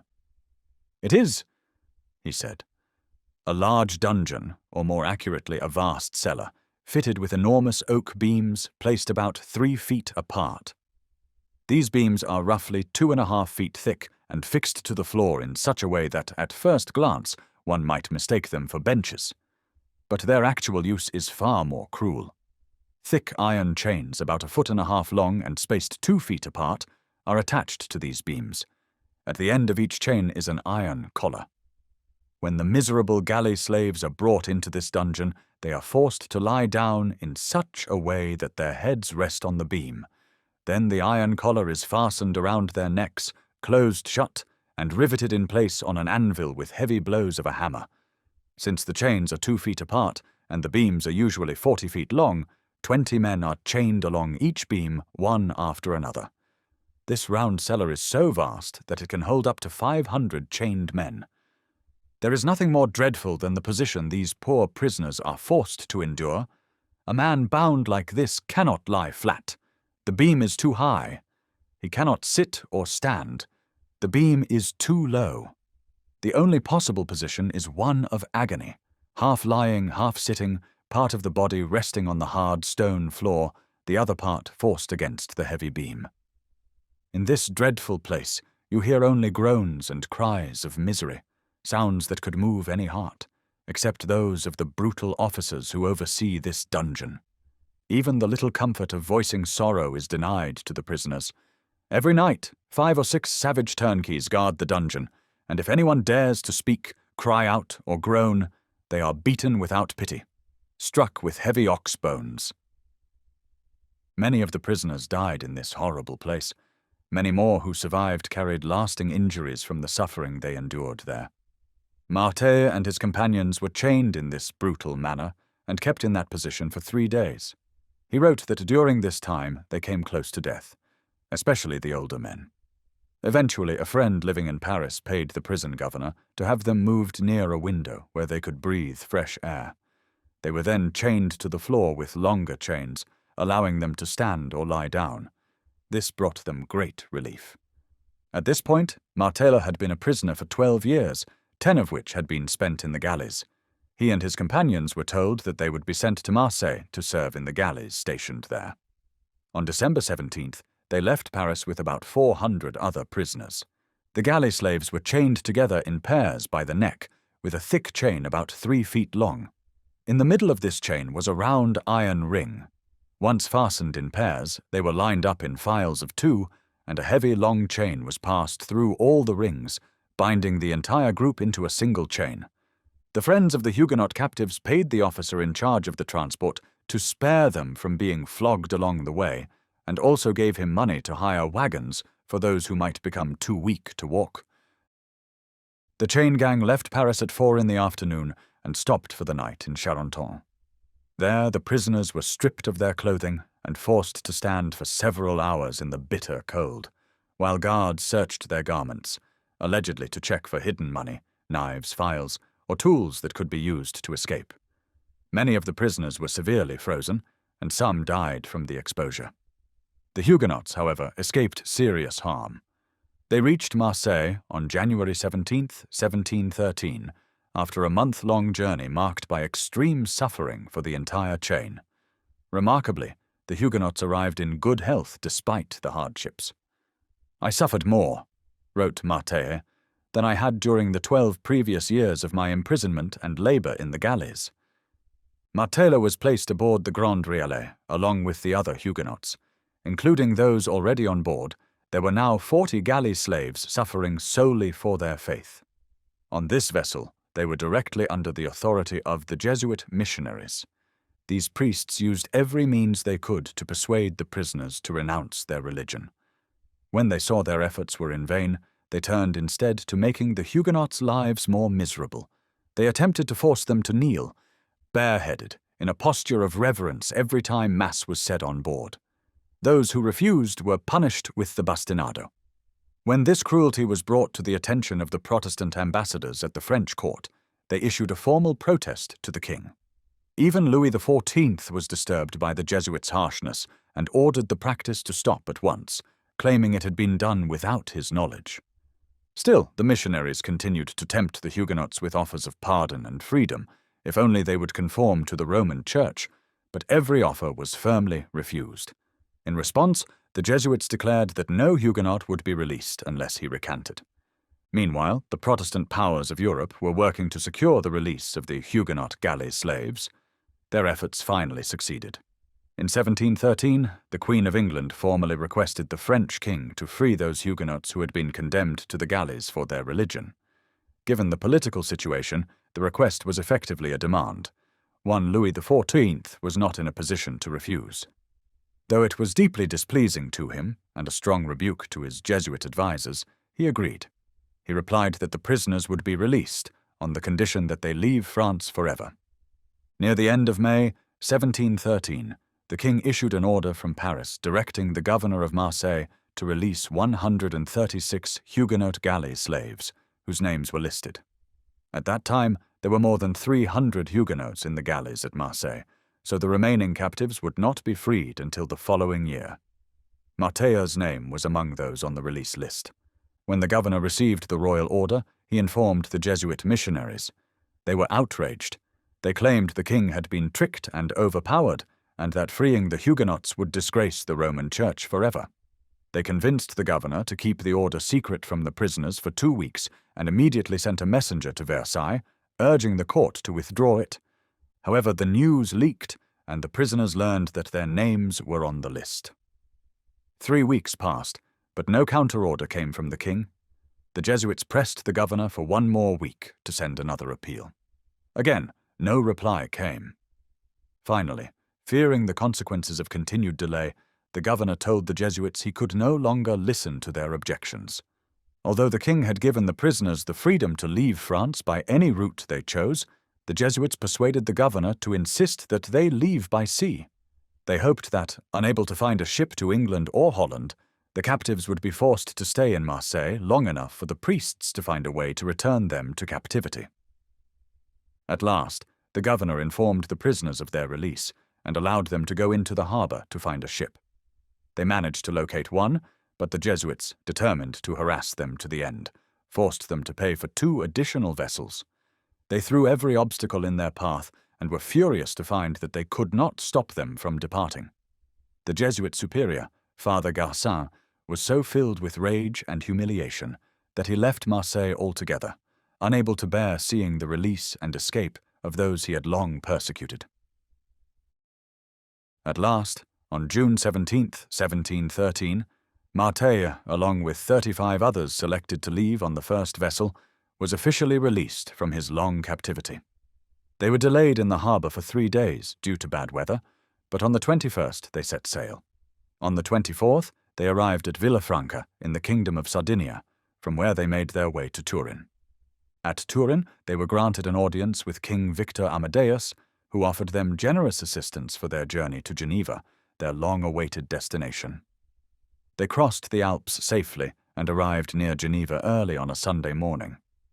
"We wished," wrote Martyrs, "to continue without stopping, so great was our longing to enter the city we regarded as our Jerusalem. But our postilion told us that Geneva's gates were never opened on Sundays until after divine service, around 4 o'clock in the afternoon, so we waited in the nearby village until that time.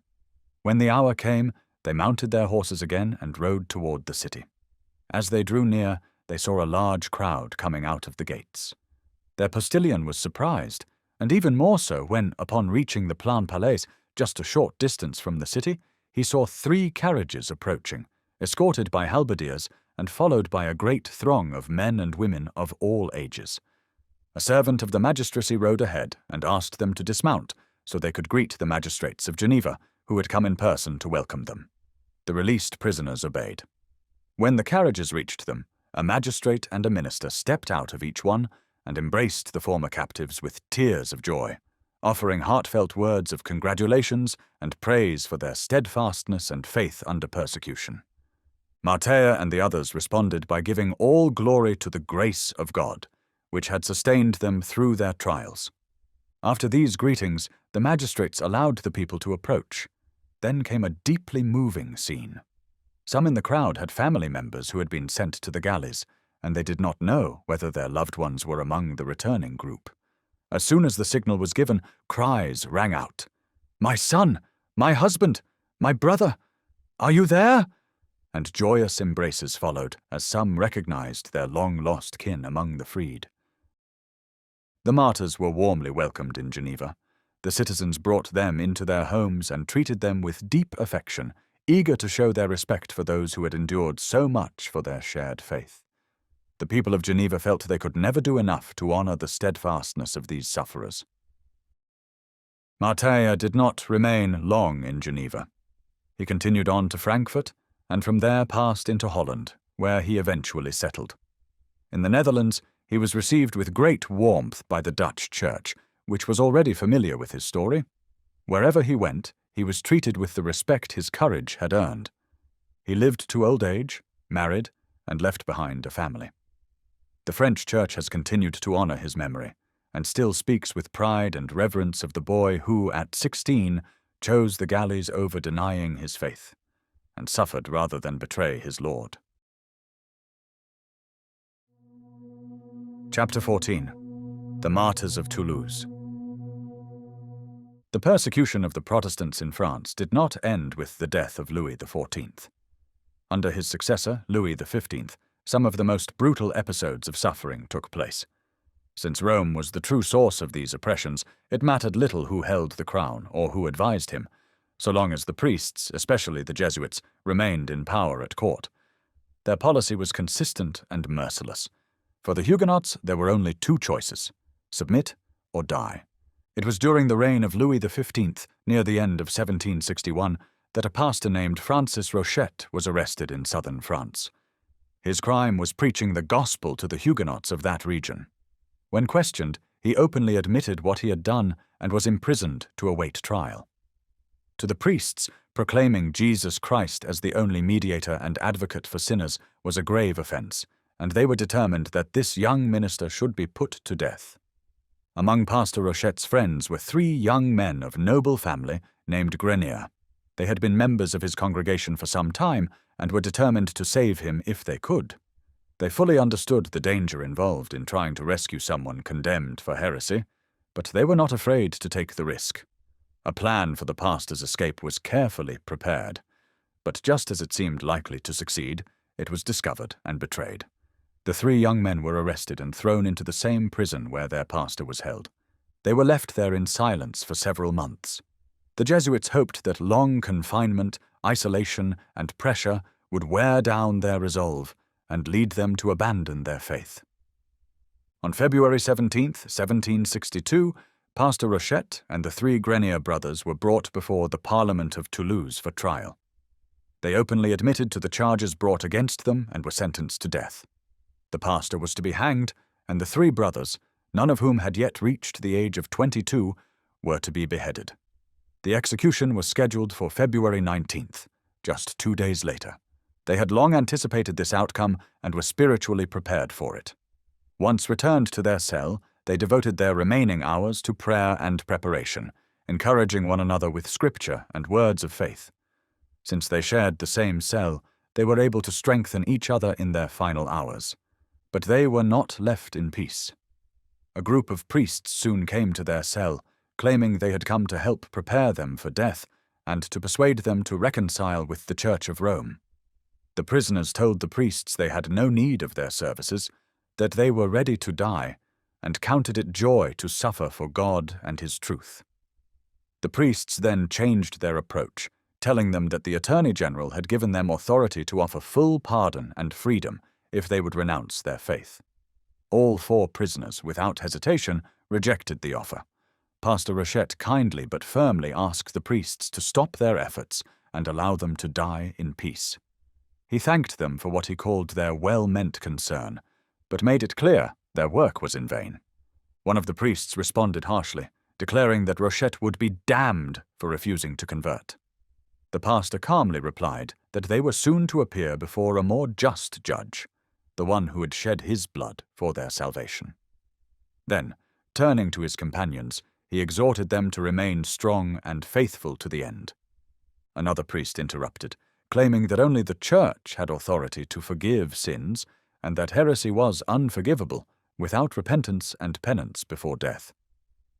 Pastor Rochette answered firmly, saying that the Protestant faith did not acknowledge any such power in the Church of Rome and looked to only one source for pardon, the mercy of God through Jesus Christ. After the priests finally withdrew, the Huguenot prisoners gave themselves wholly to prayer. As was the custom at the time, soldiers were placed in the cell with them to guard them through the night. When the prayers had ended, the prisoners turned to the soldiers, thanked them for the kindness they had shown, and humbly asked their pardon if they had in any way caused offense. The soldiers, deeply moved by their grace and courage, began to weep openly, their hearts full of sympathy for these innocent sufferers whose fate they truly mourned. Pastor Rochette then approached one of the guards and said earnestly, "My good friend, are you not willing to die for your king? Why then do you pity me, who am going to die for God?" The next day, around 1 in the afternoon, the priests returned. With only a few hours left to live, the prisoners desired to spend that time in prayer and asked the priests to leave them in peace. But the priests refused. "It is out of concern for your salvation that we are here," they replied. At this, the youngest of the Grenier brothers spoke gently but firmly. "If you were in Geneva, dying of illness, since there no one is put to death for their religion, would you want to be disturbed in your final moments by 4 or 5 Protestant ministers under the excuse of zeal for your soul? Do to others as you would have them do to you." This calm and reasonable plea made no impact. The priests continued to press upon them. When the prisoners withdrew to a corner of the cell to pray, the priests followed them, holding crucifixes before their faces and continuing their appeals and threats. Then the eldest Grenier brother said, "Speak to us of him who died for our sins and rose again for our justification, and we will listen to you, but do not trouble us with your vain superstitions." About an hour later, the officials in charge of the execution arrived at the prison and ordered the martyrs to be brought from their cell into the prison yard. There they were placed into a wagon and taken under heavy guard through the streets to the gate of the cathedral. At that point, the wagon was stopped, and Pastor Rochette was ordered to step down and, kneeling, ask pardon of God, the king, and the law for preaching his faith in defiance of the royal edict. He refused, twice. The officials insisted that this act was merely a formality required of all prisoners condemned to hanging. But Rochette replied that he could not and would not comply with any form that violated his conscience. Angered, the officers seized him, forced him out of the wagon with violent blows, and made him kneel. Then, raising his hands and eyes to heaven, he declared, "I humbly ask Almighty God to pardon all my sins, fully trusting in his mercy through the blood of Jesus Christ. As for the king, I have no pardon to seek, for I have never wronged him. I have always honored and loved him as the father of my country. I have been to him a faithful subject, as even my judges acknowledged. I taught my flock to be patient, obedient, and submissive. If I acted against laws that forbade our religious assemblies, it was only in obedience to the higher law of him who is King of kings. As for public justice, I have nothing to say but this. I never violated it, and I earnestly pray that God will forgive my judges." The officers, shocked and offended by his boldness, told him his words were not enough. They demanded he confess his crime and ask pardon for it. But Rochette, knowing both the injustice of his sentence and the intent to disgrace his church, refused to say more. He calmly stood by what he had already spoken, and the officials, unable to force him further, gave up the attempt. The 3 Grenier brothers, being of noble rank, were exempted from hanging, and thus were not required to make any confession before execution. From the cathedral, the wagon carrying the martyrs and their armed escort moved toward the site of execution. The authorities had not chosen the usual public place for this purpose, but had instead erected the scaffold in one of the city's smallest squares, hoping to limit the number of witnesses to the event. The streets along the route were lined with soldiers on both sides, under the pretense of preventing any rescue attempt by Protestants. But such a threat did not exist. The few Protestant families still living in Toulouse had locked themselves inside their homes, where they grieved for the martyrs and prayed for God to give them strength to suffer faithfully in his name. Surprisingly, deep sympathy came from many in the Roman Catholic population. The injustice of the execution was widely felt, and many openly condemned its cruelty. Though the priests were determined to see it through, even their influence could not silence the outpouring of compassion. As the martyrs passed through the streets, people filled the windows overlooking the route and the square. Along the way, sobs and cries of pity rose from the crowds. "A stranger would have thought," wrote one eyewitness the next day, "that Toulouse had suddenly become a Protestant city." One of the priests assigned to accompany the condemned men to the scaffold was so overcome with guilt that he fainted and had to be carried away. Another was quickly sent to take his place, and through all this, the martyrs remained calm and composed. Pastor Rochette's face even shone with a smile, and his companions appeared as serene as men on their way to a victory procession, which in truth they were. As they came near the scaffold, they lifted their voices together in the triumphant words of Psalm 118. "This is the day which the Lord hath made. We will rejoice and be glad in it. God is the Lord, who hath showed us light. Bind the sacrifice with cords, even unto the horns of the altar. Thou art my God, and I will praise thee. Thou art my God, I will exalt thee. O give thanks unto the Lord, for he is good, for his mercy endureth forever." The cries and sobs of the people grew louder. The officials turned pale, the soldiers became visibly uneasy, and even the priests showed signs of distress. Yet the martyrs, still singing their song of triumph, calmly ascended the scaffold and waited for what lay ahead. The executioner approached Pastor Rochette and told him he had been ordered to die first. With a trembling voice, the man pleaded with him to convert to Roman Catholicism and live, assuring him it was the best religion. The pastor gently replied with a smile, "Judge, friend, which is the better religion, the one that persecutes or the one that is persecuted?" He added that his grandfather and one of his uncles had died for the pure gospel of Christ, and now he would be the third martyr from his family. He then gave a tender farewell to his companions and placed himself in the hands of the executioner. He was bound, the noose placed around his neck, and in a moment his body hung lifeless. His soul had passed from suffering into the joy of heaven. Two of the young Grenier brothers watched the pastor's death with unwavering courage, but the youngest could not bear the sight and turned away, covering his face. Then officers from the Parliament stepped forward and again offered the brothers life and freedom, if they would return to the Church of Rome. They refused. The brothers embraced each other for the last time. The first and second were executed. When the executioner approached the youngest, nearly overcome with dread, he pleaded with him to recant. "Do thy duty," the brave young man answered, laying his head calmly on the block. The axe fell, and so the three brothers joined their pastor in glory. The watching crowd stood in silence, stunned and horrified at the murder of men so clearly innocent. Though they were Roman Catholics, many walked away that day questioning whether a faith that could send such men to the scaffold could truly be the religion of him who preached the gospel of love and peace. "What is the power of the martyr?" asked a Roman Catholic orator. "It is this, that he is right, completely right, and can say, 'Kill me.' But I will not say anything other than what I now declare.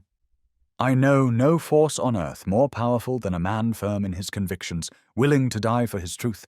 It was with such sacrifice that the salvation of the world began." Chapter 15. Fulcrand Ray. Fulcrand Ray, whose name was briefly mentioned in the account of Claude Brousson, was a young pastor who laid down his life for the gospel at only 24 years of age. Born in Nîmes to Huguenot parents, he was devoted from childhood to the ministry. His parents understood the dangers that came with being a Protestant pastor in France, yet they were willing for their son to face those dangers for the sake of truth. From an early age, Ray was well aware of the trials awaiting him. Yet this only deepened his desire to bring the gospel to those who were deprived of it. As he grew older, he pursued his studies with zeal, preparing himself for the sacred calling. His earnest nature, combined with natural eloquence and a character both gentle and firm, marked him out as someone who would do great good for the Church. After completing his studies, he was ordained a minister of Christ in the French Protestant Church. Throughout his preparation, Ray constantly heard reports of the harsh persecution faced by his fellow believers. What affected him most was the deep spiritual emptiness left behind by these attacks. The persecution had grown so severe that ministers could barely carry out their duties in secret. In many places, even where pastors were available, the people had been scattered and were too frightened to gather for worship. This was especially true in the south of France. Ray felt a strong calling to this region, to seek out these scattered sheep and care for them as their shepherd. Right after his ordination, he began his ministry. He went first to Upper Languedoc and Guyenne, where he was unknown and faced less risk of recognition by Jesuit agents. His hope was to gain some experience in this less dangerous field before moving closer to his native Nîmes. At first, his efforts bore little fruit. The people, terrified by the ruthless persecution carried out by the Roman Catholic authorities, were too afraid to attend services or even to listen to Ray's preaching. Few dared offer him shelter, fearing the priests and the dragoons. Though deeply discouraged, the young pastor did not give up. With patient effort, he managed to form 2 or 3 small groups of believers. He was aided by 2 Protestant gentlemen who were themselves in hiding for refusing to convert to Romanism. But the situation remained bleak. The people would not offer him a secure place to stay, and conditions were not favorable for sustained ministry. Eventually, Ray was forced to abandon this first mission field. From Upper Languedoc, Fulcrand Ray returned to the region around Nîmes. There he was warmly welcomed by the believers, who were braver and more zealous than those he had first served. They responded eagerly to his ministry. In a short time, several congregations were formed, and the young pastor began serving them in rotation, preaching, teaching, and encouraging them in their faith. But amid these fruitful labors, he was betrayed by someone he had trusted, an informant who had learned his plans, movements, and the places he visited. The dragoons were quickly alerted and set out in pursuit. Although Ray received a warning in time, the pursuit was so intense that he barely escaped. He and his friends believed rightly that only the providence of God had saved him from the trap that had been so carefully laid. He fled into Languedoc and then into Albigeois, but his enemies continued to track him with relentless watchfulness. At last, he was forced to return to the Nimes area, only to find that his work as a pastor could no longer continue. The Romanists had tightened their grip, so much so that even the smallest gathering of Protestants was attacked by the dragoons. Many were killed or captured, spies were everywhere, and a known Huguenot could not appear in public without being identified and hunted. His friends urged him to stay hidden. It went against his heart, but he understood the wisdom of their advice. He could not help the church by needlessly risking capture, especially when he had no way of reaching the people. Still, Ray would not be idle. From his hiding place, he began writing heartfelt and powerful letters to his fellow believers, especially those imprisoned for their faith. He urged them to endure their trials with courage, reminding them of the suffering Christ had borne for their sake. He begged them not to abandon the faith, assuring them that their present afflictions were nothing compared to the eternal reward that awaited them in heaven. These letters were delivered secretly by faithful messengers. They strengthened the wavering, renewed the resolve of those determined to die for Christ, and brought comfort to many. The words of the young pastor, though written in hiding, carried light and strength into the darkest places. While Fulcran Ray was faithfully writing and ministering from his place of hiding, he received a call to go into the Cevennes, a rugged, mountainous region where many Huguenots, sorely persecuted, were in desperate need of a pastor. This call was a summons into extreme danger. Barville, the cruel intendant of Languedoc, was waging relentless war against the Protestants there, sending troops to hunt them down through the hills and forests. Families were forced to hide in caves and deep gorges. Every day brought news of fresh arrests or executions, and the authorities openly declared their intention to exterminate the heretics completely. None of this deterred Fulcran Ray. For him, it was enough to know that fellow believers were longing for the word of God and for a shepherd to guide them. He was ready to go, to serve them as long as he could, and, if it was God's will, to lay down his life for Christ. Understanding the danger, Ray chose not to see his father in person before departing. He knew the pain of parting would be too heavy. Instead, he wrote to him. In the letter, he informed him of the decision he had made, describing honestly the peril that awaited him in the Cevennes. He asked his father to prepare himself for the likely news of his arrest and martyrdom, and urged him not to mourn, but to accept God's will with peace and trust. His conscience, he said, would not allow him to turn away from this call. He was ready to offer his life for the sake of God and his church, and he committed himself entirely to his Lord's sovereign hand. Upon arriving in the Cevennes, Fulcran Ray immediately began his work. The people received him with eagerness and joy. Hungry for the word of God and the comfort of the gospel, they listened to him gladly. His preaching, marked by deep conviction and remarkable eloquence, had a powerful effect. It stirred the hearts of his hearers, strengthened their faith, and revived their courage. Apostasy among the Protestants began to decline, while the number of those willing to suffer and even die for Christ increased. The priests quickly noticed the change and sought the cause. When they learned that Fulcran Ray was preaching in the region, they were alarmed. A price was placed on his head, and the authorities began searching for him with great diligence. At that time, he was hiding in the house of a tanner on the outskirts of Anduza. Very few people knew of his hiding place, but one of those few, tempted by the reward, betrayed him. He led the royal officers to the house. The soldiers surrounded it swiftly, cutting off every escape. Seeing there was no way out, Monsieur Ray surrendered himself peacefully. The dragoons seized him roughly and dragged him before a magistrate, who ordered that he be imprisoned until further instructions could be received from the government. Guards were posted outside his cell, with orders never to let him out of sight. Soon after, he was transferred to the prison at Alès. There, a group of monks came to visit him, trying to persuade him to renounce his faith. He responded with gentleness but firmness, telling them their help was not needed. He was brought before the local magistrates and examined. He openly confessed that he had preached the gospel to his fellow believers wherever he found any who would hear.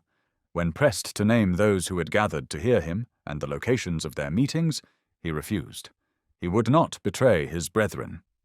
Because of this refusal and the seriousness of his offence, the magistrates ordered that he be taken to Nimes to stand trial before the higher court there. His father and nearly all his relatives lived in Nimes, and Fulcrandray feared they might, in a moment of weakness or deep emotion, try to persuade him to preserve his life by denying his faith. He had already resolved firmly never to do so, but he wished to spare both himself and his family the sorrow of such a meeting. Out of love for them and to avoid any temptation, he begged the officer escorting him not to allow any visits from his family. Instead, he asked that a message be delivered to them. He was fully resigned to God's will and would endure his suffering with courage and steadfastness. When he was brought before the court at Nimes, he answered all questions regarding himself with frankness, but firmly refused to reveal anything that could endanger his fellow believers. The judges condemned him to death. However, because Nimes had a large Protestant population who might be emboldened or inspired by witnessing his martyrdom, they decided he should be executed in Beaucaire, a town more strongly Catholic, about 4 leagues away. He was soon transferred to the prison there to await his final sentencing. While imprisoned in Beaucaire, he was visited by many monks and Catholic officials who attempted to persuade him to recant in exchange for his life. All received the same quiet but resolute answer. One of the visitors was Bavil, the notorious and cruel intendant of Languedoc. Perhaps struck by the young pastor's calm courage, Bavil personally came to his cell, took him aside, and appealed to him with unusual gentleness. He urged Ray to take pity on himself and promised him immediate release and liberty if he would only abjure his Protestant faith. But if he would not, Bavil said, he would be forced to carry out the sentence of death. The young pastor replied simply, as he had to all the rest, that he would rather die than deny his Lord. At last, Fulcrandray was brought before his judges for the final time. The intendant, Bavil, again pleaded with him, offering him life in exchange for conversion. "Monsieur Ray," said Bavil, "there is still time to save yourself." "Yes, my lord," Ray calmly replied, "and I will use the time I have left to seek my salvation." "It is only necessary to change," the intendant urged, "and you shall live." "It is indeed necessary to change," said the pastor, "but the change I look for is from earth to heaven, where joy and life eternal await me." "I will readily grant you your life if you will change your religion," insisted Bavil. "Do not offer me this wretched life," exclaimed Ray. "I have already let it go. Death is gain for me. If I feared it, I would not be here today. God has given me the light of his truth, and he will also give me the strength to hold to it until death. For all the treasures of the world, I would not give up what God has prepared for me in paradise." Ray was returned to his cell, but brought out again the next day. "Did you preach?" Bavil asked him. "Yes, my lord," Ray replied. "Where did you preach?" "In every place where I found the faithful assembled." "Do you not know that the king forbade preaching to the Huguenots?" "The King of Kings has commanded it," Ray answered, "and it is better to obey God than men." Again, the intendant pressed him to name the locations and the people who attended the assemblies. But Ray would not betray his brethren. Though questioned repeatedly, he refused to give a single name or detail. The judges, angered at his silence, sentenced him to torture on the rack to force a confession, and afterward to death by hanging. A commissary was appointed to inform him of the sentence. The commissary entered Monsieur Ray's cell and found him deep in prayer. Touched by the courage and serenity of the young man, the official longed to spare him. Before reading the sentence, he appealed to him once more. "Think of yourself, I beg you." "I have thought," replied Monsieur Ray calmly. "My resolution is fixed. There is no need to consider further. I am ready to die if that is what God has ordained. No promise can shake my decision."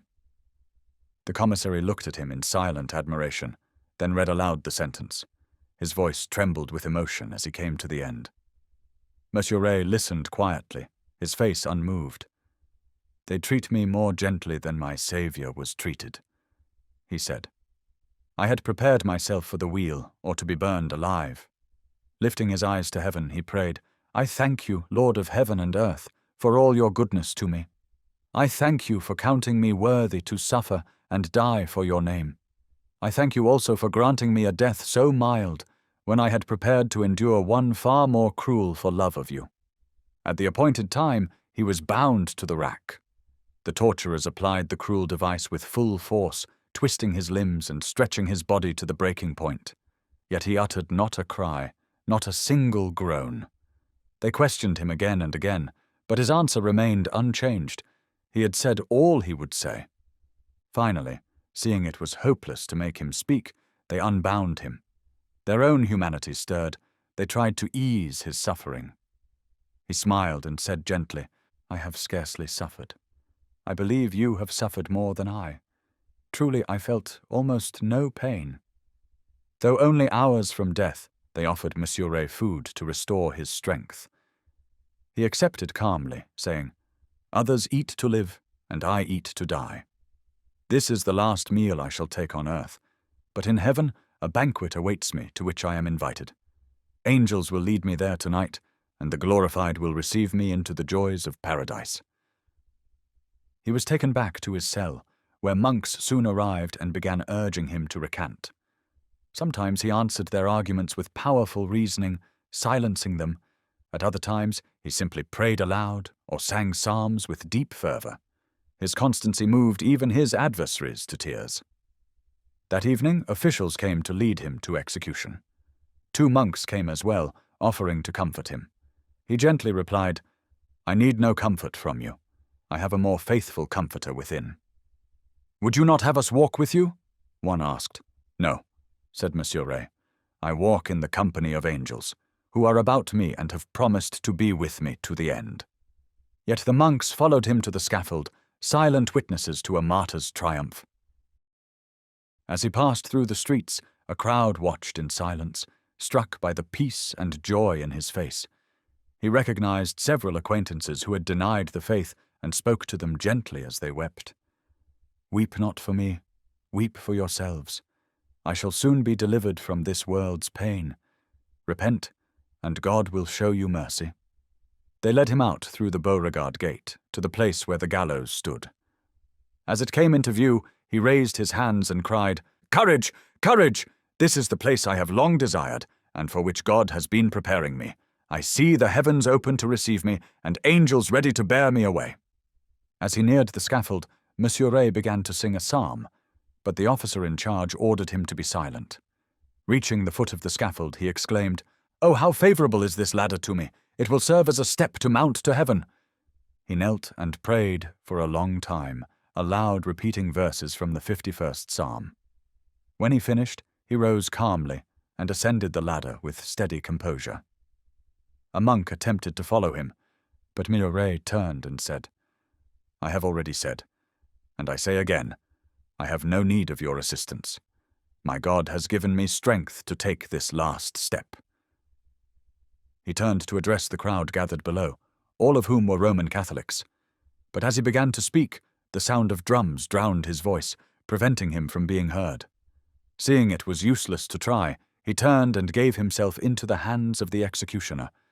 The rope was fixed, and moments later his body hung lifeless between earth and heaven. The spectators looked on in deep silence, many moved to tears. That night, voices in Beaucaire, even among the Catholics, declared boldly, "He died a true martyr." So, on July 7th, 1686, Fulcrand Ray, young, faithful, and steadfast, entered the kingdom of God, counted among the noblest of the Huguenot martyrs. Part 3. The English Martyrs. Chapter 16. Historical sketch of the English Reformation. Christianity was brought to Great Britain within 300 years after Christ's death. We don't know exactly who brought it, but there is strong evidence that it was there. Many Christians escaping persecution in Europe may have fled to Britain. Also, Roman prisoners of war were converted during captivity, and some Roman soldiers stationed in Britain were Christians. By the late 2nd century, there were many Christian churches in Britain, mostly in northern and western England and in Scotland. These churches followed Eastern Christian practices. The Britons rejected the Roman style of worship, which they strongly disliked. Under Emperor Diocletian, a harsh persecution drove many Christians out of southern England into the north and Scotland. In the year 372, a boy named Succat was born near the River Clyde, close to where Glasgow now stands. His father, Calpurnius, was a church deacon, and his mother, Conchessa, was the sister of Martin, the Archbishop of Tours. After a difficult youth, Succat became a powerful preacher of the gospel and helped bring Christianity to Ireland. He is now known as St. Patrick. In 449, the Saxons, led by Hengist and Horsa, conquered England. British Christians had to flee to the mountains of Wales and the wild lands of Northumberland and Cornwall. The true Christian faith remained in these places and in parts of Scotland, but most of Britain returned to paganism. 200 years after St. Patrick, Columba, an Irish prince, decided to become a missionary. He and several companions sailed from Ireland to Scotland, landing on the island of Iona, also called Icolmkill, near the Isle of Mull. There he found a group of British Christians called Culdes, who had taken refuge there. He settled among them and later preached on the mainland. His mission was very successful. The king of the Picts and many of his people became Christians. Iona became a center of early Christian faith. A school of theology was founded there where the Bible was studied, and missionaries were sent out to Britain and mainland Europe. These devoted preachers reached the Low Countries, France, Switzerland, Germany, and even Italy. As historian d'Aubigné wrote, the Free Church of the Scots and Britons did more to convert Central Europe than the half-enslaved Church of Rome. As d'Aubigné explains, the wise teachers of Iona knew nothing of transubstantiation, the removal of the cup in the Lord's Supper, auricular confession, prayers for the dead, candles, or incense. They celebrated Easter on a different day than Rome. Church matters were handled by synods, and the idea of papal authority was unknown. Meanwhile, the Roman Church had slowly begun to drift away from the teachings of the apostles. It started to adopt man-made traditions and practices. Ignoring the words of Christ, who said his kingdom was not of this world, the Church of Rome began trying to gain control over all nations. Over time, the Pope claimed more power, and gradually his influence grew. When the Pope had extended his authority over much of Europe, he turned his eyes toward Great Britain. In 590, Gregory I, known as Gregory the Great, became Pope. Before becoming Pope, he had been moved by the sight of some Anglo-Saxon slaves for sale in Rome. Touched by their appearance and moved with pity, he became determined to bring the Christian faith to their homeland. Once he became Pope, he acted on this desire. His goal was twofold: to convert the Saxon rulers of Britain and to bring the independent British Church under the control of Rome. Soon, the opportunity to act on this mission arose. Ethelbert, King of Kent, had married a Christian princess from a Frankish royal family. Gregory saw this as the right moment to send missionaries into Britain. To gain support from the two Frankish kings, Theodoric and Theodebert, he pretended to treat them as if they were the rightful rulers of Britain and urged them to help convert their subjects. Their grandmother, Brunehilda, was infamous for her wickedness and treachery, yet Gregory flattered her, praising her for supposed godly virtues in order to win her support. The Pope chose a monk named Augustine for the mission. Augustine was Gregory's personal friend and seemed well suited for the task. He was devout, but also full of superstition. Though zealous and dedicated, he was also clever and untrustworthy.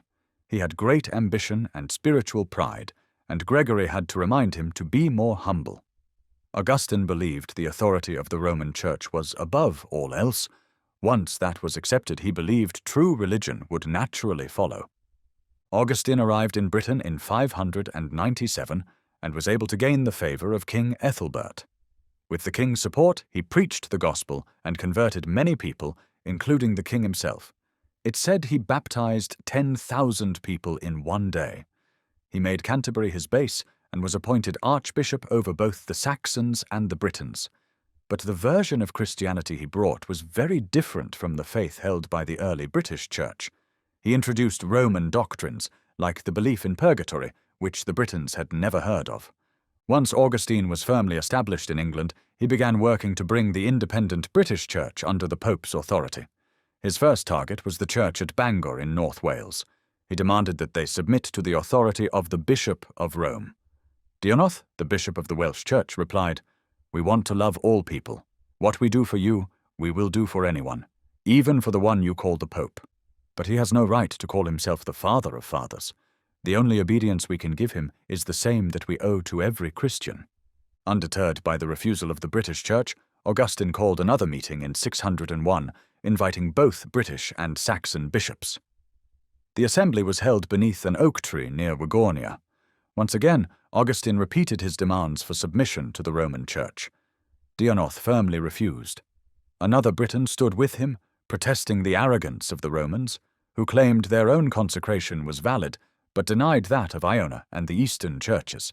A third speaker declared, "The Britons will not bow to the pride of the Romans or the tyranny of the Saxons." Augustine tried every method, persuasion, prayers, and threats, but the Britons would not yield. The Scottish Christians were especially steadfast. In the end, even the Pope's representative had to admit defeat. Augustine tried once more, but the British bishops replied that they recognized no master but Christ. At last, Augustine warned them harshly, "If you will not welcome brothers who come in peace, you will face enemies who bring war. If you will not join us in showing the Saxons the way of life, you will receive from them the blow of death." This was the first open declaration of Rome's policy in England. Soon after Augustine died, Edelfrid, a pagan Anglo-Saxon king, gathered a large army and marched toward Bangor, the heart of British Christianity. The churches were filled with fear. The people wept and prayed. As the danger drew closer, the Britons turned not to men, but to God. 1,250 faithful servants of God, after fasting, gathered in a quiet place to pray. A British leader named Brockmail, moved by pity, guarded them with a small group of soldiers. But Edelfrid, seeing the praying Christians, asked, "Who are those people and what are they doing?"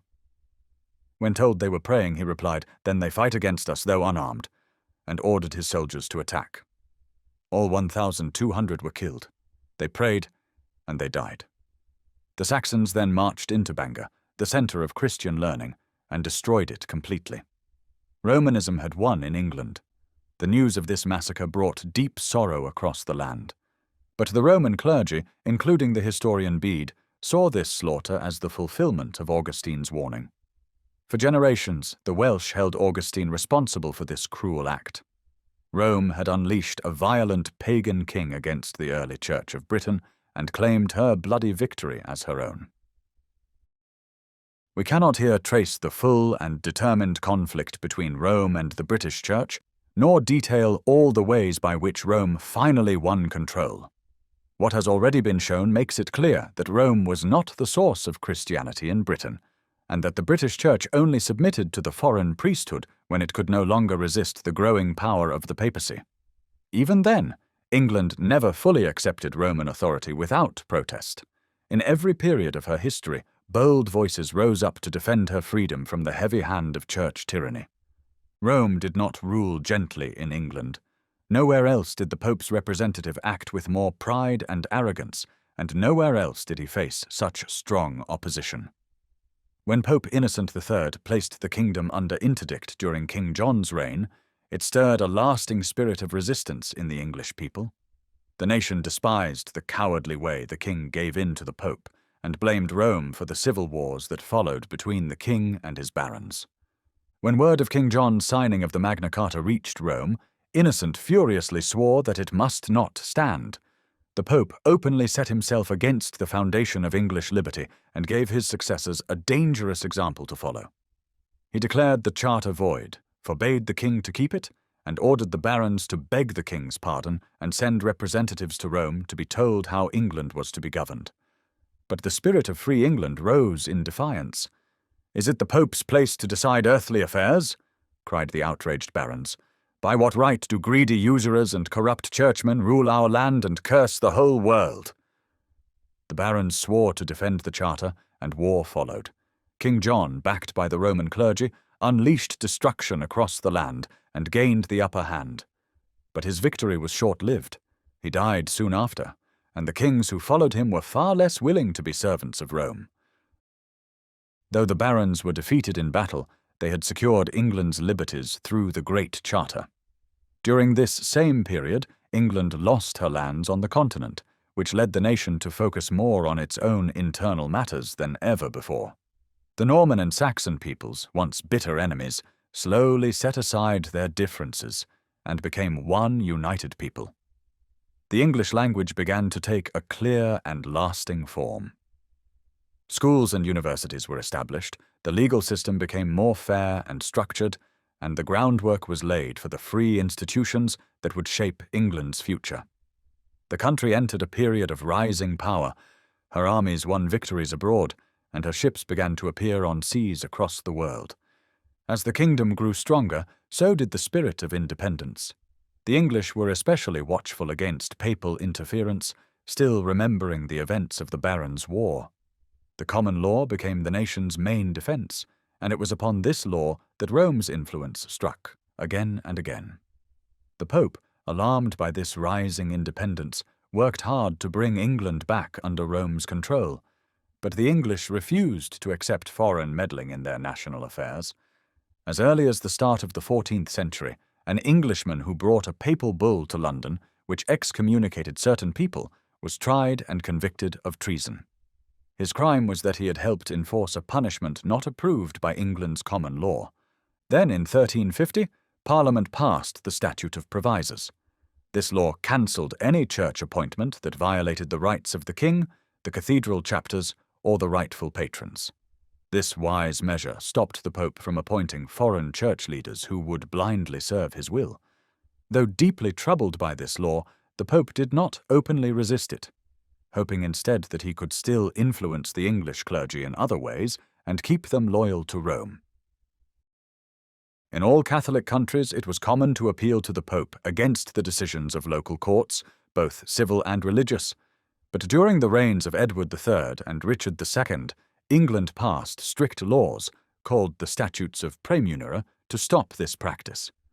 These laws made it illegal to appeal to Rome, to bring papal bulls into the country, to issue excommunications from the Pope, or to claim any power higher than the king or England's courts.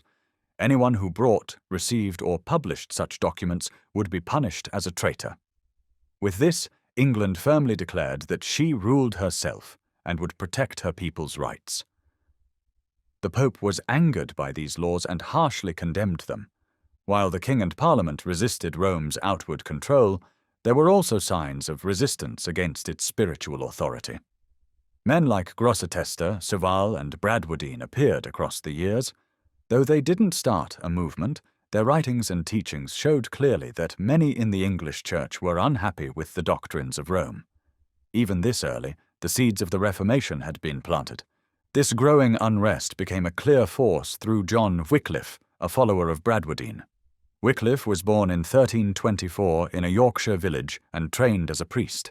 He studied at Oxford, attending Merton College, and learned under Bradwardine's teaching.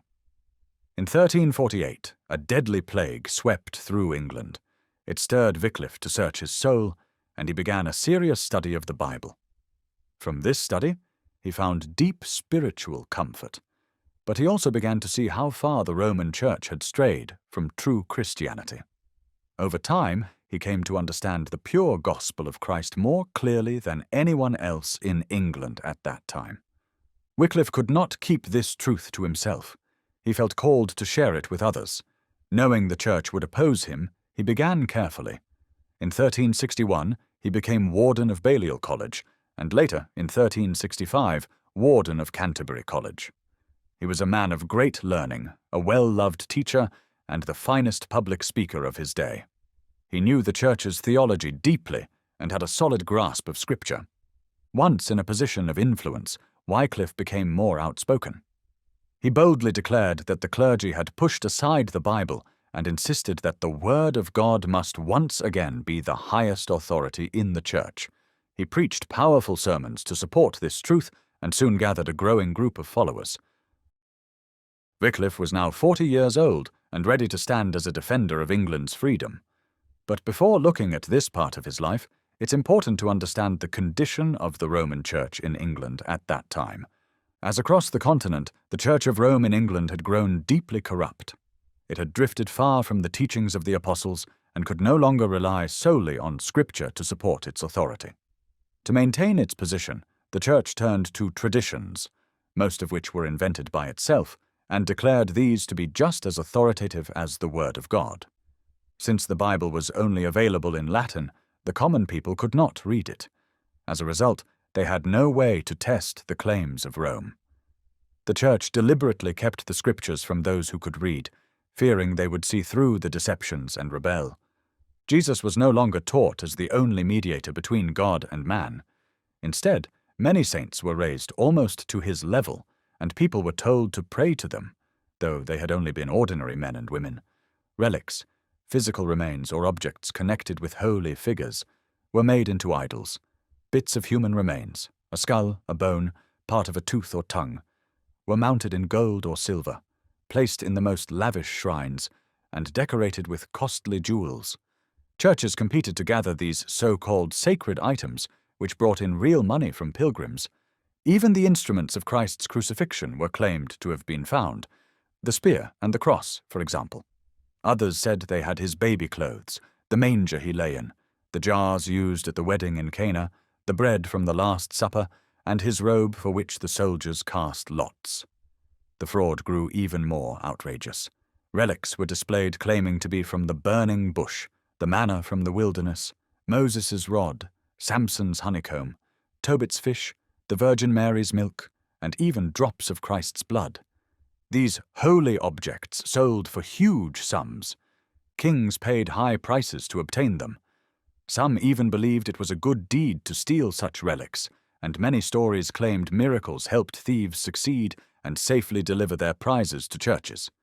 In this competition for profit, it wasn't uncommon for several churches to claim to have the same saint's head, each insisting theirs was the real one, and all pointing to alleged miracles as proof. The monks and clergy promoted every wild idea and popular superstition that could bring them profit. They created arguments to support these beliefs, using the complex reasoning of scholastic logic. In doing so, they introduced a form of polytheism nearly as corrupt as that of the pagans, along with actual idolatry. Around their altars, just as in pagan temples, they displayed paintings of supposed miraculous deliverances and wax models of diseased or injured body parts, said to have been healed by the saint honored there. Such stories came from chance events, gullible people, or even outright frauds, and those promoting them cared little for modesty or truth. Churches and convents competed to gain fame for their miracle-working images.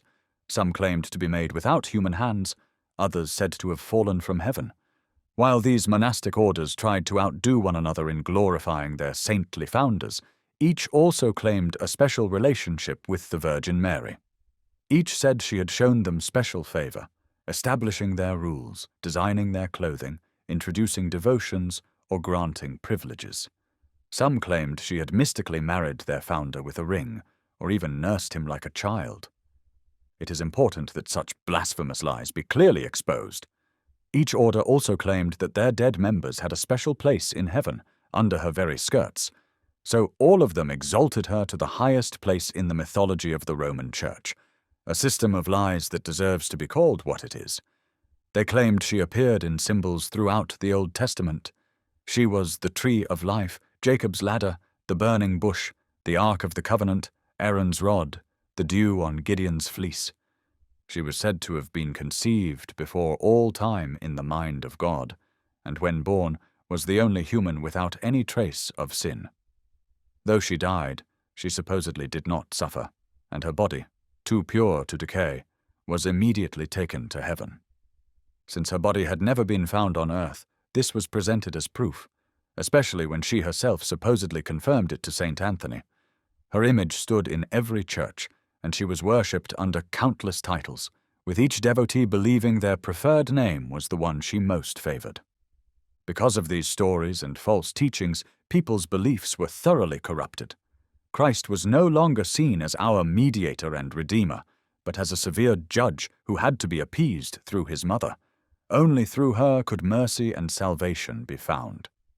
The similarities between pagan and papal religion were not just in idol worship and polytheism. Roman Catholic priests had adopted many pagan rituals and ceremonies. Some were harmless or even useful, but many were clearly sinful and harmful.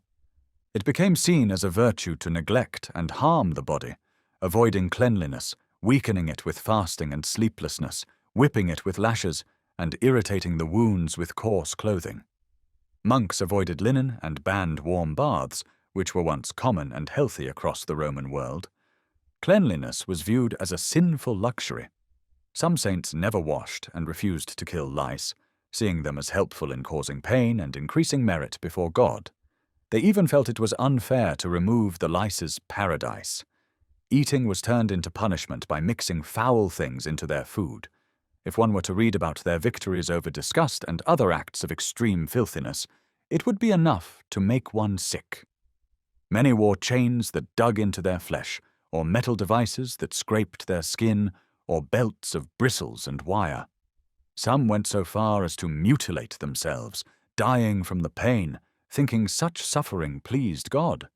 Others were praised for bowing hundreds of times each day, or for standing neck-deep in icy water while reciting psalms.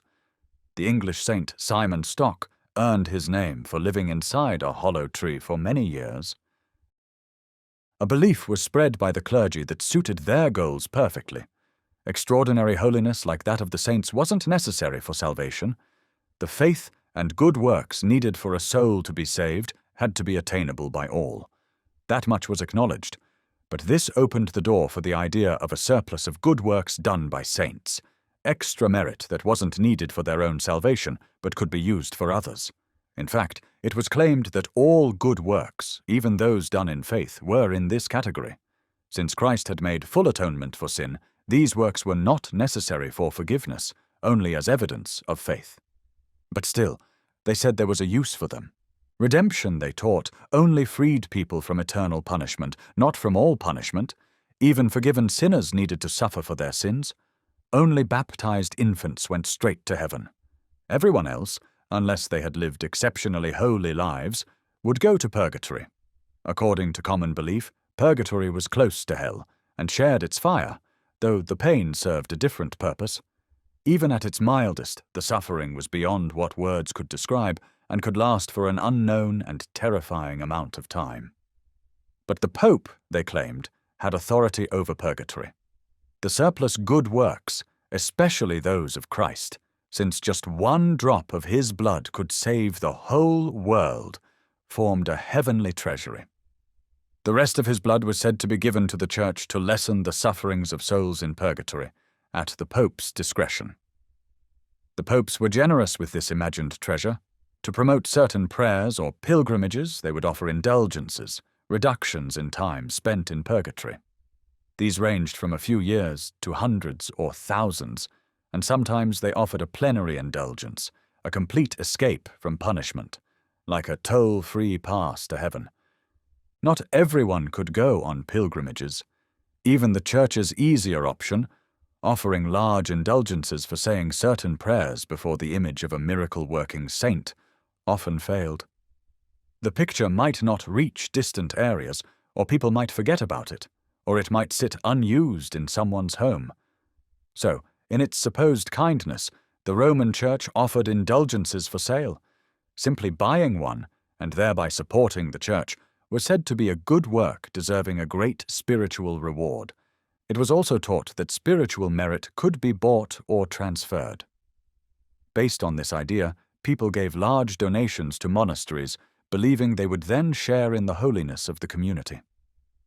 Few people with property died without leaving something to the Church to pay for masses to be said for their souls.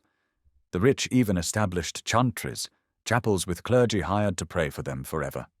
People were thus led to trust in their wealth, believing it could help them after death.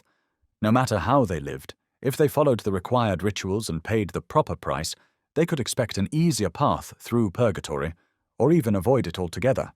The severity of purgatory's torments was hinted at in the price required to escape them early. To cancel just 1 year of punishment, a person had to say 30 psalms and receive 100 lashes for each. Saying the entire Psalter, 150 psalms with 15,000 lashes, was worth 5 years. The Middle Ages were filled with terrifying stories, invented to support this profitable superstition. To make it more vivid, images of souls burning in fire were placed in churches, on streets, and along roads. Groups were formed to collect money for the dead, and even now, giving such money is often part of penance assigned by a priest. But the Church didn't stop at purgatory. It claimed power over all the unseen world. The Pope, as St. Peter's representative, was said to hold the keys of heaven and hell. A share of this power was given to every priest. They taught that if a person died without confessing and being absolved, they would carry the weight of their sins to eternal damnation. The clergy clearly saw how much control confession gave them, so they made it a strict and necessary practice for everyone. As usual, they supported it with many ghost stories, souls returning to warn of the terrible fate that awaited those who had failed to confess. Of all the Roman Church's practices, this was among the most harmful. Combined with the rule of priestly celibacy, it helps explain why Catholic countries have often had lower moral standards than Protestant ones. When a person handed their conscience over to a confessor, they stopped judging right and wrong by God's truth and began following the twisted logic of a system designed to ease guilt cheaply. As a result, people no longer feared sin but only the law. They were taught that settling things with God was simple and quick. Official charts even listed the price for forgiveness of every sin, so that any crime, no matter how vile, could be cleansed for a few coins. Even murderers could walk free of guilt if they avoided the gallows and paid the fee. If the limitless gullibility of humanity is a sorrowful reality, as it truly is, then even more sorrowful is the wickedness with which that gullibility has been exploited. The Church of Rome not only abused it, but seemed to take pleasure in mocking it, as if to see how deeply it could degrade and overpower human reason. If further evidence were needed beyond all that has already been shown, it would be found in the astonishing doctrine of transubstantiation. This doctrine came from taking figurative language literally. According to the Roman Church, when the priest speaks the words of consecration during the Mass, the bread becomes the actual body of Jesus, the very same flesh that suffered on the cross. Though the bread still looks, feels, and tastes like bread, it is no longer bread. And no matter how many pieces it is broken into, each piece contains the entire body of Christ. Among all the corruptions of Christianity, none took the popes longer to officially approve than this one. When the issue came before Pope Hildebrand, he actually leaned toward the view of Berenger, who opposed it. Hildebrand even claimed to consult the Virgin Mary, saying she opposed the doctrine. Yet despite this, the belief spread, and was eventually declared essential to salvation by Pope Innocent III at the Fourth Lateran Council. Strange as it seems, this doctrine gained popularity. The people accepted it because of its very absurdity, while the clergy embraced it because it elevated their own power. If Christ's full, real presence was in the bread and wine, then the Mass was more than a prayer service. It was a sacrifice. The priest was said to offer Christ again, in the same body that had been crucified, by his own hands. In this act, the priest believed he held in his hands the Maker of heaven and earth. From this blasphemous idea came the belief that the clergy should not be subject to any earthly authority, because, they claimed, they had the power to create God himself. This is not an exaggeration. It is what the Roman clergy have openly taught in their own words. If even the lowest priest held such power, what then was to be said of their supreme leader, the Pope, the successor of St. Peter? They claimed for him complete and unlimited authority, and he exercised it fully over the rulers of Christian nations. According to church law, the Pope stood far above all kings, just as the sun is greater than the moon. Though he called himself the servant of servants, he was treated as the King of kings and Lord of lords. The Church taught that when God said to the prophet Jeremiah, "Behold, I have this day set thee over the nations and kingdoms, to root out and to pull down, to destroy and to throw down, to build and to plant," he was really speaking about the Pope. His power was said to be incomprehensible and without limit, because great is the Lord, and great is his power, and of his greatness there is no end. The Pope was believed to hold the immediate and sole rule over the entire world by natural, moral, and divine right. All other authority flowed from him. As supreme ruler, he could tax all Christians, and it was declared an essential doctrine that every person must be subject to the Roman pontiff in order to be saved. It was considered certain, and denial was treated as madness or devilish rebellion, that the Pope had the right to depose kings. To deny this was worse than misunderstanding the sacraments.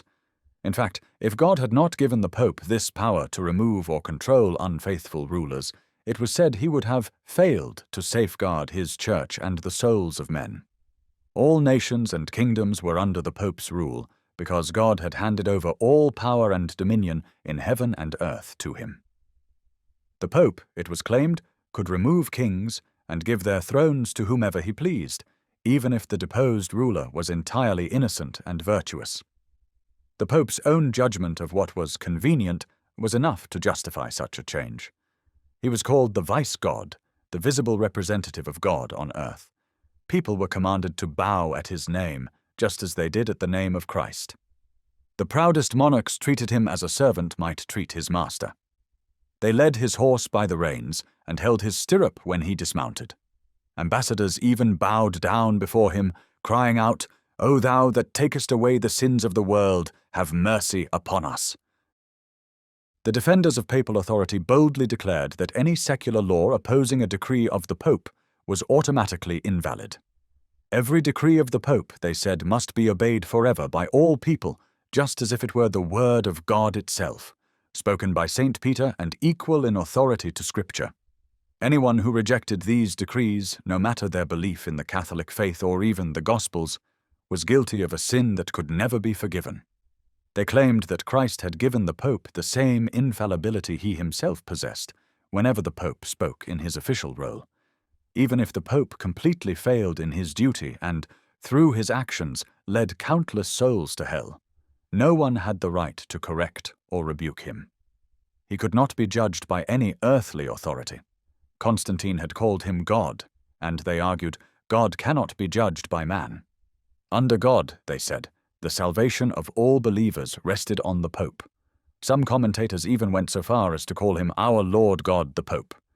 Debates in the theological schools asked whether the Pope could cancel what the apostles had commanded, or teach something contrary to them, or even add a new article to the faith. They asked whether he shared in both the divine and human natures of Christ, as if he were divine himself. They claimed he was more merciful than Christ because he released souls from purgatory, something the Gospels never said Jesus did. Finally, they dared to say he could do unlawful things, implying that he had more power than God himself. This was the Church, and this the religion, that England had begun to grow weary of. And it was this system that John Wycliffe found no support for in the Holy Scriptures. As an honest man, a scholar, a thinker, and a patriot, he could not accept or defend such outrageous claims. At this time, England was overrun with begging friars and nuns, who continually extorted money and goods from the people by making threats and false promises. The people cried out that the monks and priests were consuming the land like a cancer, and begged for relief. Their fear was not without reason. During the reign of Henry III, the amount of money Rome drained from England was more than 3 times the king's total income. The clergy were actively working to take control of the nation's wealth, and the people became alarmed. In this tense situation, Pope Urban V ordered King Edward III to recognize him as the rightful ruler of England and to resume paying a yearly tribute of 1,000 marks as a feudal rent. The Pope warned that if Edward refused, he would be summoned to Rome to answer for his rebellion. This claim was based on King John's earlier surrender to Pope Innocent III. But Pope Urban had misjudged both Edward and the spirit of the English people. The king firmly refused the demand, and the nation stood with him. At that time, Wycliffe, having lost his position as warden of Canterbury College due to his opposition to Rome's errors, took up the national cause. He defended it so powerfully that he gained the favour of the king, who appointed him Professor of Divinity at Oxford and made him one of his royal chaplains. Parliament ruled that King John's submission to the Pope violated his oath of coronation and could not bind future kings. If the Pope chose to proceed with harsh actions against Edward for his refusal, the entire realm would stand with the king in defending England's independence. The discussions in the House of Lords were especially revealing. They showed how far England had advanced in both political and religious independence, and how deeply Wycliffe's teachings had influenced the nobility. The Lords argued as follows: feudal tribute is owed only to someone who can give feudal protection. Can the Pope go to war to defend his supposed territories? If he demands tribute as a vassal of the crown, fine, but he refuses that title. And if he claims to be our superior, the English people reject that entirely. Why was tribute ever paid? To buy forgiveness for King John? A payment for spiritual favours? That is simony, a form of religious fraud, which both clergy and nobility ought to oppose. England does not belong to the Pope. The Pope is only a man, and he can sin. Christ alone is Lord of Lords, and this kingdom belongs to him directly and solely. Up to this point, Wycliffe's opposition to the Pope had been political in nature, grounded in defence of the English constitution. He had not yet begun to preach the doctrines for which he would later become known. When the Pope saw that he could not uphold his claims to temporal authority in England, he gave up those efforts. However, he remained determined to preserve his spiritual power and worked to have the statutes of praemunire and provisors repealed, laws which limited papal influence in English appointments and courts. To address the conflict, a conference was arranged to be held at Bruges. Wycliffe was chosen as one of the English commissioners. The conference began in April 1374 and concluded in 1375 with an agreement. The king would repeal penalties against papal agents, and the Pope would confirm the king's nominees to church offices. This compromise angered the nation. In Parliament, it was boldly stated that the clerks sent from Rome are more dangerous to the kingdom than Jews or Saracens, and it was proposed that every papal agent in England and every Englishman living at the papal court should be punished with death. After returning to England, Wycliffe was appointed rector of Lutterworth while keeping his professorship at Oxford. His time abroad had revealed much about the real state of the papacy, and he continued his deep study of the scriptures.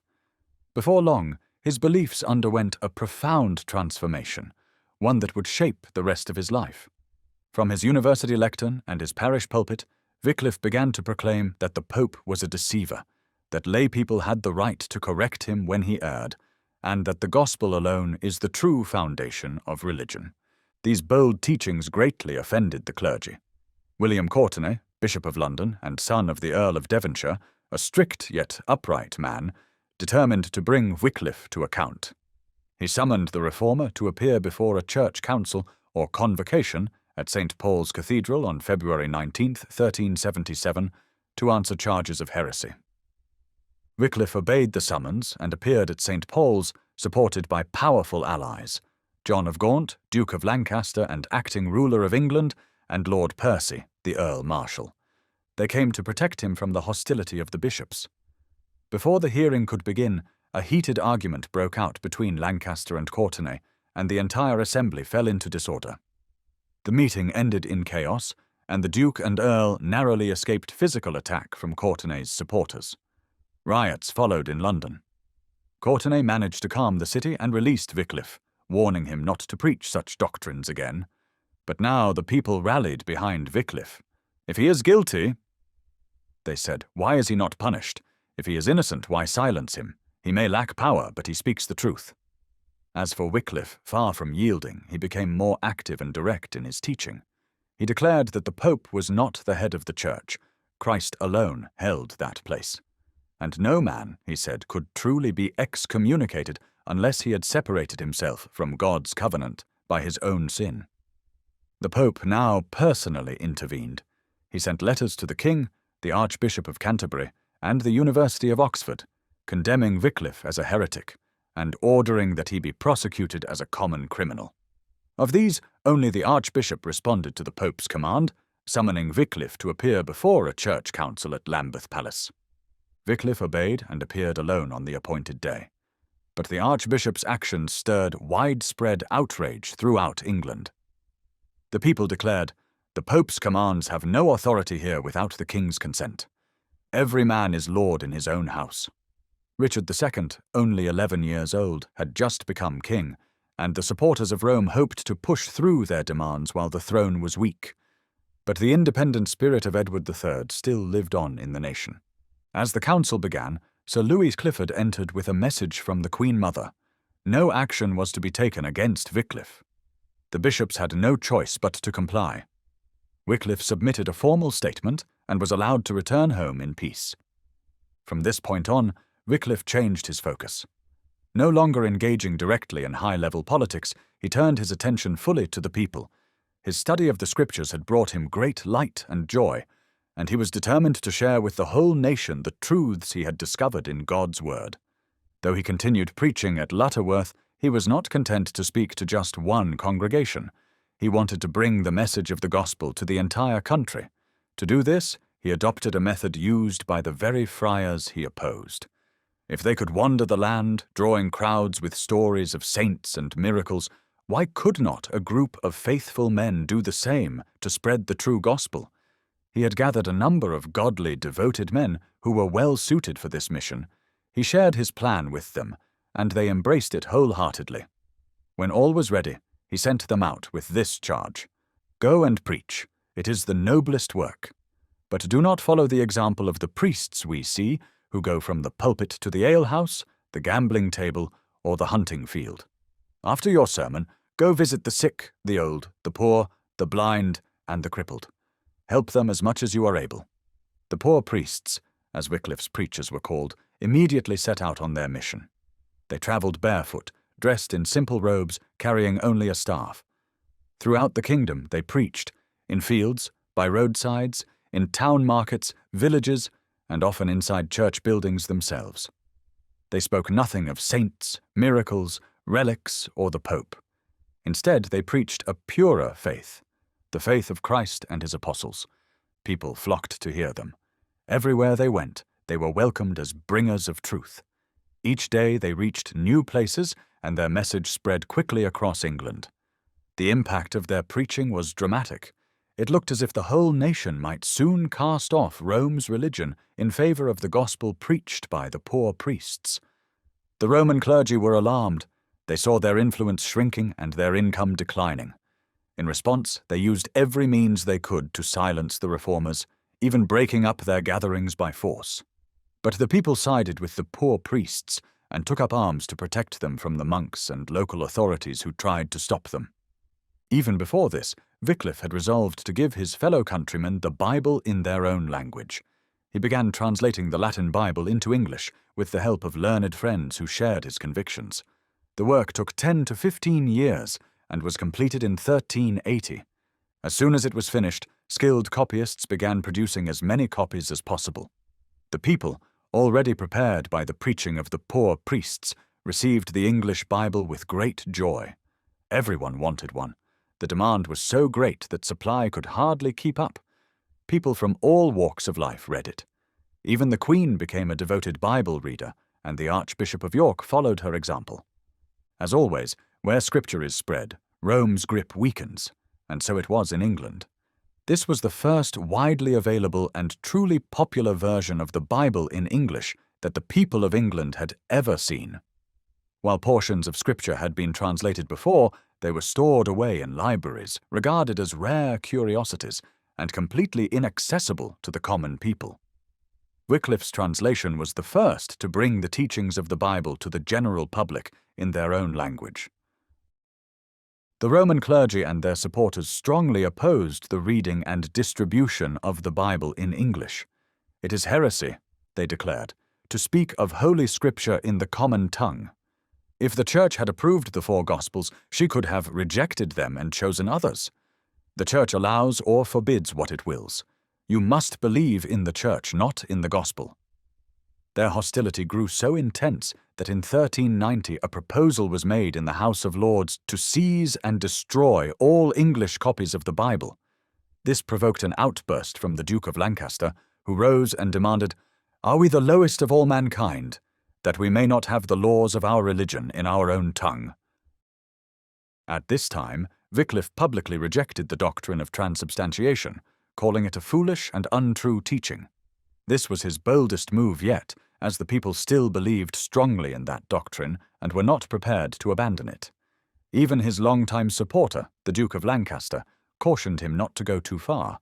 The university turned against him, and the Archbishop of Canterbury summoned him to appear before a church court at Oxford to answer for his teaching. Wycliffe obeyed the summons and defended himself skillfully. The bishop could not officially condemn him, though many said he had not retracted his views, but instead had defended them. Gradually, however, Wycliffe's teachings gained wider acceptance. His followers became known as Lollards, and they were fiercely hated by the Roman clergy. The Church tried to discredit them by linking them with the rebellion led by Wat Tyler, but the attempt failed. William Courtenay, now Archbishop of Canterbury, renewed his attacks on Wycliffe and succeeded in having his teachings officially condemned as heresy. He also introduced a bill in Parliament that passed the House of Lords, allowing for the imprisonment of anyone preaching heresies or notorious errors. As soon as it passed the Lords, Courtenay began enforcing it. But the House of Commons, angry that the measure had bypassed them, demanded it be annulled. Not willing to be defeated, Courtenay obtained a royal order directing the Chancellor of Oxford to expel Wycliffe from the university. The Chancellor replied that enforcing such an order would cause unrest, as Wycliffe's supporters were ready to defend him by force. To prevent violence, Wycliffe submitted to the King's command and withdrew quietly to his parish in Lutterworth. There, in his final years, he continued his attacks on the papacy with fresh resolve. Pope Urban VI summoned him to appear in Rome, but Wycliffe declined, citing his age and poor health. While conducting a church service, he suffered a stroke and died shortly after, at the age of 60. Wycliffe, says Southey, held some mistaken ideas, some odd and some that were dangerous in their moral and political outcomes.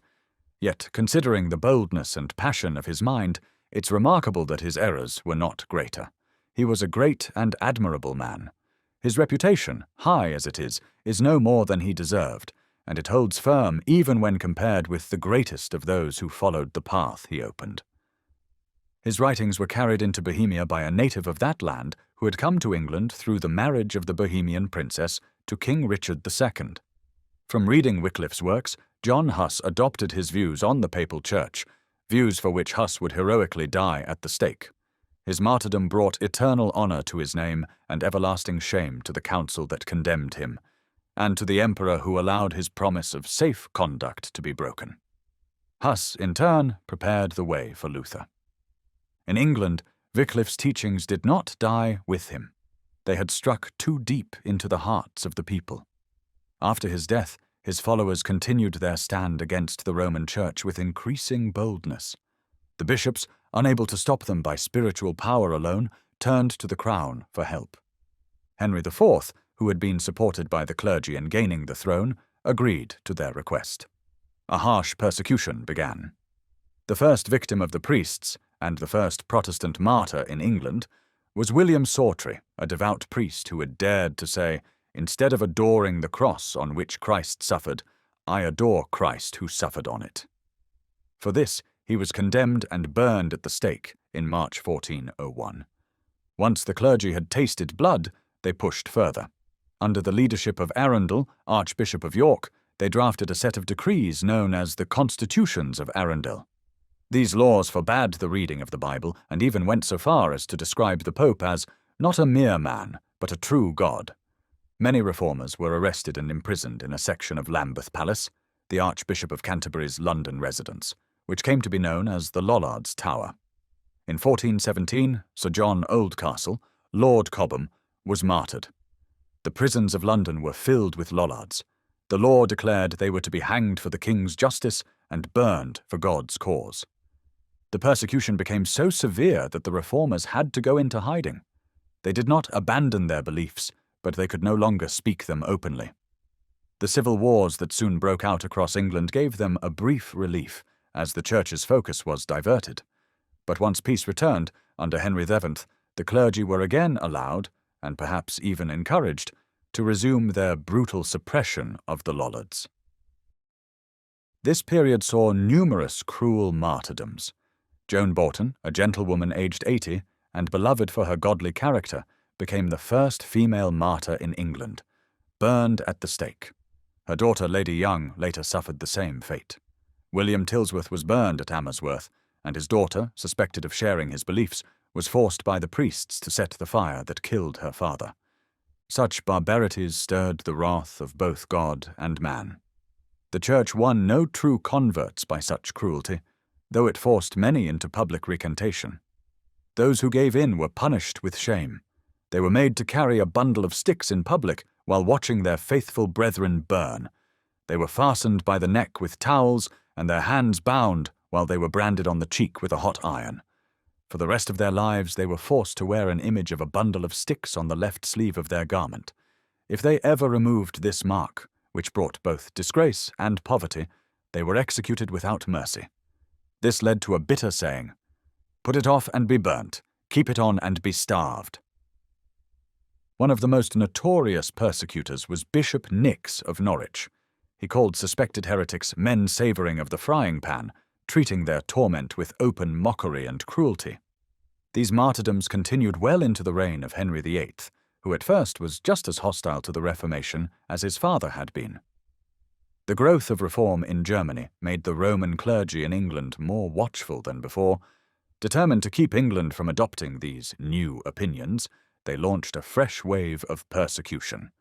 In their zeal to crush heresy, they resorted to the most heartless methods. Children were forced to accuse their own parents, and parents were made to inform against their children.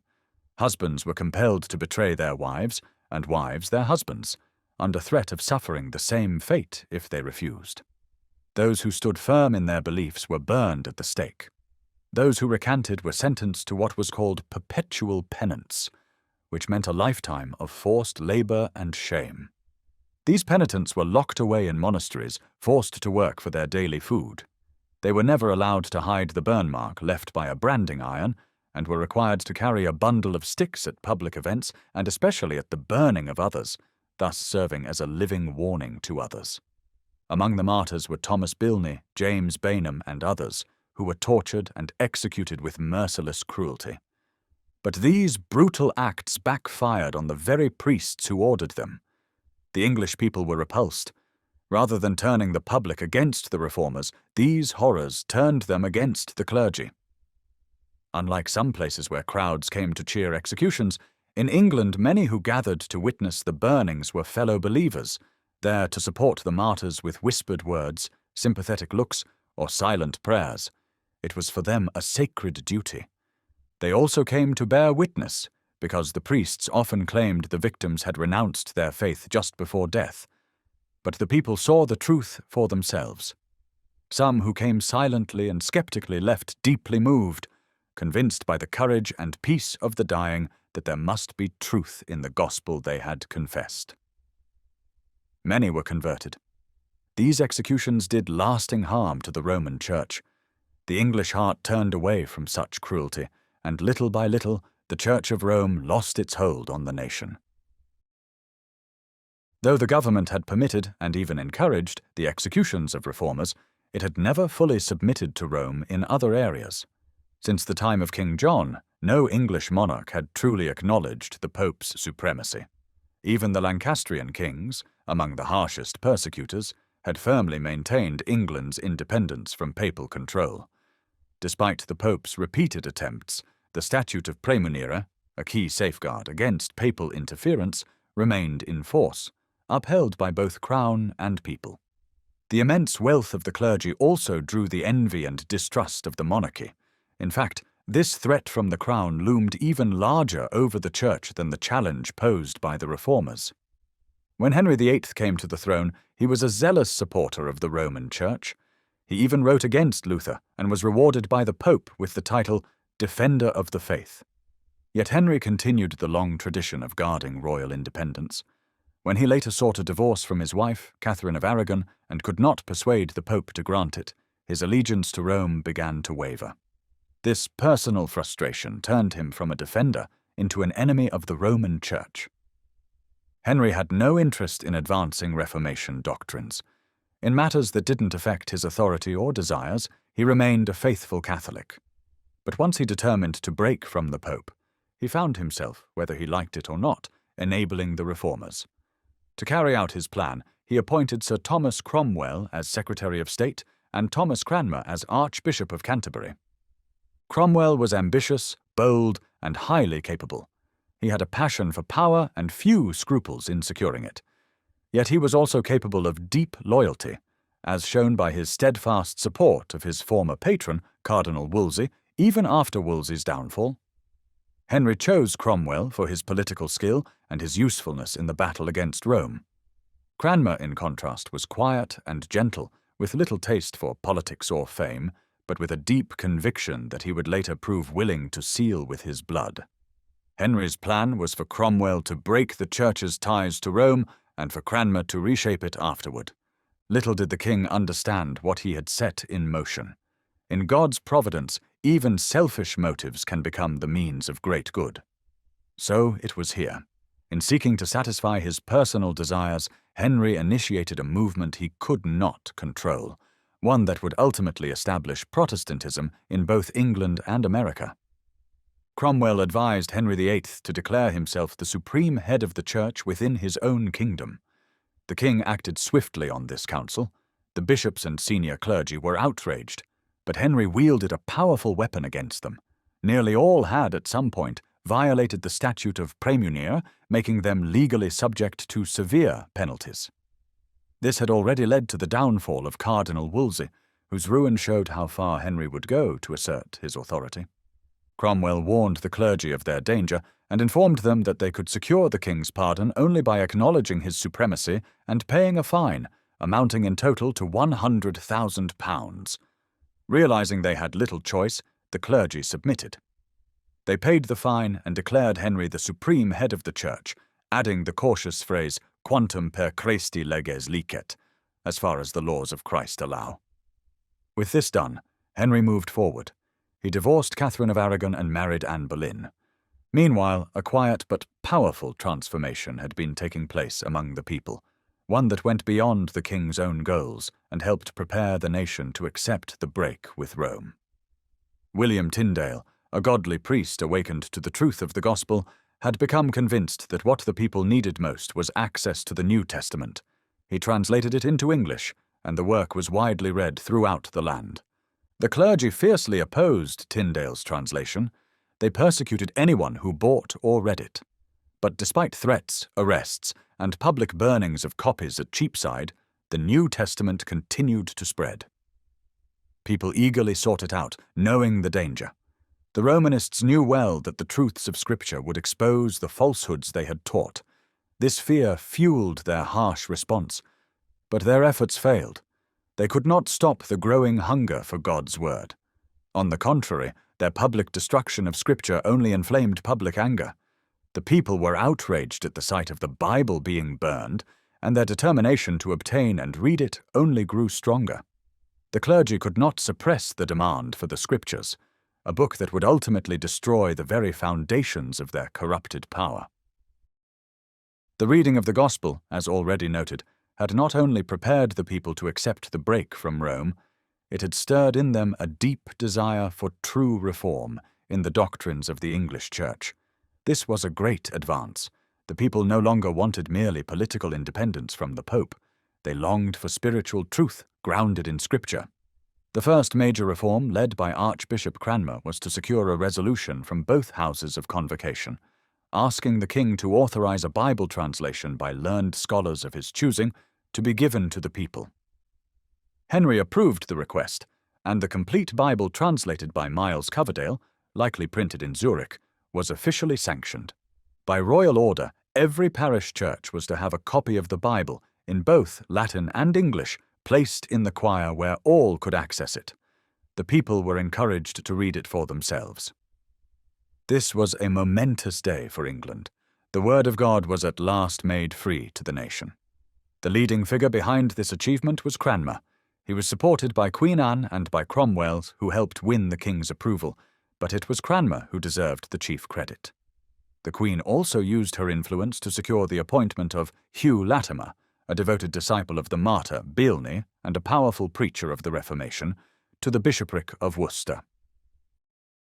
Southey shared the following. Public opinion had now turned in favour of reform, though even the leading reformers were still uncertain how far the work should go. Yet the Romanists had done great damage to their own cause, and the blood of the martyrs had not been shed in vain. One case in particular deeply stirred the hearts of the people, that of John Frith. They had seen him approach the stake with calm courage, kiss it, and suffer death with the peaceful boldness of one who knew he stood for truth.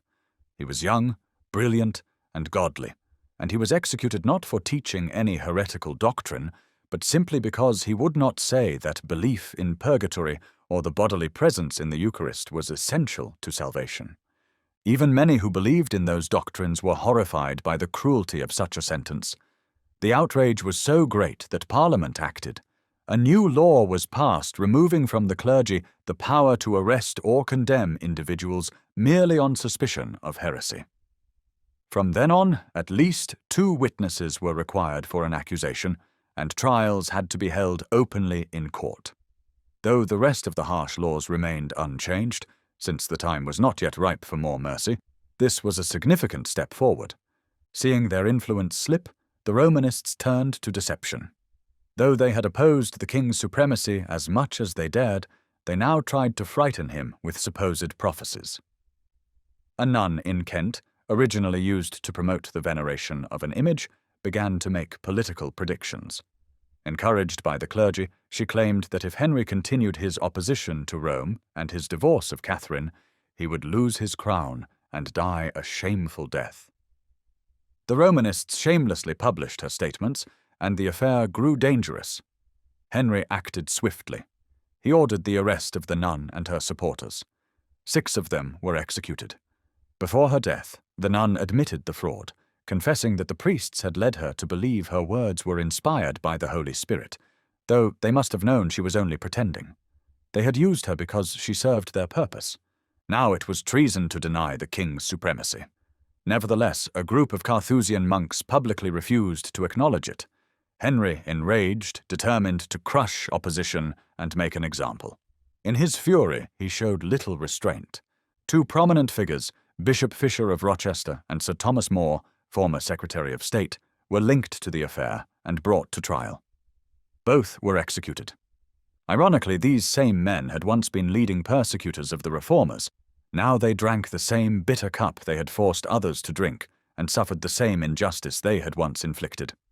So deep was Henry's anger against those who defied his authority that he even considered sending his own daughter, the Princess Mary, to the Tower for her refusal to recognize his supremacy. Only the firm and brave intervention of Archbishop Cranmer restrained him. Cranmer, though fully aware of the risk, did not shrink from his duty. He used all his influence to temper the king's fury and guide the Reformation toward peaceful progress. Cranmer now took a bold and decisive step. The monasteries had long been centers of corruption, idleness, and spiritual decay. They had also become strongholds of opposition to the Reformation. Their continued existence posed a serious threat to the progress of truth, and Cranmer advised the king that their suppression was essential for the success of the movement. Henry agreed, and royal commissioners were appointed to inspect the monasteries and report on their practices, discipline, and wealth. Their inquiries uncovered widespread abuses. Many individuals were found imprisoned in these houses, young people who had been forced by their families to take permanent vows of celibacy, often so that their inheritance would pass entirely to older siblings. The commissioners were given authority to release such persons, and when this was made known, many of the captives fell at their feet, pleading earnestly for freedom. Tyranny, fraud, and immorality were rampant. In some places, officials discovered organized operations of counterfeiting the king's currency. Many nunneries were found to be centers of open vice and scandal. When confronted, numerous monks and nuns admitted they had no desire to reform. Their former life of luxury and indulgence had made it impossible for them to return to the strict rule of their orders, and they would rather the houses be closed. In response, a bill was introduced in Parliament to suppress certain monastic institutions and transfer their property to the Crown. The bill passed. By it, 375 religious houses were dissolved, and their vast wealth was taken over by the king. This property was then distributed, some by royal grant, some sold, and some exchanged. The suppression of the monasteries marked a major turning point in the English Reformation. Around this time, the Convocation issued a set of articles meant to define the official doctrine of the Church of England. This declaration was made under the authority of the king, who now served as the head of the English Church. According to these articles, the Bible and the three historic creeds, the Apostles', Nicene, and Athanasian, were declared to be the standards of faith. There was no mention of tradition or church decrees. Only Scripture and the creeds were acknowledged. 3 sacraments, baptism, penance, and the Eucharist, were said to be necessary for salvation, leaving out the other 4 traditionally held by Rome. The declaration affirmed the doctrine of the bodily presence of Christ in the Eucharist and the requirement of private confession to a priest, auricular confession. Images were permitted as teaching aids but not for worship. Saints could be invoked as intercessors, though it was stated that Christ alone is the sufficient mediator.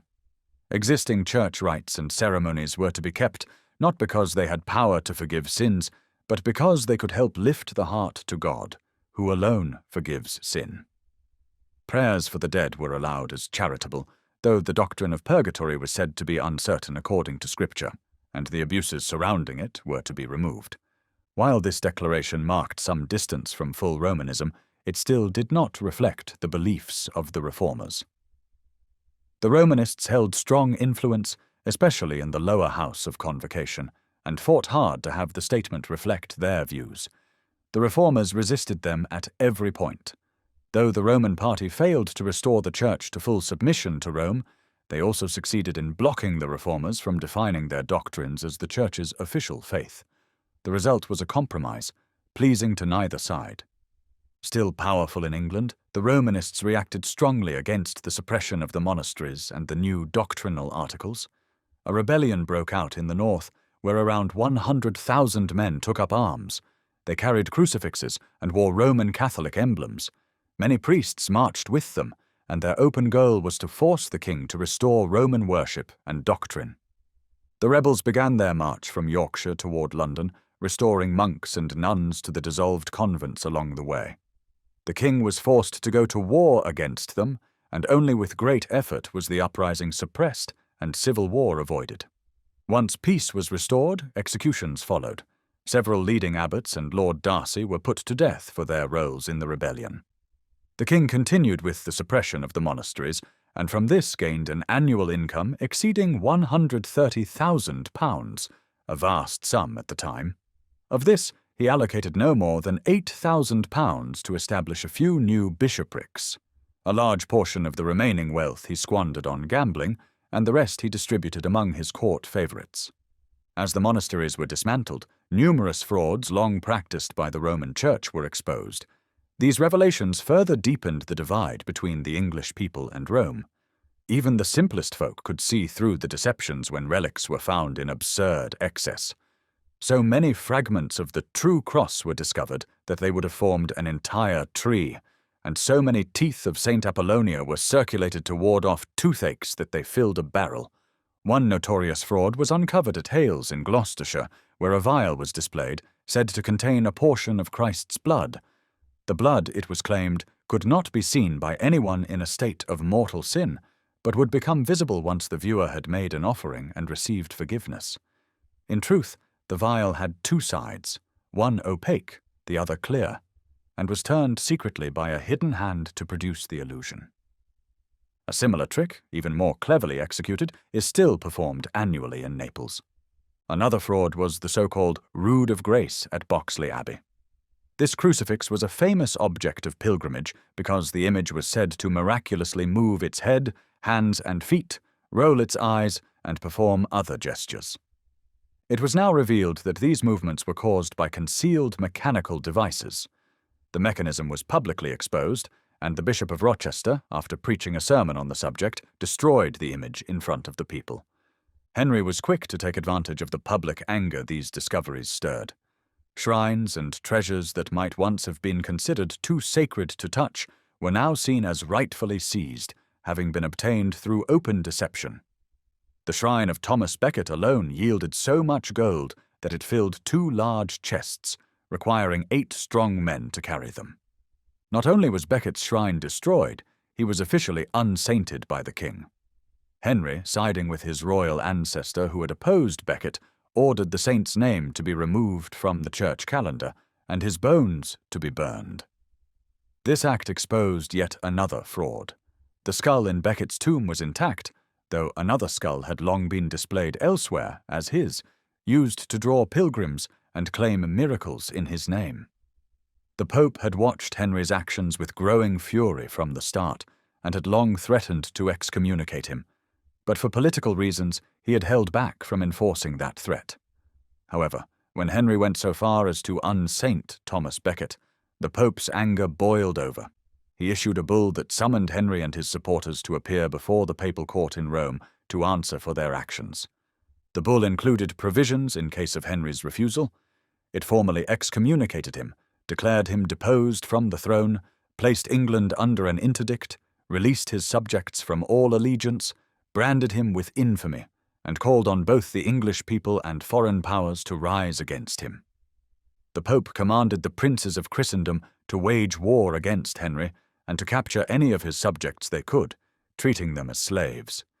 In letters sent to monarchs throughout Europe, the Pope labeled Henry a heretic, a schismatic, an open adulterer, a public murderer, and a rebel guilty of treason against his lord the Pope.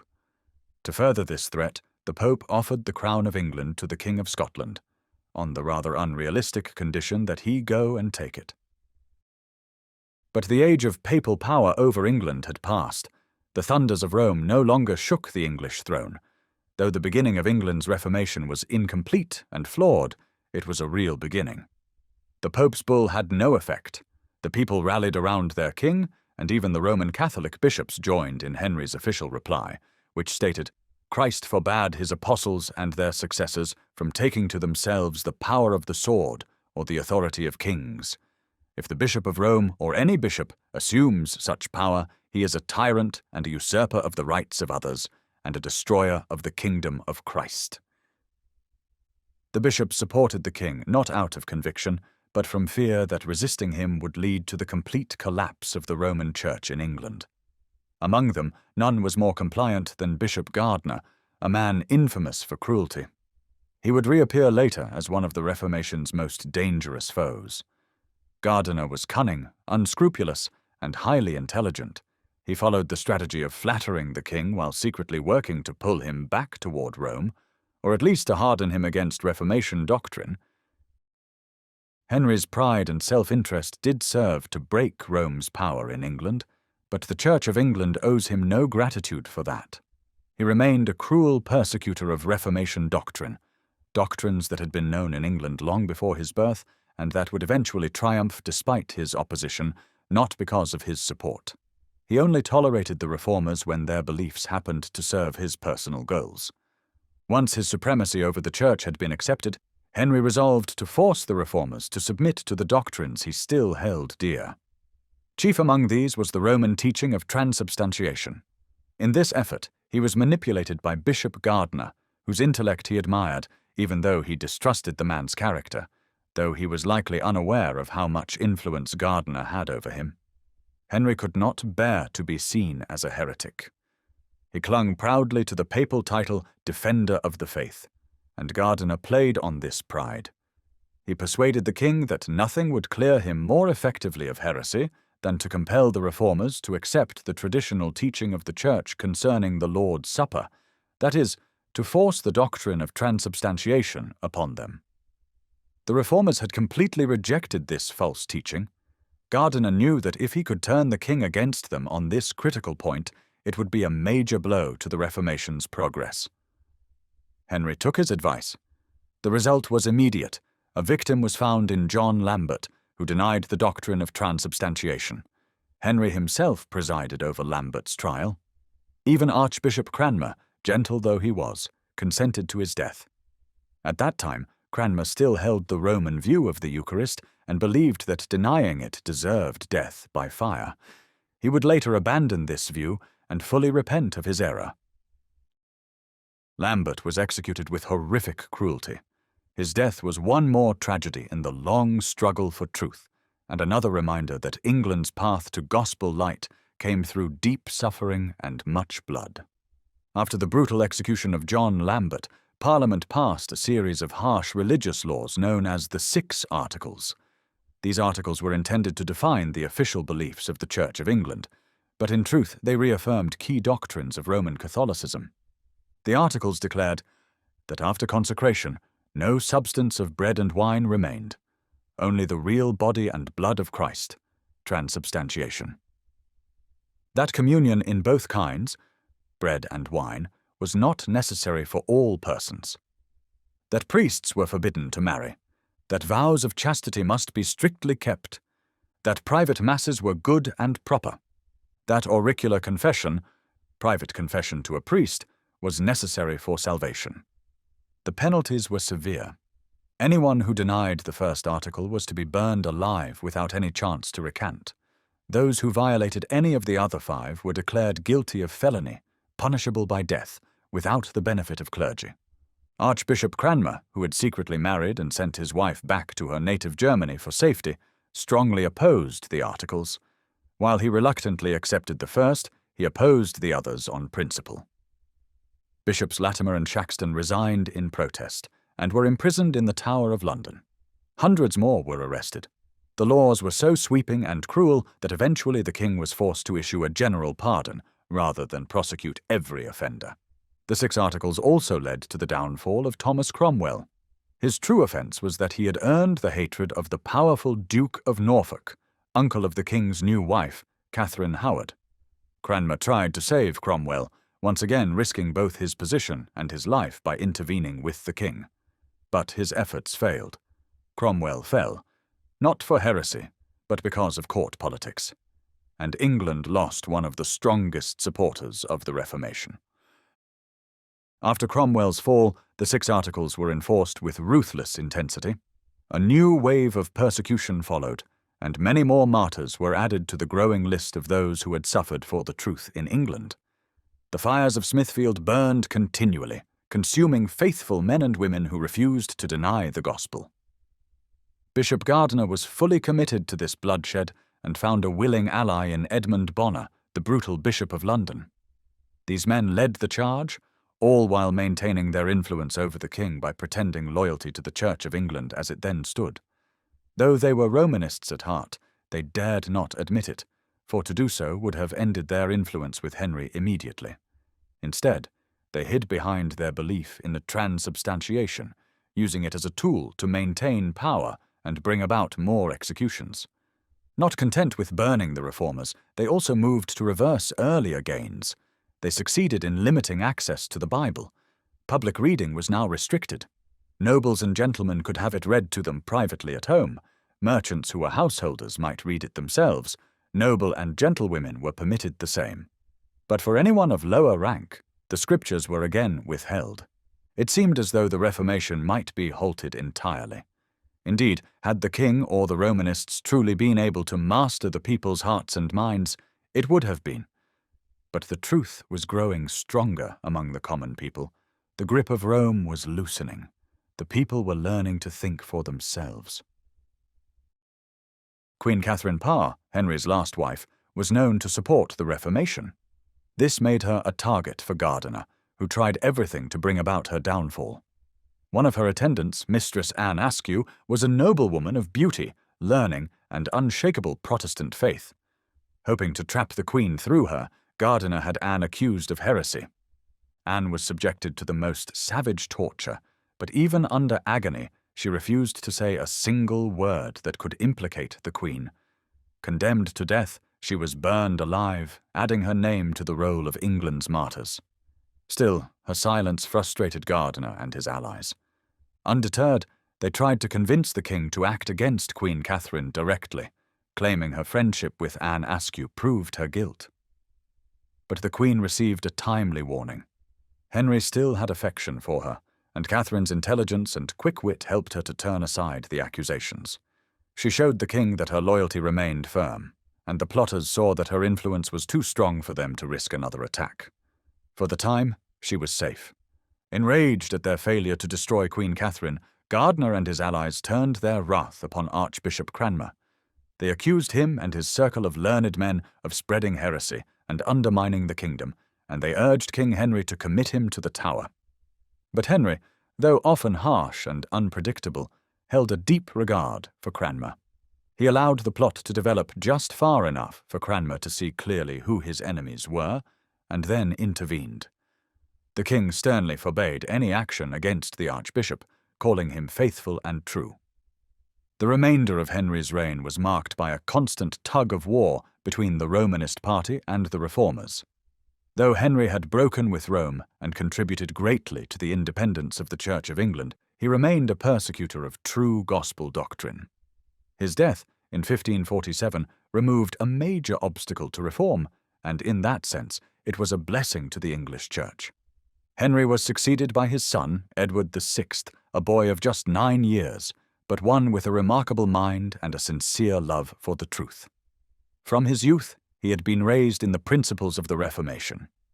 Upon his coronation, as 3 swords representing the kingdoms of England, Ireland, and France were brought to be carried before him, Edward paused and said another sword was still missing, the Bible. "That," he said, "is the sword of the Spirit, and ought in all right to govern us who use these for the people's safety by God's appointment. Without that sword we are nothing. We can do nothing. From that we are what we are this day." These were astonishing words from one so young, full of faith and wisdom, and a sign of great hope for the future of the Reformation in England. Edward's uncle, Edward Seymour, Earl of Hertford, was made governor of the king's person and Lord Protector of the realm. He was immediately created Duke of Somerset and took up the responsibility of leading the government during the king's minority. Under Somerset's guidance, and with Edward's support, the English Reformation entered a new and promising phase. The Romanists, led by Gardiner and Bonner, continued to oppose the Reformation, but they were not as successful as they had been under the previous king. Political leaders, eager to gain the wealth of the clergy, committed many unjust acts against them. The responsibility for guiding the doctrinal side of the Reformation mainly fell to Archbishop Cranmer, with support from Latimer and Ridley. Cranmer had earnestly studied the doctrine of transubstantiation, and in the final year of King Henry's reign had become convinced it was false. He immediately rejected it. Around the same time, Bishops Latimer and Ridley came to the same conclusion, and they became strong allies in the important work Cranmer now led. The work moved forward with careful restraint. Cranmer's character and beliefs inclined him towards gentleness, and since his goal was simply to establish truth and remove error, he was able to proceed with patience and care. Soon after the beginning of the new reign, a royal order was given that the clergy must, at least once every quarter, discourage the people from going on pilgrimages and from worshipping images. Any images that people made offerings to or visited on pilgrimages were to be destroyed. All shrines, along with their coverings, tables, candlesticks, wax rolls, pictures, and other items tied to false miracles, were to be removed and destroyed, so that no trace of them would remain in walls or windows. People were also encouraged to remove similar objects from their own homes. Pulpits were to be set up, and on holy days where there was no sermon, the priest was to recite the Lord's Prayer, the Creed, and the 10 Commandments. Anyone who could not recite these was not to be allowed to receive the sacrament. No one was allowed to preach without a license. Because there were not enough preachers, curates were to read homilies that would be published under the king's authority. Each parish was required to keep a register of marriages, baptisms, and burials. 1/5 of every church income was to be spent on repairing the parsonage or chancel until both were in full order. Also, for every £100 a clergyman received in church income, he was to provide financial support for a student at the university. Holy days were to be respected, but during harvest time, people were allowed to work so they could gather the crops that God had provided. To be overly strict about this was called sinful. Before these royal commands were issued, the people had already begun, on their own initiative, to tear down images in many areas of the kingdom. They believed it unlawful to allow what God had forbidden in the second commandment. Unfortunately, their zeal soon turned to disorder, and some took it further, plundering churches and destroying precious works of art and historical value. With Protestants now holding the majority in government, they were able to enforce meaningful reforms. An act was passed requiring that the Lord's Supper be administered in both kinds, bread and wine, to all believers, as Christ instituted and the early church practiced. Private masses were abolished, striking at a key source of income for the Roman clergy. When the new service for the Lord's Supper was established, the practice of confession was made a matter of personal conscience. Those who wished to confess to a priest were free to do so, but they were warned not to judge others who chose instead to confess directly to God. Likewise, those who preferred private confession were not to be condemned by those who no longer used it. All were urged to follow their own conscience in Christian charity, since Scripture had not commanded either practice. A new liturgy was also created, chiefly under the direction of Archbishop Cranmer. It was compiled from the existing Roman Catholic services used in England, but all that was false, superstitious, or idolatrous was removed. Prayers to saints and their fabricated legends were left out. The result was a Christian order of worship, reverent and plain, and most importantly, in the English language so that all could understand and join in. Clergy were also granted the right to marry, as the previous laws forbidding marriage were repealed. This greatly offended the Romanists, who claimed that a married priest defiled the altar and was perjured in breaking his former vow of celibacy. Gardiner and Bonner, leading defenders of the old order, refused to accept these changes. They were removed from their positions and placed in custody. However, they were not mistreated. Though they had shown great cruelty to Protestants in the past, no one sought revenge upon them. The Reformers refused to follow the violent example of their enemies. The worst fault among the Protestants was the damage done to churches during the earlier outbursts, but even that was soon stopped through the intervention of Archbishop Cranmer. The taking of church property and the seizure of abbey lands caused a rebellion by the Roman Catholics in Western England, much like one that had happened in the previous reign. It was put down, but only with difficulty. After this came uprisings in Norfolk and the north, which were also suppressed. The fall of the Duke of Somerset and the rise of the Earl of Warwick, who became protector under the title of Duke of Northumberland, did not change the kingdom's religious direction. Northumberland showed little interest in religion, except to mock it, but he was eager to grab what was left of the wealth from the religious institutions for himself and his allies. Cranmer and Ridley angered him by opposing his actions, and Latimer, Lever, Bradford, and John Knox criticized him sharply, earning his hostility. By this time, the Reformers had begun to disagree among themselves over doctrine and certain religious practices.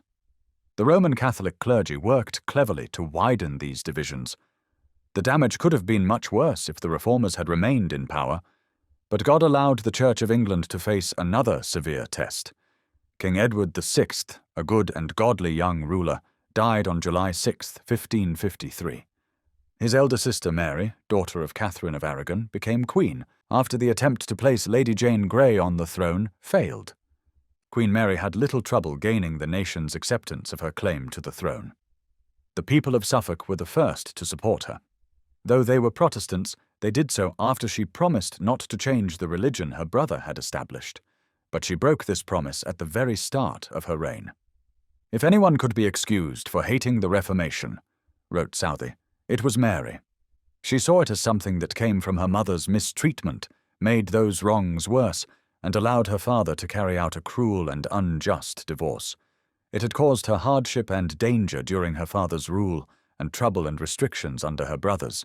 It had declared her illegitimate, and even after being restored to her rights, when she should have taken the throne without resistance, an effort was made to keep her from it just because she remained a Roman Catholic. She was intelligent and well-educated. She was sincerely religious in the faith she had been taught. She inherited some of her mother's deep sadness and some of her father's harshness. The events of her life had strengthened these traits rather than softened them. Had the country's religion already been firmly settled, She might have been a kind and faithful queen, but she gave control of her conscience to harsh and cruel men, and believing it her duty to follow the most extreme ideas of a persecuting church, she claimed she was a virgin sent by God to rule and subdue the people of England. The troubles and rebellions during Edward's reign, the greed and violence of Northumberland, and the divisions among the reformers had caused many to associate these problems with the Reformation itself. As a result, the Roman Catholic party gained strength. Many people were now glad that their new ruler was Catholic. In many towns, Protestant ministers were driven out, and Catholic priests and services were restored.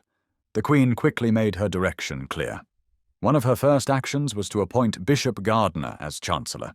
The reformers immediately saw that hard times were coming.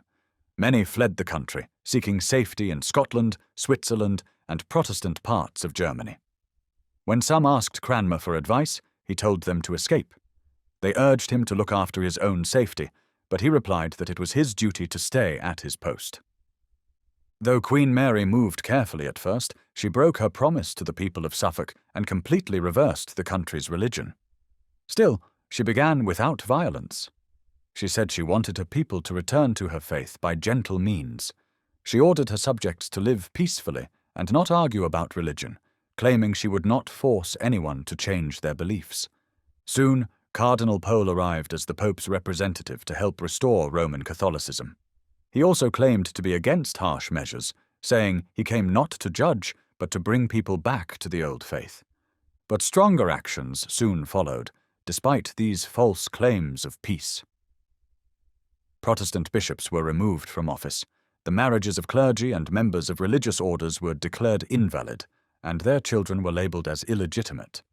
Many well-known Protestant ministers were arrested and forced to debate with Roman Catholic priests, not truly to convert them, but to frighten them. When they refused to deny their faith, they were thrown into prison.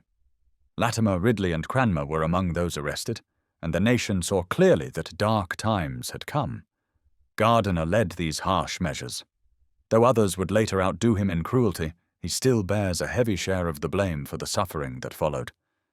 The persecution began with the burning of John Rogers at Smithfield. He was executed for denying the doctrine of transubstantiation and declaring that the Church of Rome was the Church of Antichrist. Next came Lawrence Saunders, burned for the same denial. Then followed John Hooper, the godly Rowland Taylor, John Bradford, and others, all put to death by fire for holding similar beliefs. But the cruelty did not end there. The authorities soon targeted even more prominent figures. Bishops Ridley and Latimer were tried, condemned, and burned together at the same stake in Oxford. Their deaths shocked the nation, and a sense of horror spread as people realized they had once again been handed over, bound and helpless, to the cruelty of persecuting Rome. The bloodshed was not limited to well-known leaders. It extended to many ordinary people, too numerous to name, spreading sorrow across every part of society. The poorest labourer, as well as the high-ranking bishop, was hunted down and forced to suffer. These humble believers did not draw attention to themselves. Instead, they were sought out by priests, dragged before the authorities, and charged for holding to their convictions. Father Persons, a Roman Catholic writer of the time, admitted, "Artisans, workers, spinsters, and similar common people came to answer before the bishops. Though they were often unlearned and disagreed among themselves, each one was ready to die for their beliefs. No argument, no persuasion, no promise, no threat, not even the fear of fire could move them, and the more kindly the pastors tried to reason with them, the firmer they stood." The crime for which nearly all the Protestants were condemned, writes Hume, was their refusal to accept the doctrine of the real presence. Gardiner, who had hoped that a few executions would terrify the reformers into submission, found that the number of cases only kept growing. He passed the hateful task on to others, especially to Bonner, a man of corrupt life and savage spirit, who seemed to take pleasure in the suffering of others. He was known to whip prisoners with his own hands until he was worn out from the effort. He once ripped the beard from a weaver who would not give up his faith, and even held the man's hand in a candle flame until his veins and sinews burst, just to give him a taste of what burning felt like.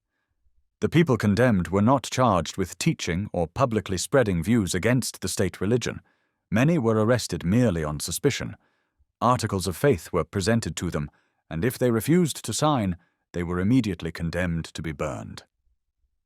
Such brutality, unusual in England, shocked the nation. The courage of the martyrs stirred deep admiration. Though false religion can cloud the heart, people still carry a sense of justice within, and they were horrified to see men and women of virtue, honor, and faith suffer punishments more severe than those given to common criminals. Every martyrdom preached louder than 100 sermons against Romanism. Many either avoided these gruesome scenes or returned from them filled with quiet outrage against the persecutors. The council sent repeated orders to speed up the search for heretics. In some areas, local nobles were forced to attend these executions to show their support. But as Bonner's cruelty brought shame on the government, and he could no longer bear all the blame alone, the royal court dropped its pretenses. The Queen and King now openly showed their merciless spirit. They even took steps to introduce the Inquisition into England. Because the bishops' courts, arbitrary though they were, did not seem to have enough power, a royal commission was created by the Queen's authority to more thoroughly destroy heresy. 21 commissioners were appointed, with full powers granted to any 3 of them acting together. The commission gave them sweeping authority to investigate any heresy through reports, witnesses, or any method they could devise. They were to search out the authors, sellers, and readers of heretical books, inspect all churches for failures in worship or preaching, and punish anyone who did not believe in or attend the Mass, join in processions, or take holy bread or holy water. If any refused to repent, they were to be handed over to church authorities for punishment under spiritual law. The commissioners were empowered to act as their judgment, and conscience led them to use any means they could think of to search out offenders, to summon any witnesses they wanted, and to force them to swear to whatever might reveal the truth they sought. To make the proceedings in England even more like those of the Inquisition, letters were sent to Lord North and others, instructing them to torture those who refused to confess and to handle them at their own discretion. Secret spies and informers were employed, just as in that notorious tribunal. Justices of the peace were told to secretly call in 1 or 2 trustworthy people, or more if needed, and make them swear to seek out anyone who behaved improperly in church, was idle, or who openly spoke against the actions of the king or queen, or spread rebellious talk or rumors. In some ways, this oppressive command went even further than the Inquisition itself, by spreading the same injustices throughout every branch of government, when the Inquisition had focused only on rooting out heresy. The cruelties Hume describes lasted for 3 years.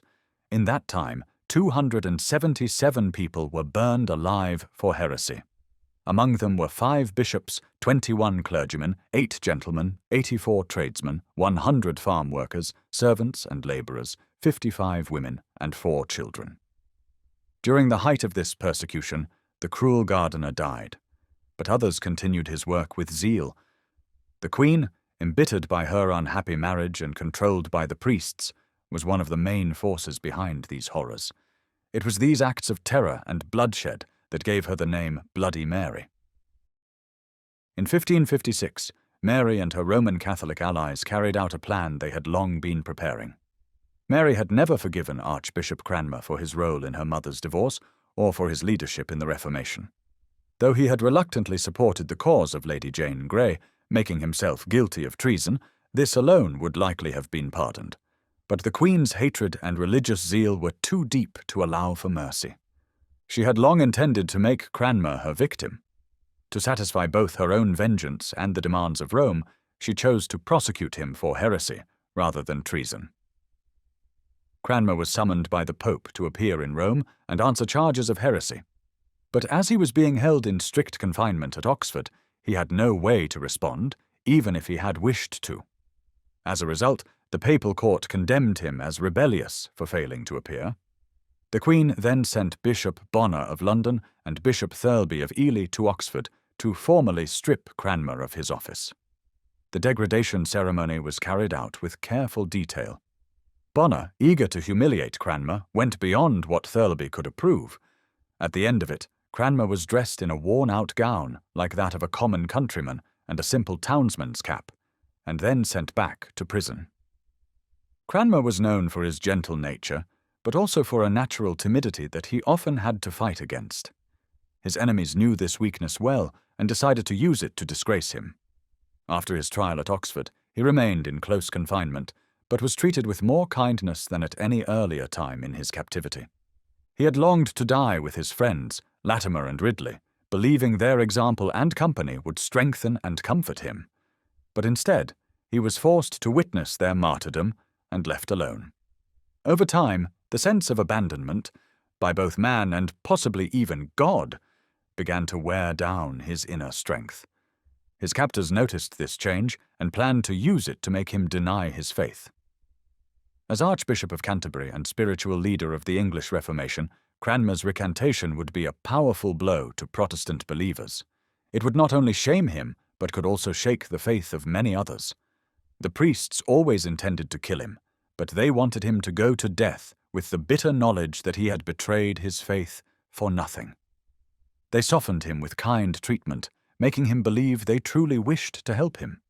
In time, they convinced him that the Queen and the Church would not only pardon him, but perhaps even restore him to favour, if he would sign a confession denying the truths he had once preached.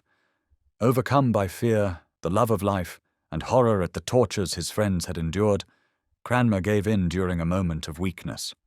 He signed a statement accepting the Pope's authority and the doctrine of transubstantiation. The Romanists, thrilled at their apparent victory, claimed he had surrendered completely. Most likely, writes Southey, he signed an unclear or ambiguous recantation at first, and that the other 5 documents, where he supposedly endorsed doctrines he had often refuted and called himself a troublemaker and blasphemer, were forged under Bonner's orders. The whole situation was filled with doubt and confusion. What is certain is that Cranmer gave in, believing his life would be spared, and that he could live quietly, without honour or wealth, wherever he wished. A month passed after Cranmer's recantation, during which he was left in uncertainty about his fate, even though it had already been decided.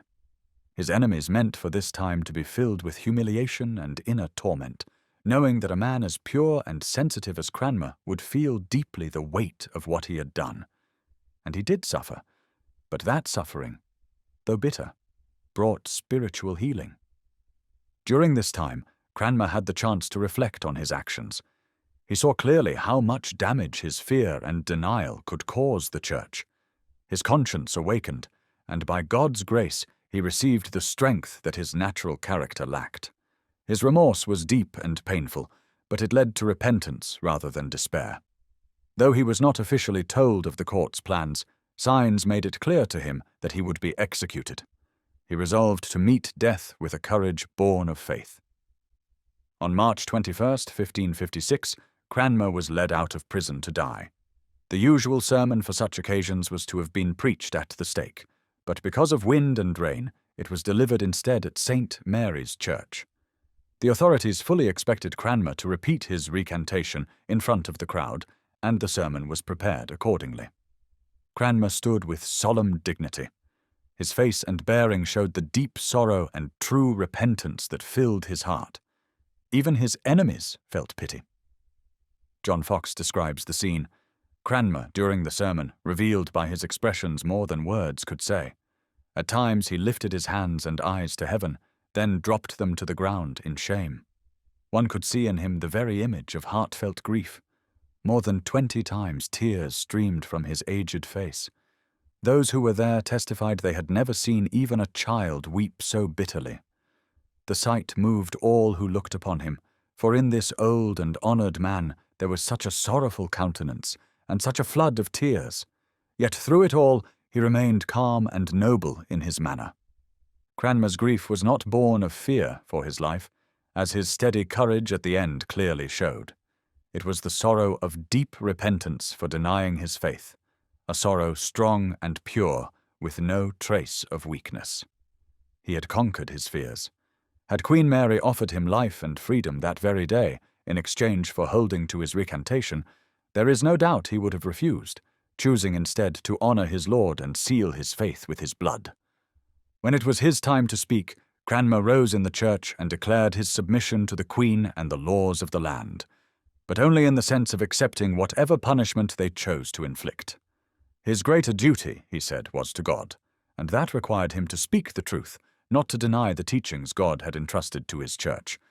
"And now," he said, "since I am come to the end of my life, upon which depends all that I have done and all that lies ahead, either to live with my Saviour Christ in joy, or to be forever tormented with the wicked in hell, and I see before my eyes either heaven," and here he pointed upward, "or hell," and pointed downward.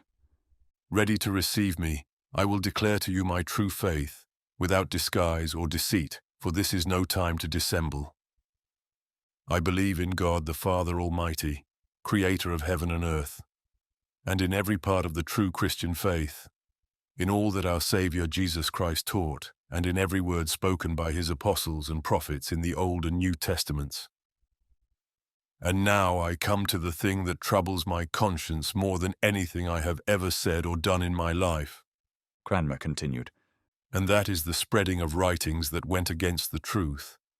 I here renounce and reject them, those writings made by my own hand, but contrary to what I truly believed in my heart. I wrote them in fear of death, hoping to save my life if it were possible. These include all the papers and statements I have signed since my degradation. In them I wrote many things that were false. And because my hand has sinned by writing against my heart, my hand shall be the first to suffer punishment. If I come to the fire, it shall be burned first. As for the Pope, I reject him utterly, as the enemy of Christ and Antichrist, with all his false teachings. And as for the sacrament, I hold and believe just as I have taught in my book against the Bishop of Winchester." The Romanists were enraged by these words, yet Cranmer's heartfelt confession, clear and full of conviction, restored his honour in the eyes of many, and confirmed his place as a faithful leader in the Reformed Church of England. The priests shouted him down and would not let him speak further. They hurried him away to the stake, where he met death with courage and faith, finishing his life as a true Christian and a steadfast witness for the truth. Rome's plan was defeated once again, and the cause of the gospel triumphed in the faith of its martyr. Just as Peter denied his Lord in weakness but later glorified him in boldness, so Cranmer fell, but rose again, faithful to the end. The martyrdom of Archbishop Cranmer dealt the greatest blow to the Roman Church of any execution during Mary's reign. Thousands had witnessed his heartfelt repentance, and no statement from Bonner or the other clergy could convince them otherwise. Tens of thousands saw the calm courage with which he went to the stake. The entire nation grieved his death and was outraged by the cruelty shown to him. Even among those loyal to Rome, the event stirred horror. Yet Cranmer's blood only made his persecutors more ruthless. Cranmer alone so far had been executed after a recantation, wrote Froude. To others, pardon had always been offered up to the last moment. But now, even that small mercy was denied. In Hampshire, a man named Bembridge declared his willingness to recant at the very place of execution. A confession was produced, which he signed, and the sheriff, Sir Richard Pexall, reprieved him on the spot.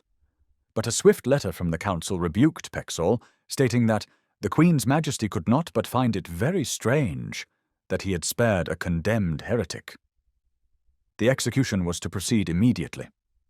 And, they added, if the prisoner continued in the Catholic faith as he claimed, let a learned man assist him in dying as God's servant. Bembridge was burned as ordered, and Sheriff Pexall, for his compassion, was thrown into the Fleet prison. In London, mass executions resumed. The Queen, angered by the public's open sympathy for the martyrs, issued a proclamation forbidding anyone to approach, speak to, or comfort those being led to execution, under pain of death. Still, the people responded with defiance and love. Not long after, a group of Protestants was discovered praying in a field outside the city. 13 were arrested and brought before Bonner. On June 28, 1558, 7 of them were burned at Smithfield. As the fires were lit, the crowd pressed close to the stake, ignoring the Queen's threats, showing their love for the martyrs. Thomas Bentham, a friend of the preacher Lever, stood before the gathered people and cried out, "We know that they are the people of God, and therefore we cannot choose but wish well to them, and say, God strengthen them. God Almighty, for Christ's sake, strengthen them." The crowd answered with one voice, "Amen, amen." Afraid at last of the public's outrage, Bonner did not dare to put the remaining 6 prisoners to death openly in London. Yet he would not let them go. Instead, he held their trials in secret at his house in Fulham and had them burned at Brentford by night, hidden in darkness. But the people of England took up the cause of the martyrs with zeal. Every new act of persecution won more converts to the Reformation. A church that could act with such cruelty and thirst for blood seemed to deserve every accusation made against it. The people began to loathe it and longed for its fall. Queen Mary, once welcomed to the throne with celebration, was now hated with a bitterness beyond words. Curses followed her everywhere. She was fully aware of the people's hatred, and it caused her deep anguish. Despite her guilt, it is hard not to pity her in this season of judgment. She drank the cup of sorrow to the very bottom. Her husband, tired of her, left for Spain, abandoning her to jealous grief and the pain of knowing she was unloved. She believed herself pregnant, but the signs she hoped in were only symptoms of incurable dropsy. The people, bold in their hatred, left mocking verses, slanders, and vulgar songs about her supposed condition where she could easily find them. When she read them, she would fly into fits of despair and rage, then retreat to her room to weep in silence. She would sit for hours on the floor, knees drawn to her chest, crushed by sorrow. At other times, she wandered the palace in restless misery, or wrote pitiful letters to her husband, letters soaked with tears, yet powerless to stir his hardened heart. And still, through all of this, the fires continued to burn across England. The cries of the dying rose day and night to heaven, while the Queen walked the palace halls, tormented by the bitter harvest of her own deeds. At last, on November 14th, 1558, Queen Mary died. And just hours later, Cardinal Pole, her chief partner in persecution, died as well. The news was met with joy across the kingdom. Bonfires were lit, church bells rang out, and people gave thanks to God that the tyrant's reign had ended. Mary was succeeded by her sister Elizabeth, the daughter of Anne Boleyn. Elizabeth had been raised a Protestant and was known to favour the Reformation. The people welcomed her accession with open rejoicing. Mary had left the nation weary and disgusted with Rome and its cruelty. Elizabeth's first act was to appoint Sir William Cecil as her Secretary of State. It was immediately clear that Romanism would have no place in her rule. When plans were made for her coronation, she refused to allow the elevation of the host during the service, a clear rejection of Catholic practice. The Archbishop of York, whose duty it was to crown her, since the See of Canterbury was vacant after Cardinal Pole's death, refused to do so. All the other bishops, except the Bishop of Carlisle, also refused. Elizabeth responded with calm strength. Though advised to punish the defiant bishops, she answered, "Let us not imitate our sister's example, but rather show that our Reformation tendeth to peace, and not to cruelty." She summoned the bishops and commanded them to recognize her authority and to remove from the Church the corrupt and superstitious practices that had returned under Mary. Only Bishop Kitchen of Llandaff obeyed. The other 13 bishops refused to acknowledge her supremacy or allow any change. The Queen promptly removed them from office. They believed their defiance would leave her unable to find valid replacements, thinking no one else could be consecrated whom the people would accept. But they were wrong. Elizabeth recalled 3 bishops who had fled to Switzerland during Mary's reign: Barlow, Scory, and Miles Coverdale, the translator of the Bible. These 3 laid hands on Dr. Matthew Parker, who had been Anne Boleyn's chaplain, and consecrated him as Archbishop of Canterbury, the Queen having named him to the position. Under the wise leadership of Elizabeth's chosen advisers, the work of restoring the Church of England to the Reformers moved forward steadily. New bishops were consecrated to replace those removed, and the parish churches were gradually entrusted to faithful Reformed ministers. False doctrines were cast out, and the Roman Catholic system was firmly driven from England. There was no persecution of Catholics. They were treated with patience and restraint. Yet despite this, they continually troubled the Queen's reign with threats and conspiracies. Some plots aimed to place Mary, Queen of Scots, on the throne and restore Romanism. Others sought to give the crown to Philip II of Spain, which would have reduced England to a Spanish colony. All were united by one goal: the death of Elizabeth and the destruction of Protestantism. The Jesuits were especially active, hoping to repeat in England the same terrors they had inflicted across the continent. But through Elizabeth's intelligence, skill, and steady rule, and the strength of her ministers, the nation and the Church were preserved. Rebellions were crushed firmly, the Spanish Armada was defeated, and the threat of invasion was turned back. The conspirators were discovered and brought to justice. Meanwhile, on the continent, Rome and the Jesuits continued their bloody work. In the quiet Vaudois valleys, they waged brutal war against the descendants of early Christians, burning, killing, and destroying wherever they had power. They brought ruin to the Low Countries and left them under a cloud of misery darker than death. In France, they drenched the land in blood, especially on the dreadful day of the St. Bartholomew massacre. And still, amid all this, they found time to plot England's downfall.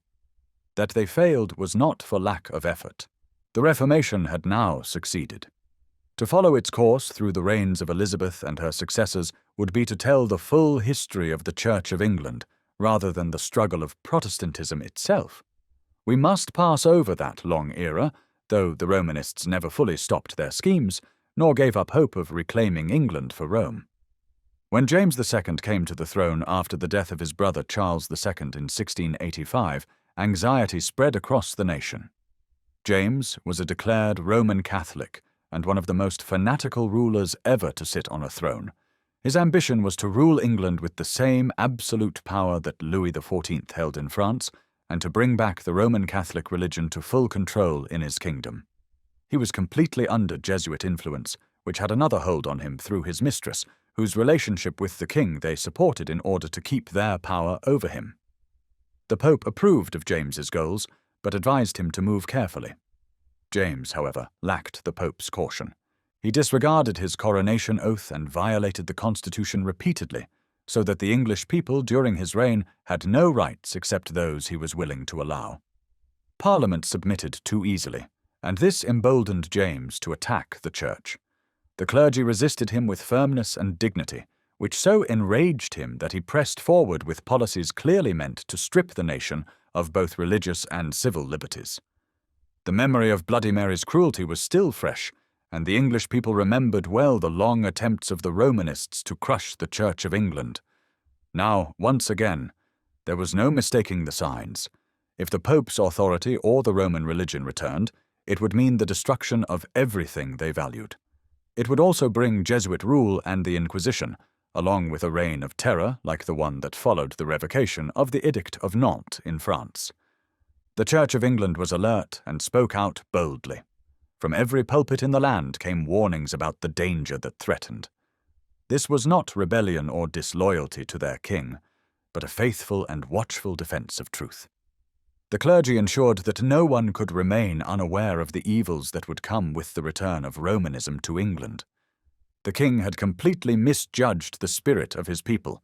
England was now firmly Protestant, and the love of civil and religious freedom was too deeply rooted to be torn out. Though James had been personally well liked when he first came to the throne, his actions soon turned the nation against him. Still, he continued in his unlawful and reckless course until the people could endure no more. At last, the nation rose up, forced him to flee the country, and offered the crown to his Protestant daughter Mary and her husband William of Orange. With the fall of James II, Rome's last real hope of reclaiming England was lost. The accession of William and Mary secured the Church of England once and for all from papal control. The Church gained even deeper loyalty from the people for standing firm in defense of the nation's freedoms, and the terrible deeds of the Roman Church on the continent, still shocking the world, reminded the English how vital it was to protect and hold fast the faith that kept them safe from such horrors. Chapter 17. Lord Cobham. In the county of Kent, about 4 miles from the city of Rochester, lies the pleasant town of Cowling, best known for its ruined castle. In the days of feudal England, this castle was one of the strongest fortresses in the kingdom. For many generations, it had been the seat of the noble and powerful Cobham family. During the early part of King Henry V's reign, it was held by Sir John Oldcastle, who had married Joan, the last heir of the Cobham line. Through his wife's right, Oldcastle came to own the castle and took his seat in the House of Lords as Lord Cobham, the name by which he became widely known and loved. Lord Cobham had served as a soldier in his younger years, fighting bravely in the wars in France and Wales. He was a friend of King Henry IV, who valued his strong character and faithful service. It was also said that he had once been a companion of the reckless Prince Hal in some of his wild adventures near Gad's Hill. When Prince Hal became King Henry V, their friendship continued. But Lord Cobham was more than just a soldier and a friend of the king. He was also a helper of the poor and needy. His many acts of kindness earned him the nickname the Good Lord Cobham among the common people. He was a follower of Wycliffe and accepted the teachings of the early Reformation. He studied the Bible faithfully and found in it the true light that helped him see through the errors of the Roman Church. He did not hide his beliefs, but declared them openly. When the Roman Church leaders began to persecute the Lollards, Wycliffe's followers, Cobham welcomed them at Cowling Castle, giving them safety and support. He not only protected and encouraged these preachers, but also firmly opposed the monks, having often seen their wrongdoings. His bold criticism of them made him a target of Thomas Arundel, Archbishop of Canterbury, who strongly supported the monastic system. Cobham also strongly condemned the new practice of burning people alive for heresy, a cruel method borrowed from the Roman Church in Europe and introduced into England by Arundel. This form of punishment was unknown in English law before then, and completely opposed to the nation's sense of justice. Cobham openly called it a devilish invention that could not be defended by Scripture. His conflict with Arundel became long and intense, and it finally came to a breaking point when the honest knight told the Archbishop to his face exactly what he thought of his cruel new method of execution. Arundel was not the kind of man to forgive such a bold statement. He was a narrow-minded priest, completely loyal to the interests of the Roman Church and ready to put even his own country second to its cause. His religious passion, along with his personal hatred, drove him to seek the downfall of this outspoken supporter of Lollard beliefs. He drew up formal charges against Lord Cobham, accusing him based on his open opposition to the Roman Church, which demanded total submission and obedience from all people. Arundel brought these charges before the king and urged him to act against Cobham as a dangerous heretic. He was joined in his plea by other church leaders and many priests and monks. At first, the king was reluctant to move against his old friend. He knew Cobham's noble character and respected him deeply. Instead of taking immediate action, he asked the church leaders to try reasoning with Lord Cobham before resorting to harsher steps. That very day, a pile of heretical books was burned at St. Paul's Cross in London. The Archbishop, Arundel, led the ceremony and gave a sermon to the crowd, explaining why the books were being destroyed. One of these books turned out to belong to Lord Cobham. It had been taken from a book illustrator in Paternoster Row, where it had been sent to be decorated. The book was immediately handed over to Arundel, who, pleased with the find, brought it to the king. Arundel pointed out certain parts of the book that strongly criticized the teachings of the Roman Church. The king read them and quickly declared that they were some of the most dangerous things he had ever seen. He summoned Lord Cobham and demanded to know why he owned such a book. Cobham answered that he had only read 1 or 2 pages of it and didn't really know what it contained. The king then scolded him for his opposition to the church and urged him to confess his guilt and submit, like an obedient child, to the authority of the Holy Church. In response, Lord Cobham spoke clearly and boldly, so that everyone present could hear. "You most worthy prince, I am always ready and willing to obey. Next to my eternal God, I owe all my loyalty to you, and I have always submitted everything I have, whether by fortune or birth, to your service, and will continue to do so in all that you command in the Lord. But concerning the Pope and his clergy, I owe them no allegiance or service, because I know from the Scriptures that he is the great Antichrist, the son of destruction, the open enemy of God, and the abomination standing in the holy place." Henry, angered by this speech, turned away from his friend and told Arundel he could go ahead and punish the knight to the fullest extent. Lord Cobham, realizing the danger he was in, quickly left London and returned to Cowling Castle. There he prepared for defence, determined to resist by force any attempt the Archbishop might make to arrest him. He understood that after his bold statements against the Pope, he could expect no mercy from the priests. His only hope for protection lay in his own strength and the support of the people who admired and followed him. His castle was well fortified, his followers were loyal, and he felt confident that he could stand against Arundel's power. He had no intention of falling into the hands of the Church if he could avoid it. Arundel, aware of Cobham's strength, was unable to deliver a summons directly to him. Instead, he had the notice of citation posted on the great gates of Rochester Cathedral. Twice this notice was torn down by Cobham's supporters. In response, the Archbishop pressured the king, demanding that Lord Cobham be arrested, warning that if the king refused, he would bring down the Church's judgment upon him. King Henry V, though brave and noble by nature, was deeply superstitious. He had surrendered his will to the influence of the priests, who skillfully controlled him in all religious matters. Cobham knew this, and he also knew that the king would likely not resist the demands of the Archbishop. If he continued to fight back, he would be seen as a rebel against the crown, something the loyal old knight could not bear. So he resolved to go to the king himself and seek justice. Before doing so, he wrote a paper entitled "The Christian Belief of the Lord Cobham," intending it to be his defence. He began with the Apostles' Creed and followed with a clear and simple statement of his faith.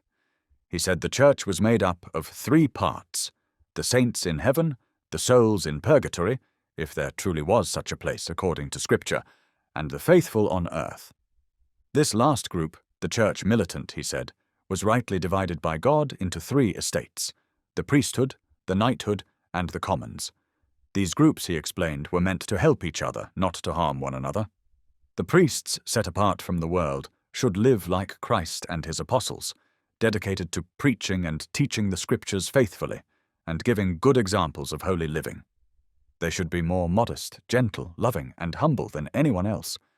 The role of knights, he said, was to defend the pure word of God and to resist any attempts to corrupt or destroy it.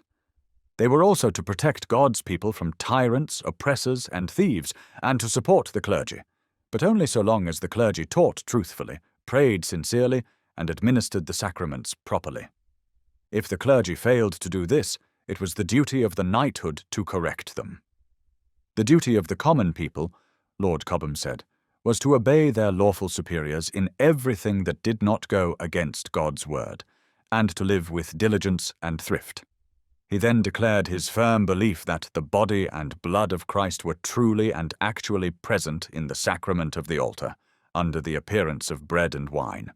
He affirmed that God's law was completely true and perfect, and that those who did not follow it in both faith and action could not be saved. But whoever sought it in faith, accepted it, learned it, found joy in it, and lived it out in love would experience the joy of eternal innocence. He concluded that God would require nothing more from a Christian in this life than obedience to this holy law. If any church leader demanded more or required a different kind of obedience, that leader was rejecting Christ, placing himself above God, and thus revealing himself to be an open Antichrist. Lord Cobham then humbly asked the king to have his confession examined by the wisest and most upright men in the land, so they could see that he was a true and faithful Christian. If they found him in error and could show him a better way according to God's word, he promised he would gladly and respectfully accept it. With this paper in hand, Lord Cobham went to London and requested to see the king. But Henry, now fully under the influence of the priests, received his old friend coldly. He refused to accept the paper and ordered that it be given to the judges who would try Cobham. When Cobham appealed to the laws and customs of the land, asking for a proper legal trial for the charges against him, his request was denied. He was arrested and sent to the Tower of London to await his trial. While imprisoned in the Tower, Lord Cobham was treated with kindness and respect by the Lieutenant Sir Robert Morley. He was given the Earl of Warwick's chamber, the most comfortable and well-furnished room in the fortress, and allowed any reasonable comforts he requested. During his time there, he was visited by many monks and friars who tried to argue with him about his religious views, but the knight, being both a stronger theologian and a sharper debater than any of them, answered their arguments skillfully and firmly. Still, Lord Cobham knew he was surrounded by enemies and in the hands of a church that did not believe in mercy. So he prepared himself, as a faithful Christian, to face the coming trial with courage and trust in God. Arundel, confident that Cobham could not escape, took his time in arranging the trial. The court of priests, called the consistory, met in the chapter house of St. Paul's Cathedral, where Cobham was brought for examination. The archbishop addressed him, saying that though he had been charged with and found guilty of certain serious heresies, he still had the chance to make peace with the church and receive forgiveness, if he would humbly ask for it. In response, Lord Cobham handed the court a written paper declaring his beliefs. The archbishop took the paper and told him to step aside while the judges considered it. After a while, he was called back and questioned about his belief in the doctrines of transubstantiation and auricular confession. Cobham answered that he had already explained his views in the written statement and would say nothing further. "Sir John," said the archbishop, "beware what you do. For if you do not give a clear answer to these things, especially when you have been given time for that very purpose, the law of Holy Church allows us, once you are summoned by a judge, to declare you openly a heretic." "Do as you think best," Cobham replied, "for my mind is made up." To every other question he gave the same answer. He had already stated his beliefs in writing and had nothing more to say. This examination took place on a Saturday. When the judges saw they could make no progress with him, they sent him back to the Tower until Monday. They told him he would receive their questions in writing and would be required to respond the same way. These questions demanded that he declare whether he accepted or rejected the Roman Catholic doctrines of transubstantiation, confession to and absolution by a priest, the Pope's supremacy as Peter's successor, the worship of saints and images, and the practice of pilgrimages. The archbishop then moved the court from St. Paul's Cathedral to a little-known Dominican convent on Ludgate Hill. There, surrounded by his supporters, priests and monks, he could handle the trial as he wished. He filled the room with his allies, who loudly mocked and insulted Lord Cobham as he was brought in under guard. Yet Lord Cobham was not shaken by the sight of so many enemies. Though he deeply felt the injustice of the proceedings and the cruelty of the crowd, he remained firm. As he listened to their taunts, he was stirred with an emotion which, as Southey writes, nothing nobler in its kind hath been imagined in fiction or recorded in history. Arundel began the session by once again offering Lord Cobham mercy and absolution, if he would seek it as prescribed by the Church. Cobham, deeply offended, turned to him and said indignantly, "No, certainly I will not, for I have never wronged you, and therefore I will not ask your pardon." Then falling to his knees, clasping his hands and lifting his eyes to heaven, he cried out with deep emotion, "I confess to thee, my eternal, living God, that in my youth I greatly offended thee, in pride, wrath, and gluttony, in covetousness and lust. I have harmed many in my anger, and committed many other terrible sins. Good Lord, I ask thee for mercy." Tears filled his eyes as he spoke.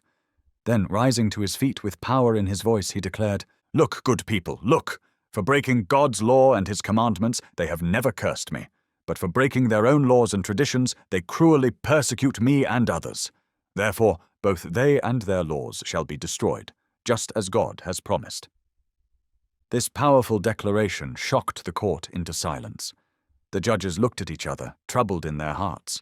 At last, the archbishop regained his composure and continued the examination, asking Cobham to declare his beliefs.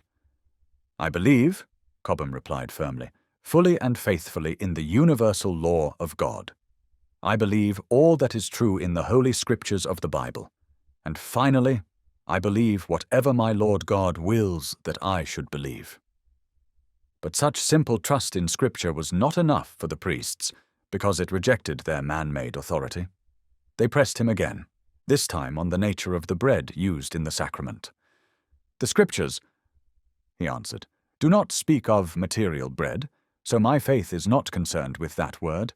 But this I do say and believe, it is Christ's body, and it is bread." At this, several in the room cried out, "It is open heresy to say it is still bread after the sacramental words have been spoken." Cobham answered, "St. Paul, I am certain, was as wise as any of you, and more godly. Yet he called it bread. He said, 'The bread that we break, is it not the partaking of the body of Christ?'" The Archbishop then explained what the Church of Rome and its holy doctors had decided on the matter. "I know none holier than Christ and his apostles," replied the knight, "and that decision is not theirs, for it does not agree with the Scriptures. It clearly goes against them. If it belongs to the Church, then it has only been hers since she became poisoned by worldly wealth. I do not believe in your proud laws and idle teachings. You are not part of Christ's true Church, as your actions clearly show. You are indeed antichrists, openly working against his holy law and will. The laws you make do nothing for God's glory. They serve only your pride and your endless greed." The prior of the Carmelites then sternly rebuked him for daring to judge his superiors. "To you, rash judgment and right judgment are the same. That's always how it is with the proud followers of Wycliffe," he said. "Well said, forsooth," replied Lord Cobham, "but your judgments are always backward. Just as the prophet Isaiah said, you call evil good and good evil, and therefore he also says, your ways are not God's ways, nor are God's ways your ways. And as for that godly man, Wycliffe, I say here before both God and man, before I ever heard that despised teaching of his, I never turned away from sin. But since I learned from it to seek and know my Lord God, I trust my life has changed. I never found that kind of grace in all your grand teachings. It would go badly with me, said the Carmelite, if I needed the devil's preaching before I could change my life. St. Jerome says, he who looks for such suspicious teachers will not find the noonday light, but the noonday devil. Cobham replied boldly, your fathers, the Pharisees of old, said that Christ's miracles came from Beelzebub, and that his teachings were of the devil. You, their true children, hold the same opinion of those who truly follow him today. If we would judge you rightly, we need only look at your own actions. Where, in all of God's word, do you find permission to sit in judgment over any Christian man, or to sentence others to death as you do every day? You have no authority from Scripture to rule so proudly. Your only examples are Annas and Caiaphas, who judged Christ, and later his apostles after his ascension. At this a lawyer spoke up, saying that Christ judged Judas. Cobham, more skilled in Scripture than the lawyer, quickly answered, Judas judged himself. Christ said, woe unto him for that covetous deed, just as he still says to many of you, for since Judas's poison entered the church, you have never truly followed Christ. The Archbishop then asked, what do you mean by that poison? Your possessions and lordship, replied Lord Cobham, for on that very day, as your own chronicles record, an angel cried aloud in the air, woe, woe, woe! This day is venom poured into the Church of God. Since then, one pope has overthrown another, one has poisoned another, and another has cursed or killed his rival. They have brought endless harm, as your own histories confirm. Let every man consider this. Christ was meek and merciful. The Pope is proud and tyrannical. Christ was poor and forgiving. The Pope is rich and a cruel murderer, as his daily actions plainly show. Rome is the true nest of Antichrist, and from that nest come all his disciples. Prelates, priests, and monks are his body, and these robed friars are his tail. The court saw that in debate he far outmatched them. They moved directly to the key questions on which his life depended. Lord Cobham plainly and firmly rejected the Roman Catholic doctrines of the real presence in the Eucharist, the worship of Mary, saints and images, the practice of private confession to priests and religious pilgrimages. When he denounced image worship, a friar challenged him. "Would you not worship the cross on which Christ died?" "Where is it?" asked Cobham quickly. "I only supposed that it were here before you," said the friar. "This is a very wise man," Cobham replied with sharp irony, "to ask me such a serious question about something he doesn't even know the location of. Tell me, what kind of worship should I give it?" An ignorant clerk tried to answer, "The same worship Paul speaks of when he says, 'God forbid that I should glory, except in the cross of our Lord Jesus Christ.'" "This," said Lord Cobham, stretching out his arms, "this is a real cross, yes, and better than your wooden one, for it was made by God. But I will not worship even this." "Sir," said the Bishop of London, "you well know he died on a material cross." "Yes," answered the martyr, "and I also know that our salvation came not by the material cross, but by him who died upon it." The priests were clearly losing the argument, and the Archbishop ended the examination. "Sir John," he said, "you have spoken many bold and troubling things here today, bringing slander and shame upon the entire clergy, and setting a bad example for the common people. Now we must come to the final point. You must submit yourself and agree with the universal faith and belief of the Holy Church of Rome, or else cast yourself, with no escape, into great danger. Consider well, for soon it will be too late." "I will believe nothing other than what I have already declared to you," answered the martyr firmly. "Do with me as you will." "Very well," said Arundel. "Then we must proceed with the law." He stood, and all present removed their hats in solemn form.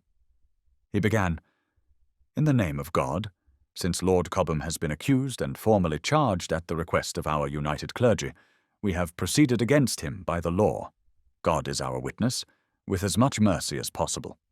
In following Christ's example, who wills not the death of a sinner, but rather that he should repent and live, we tried in every way to bring him back to unity with the Church.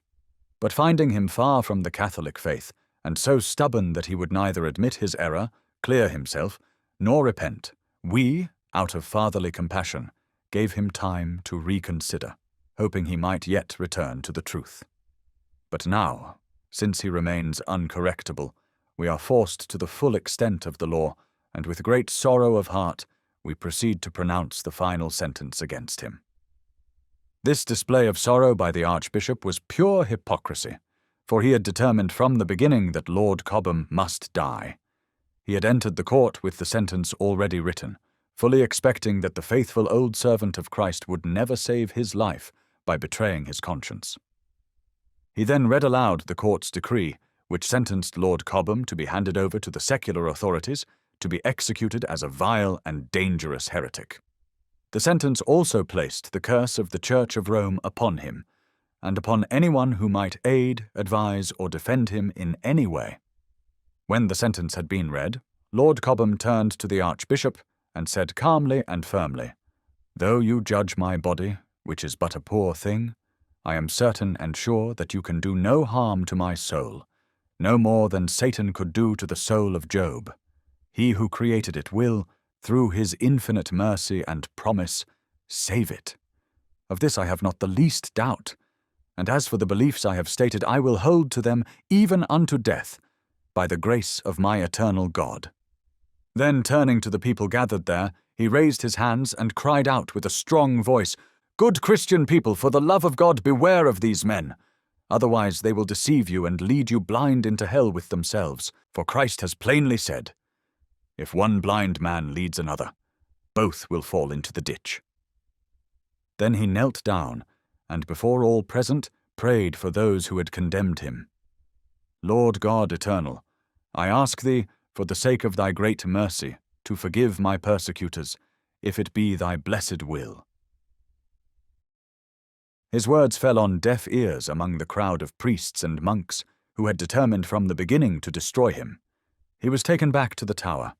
As he passed through the streets of London under guard, a sorrowful multitude followed him, many weeping, praying for his strength, and showing their love and sympathy. His confession, made before the court, was copied by his friends and widely circulated among the people, who read it eagerly, many with tears. Not long after, the priest spread a false report that he had changed his mind since the sentence, and now admitted that his former views were wrong. In response, he wrote the following clear and public denial of the slander. Forasmuch as Sir John Oldcastle, Knight and Lord Cobham, is wrongly condemned and imprisoned, falsely accused and slandered among the common people by his enemies, saying that he has spoken and believed differently concerning the sacraments of the Church, especially the blessed sacrament of the altar, than what was written in his confession, which was taken and presented to the clergy, and posted in various public places in the city of London. Let it be known to all the world that he has never changed in any part of it since. Copies of this declaration were posted by his friends on church doors, city gates, and other public places throughout London. It firmly corrected the lie that he had recanted, though his enemies continued to repeat it. But his friends were more determined than his foes. One dark October night, about 4 weeks after his trial, a band of brave London citizens stormed the Tower, freed Lord Cobham from his cell, and brought him in triumph to his town house in Smithfield, safely within the fortified city of London. The Archbishop was furious when he heard of Lord Cobham's escape, but he dared not try to capture him within the city, for the entire municipality would have risen to defend their beloved champion. The king, too, now that some time had passed, was not eager to act against his old friend. As a result, Lord Cobham remained undisturbed in his home for 3 months, but Arundel was determined that his enemy should die, and the whole Roman Church stood ready to assist him in his wicked plan. As a skilled schemer, the Archbishop resolved to use Lord Cobham's popularity with the Lollards to turn the king against him. Whether through Arundel's secret plotting or some other means, the Lollards were drawn into a reckless and ill-judged show of strength. The details of the event are still clouded in uncertainty, but it is highly probable that Arundel played a major role in provoking the very actions he knew would destroy both the man and the movement he despised. The king was told that the Lollards had plotted to murder him and his brothers at Eltham. Alarmed, he quickly moved to Westminster and was informed that Lollards were gathering from all directions in the thicket field behind St. Giles Eckets under the leadership of Lord Cobham. According to the report, their plan was to burn Westminster Abbey, St. Paul's Cathedral, St. Albans, and all the friaries in London.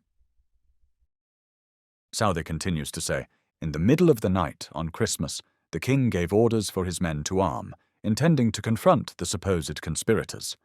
Some urged him to wait until daylight to better judge friend from foe and to assemble a larger force if the threat was truly great.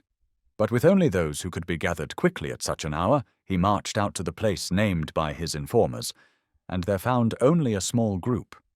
When questioned, they simply answered, "We are looking for the Lord Cobham." It was claimed that, had the city gates not been guarded, these people would have been joined by 50,000 servants and apprentices. However, this story is highly doubtful. Another version suggests that the people found in the field had gathered for a secret midnight sermon, since they could not safely meet during the day. But given the harsh winter night, that tale seems as unlikely as the first.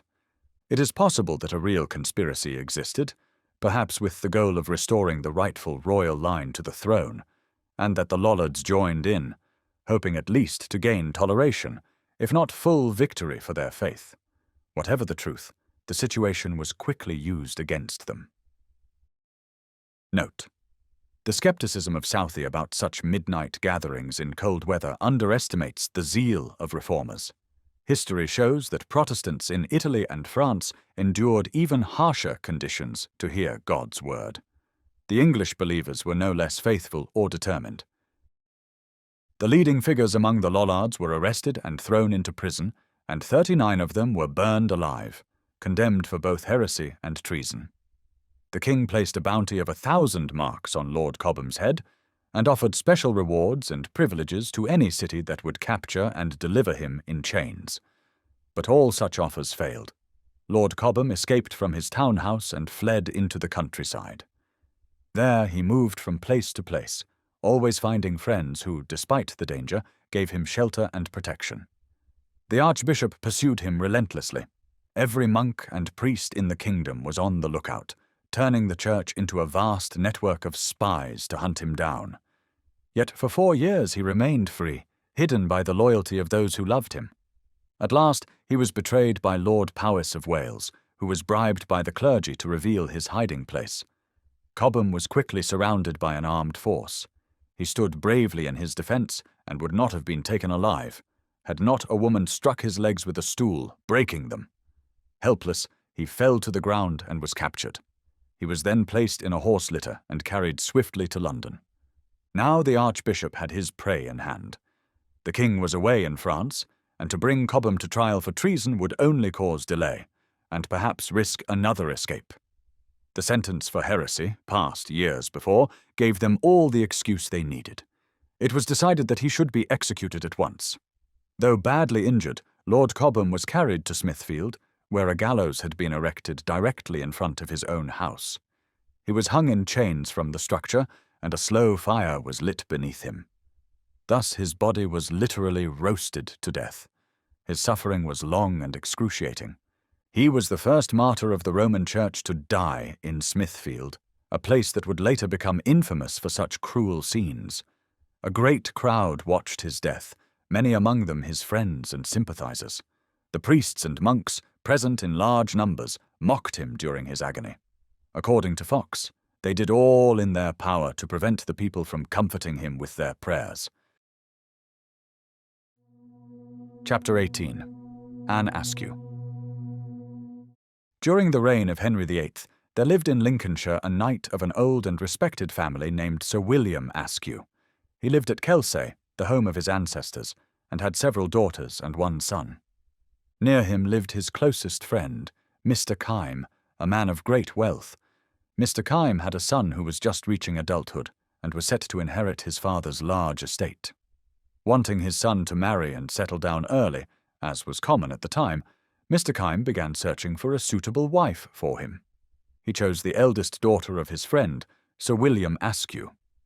The two young people were engaged, but before the wedding took place, the young woman, who had strongly opposed the match, died. Sir William then suggested to Mr. Kyme that his son marry Anne, his second daughter, who was even more beautiful and charming than her sister. Sir William did not want to lose the chance of connecting his family to such wealth, and Mr. Kyme was eager for his son to marry into a family of such high standing. Young Kyme didn't seem to care much whom he married, but Anne Askew strongly objected to becoming his wife. She pleaded with her father not to force her to marry a man she didn't love and found unpleasant. But Sir William ignored her pleas, and eventually the marriage was carried out. Anne Askew was not only beautiful and strong-willed, but also unusually well-educated for a woman of her time. She had a sharp mind and was deeply religious. After becoming a wife, she tried sincerely to fulfill her duties to her husband. For a while they lived peacefully, and she bore him 2 children. Still, she could not bring herself to love him or even feel close to him, likely with good reason, as he did not seem to deserve her affection. Over time, disagreements grew between them, and their marriage became increasingly unhappy. Around this period, printed copies of the English Bible were becoming available to the public. Anne, now known as Mistress Kyme, received one and read it eagerly. This reading deeply changed her heart and mind. Until then, she had followed the Roman Catholic faith, but through the Scriptures she came to see the errors in that system. She left her old beliefs and embraced the true gospel of Jesus Christ as revealed in the Bible. Her devotion to Bible reading soon drew the suspicion of local priests. They warned her husband that this habit was dangerous and urged him to put a stop to it. Mr. Kyme, a devoted Roman Catholic, tried to force her to abandon her studies. In doing so, she openly declared that she no longer followed Rome, but believed in the teachings of the Reformation. Encouraged by the priests, he demanded that she give up her new faith and return to his. She firmly refused, telling him that her conscience was not under his authority. In response, he treated her harshly. When he saw that he could not break her resolve or make her obey his demands, he finally drove her out of his home. Anne Askew immediately went to London, where she found supportive friends and began legal proceedings to obtain a divorce from her husband. However, she likely abandoned the case after realizing that the Roman Catholic judges in charge would never grant her justice. Still, she resumed using her maiden name and firmly refused to return to her husband or have any further contact with him. In London, she gained the favour of influential people at court. Queen Catherine Parr became especially fond of her and is said to have appointed Anne as one of her ladies-in-waiting. At that time, Queen Catherine's Roman Catholic enemies were actively seeking to bring about her downfall. Attacking the Queen directly was risky, as she still had King Henry's favour. So her enemies decided to target those close to her, hoping that under torture they might force someone to say something that could be used to accuse the Queen of heresy. Anne's enemies joined forces with her estranged husband, determined to use her to harm the Queen and other Protestants. They placed her under surveillance, assigning spies to watch and report anything she said or did that could be used against her. One such spy, a disreputable man named Wadlow, rented rooms next to hers. He even entered her home and watched her from the doorway of her sleeping quarters. Yet he found nothing. Troubled by his conscience, he later admitted to his superiors, "She is the most devout woman I have ever known. For at midnight she begins to pray and continues for many hours while others are resting or at work." Still, the priests did not relent. They were determined to destroy her for leaving their church and hoped torture would force her to say something that could implicate the Queen. Eventually they found something they could use. She was overheard saying she would rather read 5 lines of the Bible than hear 5 masses. She also said she did not believe that the power of the Eucharist depended on the character or intent of the priest. Whether the priest was righteous or not, she said, it could not keep her from spiritually receiving the body and blood of Christ. These statements were quickly reported to the authorities. The priests, seizing their opportunity, secured a warrant for her arrest on charges of heresy. In March 1545, she was brought before a commission in London and questioned about her beliefs. In this, as in all later examinations, the main question they pressed was about her view on the doctrine of transubstantiation. She refused to answer some of their questions, knowing her judges were hostile and hoping not to incriminate herself. Other questions she answered openly and confidently. The chief examiner was Christopher Dare, who began by asking, "Do you believe that the sacrament on the altar is truly the body and blood of Christ?" If she had answered honestly according to her belief, there would have been no need for further questioning, and the judges could have sentenced her to death based on that alone. Knowing this, she chose not to give them that satisfaction or put herself at risk. So she replied to Christopher Dare, "Please tell me why St. Stephen was stoned to death." "I cannot tell," Dare responded. "Then I will not tell you whether I do or do not believe that the sacrament on the altar is the very body and blood of Christ." Dare then asked, "Why did you say that you would rather read 5 lines in the Bible than hear 5 masses in the church?" "I admit I said exactly that," she replied, "because the one strengthens me greatly, and the other does nothing for me." Without directly condemning the Mass as idolatrous, since she did not want to harm her case, she supported her point by quoting St. Paul, "If the trumpet gives an uncertain sound, who will prepare for battle?" She also quoted verse 19 of the same chapter. "In the church, I would rather speak 5 words with understanding, so I may teach others also, than 10,000 words in an unknown tongue." They questioned her further, including what she thought of the book the king had written against Luther, which had earned him from the Pope the title Defender of the Faith. They hoped she would disapprove of it, making the king her enemy, since he showed no mercy to anyone who criticized his work.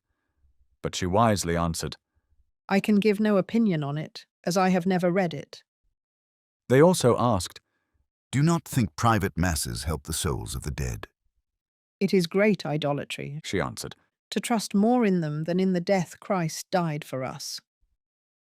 Since they could get nothing from her, the examination ended, and she was sent to the Lord Mayor, who also questioned her, but with no better result. He then sent her to prison, even though he had no legal grounds to do so. Her friends tried to have her released on bail, but the priests made sure that didn't happen. She spent 7 days in the Compter prison, where no one was allowed to speak with her except a priest sent by the Bishop of Winchester, the notorious gardener, to interrogate her. He asked, "If the host were to fall and a beast ate it, would the beast receive God or not?" "Since you've taken the trouble to ask the question," she replied, I ask that you also take the trouble to answer it yourself. I will not answer, because I see that you've all come to tempt me. Her cousin Britain, who cared for her deeply, tried to have her released on bail. He went to the Lord Mayor to plead for her, but the magistrate said it was a matter for the church, and he couldn't release her without the consent of the Bishop of London. Bonner, the bishop, pretended to be concerned for her and assured her cousin he would do all he could to help, urging him to convince her to speak freely about her beliefs. In truth, Bonner was determined to have Anne Askew burned, but he wanted her to openly confess her views so he could justify her execution. He brought her before him on March 25th. When he couldn't get her to say anything that could be used against her, he insulted her character by hinting that her life was not as pure as Scripture demands. Looking him straight in the eye, she calmly replied, My lord, I would that all men knew my behavior and life in every way, for I am so sure of myself at this moment that no one is able to prove any wrong in me. If you know anyone who can, I ask you to bring them forward. Since they could not get her to say anything that could be used against her, the bishop wrote a confession himself and ordered her to sign it. This confession supported the very doctrines she opposed, so she refused. At last, persuaded by her friends who were working for her release, she wrote beneath it, I, Anne Askew, do believe all things contained in the faith of the Catholic Church. Bonner flew into a rage when he read this, knowing well that by Catholic Church she did not mean the Roman Catholic Church. It took effort to calm him enough to agree to her release. Bail was posted, and she was set free. But the priests were determined not to let her escape. Her youth, beauty, intelligence, and godly life were gaining her too many supporters, and they saw her as a dangerous heretic who must be silenced. In less than 3 months, she was arrested again. This time, she was brought before the Lords of the Privy Council at Greenwich, who ordered her sent to Newgate Prison to be punished by the law. At this time, the Lord Chancellor of England was Thomas Wriothesley, one of the most ruthless and fanatical Romanists to ever hold office. Closely allied with the old Duke of Norfolk and Bishop Gardiner, he helped lead the Romanist effort to crush the Reformation. He took charge of the prosecution of Anne Askew, a woman whose innocence and purity had no effect on his hardened heart. He had her brought before the council on June 25th and questioned her for 5 hours. He asked her what she believed about the bread in the Eucharist. She replied, I believe that whenever I, in a Christian congregation, receive the bread in remembrance of Christ's death, and with thanksgiving, according to his holy institution, I also receive the benefits of his most glorious suffering. Bishop Gardiner interrupted her angrily, demanding that she give a direct answer and not speak in riddles, and insulted her by calling her a parrot. I am ready, she replied calmly, to suffer all things at your hands, not only your scorn, but whatever else may come, and that gladly. The next day, her examination continued. When her answers did not satisfy Gardiner, he shouted, You will be burned. She answered, I have searched all the scriptures, yet I have never found that Christ or his apostles ever put anyone to death.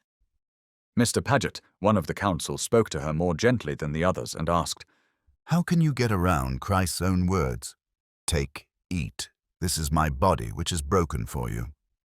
She replied, Christ's meaning in that verse is like what he meant in other parts of Scripture. I am the door. I am the vine. Behold the Lamb of God. That rock was Christ, and so on. In these places, you are not to take Christ for the actual thing he is compared to.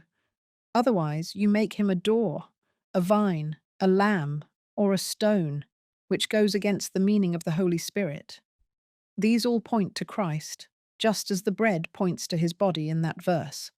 And though he said, Take, eat this in remembrance of me, he never told them to hang that bread up in a box and worship it, or bow down to it. She was sent back to Newgate Prison. The next day she became very sick. Thinking she might be near death, she asked for a visit from the godly Hugh Latimer, later a faithful martyr, to comfort her with spiritual counsel, but her request was denied. It was now clear to her that her enemies were determined to see her executed. Yet she remained strong. A courageous woman and a true Christian, She looked to Christ alone for strength and found peace to face her trials with patience and faith. Her heart is beautifully revealed in the poem she wrote while imprisoned in Newgate. Like as the armed knight appointed to the field, with this world will I fight, and Christ shall be my shield. Faith is that weapon strong which will not fail at need. My foes, therefore, among, therewith will I proceed. As it is had in strength and force of Christ's way, it will prevail at length, though all the devils say nay. Faith in the Father's old obtained righteousness, which makes me very bold to fear no world's distress. I now rejoice in heart, and hope bids me do so, for Christ will take my part, and ease me of my woe. Thou sayest, Lord, whoso knock to them thou wilt attend. Undo, therefore, the lock, and thy strong power send. More enemies now I have than hairs upon my head. Let them not me deprave, but fight thou in my stead. On thee my care I cast, for all their cruel spite. I set not by their haste, for thou art my delight. I am not she that list my anchor to let fall, for every drizzling mist, my ship substantial. Not oft use I to write, in prose, nor yet in rhyme. Yet will I show one sight that I saw in my time. I saw a royal throne, where justice should have sit, but in her stead was one of moody, cruel wit. Absorbed was righteousness, as of the raging flood. Satan, in his excess, sucked up the guiltless blood. Then thought I, Jesus, Lord, when thou shalt judge us all, hard is it to record on these men what will fall. Yet, Lord, I thee desire, for what they do to me, let them not taste the hire of their iniquity. In all her previous examinations, Anne had carefully avoided giving a direct answer regarding her belief about the doctrine of transubstantiation. But now, knowing that her enemies were determined to kill her, and that there was nothing more to gain by withholding the truth, she sent a clear statement of her faith to the Privy Council. That the sacramental bread was left us to be received with thanksgiving in remembrance of Christ's death, the only remedy for the recovery of our souls, and that through it we also receive the full benefits and fruits of his most glorious passion. On Monday, June 28th, she was taken to Guildhall for another examination by the council. They mocked her as a heretic, but she firmly denied the charge, declaring that she had done nothing deserving death under God's law. When they asked if she denied that the Eucharist was the body and blood of Christ, she answered without hesitation, Yes, for the same Son of God who was born of the Virgin Mary is now glorified in heaven and will return from there at the last day, just as he went up. And as for what you call your God, it is just a piece of bread. If you leave it in the pyx for 3 months, it will grow mouldy and become worthless. I am convinced, therefore, that it cannot be God. Do you deny, they asked, that the bread in the pyx is God? God is a spirit, she replied, not a wafer cake. He is to be worshipped in spirit and in truth, not with the idolatrous and superstitious reverence given to a wafer, turned by popish trickery into a god. Do you plainly deny Christ to be in the sacrament? They pressed again.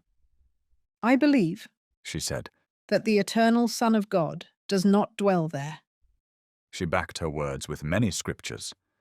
I neither desire death, she concluded, nor fear its power. To God be the praise, with thanks.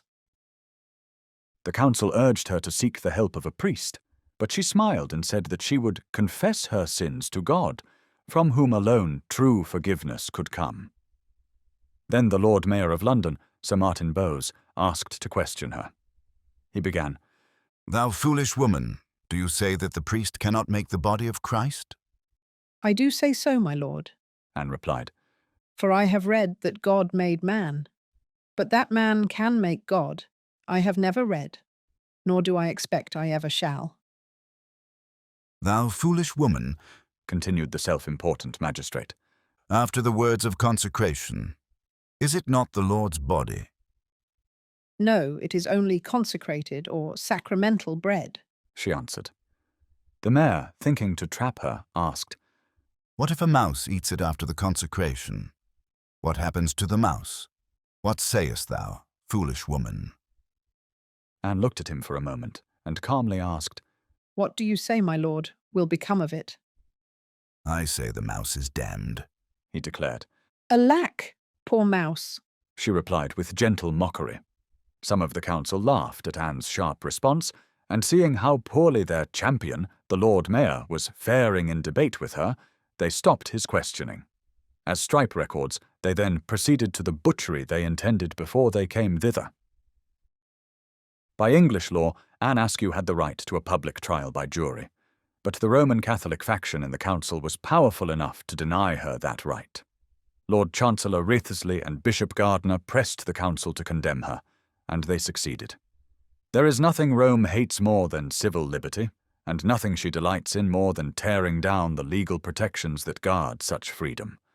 On June 28th, Anne was sentenced to death by the council, along with Christopher White and a man named Adams, a tailor. They were told that their own confessions had proven them guilty of heresy. The Lord Chancellor then read the council's sentence. They were to be burned at the stake. After this, they were returned to Newgate. Anne appealed directly to the king for justice, but her plea was ignored. Henry VIII, selfish and indifferent, had no concern for her life. He left her entirely in the hands of the priests, her sworn enemies. These men tried to make it seem as though her appeal was driven by fear of death, but this was not true. Anne did not fear death. She longed for justice. She believed the law was being broken in her case, and that her rights as an Englishwoman were being crushed under the heel of papal tyranny, and she was bold enough to fight for those rights to the end. In a letter to her former tutor, John Lascelles, who would die with her, she answered the accusation of cowardice. O friend, most dearly beloved in God, I marvel not a little what should move you to judge in me so slender a faith as to fear death, which is the end of all misery. In the Lord, I desire of you not to believe of me such wickedness, for I doubt not, but God will perform his work in me, like as he hath begun. The Romanists now began troubling Anne with attempts to make her recant. They sent Nicholas Shaxton, the apostate former Bishop of Salisbury, along with others, to persuade her with promises of mercy and freedom. But she remained steadfast and told Shaxton to his face that it would have been better for him if he had never been born. After these failed attempts, she was taken to the Tower of London on July 13th. At 3 o'clock in the afternoon, she was subjected to another examination, this time by Lord Chancellor Wriothesley. His aim was to force her to say something that could be used against Queen Catherine Parr or noble women like the Duchess of Suffolk, the Countess of Sussex, the Countess of Hertford, Lady Denny, and Lady Fitzwilliams, all of whom the Romanists were eager to bring down. Some of these women had shown kindness to Anne during her imprisonment. Wriothesley questioned her thoroughly, but could find nothing he could use against these ladies. Frustrated, he ordered her to be stretched on the rack, hoping to torture her into saying something he could twist into an accusation. She was fastened to the rack, and the levers were turned, inflicting intense pain. She endured the torment silently, without a cry or complaint. Enraged by her silence, Wriothesley ordered the torture to be increased. But the lieutenant of the Tower, Sir Anthony Knevet, stepped in and commanded the jailers to stop. When Wriothesley angrily told him to continue, Sir Anthony stood his ground, reminding the Chancellor that he was in command at the Tower and that Wriothesley had no royal authority to order such torture. He warned that allowing one of the king's subjects to be racked without direct orders from the king placed him under serious risk. Wriothesley, a devoted servant of the Roman Church, would not be stopped in his cruelty. He threw off his gown and called on Richard Rich, who had come with him and would later become Lord Chancellor, to do the same. These two brutal men then seized the levers themselves. Before continuing, Wriothesley paused to ask Anne if she was with child. You need not spare me for that, she answered bravely. Do your wills upon me. Then the Chancellor and Rich began their horrific work. The victim before them was a woman, gentle, defenseless, and already in great pain, yet their hearts were unmoved. With their own hands they stretched her body until her joints were pulled apart and her bones nearly broken. Still, she refused to speak a single word that might endanger anyone who had shown her kindness or who, she believed, shared her faith. The torment only stopped because they feared she would die under the torture. When they released her, she immediately lost consciousness from the agony. They revived her with restoratives, and when she came to, the Chancellor forced her to sit on the bare floor for 2 more hours, continuing to press her to deny her faith. She never wavered. In her account of this ordeal, she wrote with remarkable humility, Then was I brought to a house, and laid in a bed, with as weary and painful bones as ever had patient Job. I thank my Lord God therefore. Her words, however, do not fully express the extent of her suffering. The rack had so damaged her body that she could no longer use her limbs, and the pain was extreme. Her injuries were so severe that survival was unlikely. Her body had been pushed past the limits of human endurance. As soon as the Chancellor left, the Lieutenant of the Tower went straight to the king. Wriothesley had threatened him with the king's displeasure for refusing to continue the torture, but the lieutenant arrived first and gave Henry a full report of what had happened. He explained that he could not bring himself to torture a helpless woman without the king's express command, especially when it served no purpose. The king approved of the lieutenant's decision and sharply rebuked the Chancellor.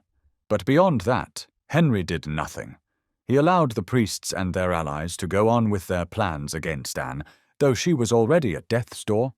The Chancellor and the Privy Council tried to hide the cruelty they had shown Anne, but word still spread.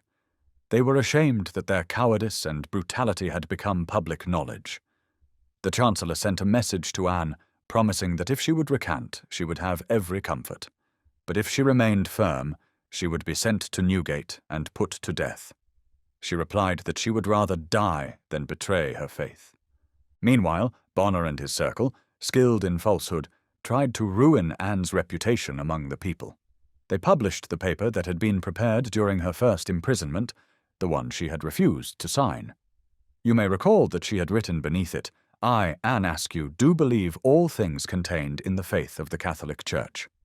But now, Bonner printed the document as if she had signed it without reservation, and added the names of over a dozen witnesses, both clergy and laymen, to make it seem authentic. It was a deceitful act, in keeping with Bonner's character. Anne responded at once by preparing a statement in which she firmly denied the truth of the document Bonner had published. She declared that, from the beginning of her trials to that very moment, she had never once departed from the faith she openly professed. She was then sent to Newgate. While there, suffering deeply from the torture she had endured, Anne Askew wrote this confession of her faith. I, Anne Askew, of sound memory, though my merciful Father has given me the bread of affliction and the water of trouble, yet not more than my sins deserve, confess myself a sinner before his heavenly throne, seeking his eternal mercy. And since I have been condemned by law as an evildoer because of my beliefs, I call on the same merciful God who made heaven and earth to witness that I hold no belief contrary to his holy word. I trust in my gracious Lord, the giver of all grace, that he will strengthen me against all false opinions which go against his blessed truth. I take him as my witness that I do, and will to my life's end, utterly reject them with all my power.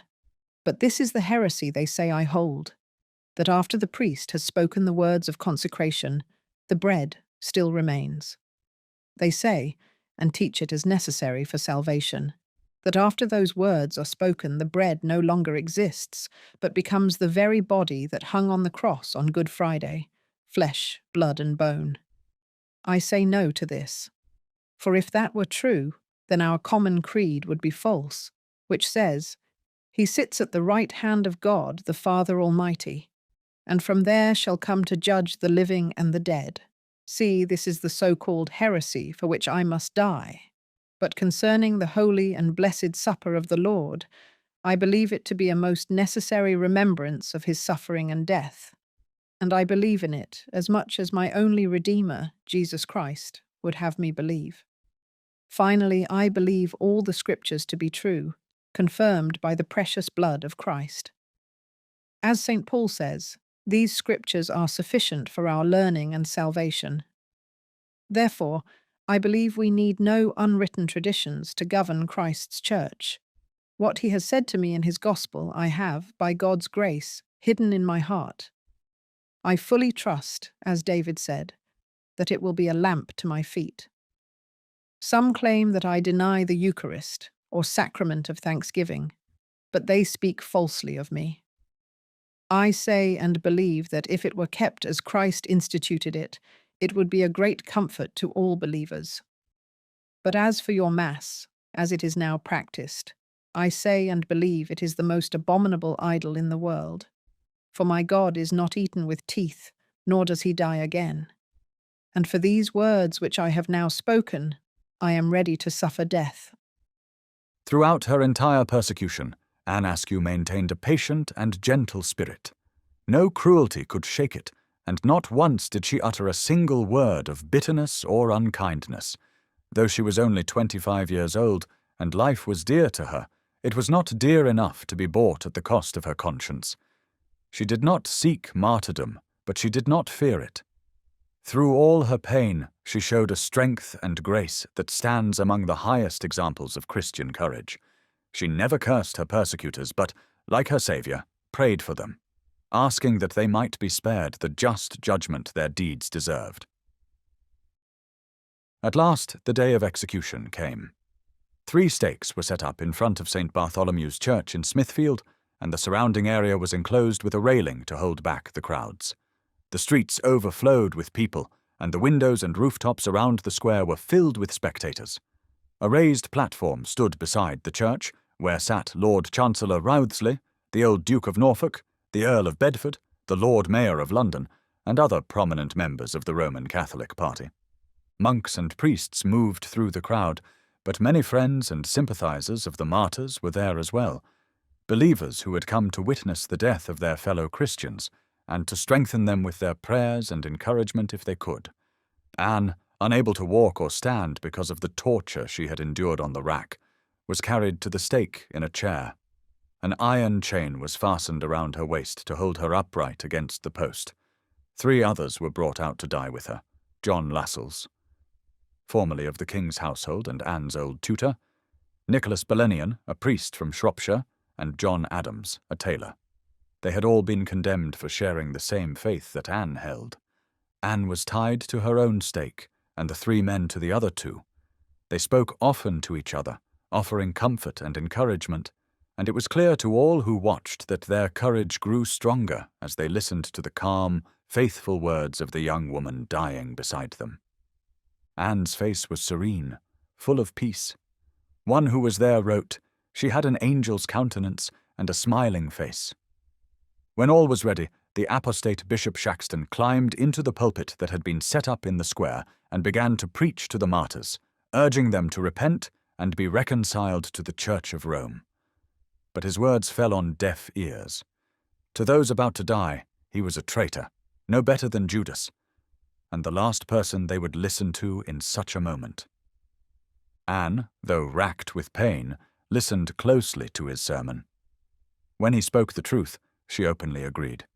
But whenever he said anything contrary to Scripture, she interrupted him, saying, "There he misseth, and speaketh without the book." When the sermon ended, the martyrs bowed their heads in prayer, their final prayers on earth. Then, by law, the Lord Chancellor sent Anne a royal pardon, sealed with the Great Seal of England, offering her life if she would renounce her beliefs. She did not even look at the paper, but calmly waved it away, saying, "I am not come here to deny my Lord and Master." The same offer was made to the other 3, and like Anne, they refused. The messenger returned to the platform where the Chancellor and the Catholic nobles sat. Then the Lord Mayor stood and cried out, "Fiat Justitia, let justice be done." The reeds were lit, and the flames and smoke quickly surrounded the martyrs. Powder had been placed around their bodies to speed their deaths, and in a moment it exploded, ending their suffering at once. Until that moment, the sky had been calm. But as soon as the fire was lit, dark clouds covered the heavens. A loud clap of thunder rang out, and then a light rain fell. The crowd was deeply moved. The reformers cried out that it was a sign of God's judgment against the murder of his servants. The priests and monks, snarling in rage, shouted, "They are damned! They are damned!" even as the flames consumed the martyrs' earthly remains, while their souls had already passed into glory beyond the reach of Rome's cruelty. So died Anne Askew, one of the purest and bravest witnesses for Christ in all the Church's history. She gave her life gladly for her Lord, and her memory is still honoured by Christians in every land. Chapter 19. Lawrence Saunders. Lawrence Saunders was born into a respected family during the reign of Henry VIII. He received his early education at Eton College and later studied for 3 years at King's College, Cambridge. At that point, his mother, a wealthy widow who hoped her son would go into business, placed him as an apprentice to Sir William Chester, a leading merchant of the city. But Saunders had no heart for trade, and seeing this, Sir William ended the arrangement and persuaded his mother to let him return to his studies. He soon entered the ministry of the Church of England. During the reign of Edward VI, he married a young woman of his own standing, a faithful and godly wife, deeply loved by him. After serving in various roles, he was appointed rector of All Hallows Church in London. It was while he was serving this parish that the persecution under Queen Mary, known as Bloody Mary, began. Bonner, Bishop of London, quickly targeted Saunders. On October 15, 1553, after preaching a sermon to his congregation, he was arrested and brought before the bishop. Bonner commanded him to put in writing his beliefs about the doctrine of transubstantiation. Saunders obeyed without delay, and as he handed over the paper, he said, "My lord, you seek my blood, and you shall have it. I pray God that you may be so baptized in it, that you may come to hate bloodshed, and become a better man." He added that his conscience was at peace. "A goodly conscience, indeed," Bonner cut in with mockery. "Would it not make our queen illegitimate, I pray you?" "We aim at no such thing," Saunders replied. "Let those answer for that whose writings are still in men's hands, plainly testifying to it, to their own great shame and disgrace."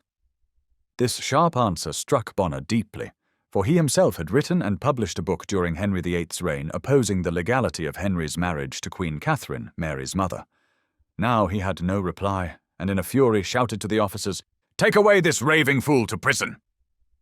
Before his arrest, Saunders had lived in constant fear of being imprisoned. His anxiety had become so heavy that he once said to a friend, "In truth, I am in prison until I am in prison."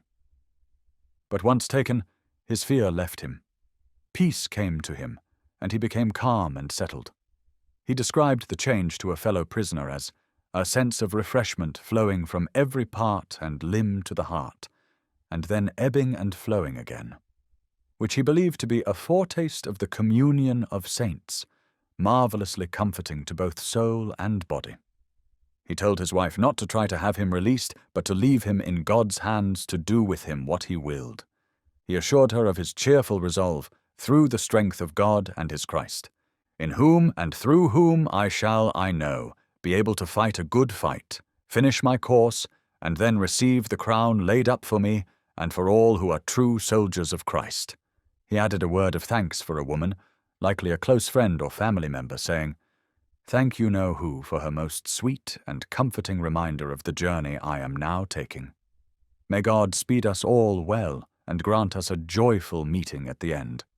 I have too few such friends who truly help me on this journey, and that is the highest friendship of all."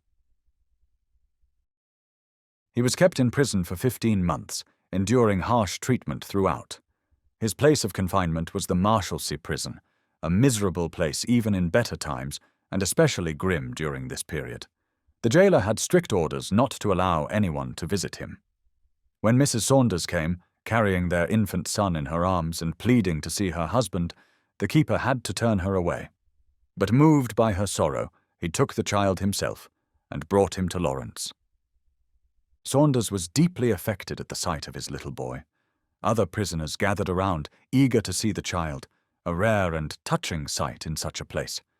With strong emotion, Saunders declared, "What man, fearing God, would not rather give up this life than, by keeping it, condemn this child as a illegitimate child, his wife a harlot, and himself a whoremonger? Yes, even if there were no other reason for a man like me to die, who would not give his life to declare this child legitimate and his marriage lawful and holy." The Roman Catholic authorities had declared that the marriages of clergy during King Edward's reign were invalid, branding their children as illegitimate. The married clergy, therefore, were defending not only their faith but also the honour of their wives and children. For this reason, throughout Mary's reign, fewer of the married clergy turned back to Rome than among those who were unmarried.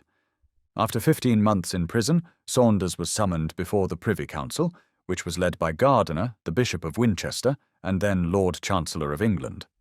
Saunders knew this was only the beginning of the end, but he was firmly resolved to endure whatever came as a faithful servant of Christ. Gardiner addressed him first, saying that his heresies were already well known to the council, but that mercy might be shown if he would ask for it properly. "We have nearly all fallen," Gardiner said, "but now we have risen again and returned to the Catholic Church. You must rise with us and come back to it. Stop your painted speech and proud language, for this is your way, all of you, pleasing yourselves with your fine words. Now answer plainly, yes or no." "My lord," replied Saunders calmly, "this is no time for me to use painted words, and as for pride, I have little reason for it. My learning is not great, and I have no riches or worldly wealth. Still, it is very serious for me to answer carefully, for I am faced with one of two extremes. Either I lose a good conscience, or I lose my body and my life. And I tell you truly, I love both life and liberty, if only I could keep them without harming my conscience." "Conscience?" scoffed the Chancellor, who, lacking one himself, could not believe it real in others. "You have none, only pride and arrogance, setting yourselves apart in your self-made divisions from the Church." "The Lord knows the hearts of all men," Saunders answered. "As for this charge that I divide myself from the Church, as your lordship means it, and as is now settled among you, I tell you I stand in the faith I was taught from the age of 14. I was taught that the Bishop of Rome's authority is a usurped power, and that many abuses flow from it. Yes, I received this teaching even from your own hands, as something agreed upon by the Church and confirmed by public authority." Gardiner, irritated, asked, "But did you also receive by authority all your heresies about the blessed sacrament of the altar?" "My lord," said Saunders, "it is a lesser thing to cut off a man's arm, hand, or joint than to cut off his head.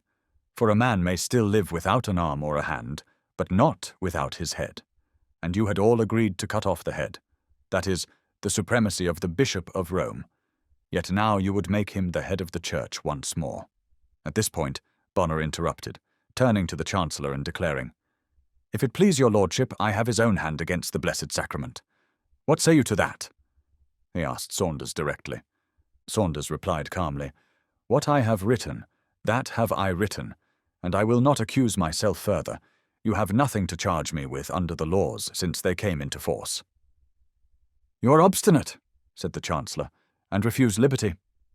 "My lord," Saunders answered simply, "I may not buy liberty at that price, but I humbly ask your honours to plead with the Queen on our behalf for a pardon that would allow us to live in peace and keep our consciences clear. Then we would live as most obedient subjects. Otherwise, I must say for myself, by God's grace I will endure to the uttermost rather than offend my conscience." "Ah, sirrah," Gardiner snapped, "you would live as you like. The Donatists also wanted to live in singularity, but they were not fit to live on earth. Nor are you. You shall know this within 7 days. Away with him?" "Welcome be it," the martyr replied tranquilly. "Whatever the will of God may be, life or death. And I tell you plainly, I have learned how to die. But I warn you, beware of shedding innocent blood, for surely it will cry out. The Spirit of God rest upon you all." He was then taken from the council chamber and kept waiting in an anteroom while other prisoners from his jail were examined. A large crowd had gathered in the hall, and Saunders took the opportunity to exhort them. He urged the people to flee from the wrath of God by refusing to bow to Antichrist and to stand boldly for the truth of the gospel, whatever dangers might come. By the council's sentence, Lawrence Saunders was excommunicated and handed over to the secular authorities for punishment. The sheriff lodged him in the Compter, a prison on Bread Street, within the boundaries of his old parish. This gave him great comfort, for it felt like returning home among familiar faces. The people of his church, who loved him dearly, gathered outside the prison, and Saunders preached to them through the barred window of his cell, as though from a pulpit. Knowing his time was short, Lawrence Saunders wrote a final letter to his wife, who had been denied permission to visit him. In it, he told her that he was soon to be dispatched to Christ, and he sought to comfort her with words of faith and love. He asked her to send him a shirt, writing, "You know what it is consecrated for. Let it be sewn down on both sides and not open. O my heavenly Father, look upon me in the face of thy Christ, or else I shall not be able to bear thy presence. But he will do so, and therefore I will not fear what sin, death, or hell can do against me. O wife, always remember the Lord. God bless you. Yes, he will bless thee, good wife, and thy poor boy also. Only cleave to him, and he will give thee all things." She lovingly obeyed his request. The shirt she made with her own hands became his final garment, one in which he would go to the stake. Its presence was a comfort to him, a symbol of her faithful love and strength, which upheld him even as he faced death. On February 4th, 1555, Bishop Bonner came to the prison to formally degrade him from the ministry. The ritual was carried out with much detail and ceremony. When it was done, Saunders looked at Bonner and said with quiet firmness, "I thank God I am none of your church." The next morning, he was handed over by the Sheriff of London to the Queen's Guard, who were ordered to escort him to Coventry, where he was to be burned. That first night, the group stopped at St. Albans. There, a man named Grimoald, once a member of the Reformed Church of England but now an apostate to Rome, joined Saunders for supper. During the meal, Saunders took the cup in his hand and said, "Will you pledge me in the cup which I will begin?" Grimoald replied hesitantly, "Of the cup in your hand I will pledge you, but I cannot promise to do so with the other which you mean." "Well," said the martyr, "my dear Lord Jesus Christ has drunk to me from a far more bitter cup than mine shall be, and shall I not pledge my sweet Saviour? Yes, I hope to do so." From St. Albans they continued their journey and reached Coventry on February 7th. As Saunders was led through the town, the streets filled with people. Many looked on him with compassion, and words of sympathy rose from the crowd. A poor shoemaker, overcome with emotion, came close and said tearfully, "Oh, my good master, may God strengthen and comfort you."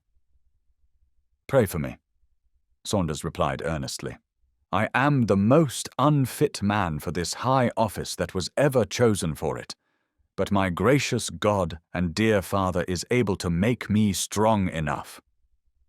He was taken to the town jail and placed among common criminals, but he used the night well, spending his final hours in prayer and teaching those around him the truths of the gospel. On the morning of February 8th, 1555, he was led out to the park where the stake had been set up. He wore an old gown and the shirt sewn for him by his wife. He was barefoot and weak, walking with difficulty. As they approached the place of execution, the officer leading him turned and said, "You are one of those who trouble the realm with false doctrines and heresy. But if you will now recant and return to the Church of Rome, the Queen will pardon you. If not, you shall die here and now." "It is not I, nor my fellow preachers of God's truth, who have harmed the Queen's realm," replied the martyr. "It is you and those like you who have always resisted God's holy word. You are the ones who bring harm to the realm. I hold no heresies, but the doctrine of God, the blessed gospel of Christ. This I hold, this I believe, this I have taught, and this I will never renounce." When they reached the place of execution, Saunders knelt and prayed with deep fervour. Then, rising to his feet, he embraced the stake and cried, Welcome the cross of Christ! Welcome everlasting life! They bound him to the stake, and the fire was kindled. The wood was green and burned slowly, making his death more painful. Yet he endured the flames with unshaken patience, never crying out or complaining. And in due time he passed quietly into the presence of the Lord, falling asleep in Jesus. Chapter 20. Rowland Taylor. After the death of King Edward VI, there was a brief attempt to bypass his sister Mary, the rightful heir, and place Lady Jane Grey on the throne. The people of Suffolk were the first to support Mary's claim. These same people were devoted followers of John Wycliffe and the Reformers. Though they accepted Mary as queen, they demanded that she promise freedom of conscience concerning their faith before they would support her rule. Mary quickly gave her word, declaring, "She meant graciously not to compel or strain other men's consciences, otherwise than God should, as she trusted, put in their hearts a persuasion of the truth, through the opening of his word unto them." But this promise she broke at the very first opportunity. The county of Suffolk had been among the first to receive the teachings of the Reformation, and it remained one of the strongest in its support. Had the people known the suffering Mary would bring upon the Church, they would never have lifted her to the throne. At the forefront of Suffolk's reformed town stood Hadley, a quiet village along the River Breton. It had a broad high street lined with old houses, rising steeply at one end to Aldham Common, with two other streets branching from the main road. At the town centre stood the large parish church and the historic red brick rectory, built during the reign of Henry VII. The churchyard, one of the greenest and loveliest in all of England, is also remembered as the burial place of Guthrum the Dane, who was converted by King Alfred and buried there in 889. The town of Hadley, writes the faithful historian John Fox, was one of the first that received the word of God in all England through the preaching of Master Thomas Bilney. By his labour, the gospel of Christ had such success there and took such deep root that many of the parish became exceedingly well versed in the Holy Scriptures, both men and women. You could find among them many who had read the whole Bible repeatedly and who could recite large portions of St. Paul's epistles by heart. They were able to give sound and godly answers in matters of doctrine and debate. Even their children and servants were brought up so carefully in the knowledge of God's word that the whole town seemed more like a university of the learned than a place of cloth-making and labouring folk, and even more commendably, they lived as faithful doers of God's word. Much of this remarkable growth in knowledge and holiness was due to the ministry of Dr. Rowland Taylor, the most beloved vicar in Hadley's history. A former student at Cambridge, Taylor had learned the gospel from the preaching of Bilney and the faithful witness of Hugh Latimer. After his studies, he became one of the chaplains of Archbishop Cranmer, who in 1544 gave him the living of Hadley. Taylor moved at once to his parish, choosing to dwell among his people rather than live in comfort elsewhere. His life of humility, holiness, and charity quickly won the hearts of his flock. He visited the sick, cared for the poor, and brought the wealthy clothiers with him to the almshouses to see that no one lacked what was needed. His example shaped the whole town into a community, zealous for good works. Fox gives this beautiful portrait of the godly vicar. He was a true and faithful minister, who, unlike so many others, did not lease out his benefice to some greedy farmer and place an ignorant priest over the people while he reaped the profits. Rather, he left the household of Archbishop Cranmer and took up residence in Hadley itself. As a good shepherd living among his sheep, he gave himself wholly to the study of Scripture and the faithful care of his flock, striving to fulfill the charge given by Christ to Peter. "Lovest thou me? Feed my lambs, feed my sheep." That love of Christ stirred his heart so deeply that no Sunday or holy day ever passed, nor any other time he could gather the people, without his preaching to them the word of God, the message of salvation. Not only was his preaching a lesson to his people, continues Fox, but his entire life and conduct were a living sermon of true Christian holiness. He was utterly free from pride, humble and meek as a child, so that even the poorest could approach him boldly, as they would a father. Yet his humility was not weak or timid. When necessary, he showed firmness and courage in rebuking sin. No one was so rich or high in station that he would not plainly tell them their faults, speaking with the earnestness and gravity fitting for a faithful pastor. He was gentle, without malice, bitterness, or ill will, always ready to do good to everyone. He forgave his enemies freely and never sought to harm anyone. These very virtues made him hated by the Romanist party. Once Queen Mary was firmly on the throne and had begun her persecution of the Church, the priests quickly decided that Rowland Taylor must be silenced.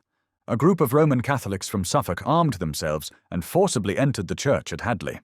There they placed a priest of their own and had him say Mass. Dr. Taylor, outraged at this violation of his parish and his calling, boldly confronted them and ordered them to leave. But the intruders, being armed, took control. They drove out Dr. Taylor and the parishioners who supported him, locked the church, held the Mass, and then filed a complaint against him for trying to prevent it. Bishop Gardiner, delighted to have such a pretext, summoned Dr. Taylor to appear before him to answer the charge. Well aware of what this summons meant, Taylor's friends urged him to flee the country. They reminded him of Christ's own words, that when his disciples were persecuted in one city, they should flee to another. "I am old," replied the faithful pastor, "and have already lived too long to see these wicked and terrible days. Fly you, and follow what your conscience tells you. As for me, I know well that I can expect neither justice nor truth from my enemies, only prison and a cruel death. Yet I know that my cause is good and righteous, and that truth stands on my side. Therefore, by God's grace, I will go and face them, and resist them to their faces. God will raise up other teachers for his people, better and more fruitful than I have been. He will not forsake his church, though for a time he tests and corrects us, and rightly so. But as for me, I shall never again have so great a service to do, nor such a glorious calling, nor so rich a mercy from God as this present one. Therefore I ask you and all my friends to pray for me. I do not doubt that God will strengthen me by his Holy Spirit, so that all my adversaries shall be put to shame." Without delay he obeyed the summons and set out for London, accompanied by his faithful servant John Hull. Along the journey, Hull urged him repeatedly to flee, promising to go with him and to risk both his life and liberty to help him escape the danger. But Dr. Taylor answered gently, "O John, remember the Good Shepherd, Christ, who not only fed his flock but also died for it. Him I must follow, and by God's grace I will.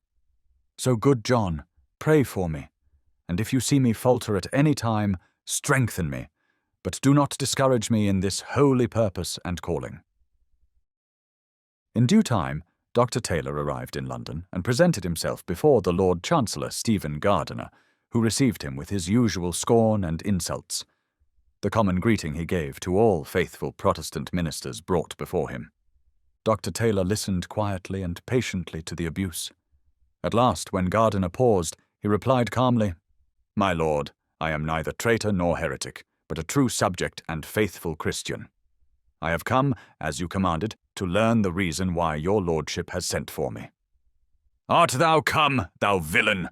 Gardiner shouted. "How darest thou look me in the face for shame? Knowest thou who I am?" "Yes," replied Dr. Taylor, boldly meeting his eyes. "I know who you are, Dr. Stephen Gardiner, Bishop of Winchester and Lord Chancellor. Yet you are still only a mortal man. And if I should be afraid of your proud looks, why are you not afraid of God, the Lord of all? How can you look any Christian in the face, having forsaken the truth, denied our Saviour Christ and his word, and gone against your own oaths and writings? What will you say when you stand before Christ's judgment seat, and must answer for the oath you swore first to King Henry, and then to his son Edward?" "That was Herod's oath, unlawful," Gardiner snapped. "Therefore it was right to break it. I have done well, and I thank God that I've come back to our mother, the Catholic Church of Rome, and I wish you would do the same." Dr. Taylor answered that no man had the power to free him from such an oath, and that God himself would require it from him. Gardiner, angry and ashamed, called him a fool and a knave, and ordered him to be silent. "My lord," said Taylor, Stop your rude railing. I am a Christian man. And you know what is written? Whosoever shall say to his brother Raca shall be in danger of the council.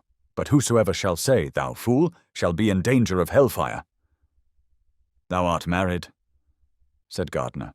I thank God I am, Taylor replied warmly, and I have had 9 children. You resisted the Queen's proceedings, Gardner continued, and would not allow Mr. John Averith, a very virtuous and devout priest, to say Mass in Hadley.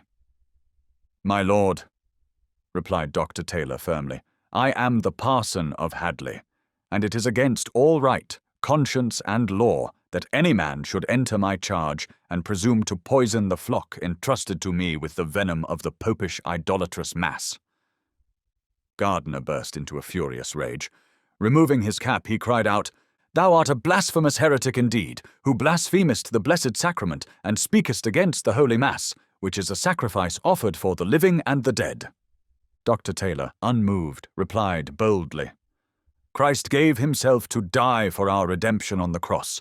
His body there offered was the one full, perfect, and sufficient sacrifice for the salvation of all who believe in him. At this, the bishop summoned the guards and ordered, Take this fellow away to the King's Bench prison and give strict charge to the keeper to hold him closely. As they led him away, Dr. Taylor knelt down on the floor, lifted his hands to heaven, and prayed, Good Lord, I thank thee, and from the tyranny of the Bishop of Rome and all his detestable errors and abominations, good Lord, deliver us, and God be praised for good King Edward. He was then taken to the King's Bench prison, where he remained for nearly 2 years.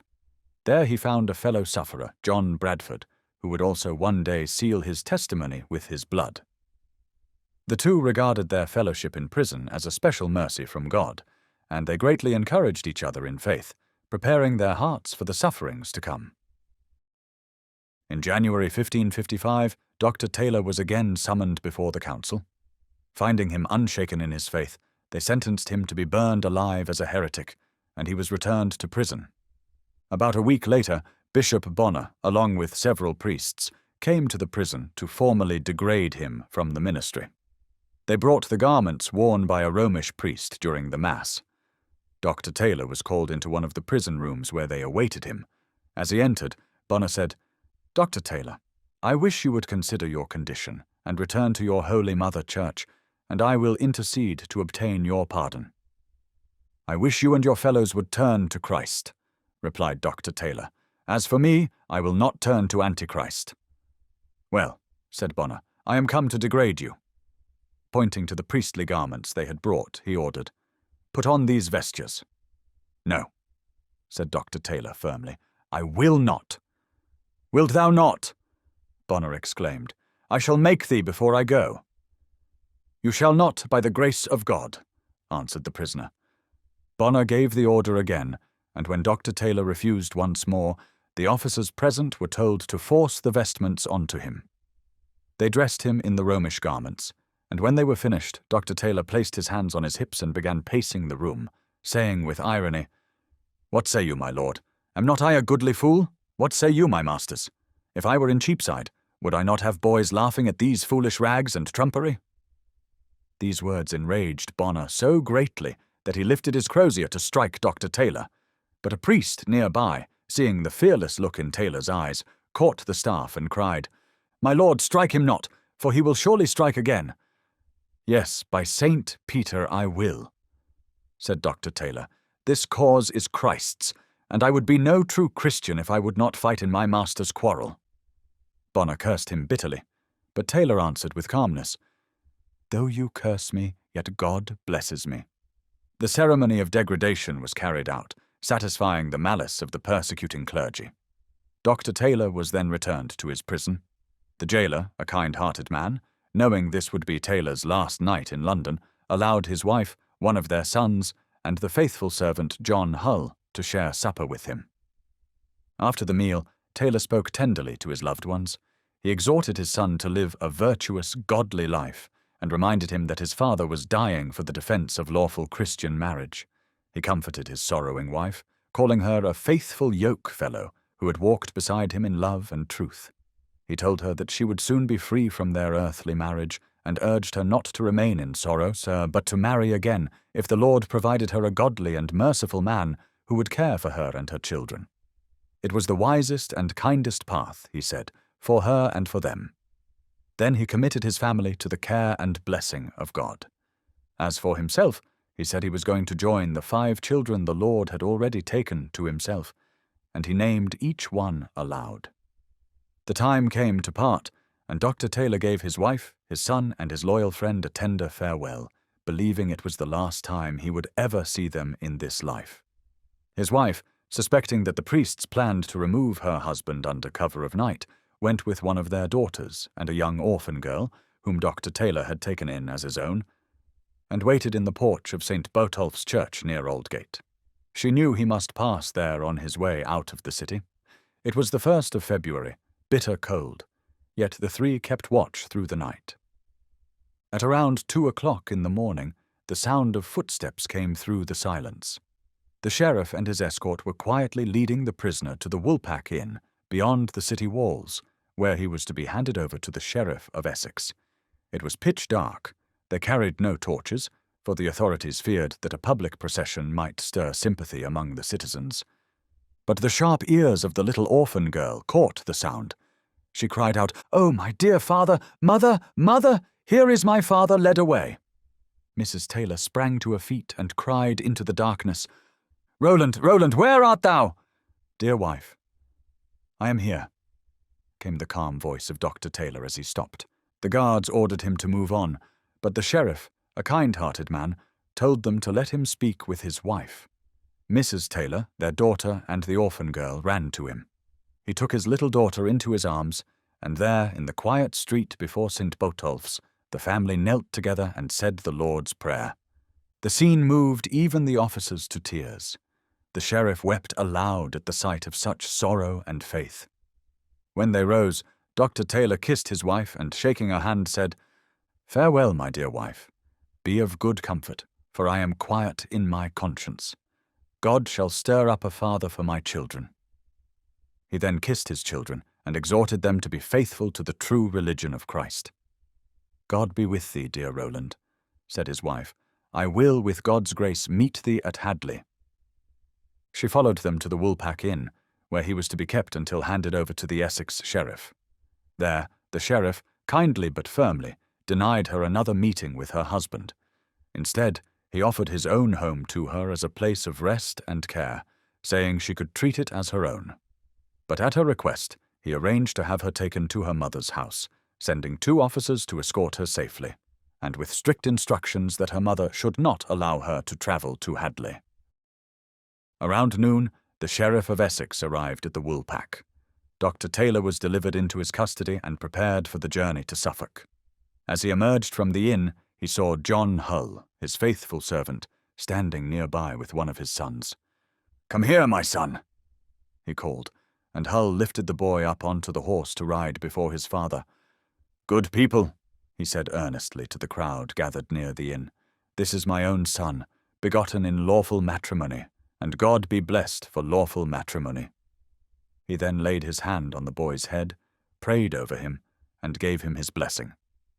Turning to John Hull, he took him by the hand and said, "Farewell, John Hull, the faithfulest servant that man ever had."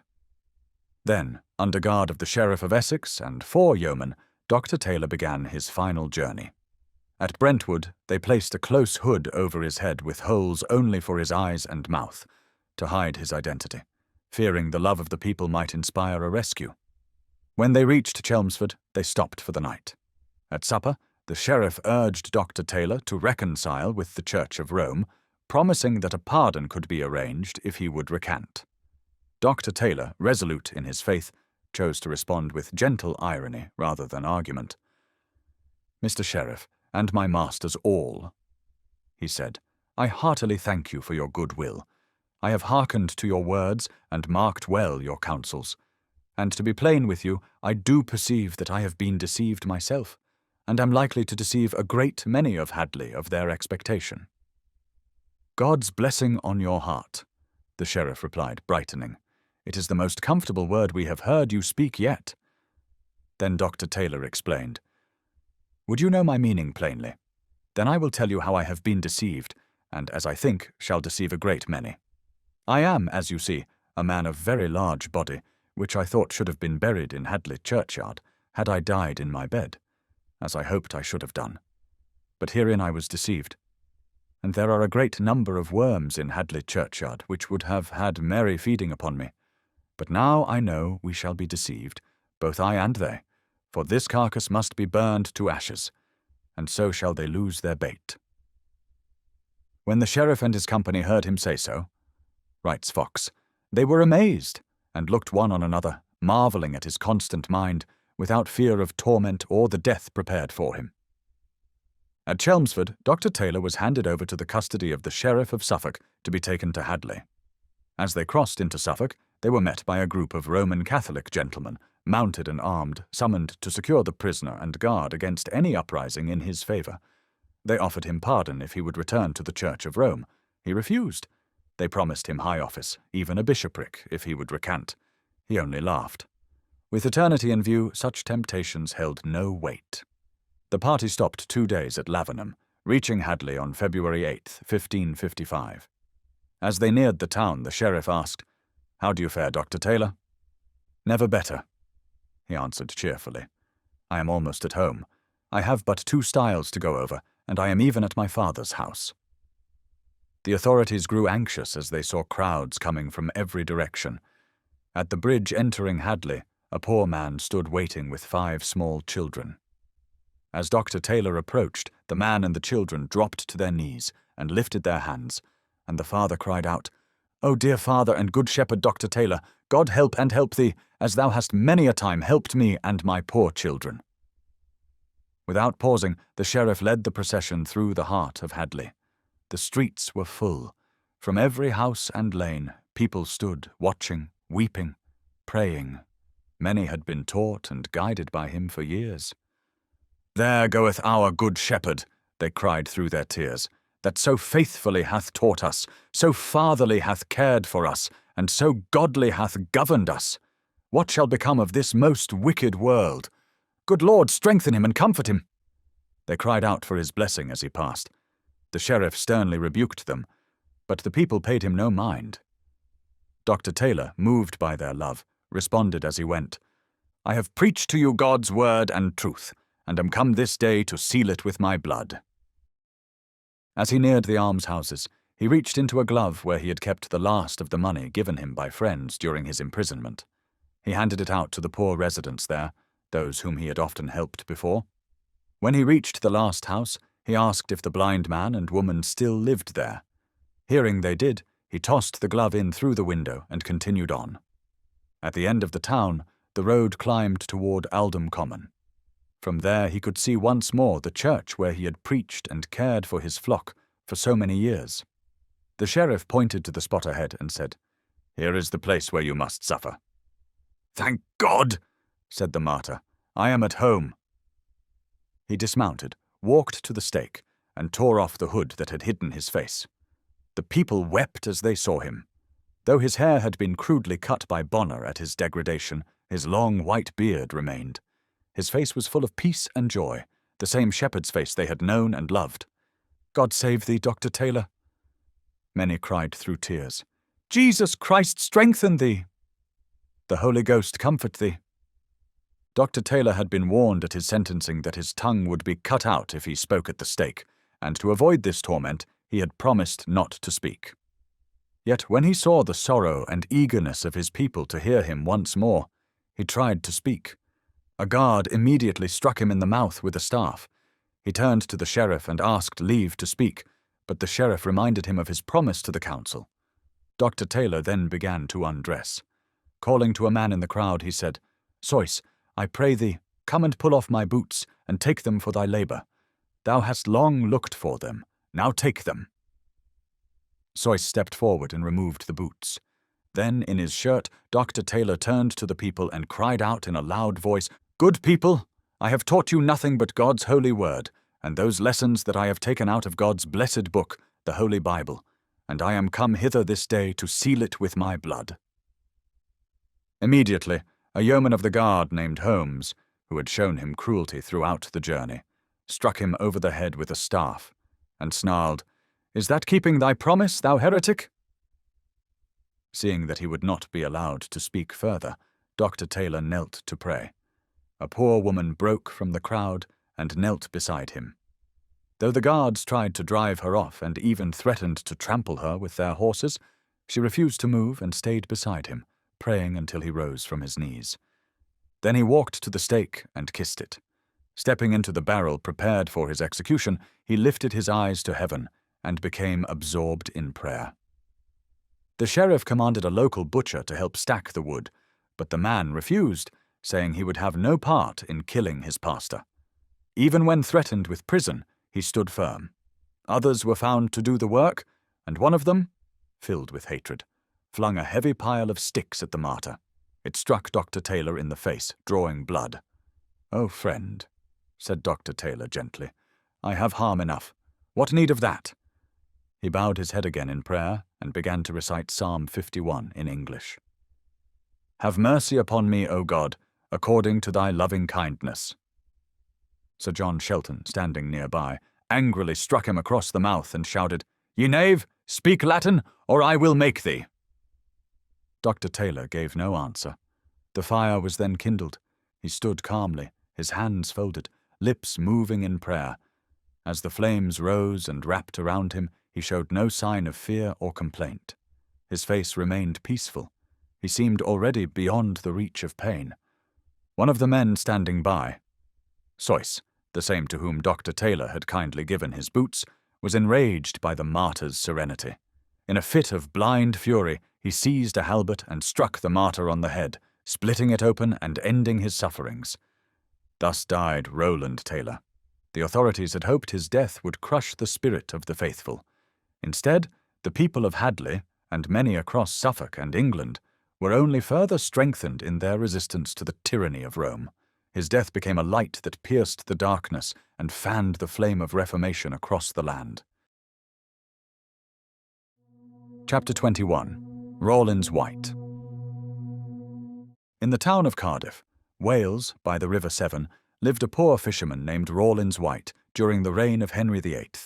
He was very poor but worked hard from early morning until late at night to provide for his family. He had been raised in the Roman Catholic faith and had always been a religious man. Near the end of King Henry's reign, he began to take interest in the religious debates happening across the country. As he listened more to his neighbours discuss the changes in the Church of England, he became increasingly interested. Slowly his trust in the Roman Church began to weaken, as he heard people say that many of its teachings and practices went against the Word of God. This troubled him deeply, for he was a sincere man who truly wanted to follow God's will. However, he was uneducated and couldn't read the Bible himself, the only book that could answer his questions. So he came up with a plan. He had a young son who was smart and eager to learn, so he sent him to school to learn to read English. Once the boy could read fairly well, Rawlins bought an English Bible, and every evening after supper his son would read aloud to him from it. We can imagine how the old fisherman's heart was moved as he listened to the words of life coming from the lips of his innocent child. Night after night the reading continued, with the whole family gathered around, eager to hear the truth. Over time, Rawlins's doubts faded, and he came to see that true Christianity was very different from the superstitions he had believed in as a youth. Though he could not read, Rawlins had a remarkable memory and remembered much of what he heard. His son also read other helpful books to him, ones that explained and supported the truths of the Bible. Eventually, people in Cardiff began to say that, even though he couldn't read, Rawlins White knew the Bible better than most. But he didn't stop at finding the truth for himself. He began to teach others like him. He went from house to house, encouraging and teaching his friends and neighbours. Wherever he went, his son came with him, carrying the Bible and reading the verses that Rawlins used in his teachings. He continued this work throughout the reign of Edward VI, but when Queen Mary took the throne, he had to be more careful. Still, he did not stop his efforts. Through God's help, he had brought many souls to the truth, and he could not bring himself to abandon the work. He went about it more cautiously, meeting with those who sought his counsel in quiet, hidden places. There he would pray with them and mourn the hard times that had fallen upon the Church. Though he was careful, the Roman Catholics, watchful and determined to stamp out every sign of Protestant belief, discovered what he was doing. They warned him he would be punished for spreading heresy. His friends, realizing the danger was real, urged him to flee while he still could. Rawlins knew his life was at risk, but he refused to run. He believed that at such a time, all who held the true faith must stand firm and do what good they could. He feared that if he ran, those he had helped bring to the truth might also fall away. He told his friends that although he appreciated their concern, he could not leave his post. To do so, in his mind, would be like denying Christ. "If I were to deny my master," he said, "he would deny me on the last day. So, by his grace, I will confess him before men, so that I may find him in everlasting life." The Roman authorities did not forget about him. Before long, Rawlins White was arrested for heresy and brought before the Bishop of Llandaff, who was staying at Chepstow. After several hearings before the bishop and his chaplains, he was placed in the Chepstow prison. Later, he was moved to Cardiff Castle, where he stayed for about a year. His friends were allowed to visit him and brought him money and other needed things. In fact, the guards watched him so carelessly that he could have escaped easily if he had wanted to. After spending a year in prison, Rawlins White was once again brought before the Bishop of Llandaff at the bishop's country estate near Chepstow. The bishop tried to persuade him to give up his beliefs and return to the Roman Church. But when he saw that Rawlins would not be moved, he told him firmly that he must either recant or face death. Then he sent him back to prison and gave him time to reconsider. On the day set for his final hearing, Rawlins was brought before the bishop again. This time the bishop sat in his private chapel, surrounded by his chaplains and several Roman Catholic nobles from the area. The bishop began by stating that Rawlins was being tried because he held heretical views and had led others into error through his teachings. He urged Rawlins to think about his situation, promising forgiveness and freedom if he would recant. "My lord," Rawlins answered boldly, "I thank God that I am a Christian man. I hold no beliefs that are against the word of God. And if I do, I ask to be corrected by the word of God, as any Christian should be."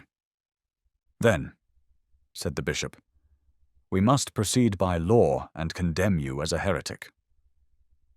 "Go ahead with your law, in God's name," replied the fearless fisherman, "but you will never condemn me as a heretic, not while the world stands." Trying to appear merciful, though already determined to have Rawlins burned, the bishop turned to those gathered and said, "Before we go any further, let us pray to God that he would send some spark of grace into this man's heart. Perhaps through our prayers God may yet change him." Rawlins answered, "Ah, my lord, now you act rightly and like a godly bishop. Christ said, 'Where 2 or 3 are gathered in my name, I am in the midst of them.' If your prayer is according to his will, and if you pray truly, God will hear you. I will pray as well. I know my God will hear me and grant my request." The entire group then knelt to pray. The bishop prayed aloud, just as he had said he would, while Rawlins went apart by himself and prayed silently.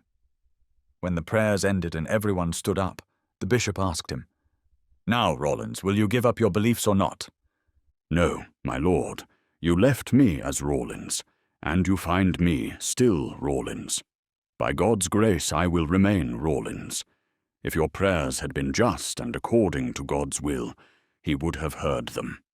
But you worship a false god, and do not pray rightly, so God has not granted your request. I am only a poor, simple man, as you see, but God has heard my prayer, and I trust he will give me strength to stand for his truth." The bishop grew angry at these words and rebuked Rawlins harshly. He then began to read the sentence of condemnation, but one of the priests present interrupted him, suggesting that they first celebrate a mass to see if it might move the prisoner's heart. The bishop agreed and ordered the same priest to perform the mass. During the beginning of the ceremony, Rawlins stepped aside again to pray in private. But when the bell rang at the moment of the host's elevation, he stood, walked to the choir door, and spoke loudly to the people. Good people, if any of you are my brethren, or even if there is just one brother among you, let him bear witness on the day of judgment that I do not bow to this idol. As he said this, he pointed to the host being lifted up by the priest for adoration. After the Mass ended, the bishop once more urged Rawlins to recant, but again he refused. Then the bishop pronounced the sentence. Rawlins White was to be burned alive as a heretic. He was sent back to Cardiff and locked in a dark, filthy dungeon to await execution. The Roman Catholics were eager to carry out the sentence immediately, but the town's recorder advised that they wait until an official warrant could be obtained from London. The Queen's government, he said, would surely be willing to send it. The request was made, and in due time the warrant arrived in Cardiff. During his final imprisonment, Rawlins remained faithful in prayer and praise. As he sensed that his time was near, he sent a message to his wife, asking her to make him a wedding garment, the shirt in which he would be burned. With many tears, his poor wife completed this final task for him and sent the garment on the morning of his execution. Rawlins received it with joy. Knowing the hour had come, he dressed himself in the shirt, along with an old russet coat and a pair of leather boots. In this simple attire, he left the prison with the jailer, heading to the gate where a heavily armed guard waited to escort him to the stake. Seeing their weapons, he said, Alas, what is the meaning of all this? By God's grace I will not run away. With all my heart and mind I give thanks to God that he has counted me worthy to suffer all this for his holy name. As he walked along, he saw his wife and children waiting to see him pass. They wept bitterly. The sight deeply moved him, and tears filled his eyes. But then, gathering his strength, he struck his chest with his hand and said, Ah, flesh, do you resist me so? Well, I tell you, do what you can. You shall not, by God's grace, have the victory. When he reached the stake, with the pile of wood already prepared around it, he looked upon it calmly and walked toward it. Then he knelt and kissed the ground, as though bidding the earth farewell. A bit of dirt stuck to his nose as he stood, and he wiped it off, saying, Earth to earth, and dust to dust. You are my mother, and to you I shall return. Then he stepped up to the stake and stood against it while a blacksmith fastened him with a heavy chain.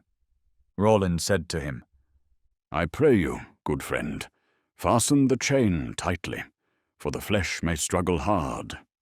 But, O God, in your great mercy, give me strength and patience. Among the crowd stood one of his dearest friends, a young man named John Dane, who had often visited him in prison. To him, Rawlins said, I feel a great struggle between the flesh and the spirit. The flesh wants to win. So I ask you, if you see me begin to falter, just raise your finger to remind me, and I trust I'll gather myself again. The officers began stacking the wood around him, placing straw and reeds over it to make the fire burn faster. Rawlins himself helped arrange the straw around his body, placing it where the flames would do their work more quickly. A pulpit had been set up near the stake, and a priest climbed into it to speak to the crowd gathered to witness the execution. Rawlins listened quietly until the priest began to argue in favor of the doctrine of the real presence. At that point, Rawlins strongly rebuked him, so effectively that the priest fell silent. Then the order was given to light the fire. It burned slowly at first, but steadily. John Dane, who had been holding Rawlins by the hand, had to step back as the flames grew. Rawlins endured the pain with great patience. The suffering was long and hard. His legs burned away before the fire reached the rest of his body. Then, with a loud voice, he cried, O Lord, receive my soul! O Lord, receive my spirit! When his legs were gone, his body fell into the fire, and his life quickly ended.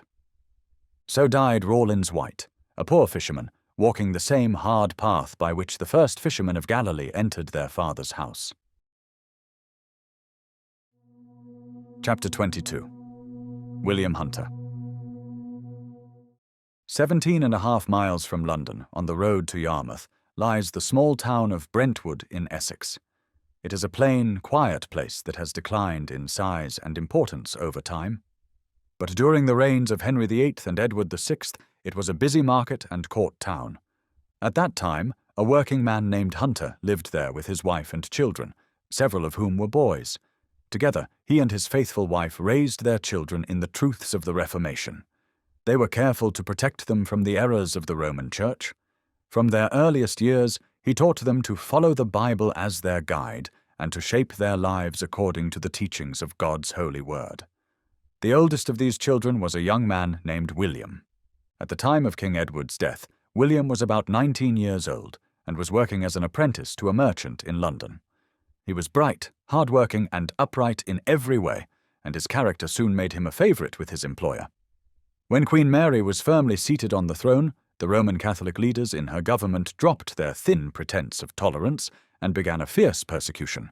Their goal was to bring England back under the authority of the Pope. But instead of succeeding, their cruelty only helped to destroy their influence in the nation forever. Orders were sent out to parish priests across the land, commanding them to summon all their people to take part in confession and receive the sacrament at Mass on the upcoming Easter. Anyone who refused was to be reported to the bishop of the diocese. William Hunter was among those summoned. He refused to obey, and the local priest warned him that he would be reported. His employer, afraid of the trouble that might come from keeping a Protestant apprentice, asked William to leave for a while. William agreed and returned to his father's house in Brentwood, where he stayed for about 6 weeks.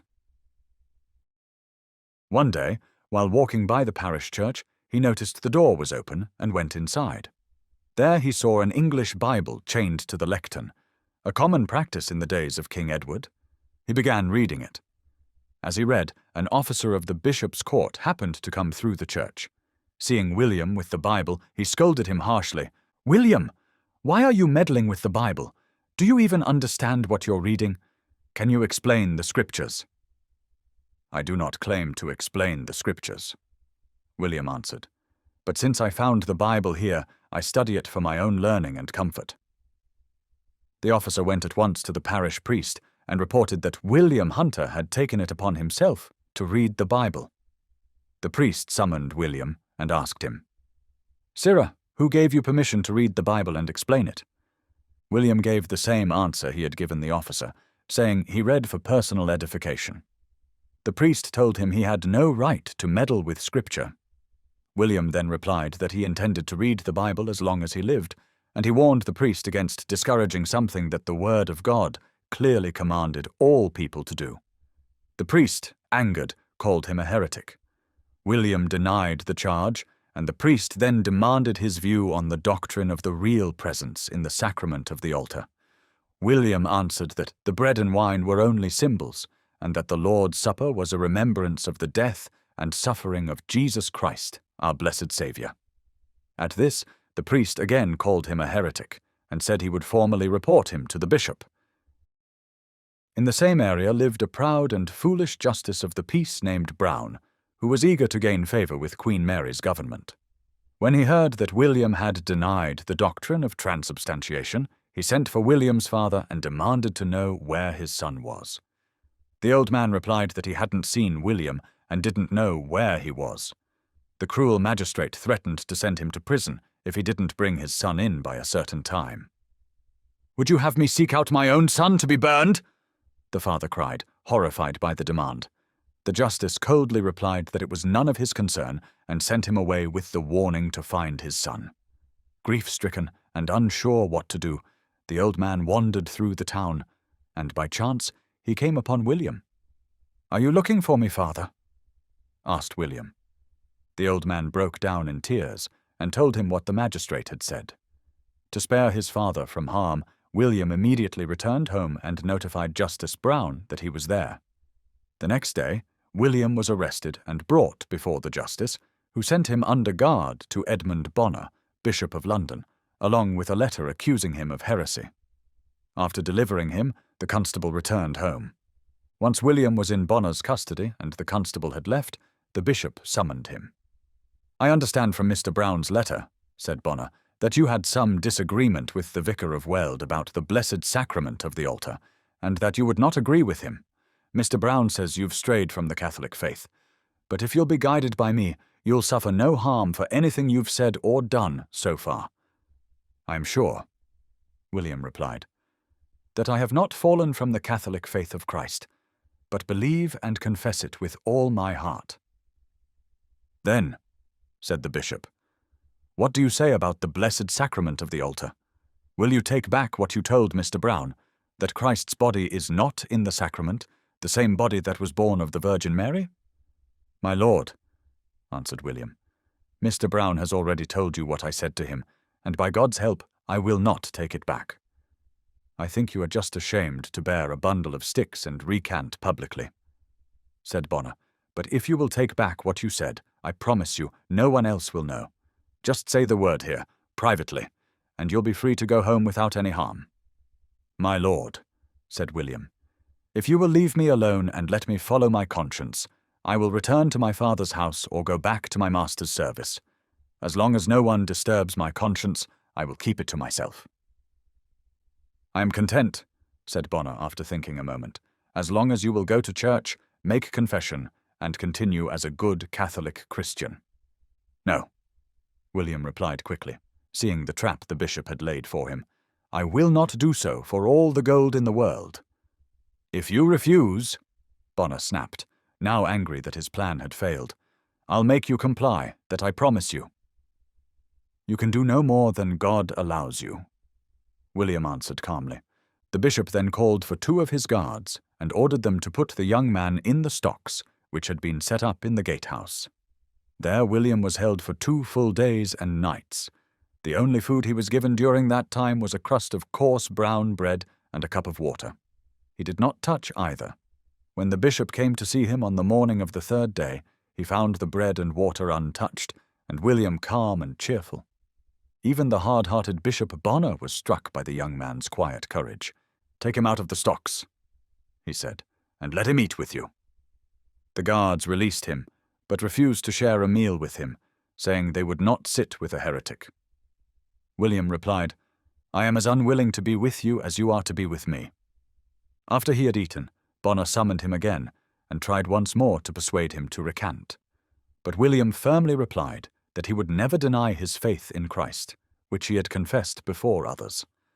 Bonner said, "You are no Christian. You've denied the faith you were baptized in." "I was baptized in the faith of the Holy Trinity," said William, "and I will never turn from that, God helping me by his grace." "How old are you?" Bonner asked. 19, William replied.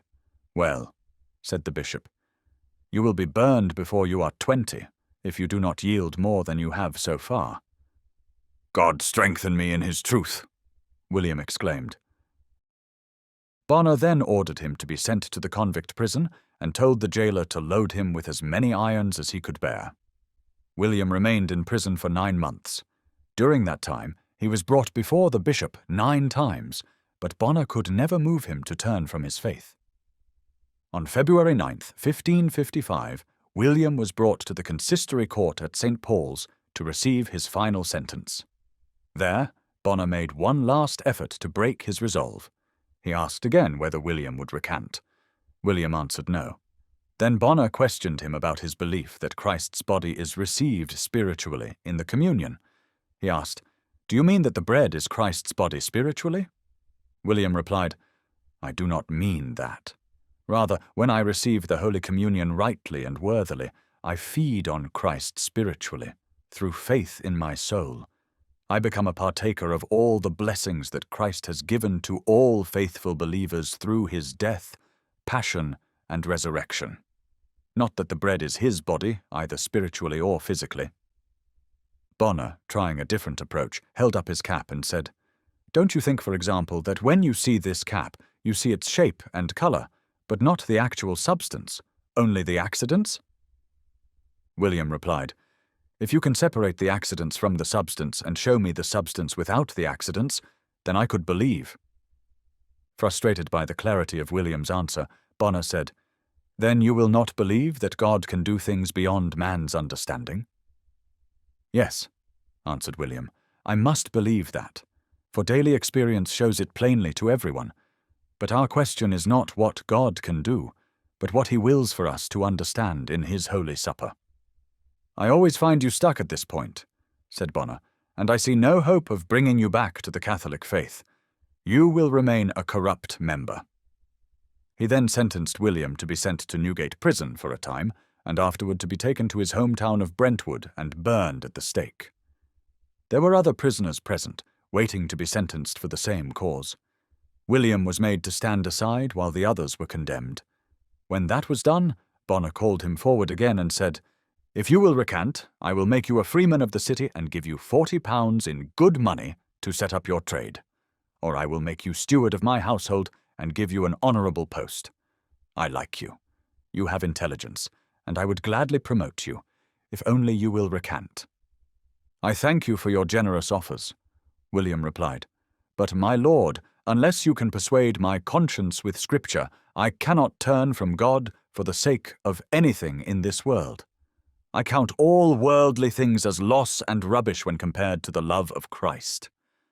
If you die in this state of mind, you are eternally condemned, said Bonner. God judges righteously, answered William, and he justifies those whom men condemn unjustly. Though Bonner had a reputation for cruelty, he had developed a real interest in William. He could not help admiring the young man's patience, wisdom, and courage. He would even have accepted a partial or vague recantation. But William would not compromise the truth in any way, and so the bishop, with genuine regret, ordered him to the stake. For all his harshness, there was in Bonner a rough kind of human feeling that, in moments like this, stirred some sense of pity. William remained in Newgate for about a month. After that, he was sent to Brentwood to be executed. He arrived on a Saturday. The following day was Sunday, and Monday was the feast of the Annunciation of the Virgin Mary. The Roman authorities did not want to put him to death on either of those days, so they set his execution for Tuesday. Until then, William was held at the village inn under the watch of the sheriff. Friends and family were allowed to visit him. His father and mother came first, encouraging him not to waver, but to remain faithful to the end. His mother, with deep love, told him she counted herself blessed to have given birth to a son who was willing to die for Christ. For the little pain I shall suffer, William said, which will soon be over, Christ has promised me a crown of joy. Mother, should you not be glad for that? She knelt beside him, took his hand and said, I pray God to strengthen you, my son, to the end. Truly I count you as well spent as any child I ever bore. Many of William's friends visited him over the 3 days he stayed at the inn. He spoke with them seriously, reasoning with them and warning them against the idolatry and superstitions of the Roman Church. On Monday night, the night before his death, William had a dream. He dreamed he was taken to the place of execution, which he thought was near the end of town where the archery butts stood. On the way there he met his father. At the stake, a priest tried to make him recant, but William rebuked him, saying, Away, false prophet, and warned the people to beware of him. He was so disturbed in his sleep that his friends who were with him woke him and asked what was wrong. He told them his dream, one that, as events would soon show, came true in a remarkable way. The next morning, the sheriff came and told William to prepare for death. The sheriff's own son also came and tearfully took leave of him. William, he said, don't be afraid of the men with bows, bills, and weapons. They're only here to lead you to the place of execution. I thank God I'm not afraid, William answered with courage. I've already counted the cost. Then he picked up his gown and left the inn. One of the sheriff's servants took him by one arm, and his brother Robert took him by the other. As they walked, they met their father, just as William had dreamed. The old man, weeping, said, God be with you, son William. God be with you, good father. William replied, Be of good comfort. I trust we shall meet again, where we will rejoice together. I hope so, William, said his father, turning away in sorrow, unable to watch further. As in his dream, the execution site was at the end of the town, where the archery butts stood. When they arrived and saw that preparations were not yet finished, William knelt on a wet bundle of broom and began reading the 51st Psalm from the prayer book he carried. When he reached the words, "The sacrifices of God are a broken spirit. A broken and contrite heart, O God, thou wilt not despise," he was interrupted by a man named Tyrrell, who shouted, "You lie, heretic! You read it wrong! The words are an humble spirit." "The translation says a contrite heart," William replied. "That translation is false," Tyrrell snapped. "You heretics twist the words however you want." "Well," said William calmly, "there's not much difference." Then the sheriff came to him and said, "Here is a letter from the Queen. If you will recant, you shall live. If not, you will be burned." "No," William answered firmly. "I will not recant, God willing." He stood up, walked to the stake, and stood against it. A bailiff fastened him in place with an iron chain. Among the crowd was Mr. Brown, the magistrate who had first sent him to Bishop Bonner. With cruel satisfaction, he remarked loud enough for William to hear, "There's not enough wood here to burn one of his legs." "Good people," said the martyr, turning to the crowd, "pray for me, and make haste, dispatch me quickly, and pray for me while you see me alive. Good people, and I will pray for you as well." "Pray for you?" scoffed Brown harshly. "I'll pray no more for you than for a dog." "Mr. Brown," William replied, "now you have what you wanted. I pray God it be not laid to your charge on the last day. Still, I forgive you." "I ask no forgiveness of you," Brown spat back. "Well," said William, "if God forgives you, I will not demand my blood at your hands." Then, forsaken by men, but not by God, William lifted his eyes to heaven and cried out, "Son of God, shine upon me!" The day had been overcast and gloomy. Since he had arrived at the stake, the sun had been hidden behind heavy clouds. But as he spoke those words, the sun suddenly broke through, shining directly on his face with such brightness that he had to turn his eyes away. At that moment, a priest stepped forward from the crowd and gave a book to William's brother Robert, asking him to hand it to William, hoping it might move him to recant. But Robert refused to touch it. Then the priest tried to give it to William himself, but the young martyr cried out, just as he had in his dream, "Away, thou false prophet! Away! Beware of them, good people!" He called out to the crowd, "And come away from their abominations, lest you share in their plagues." "Look how you burn here!" the priest shrieked in fury. "So shall you burn in hell!" "You lie, false prophet!" William cried. "Away!" Just then, a gentleman in the crowd boldly cried out, "I pray God have mercy on his soul!" And immediately many voices responded together, "Amen, amen!" Then the fire was lit. As the flames rose, William tossed his prayer book to his brother, his final act before his spirit was offered up to God.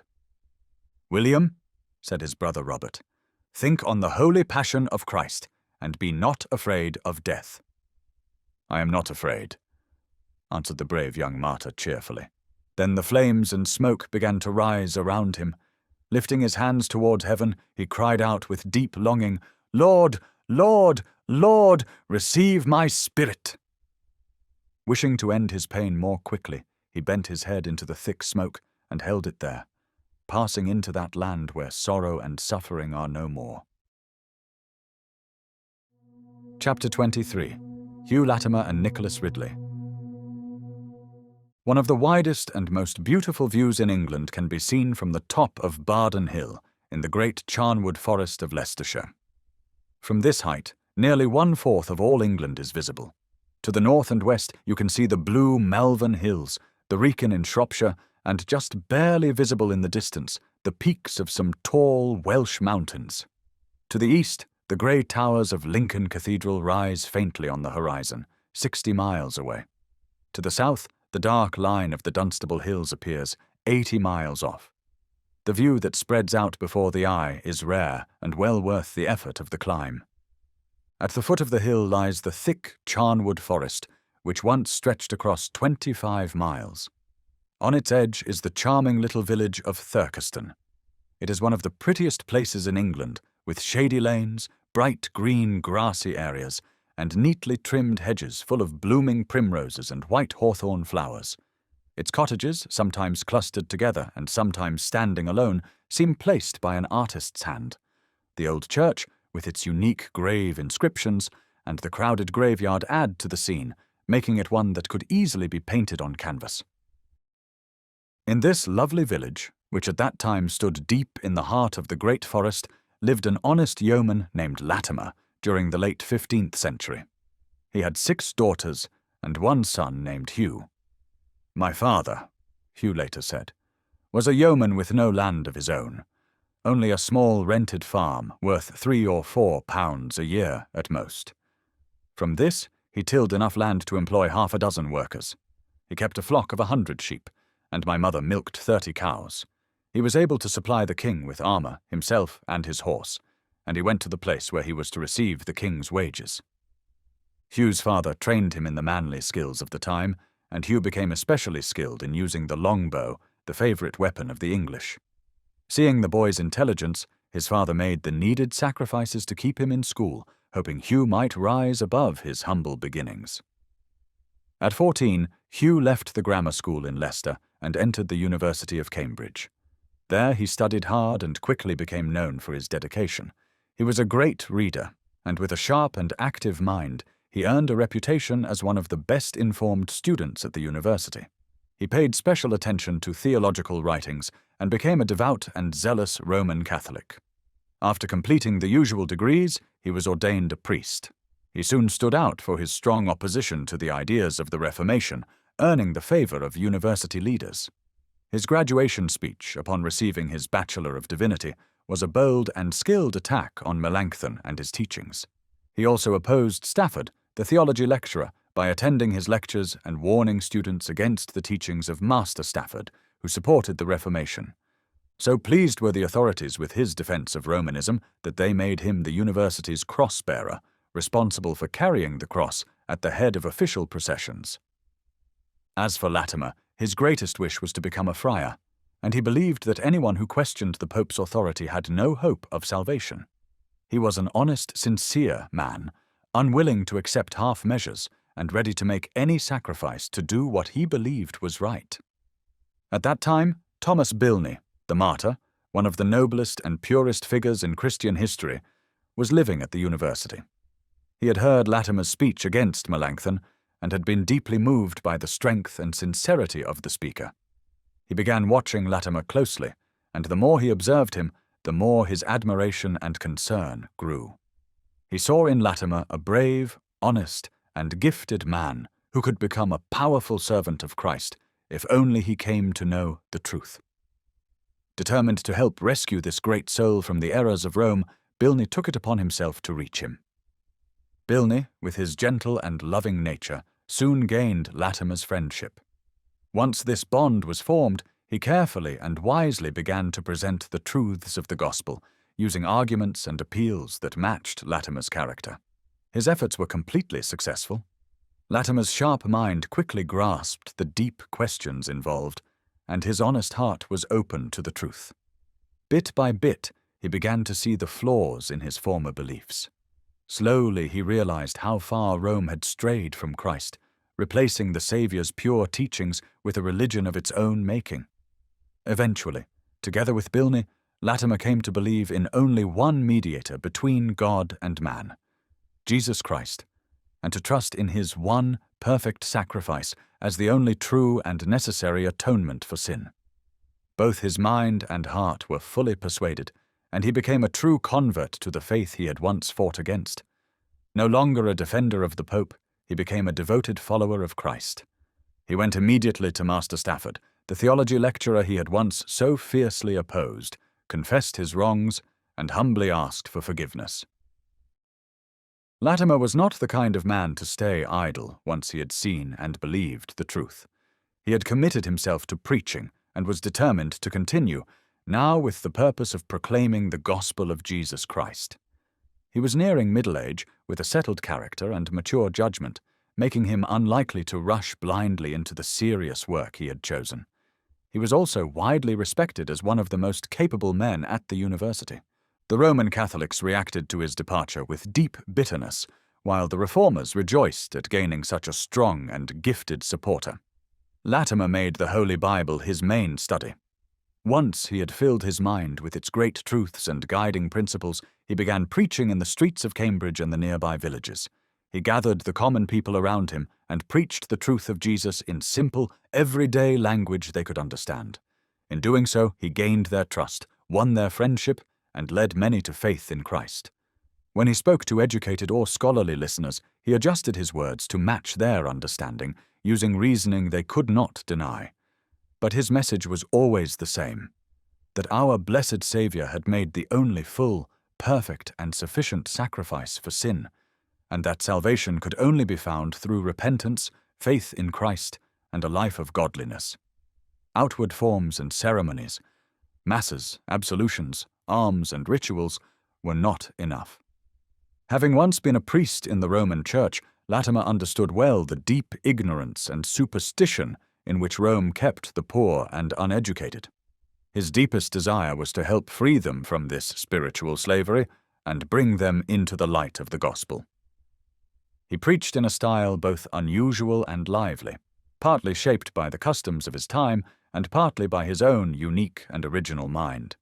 His sermons ranged in tone, sometimes logical, sometimes imaginative or emotional, sometimes touching and gentle, sometimes sharp, witty, and even humorous.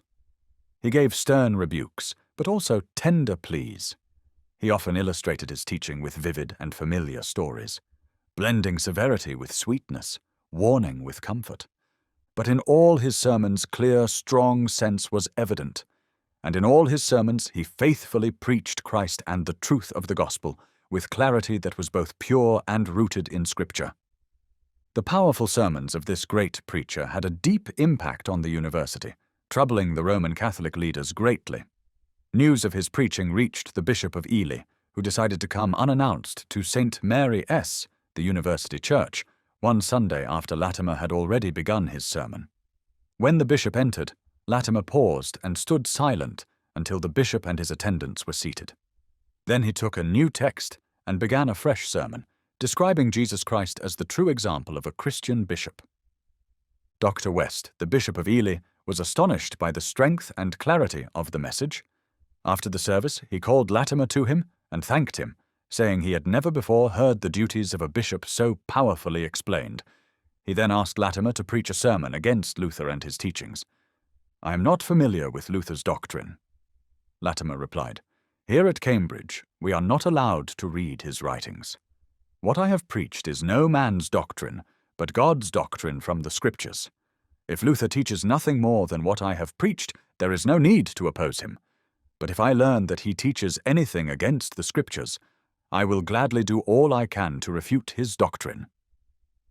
"Well, well, Master Latimer," said the bishop sharply, "I see you have a touch of the frying pan.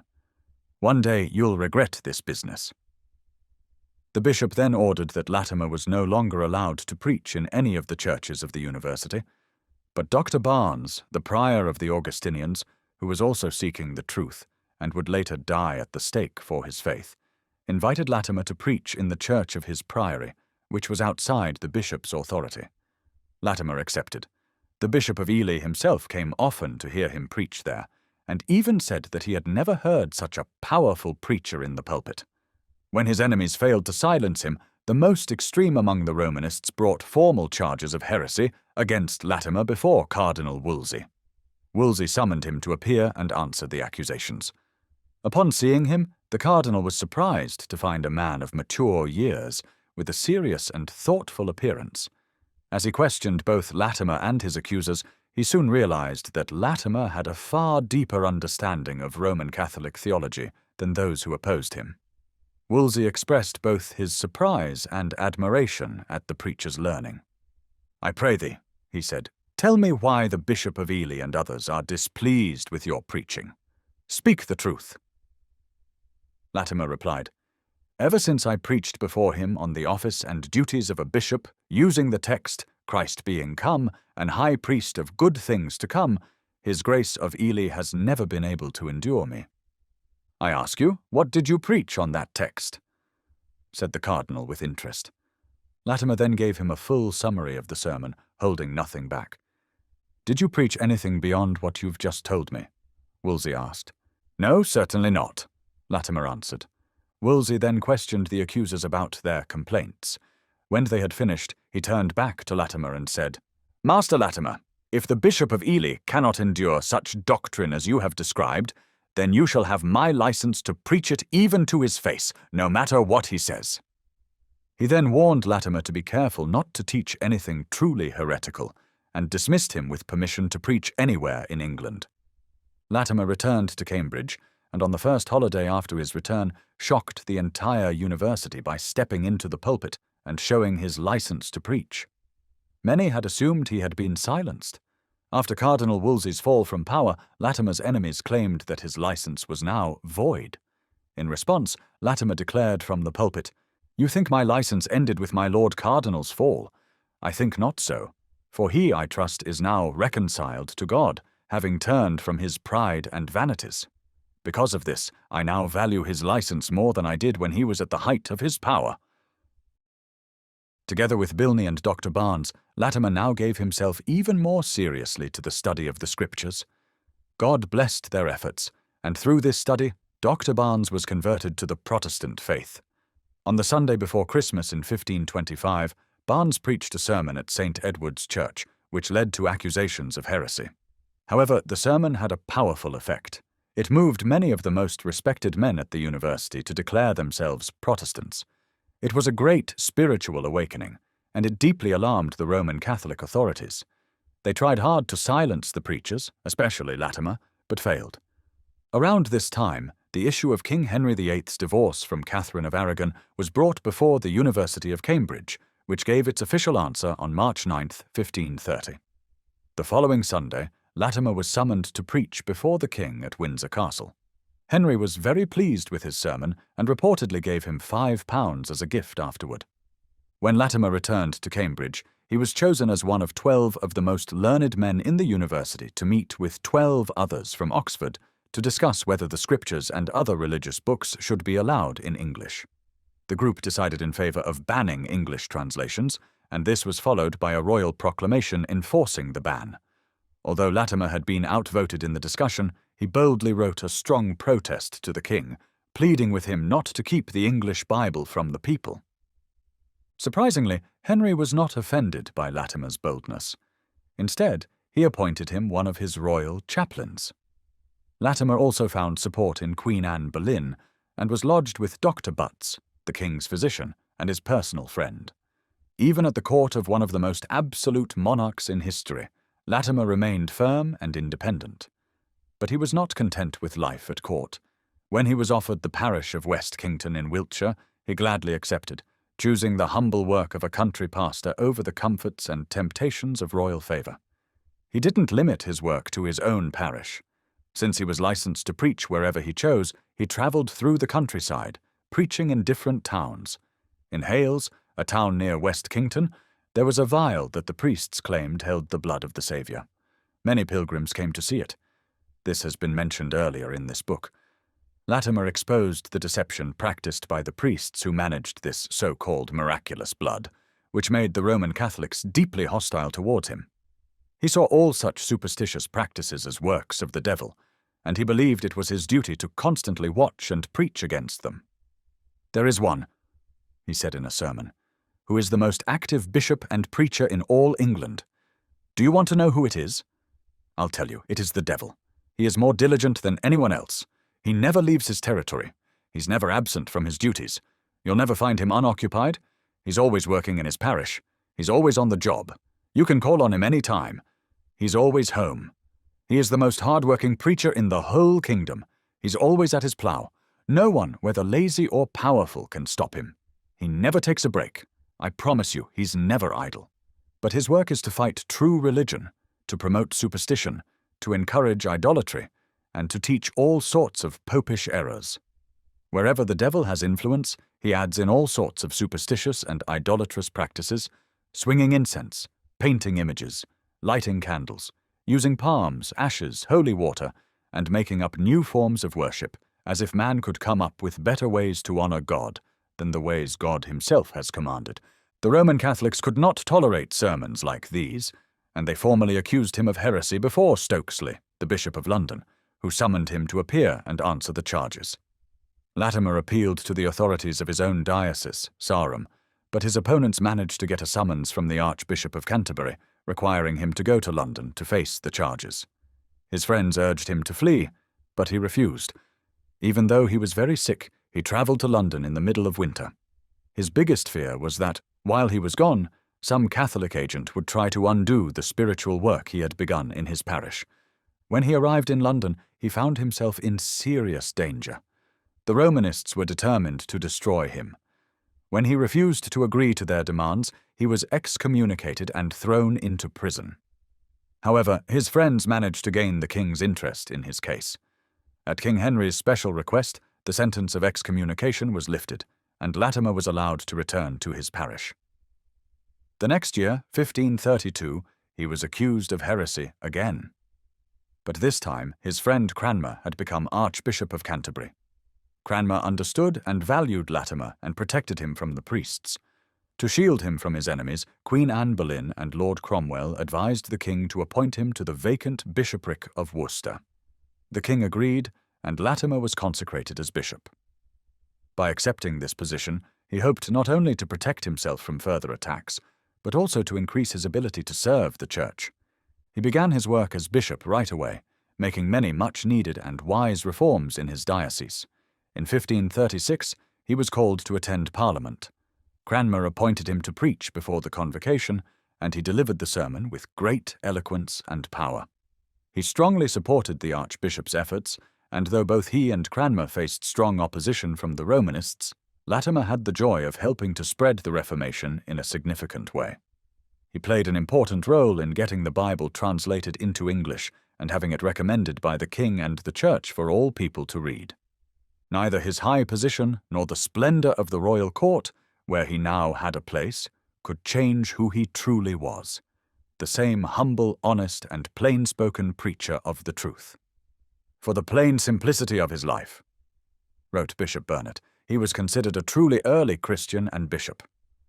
It's said that on the New Year, after he was called to court, he joined the other dignitaries in bringing the traditional New Year's gift to the king. While the courtiers brought expensive and luxurious gifts, when Latimer's turn came, the honest and fearless bishop handed King Henry VIII a copy of the New Testament with a page marked at the verse, "Whoremongers and adulterers God will judge." One of his fiercest enemies was Bishop Gardiner, a loyal defender of the Roman Catholic Church. On one occasion, Gardiner accused Latimer of preaching sedition in the king's presence. Henry, quick-tempered, sharply demanded an explanation. Latimer simply asked Gardiner to tell him how he ought to preach. Then, turning to the king, he said respectfully but boldly, "I never thought myself worthy, nor did I ask, to preach before your grace. But I was called to it, and I am willing, if you no longer wish it, to step aside for those better than I. I freely admit there are many more worthy than I am. And if your grace chooses them to preach, I would be content to carry their books for them.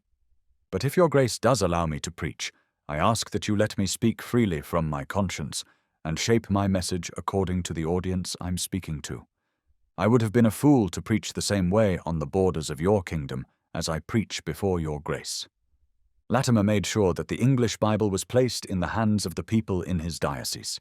He believed that careful and respectful reading of the Scriptures was the real cure for the many superstitions that Rome had spread throughout the land.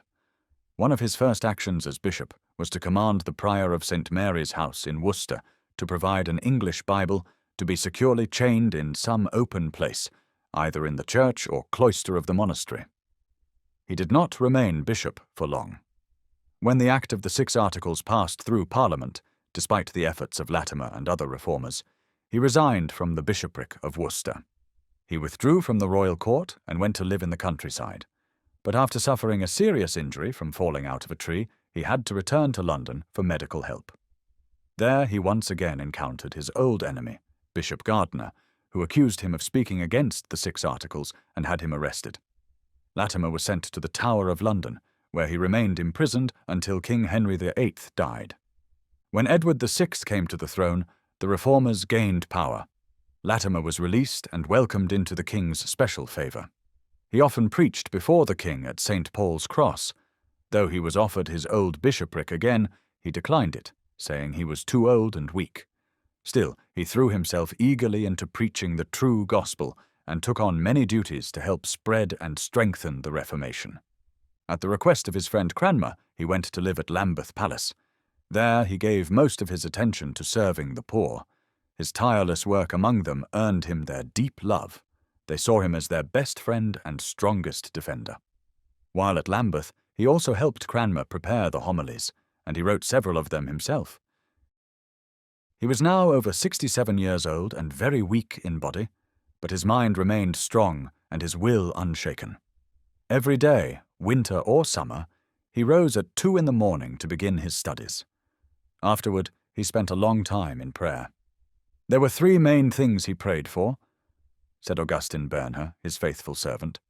First, since God had called him to be a preacher and teacher of his word, he asked for the grace to stay true to that calling until death. Second, and with great passion stirred by the Spirit of God, he pleaded that God would in his mercy restore the gospel of his Son Christ to England once more.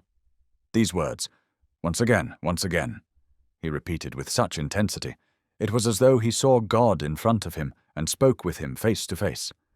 Third, he prayed for the safety of the Queen who now reigns, Lady Elizabeth. He would often name her in his prayers, and with tears ask God to make her a blessing to this troubled land. Standing by the old grey towers of Lambeth Palace, wrote a recent author, I have thought about the great and godly men who once lived here during those historic times. Perhaps in this very room, now silent and empty, when the early rays of sunlight streamed through the narrow window and danced on the walls, good Father Latimer put out his lamp, for the clear light of heaven now lit the broad pages and brass clasps of his open Bible. Then the old man would take off his spectacles and rise to open the window, to gaze out at the shining waters of the Thames and breathe the fresh morning air carried in by the rising tide. There he stood, his heart full of love for the giver of every good gift, thanking and praising him for simple blessings, light and air, so often taken for granted, yet deeply treasured by one who had known the darkness of a prison cell. There he stood, the morning breeze lifting his silver hair and rustling the pages of his book, until the sound drew him back to his beloved studies. And now he rises again, as the familiar sound of the chapel bell reaches his ears. The door opens, and his faithful servant, Augustin Bernher, comes in to help his weak master dress. He puts on Latimer's gown, takes his square cap from the peg on the wall, and places his staff in his hand. They leave the room, and their footsteps grow quieter as they walk down the old corridor toward the chapel below. There, in the ante-chapel, the kind and faithful Latimer greets the calm and gentle Archbishop Cranmer. Together they enter that ancient and beautiful chapel, a fine example of noble architecture from long ago. The voices of the gathered worshippers rise together in heartfelt devotion, following the simple and solemn liturgy. All present take part, praying and responding, offering together their praise and petitions. The whole household is there. Mistress Cranmer, the niece of Osiander, her husband's friend, the Archbishop's children, several learned guests from other countries, Master Morris, the secretary, and many respectful and cheerful servants. It is a godly group, and as the Scriptures are read, their attentive expressions seem to say, Now therefore we are all here present before God to hear all things that are commanded thee of God. After the morning service, the company disperses. But we soon find Father Latimer, not back in his room, but walking on the broad path of the once beautiful garden. At that time, before smoke and pollution had darkened the trees and poisoned the air, the dew still lay fresh on the grass, and the green leaves stirred in the breeze. Rose bushes were beginning to bloom with colour and fragrance, and the rich song of the nightingale filled the air with music. There the old man walks alone, not far from the ivy-covered wall, his book in hand. From time to time he pauses near a small door set in the wall, listening, because often a knock is heard there. It is the knock of someone poor or long persecuted. When he hears it, he lifts the latch and lets them in, ready to listen patiently to their story of sorrow and to use his influence, still strong with the young king, to see that justice is done or that help is given. When Queen Mary came to the throne, Bishop Latimer knew hard times were ahead. He had been too bold and too successful in defending the Reformation to avoid the anger of the Roman Catholics, now that they held power. He left Lambeth and went to stay in the countryside with his friend John Old, the vicar of Cubbington, near Coventry. Not long after he arrived, a poor weaver whom Latimer had once helped came rushing to warn him. The Queen's officers, with a warrant for Latimer's arrest, were on their way. The man had outrun them by 6 hours to bring his benefactor a chance to escape. There was plenty of time to flee, but Latimer chose instead to face the enemies of Christ. When the officer arrived, he found Latimer fully prepared for the journey. "My friend," said the old bishop to the surprised officer, "you are a welcome messenger to me. Let it be known to you and to all the world that I go as willingly to London now, being called by my prince to give account of my teaching, as ever I went to any place on earth. And I do not doubt that God, who made me worthy to preach his word before 2 princes, will also strengthen me to bear witness to the third, whether it be for their eternal comfort or discomfort." To Bishop Latimer's great surprise, the officer, after delivering the summons, left abruptly without attempting to arrest him. This suggests that the Romanists, aware of Latimer's widespread popularity, were reluctant to openly persecute him for fear it would harm their cause. It seems they hoped he would be frightened into fleeing the country. But fear had no place in Hugh Latimer's heart. He chose instead to go directly to London and face his accusers. He set out at once, and upon arriving in the city appeared voluntarily before the council. There he was met with scorn and insults, and was thrown into the Tower of London to await trial. It was winter, and his prison cell was bitterly cold. He suffered greatly, having no fire for warmth. At last, he managed to improve his condition by telling the lieutenant of the Tower that without a fire he would die, and avoid the stake altogether. Later, he was transferred from the Tower to Bocardo Prison in Oxford, where he was held with his faithful friends, Archbishop Cranmer and Bishop Ridley. Nicholas Ridley, unlike Latimer, came from a gentle and well-born family. He was born in 1500 at Willimotswick in Northumberland, and received his early education at Newcastle upon Tyne, then later at Pembroke Hall, University of Cambridge. Afterward, he went on to study at Paris and Louvain. Upon returning to Cambridge, he was appointed proctor of the university, and in that role he signed the official statement declaring that the Pope had no authority over the Kingdom of England. Early in his life, Ridley became a diligent student of the Bible. Over time, his mind was awakened to the errors of the Roman Church, and he began to study the teachings of the Reformers, eventually embracing them fully. His deep understanding of Scripture impressed Archbishop Cranmer, who made him his chaplain and brought him to live at Lambeth Palace. The following year, Cranmer appointed him Vicar of Hemme in Kent. 2 years after that, Ridley was elected master of his old college, Pembroke Hall, at Cambridge. He took up the duties with enthusiasm, and the happiest season of his life was spent there, surrounded by scholars and immersed in the company of his beloved books. He was both a serious student and a faithful preacher of the word. He served as master for less than a year before being appointed chaplain to King Henry VIII in 1540. On Ash Wednesday of that year, he preached before the king in the Chapel Royal, delivering a sermon that openly and firmly opposed popery and its superstitions. Bishop Gardiner strongly protested the sermon in a lengthy letter, but instead of punishing Ridley, King Henry appointed him Bishop of Rochester. When Edward VI came to the throne, the See of London needed a new bishop, as Bonner had shown himself unfit for the role. Ridley was chosen for the office and consecrated as Bishop of London. While Bonner had been bishop, he had arranged for his mother and sister to be cared for. When Ridley took over the position, he not only allowed them to stay, but continued to support them at his own expense. He invited them to dine daily at his own table. He affectionately called her Mother Bonner, and always gave her the seat of honor beside him, refusing to move her place even when nobles of the highest rank were present. The faithful John Foxe speaks with deep affection about this good bishop, describing him as a man adorned with such excellent qualities, so spiritually gifted, and so well grounded in godly learning, that he is without doubt written in the book of life with the blessed saints of the Almighty, crowned and seated among the glorious host of martyrs. Concerning his service as Bishop of London, Foxe adds, he devoted himself with such diligence to preaching and teaching the true and healthy doctrine of Christ, that no beloved child was ever more dearly cherished by his parents than he was by his flock and diocese. Every Sunday and holy day, unless hindered by serious responsibilities, he preached somewhere. Crowds would gather eagerly to hear him, flocking like bees to flowers, desiring the sweet nourishment and life-giving truth of his teaching, which he not only preached, but lived. His life was like a shining lantern to guide the blind, marked by purity, order, and self-restraint.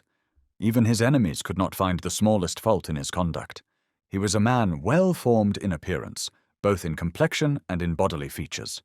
He accepted all things with patience and good will, holding no bitterness or resentment, but quickly forgetting any offense or injury done to him. He was loving and generous toward his relatives, yet never showed them partiality beyond what justice allowed.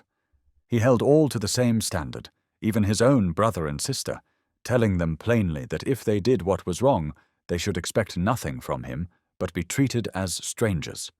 His true brother or sister, he said, was the one who lived an honest and godly life. He was greatly loved by King Edward VI, who took great delight in hearing both him and Bishop Latimer preach. But when Queen Mary came to the throne, Ridley was arrested, having refused to flee to another country, despite his friends' urging, and was thrown into the Tower of London. Not long after, he was joined there by Cranmer and Latimer. Later, all three were moved to the Bocardo prison at Oxford. During their imprisonment, Latimer and Ridley spent their time writing a series of spiritual discussions meant to comfort and strengthen one another. They wrote these down so that the Church might also benefit from their encouragement. These writings are rich in beauty, depth, and wisdom, though too lengthy to include here. After being held for 2 years, the bishops were finally brought to trial. The court met in the Divinity School at Oxford and was made up of Brooks, Bishop of Gloucester, Holyman, Bishop of Bristol, and White, Bishop of Lincoln. On September the 30th, 1555, Latimer and Ridley were led before this tribunal. Ridley was called first. The commission from the Pope's legate was read aloud, granting the court authority to try him for his teachings. It declared he was to be stripped of his priestly office and handed over to the civil authorities for execution if he remained firm in his beliefs. As Ridley entered the courtroom, he respectfully removed his cap. But when the names of the Pope and the legate were mentioned, he put it back on, refusing to acknowledge their authority. Ordered to remove it again, he declined, so a beadle was commanded to take it off for him. Bishop Ridley was accused of denying the doctrine of transubstantiation and rejecting the teaching that the Mass was a propitiatory sacrifice. He was pressed to recant. His views on the sacrament were somewhat distinct and did not fully align with the later official teachings of the Church of England. Still, it was enough for his accusers that his beliefs did not match those of the Church of Rome. He stated that Christ was not the sacrament itself, but was truly and spiritually present in the sacrament, just as the Holy Spirit is present in baptism, though not in the water itself. His position was subtle and difficult for his opponents to grasp, but the central question the court used to condemn him was this: after the consecration of the elements, does the substance of bread and wine still remain? The court gave him until the next morning to give a final answer, though they already understood what that answer would be. The bishops claimed they were not there to sentence him to death, but only to cut him off from the Church as a heretic and then hand him over to the civil authorities to be punished as they saw fit. This was a thin and cowardly excuse, one used so often that it no longer carried any weight. Ridley saw through it clearly. He thanked the court for their gentleness, adding that it reminded him of how Christ had been treated by the high priest. The high priest said it was not lawful to put any man to death, and yet handed Christ over to Pilate, and neither would he allow Pilate to release him, though he tried in every way to do so. Ridley was now led away, and Bishop Latimer was brought before the court. The old man, now 80 years of age, wore a worn and patched gown made of Bristol frieze. On his head he had a handkerchief, covered by a nightcap, and over that another cap with 2 wide flaps buttoned under his chin. Around his waist was a leather belt, from which hung his small testament. His large, uncased spectacles hung from a cord around his neck. "So stood," writes Froude, "perhaps the greatest man then living in the world, a prisoner on trial, about to be condemned to death by men who claimed to be ministers of God. As it was in the days of the prophets, so it was in the days of the Son of Man.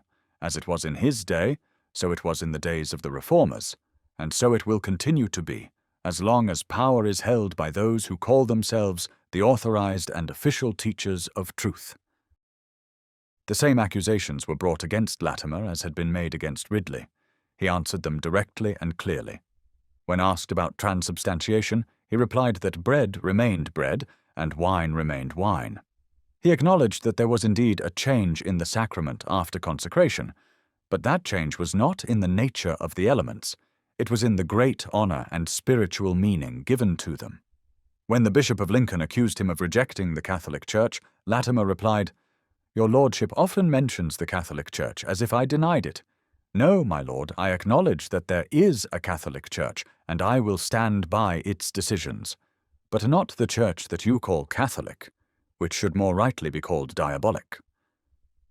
When asked whether he believed the Mass to be a propitiatory sacrifice for the living and the dead, he answered, "Christ made one offering and sacrifice for the sins of the whole world, and that was a perfect sacrifice. There is no need for any other, nor can there be any other propitiatory sacrifice." As with Ridley, the court gave him the rest of the day to consider his response. The next morning, both Latimer and Ridley were brought again before the court, now assembled in St. Mary's Church. They were questioned once more about their beliefs, and they answered as they had before. They were then declared heretics, sentenced to be stripped of all clerical positions, and handed over to the civil authorities to be burned. Their execution was delayed for a time, and during this period a Spanish friar named Soto, formerly confessor to Philip of Spain, was sent to try to convert them back to Romanism. One of the two refused even to see him, and the other engaged him in debate and easily outmatched him. At last they were informed that the 16th of October had been set for their execution. On the night of the 15th, Ridley, who had been kept in the home of the Mayor of Oxford since his trial, was allowed to share a final supper with members of his family. He was calm and joyful, speaking freely with his relatives. When the subject of his approaching death came up, he spoke of it with hope and peace, calling it his marriage.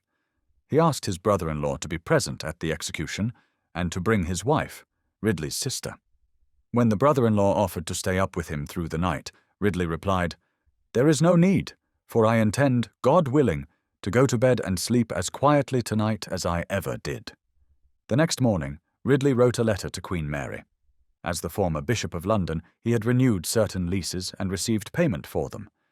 But Bonner, who had taken his place, refused to honour those agreements. Ridley pleaded with the Queen, for Christ's sake, either to confirm the leases or to use some of his own confiscated property to repay the tenants who had paid in good faith.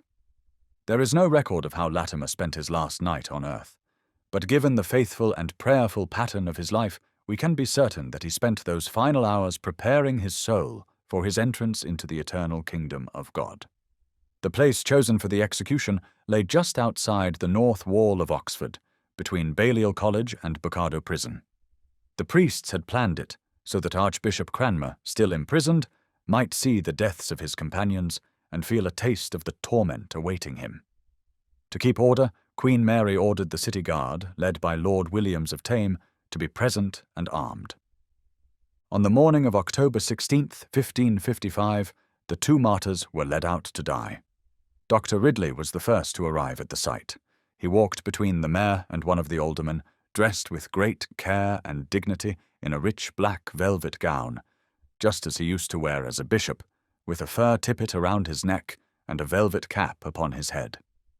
As he passed beneath the prison windows, he looked up, hoping for one last look at his friend Cranmer. But the Archbishop was then engaged in argument with Friar Soto, and Ridley did not see him. Some accounts say Cranmer witnessed the execution from the roof of the prison. As Ridley turned to look at the window, he saw his old friend Latimer coming behind, under guard. The aged bishop was dressed much the same as when he had stood before the court, except now under his outer gown he wore a long shirt or shroud. He walked with effort, but with all the strength left to him. "Oh, are you here?" Ridley exclaimed when he saw him. "Yes," Latimer replied, "as fast as I can follow." Ridley rushed to him and embraced him. "Be of good cheer, brother," he said. "God will either calm the flames or strengthen us to bear them." Then they knelt together and prayed. When they rose, they stood a short distance apart, speaking softly to one another so that none nearby could hear their words. While they were still conversing, the priest assigned to preach at their execution began his sermon. His text was from Scripture, "Though I give my body to be burned, and have not charity, it profiteth me nothing." The martyrs listened quietly and calmly as he preached for about half an hour. When the sermon ended, Ridley asked Lord Williams for permission to reply. One of the priests standing nearby said, "Recant, and you may both speak and live." Ridley answered, "So long as breath is in my body, I will never deny my Lord Christ and his known truth. God's will be done in me." Then he turned to the crowd and cried out in a strong voice, "I commit our cause to Almighty God, who shall righteously judge all." "There is nothing hidden that shall not be revealed," added Latimer. He said he could answer the preacher well enough, if only he were allowed. They were then ordered to prepare for death. With quiet submission, they obeyed. Ridley gave his gown and tippet to his brother-in-law and handed out what few possessions he had, his clothing and small personal items, to friends and those standing nearby. There was a rush among the crowd to gather keepsakes. Some plucked the points off his hose. Writes Fox, and happy was the man who could obtain even the smallest scrap as a remembrance of this good man. Latimer had nothing to give away. He quietly allowed his keeper to remove his plain garments, and once stripped to his simple shroud, he seemed as comely a person as one could well see. Ridley, having removed his outer clothing down to his trousers, turned to his brother-in-law and said, "It were best for me to go in my trous still." "No," said Latimer, overhearing him. "It will bring you more pain, and it will do a poor man good." "Be it in the name of God," Ridley replied. Then, stripping down to his shirt, he lifted his hand toward heaven and said, "O Heavenly Father, I give unto thee most hearty thanks that thou hast called me to be a witness for thee, even unto death. I beseech thee, Lord God, have mercy on this realm of England, and deliver it from all her enemies." The two martyrs then walked to the stake, and stood on either side of it. A blacksmith fastened them with an iron chain. Then Ridley's brother-in-law, Mr. Shipside, brought a small bag of gunpowder and tied it around Ridley's neck. When Ridley asked what it was and was told, he said, "I will take it to be sent of God, therefore I will receive it. And have you any more?" he added, "for my brother," meaning Latimer. "Yes, sir," replied Mr. Shipside. "Then give it to him quickly," said Ridley, "lest you be too late." The powder was then fastened around Latimer's neck, and the executioners brought a torch to ignite the pile of wood at Ridley's feet. As the dry sticks caught fire and the flames began to rise, brave old Hugh Latimer turned to his fellow-sufferer and, in that strong and cheerful voice which had never spoken a dishonest or unkind word, called out those immortal words that have echoed through history, "Be of good comfort, Master Ridley, and play the man. We shall this day light such a candle by God's grace in England, as I trust never shall be put out." "In manus tuas, Domine, commendo spiritum meum," cried Ridley. "Lord, receive my spirit."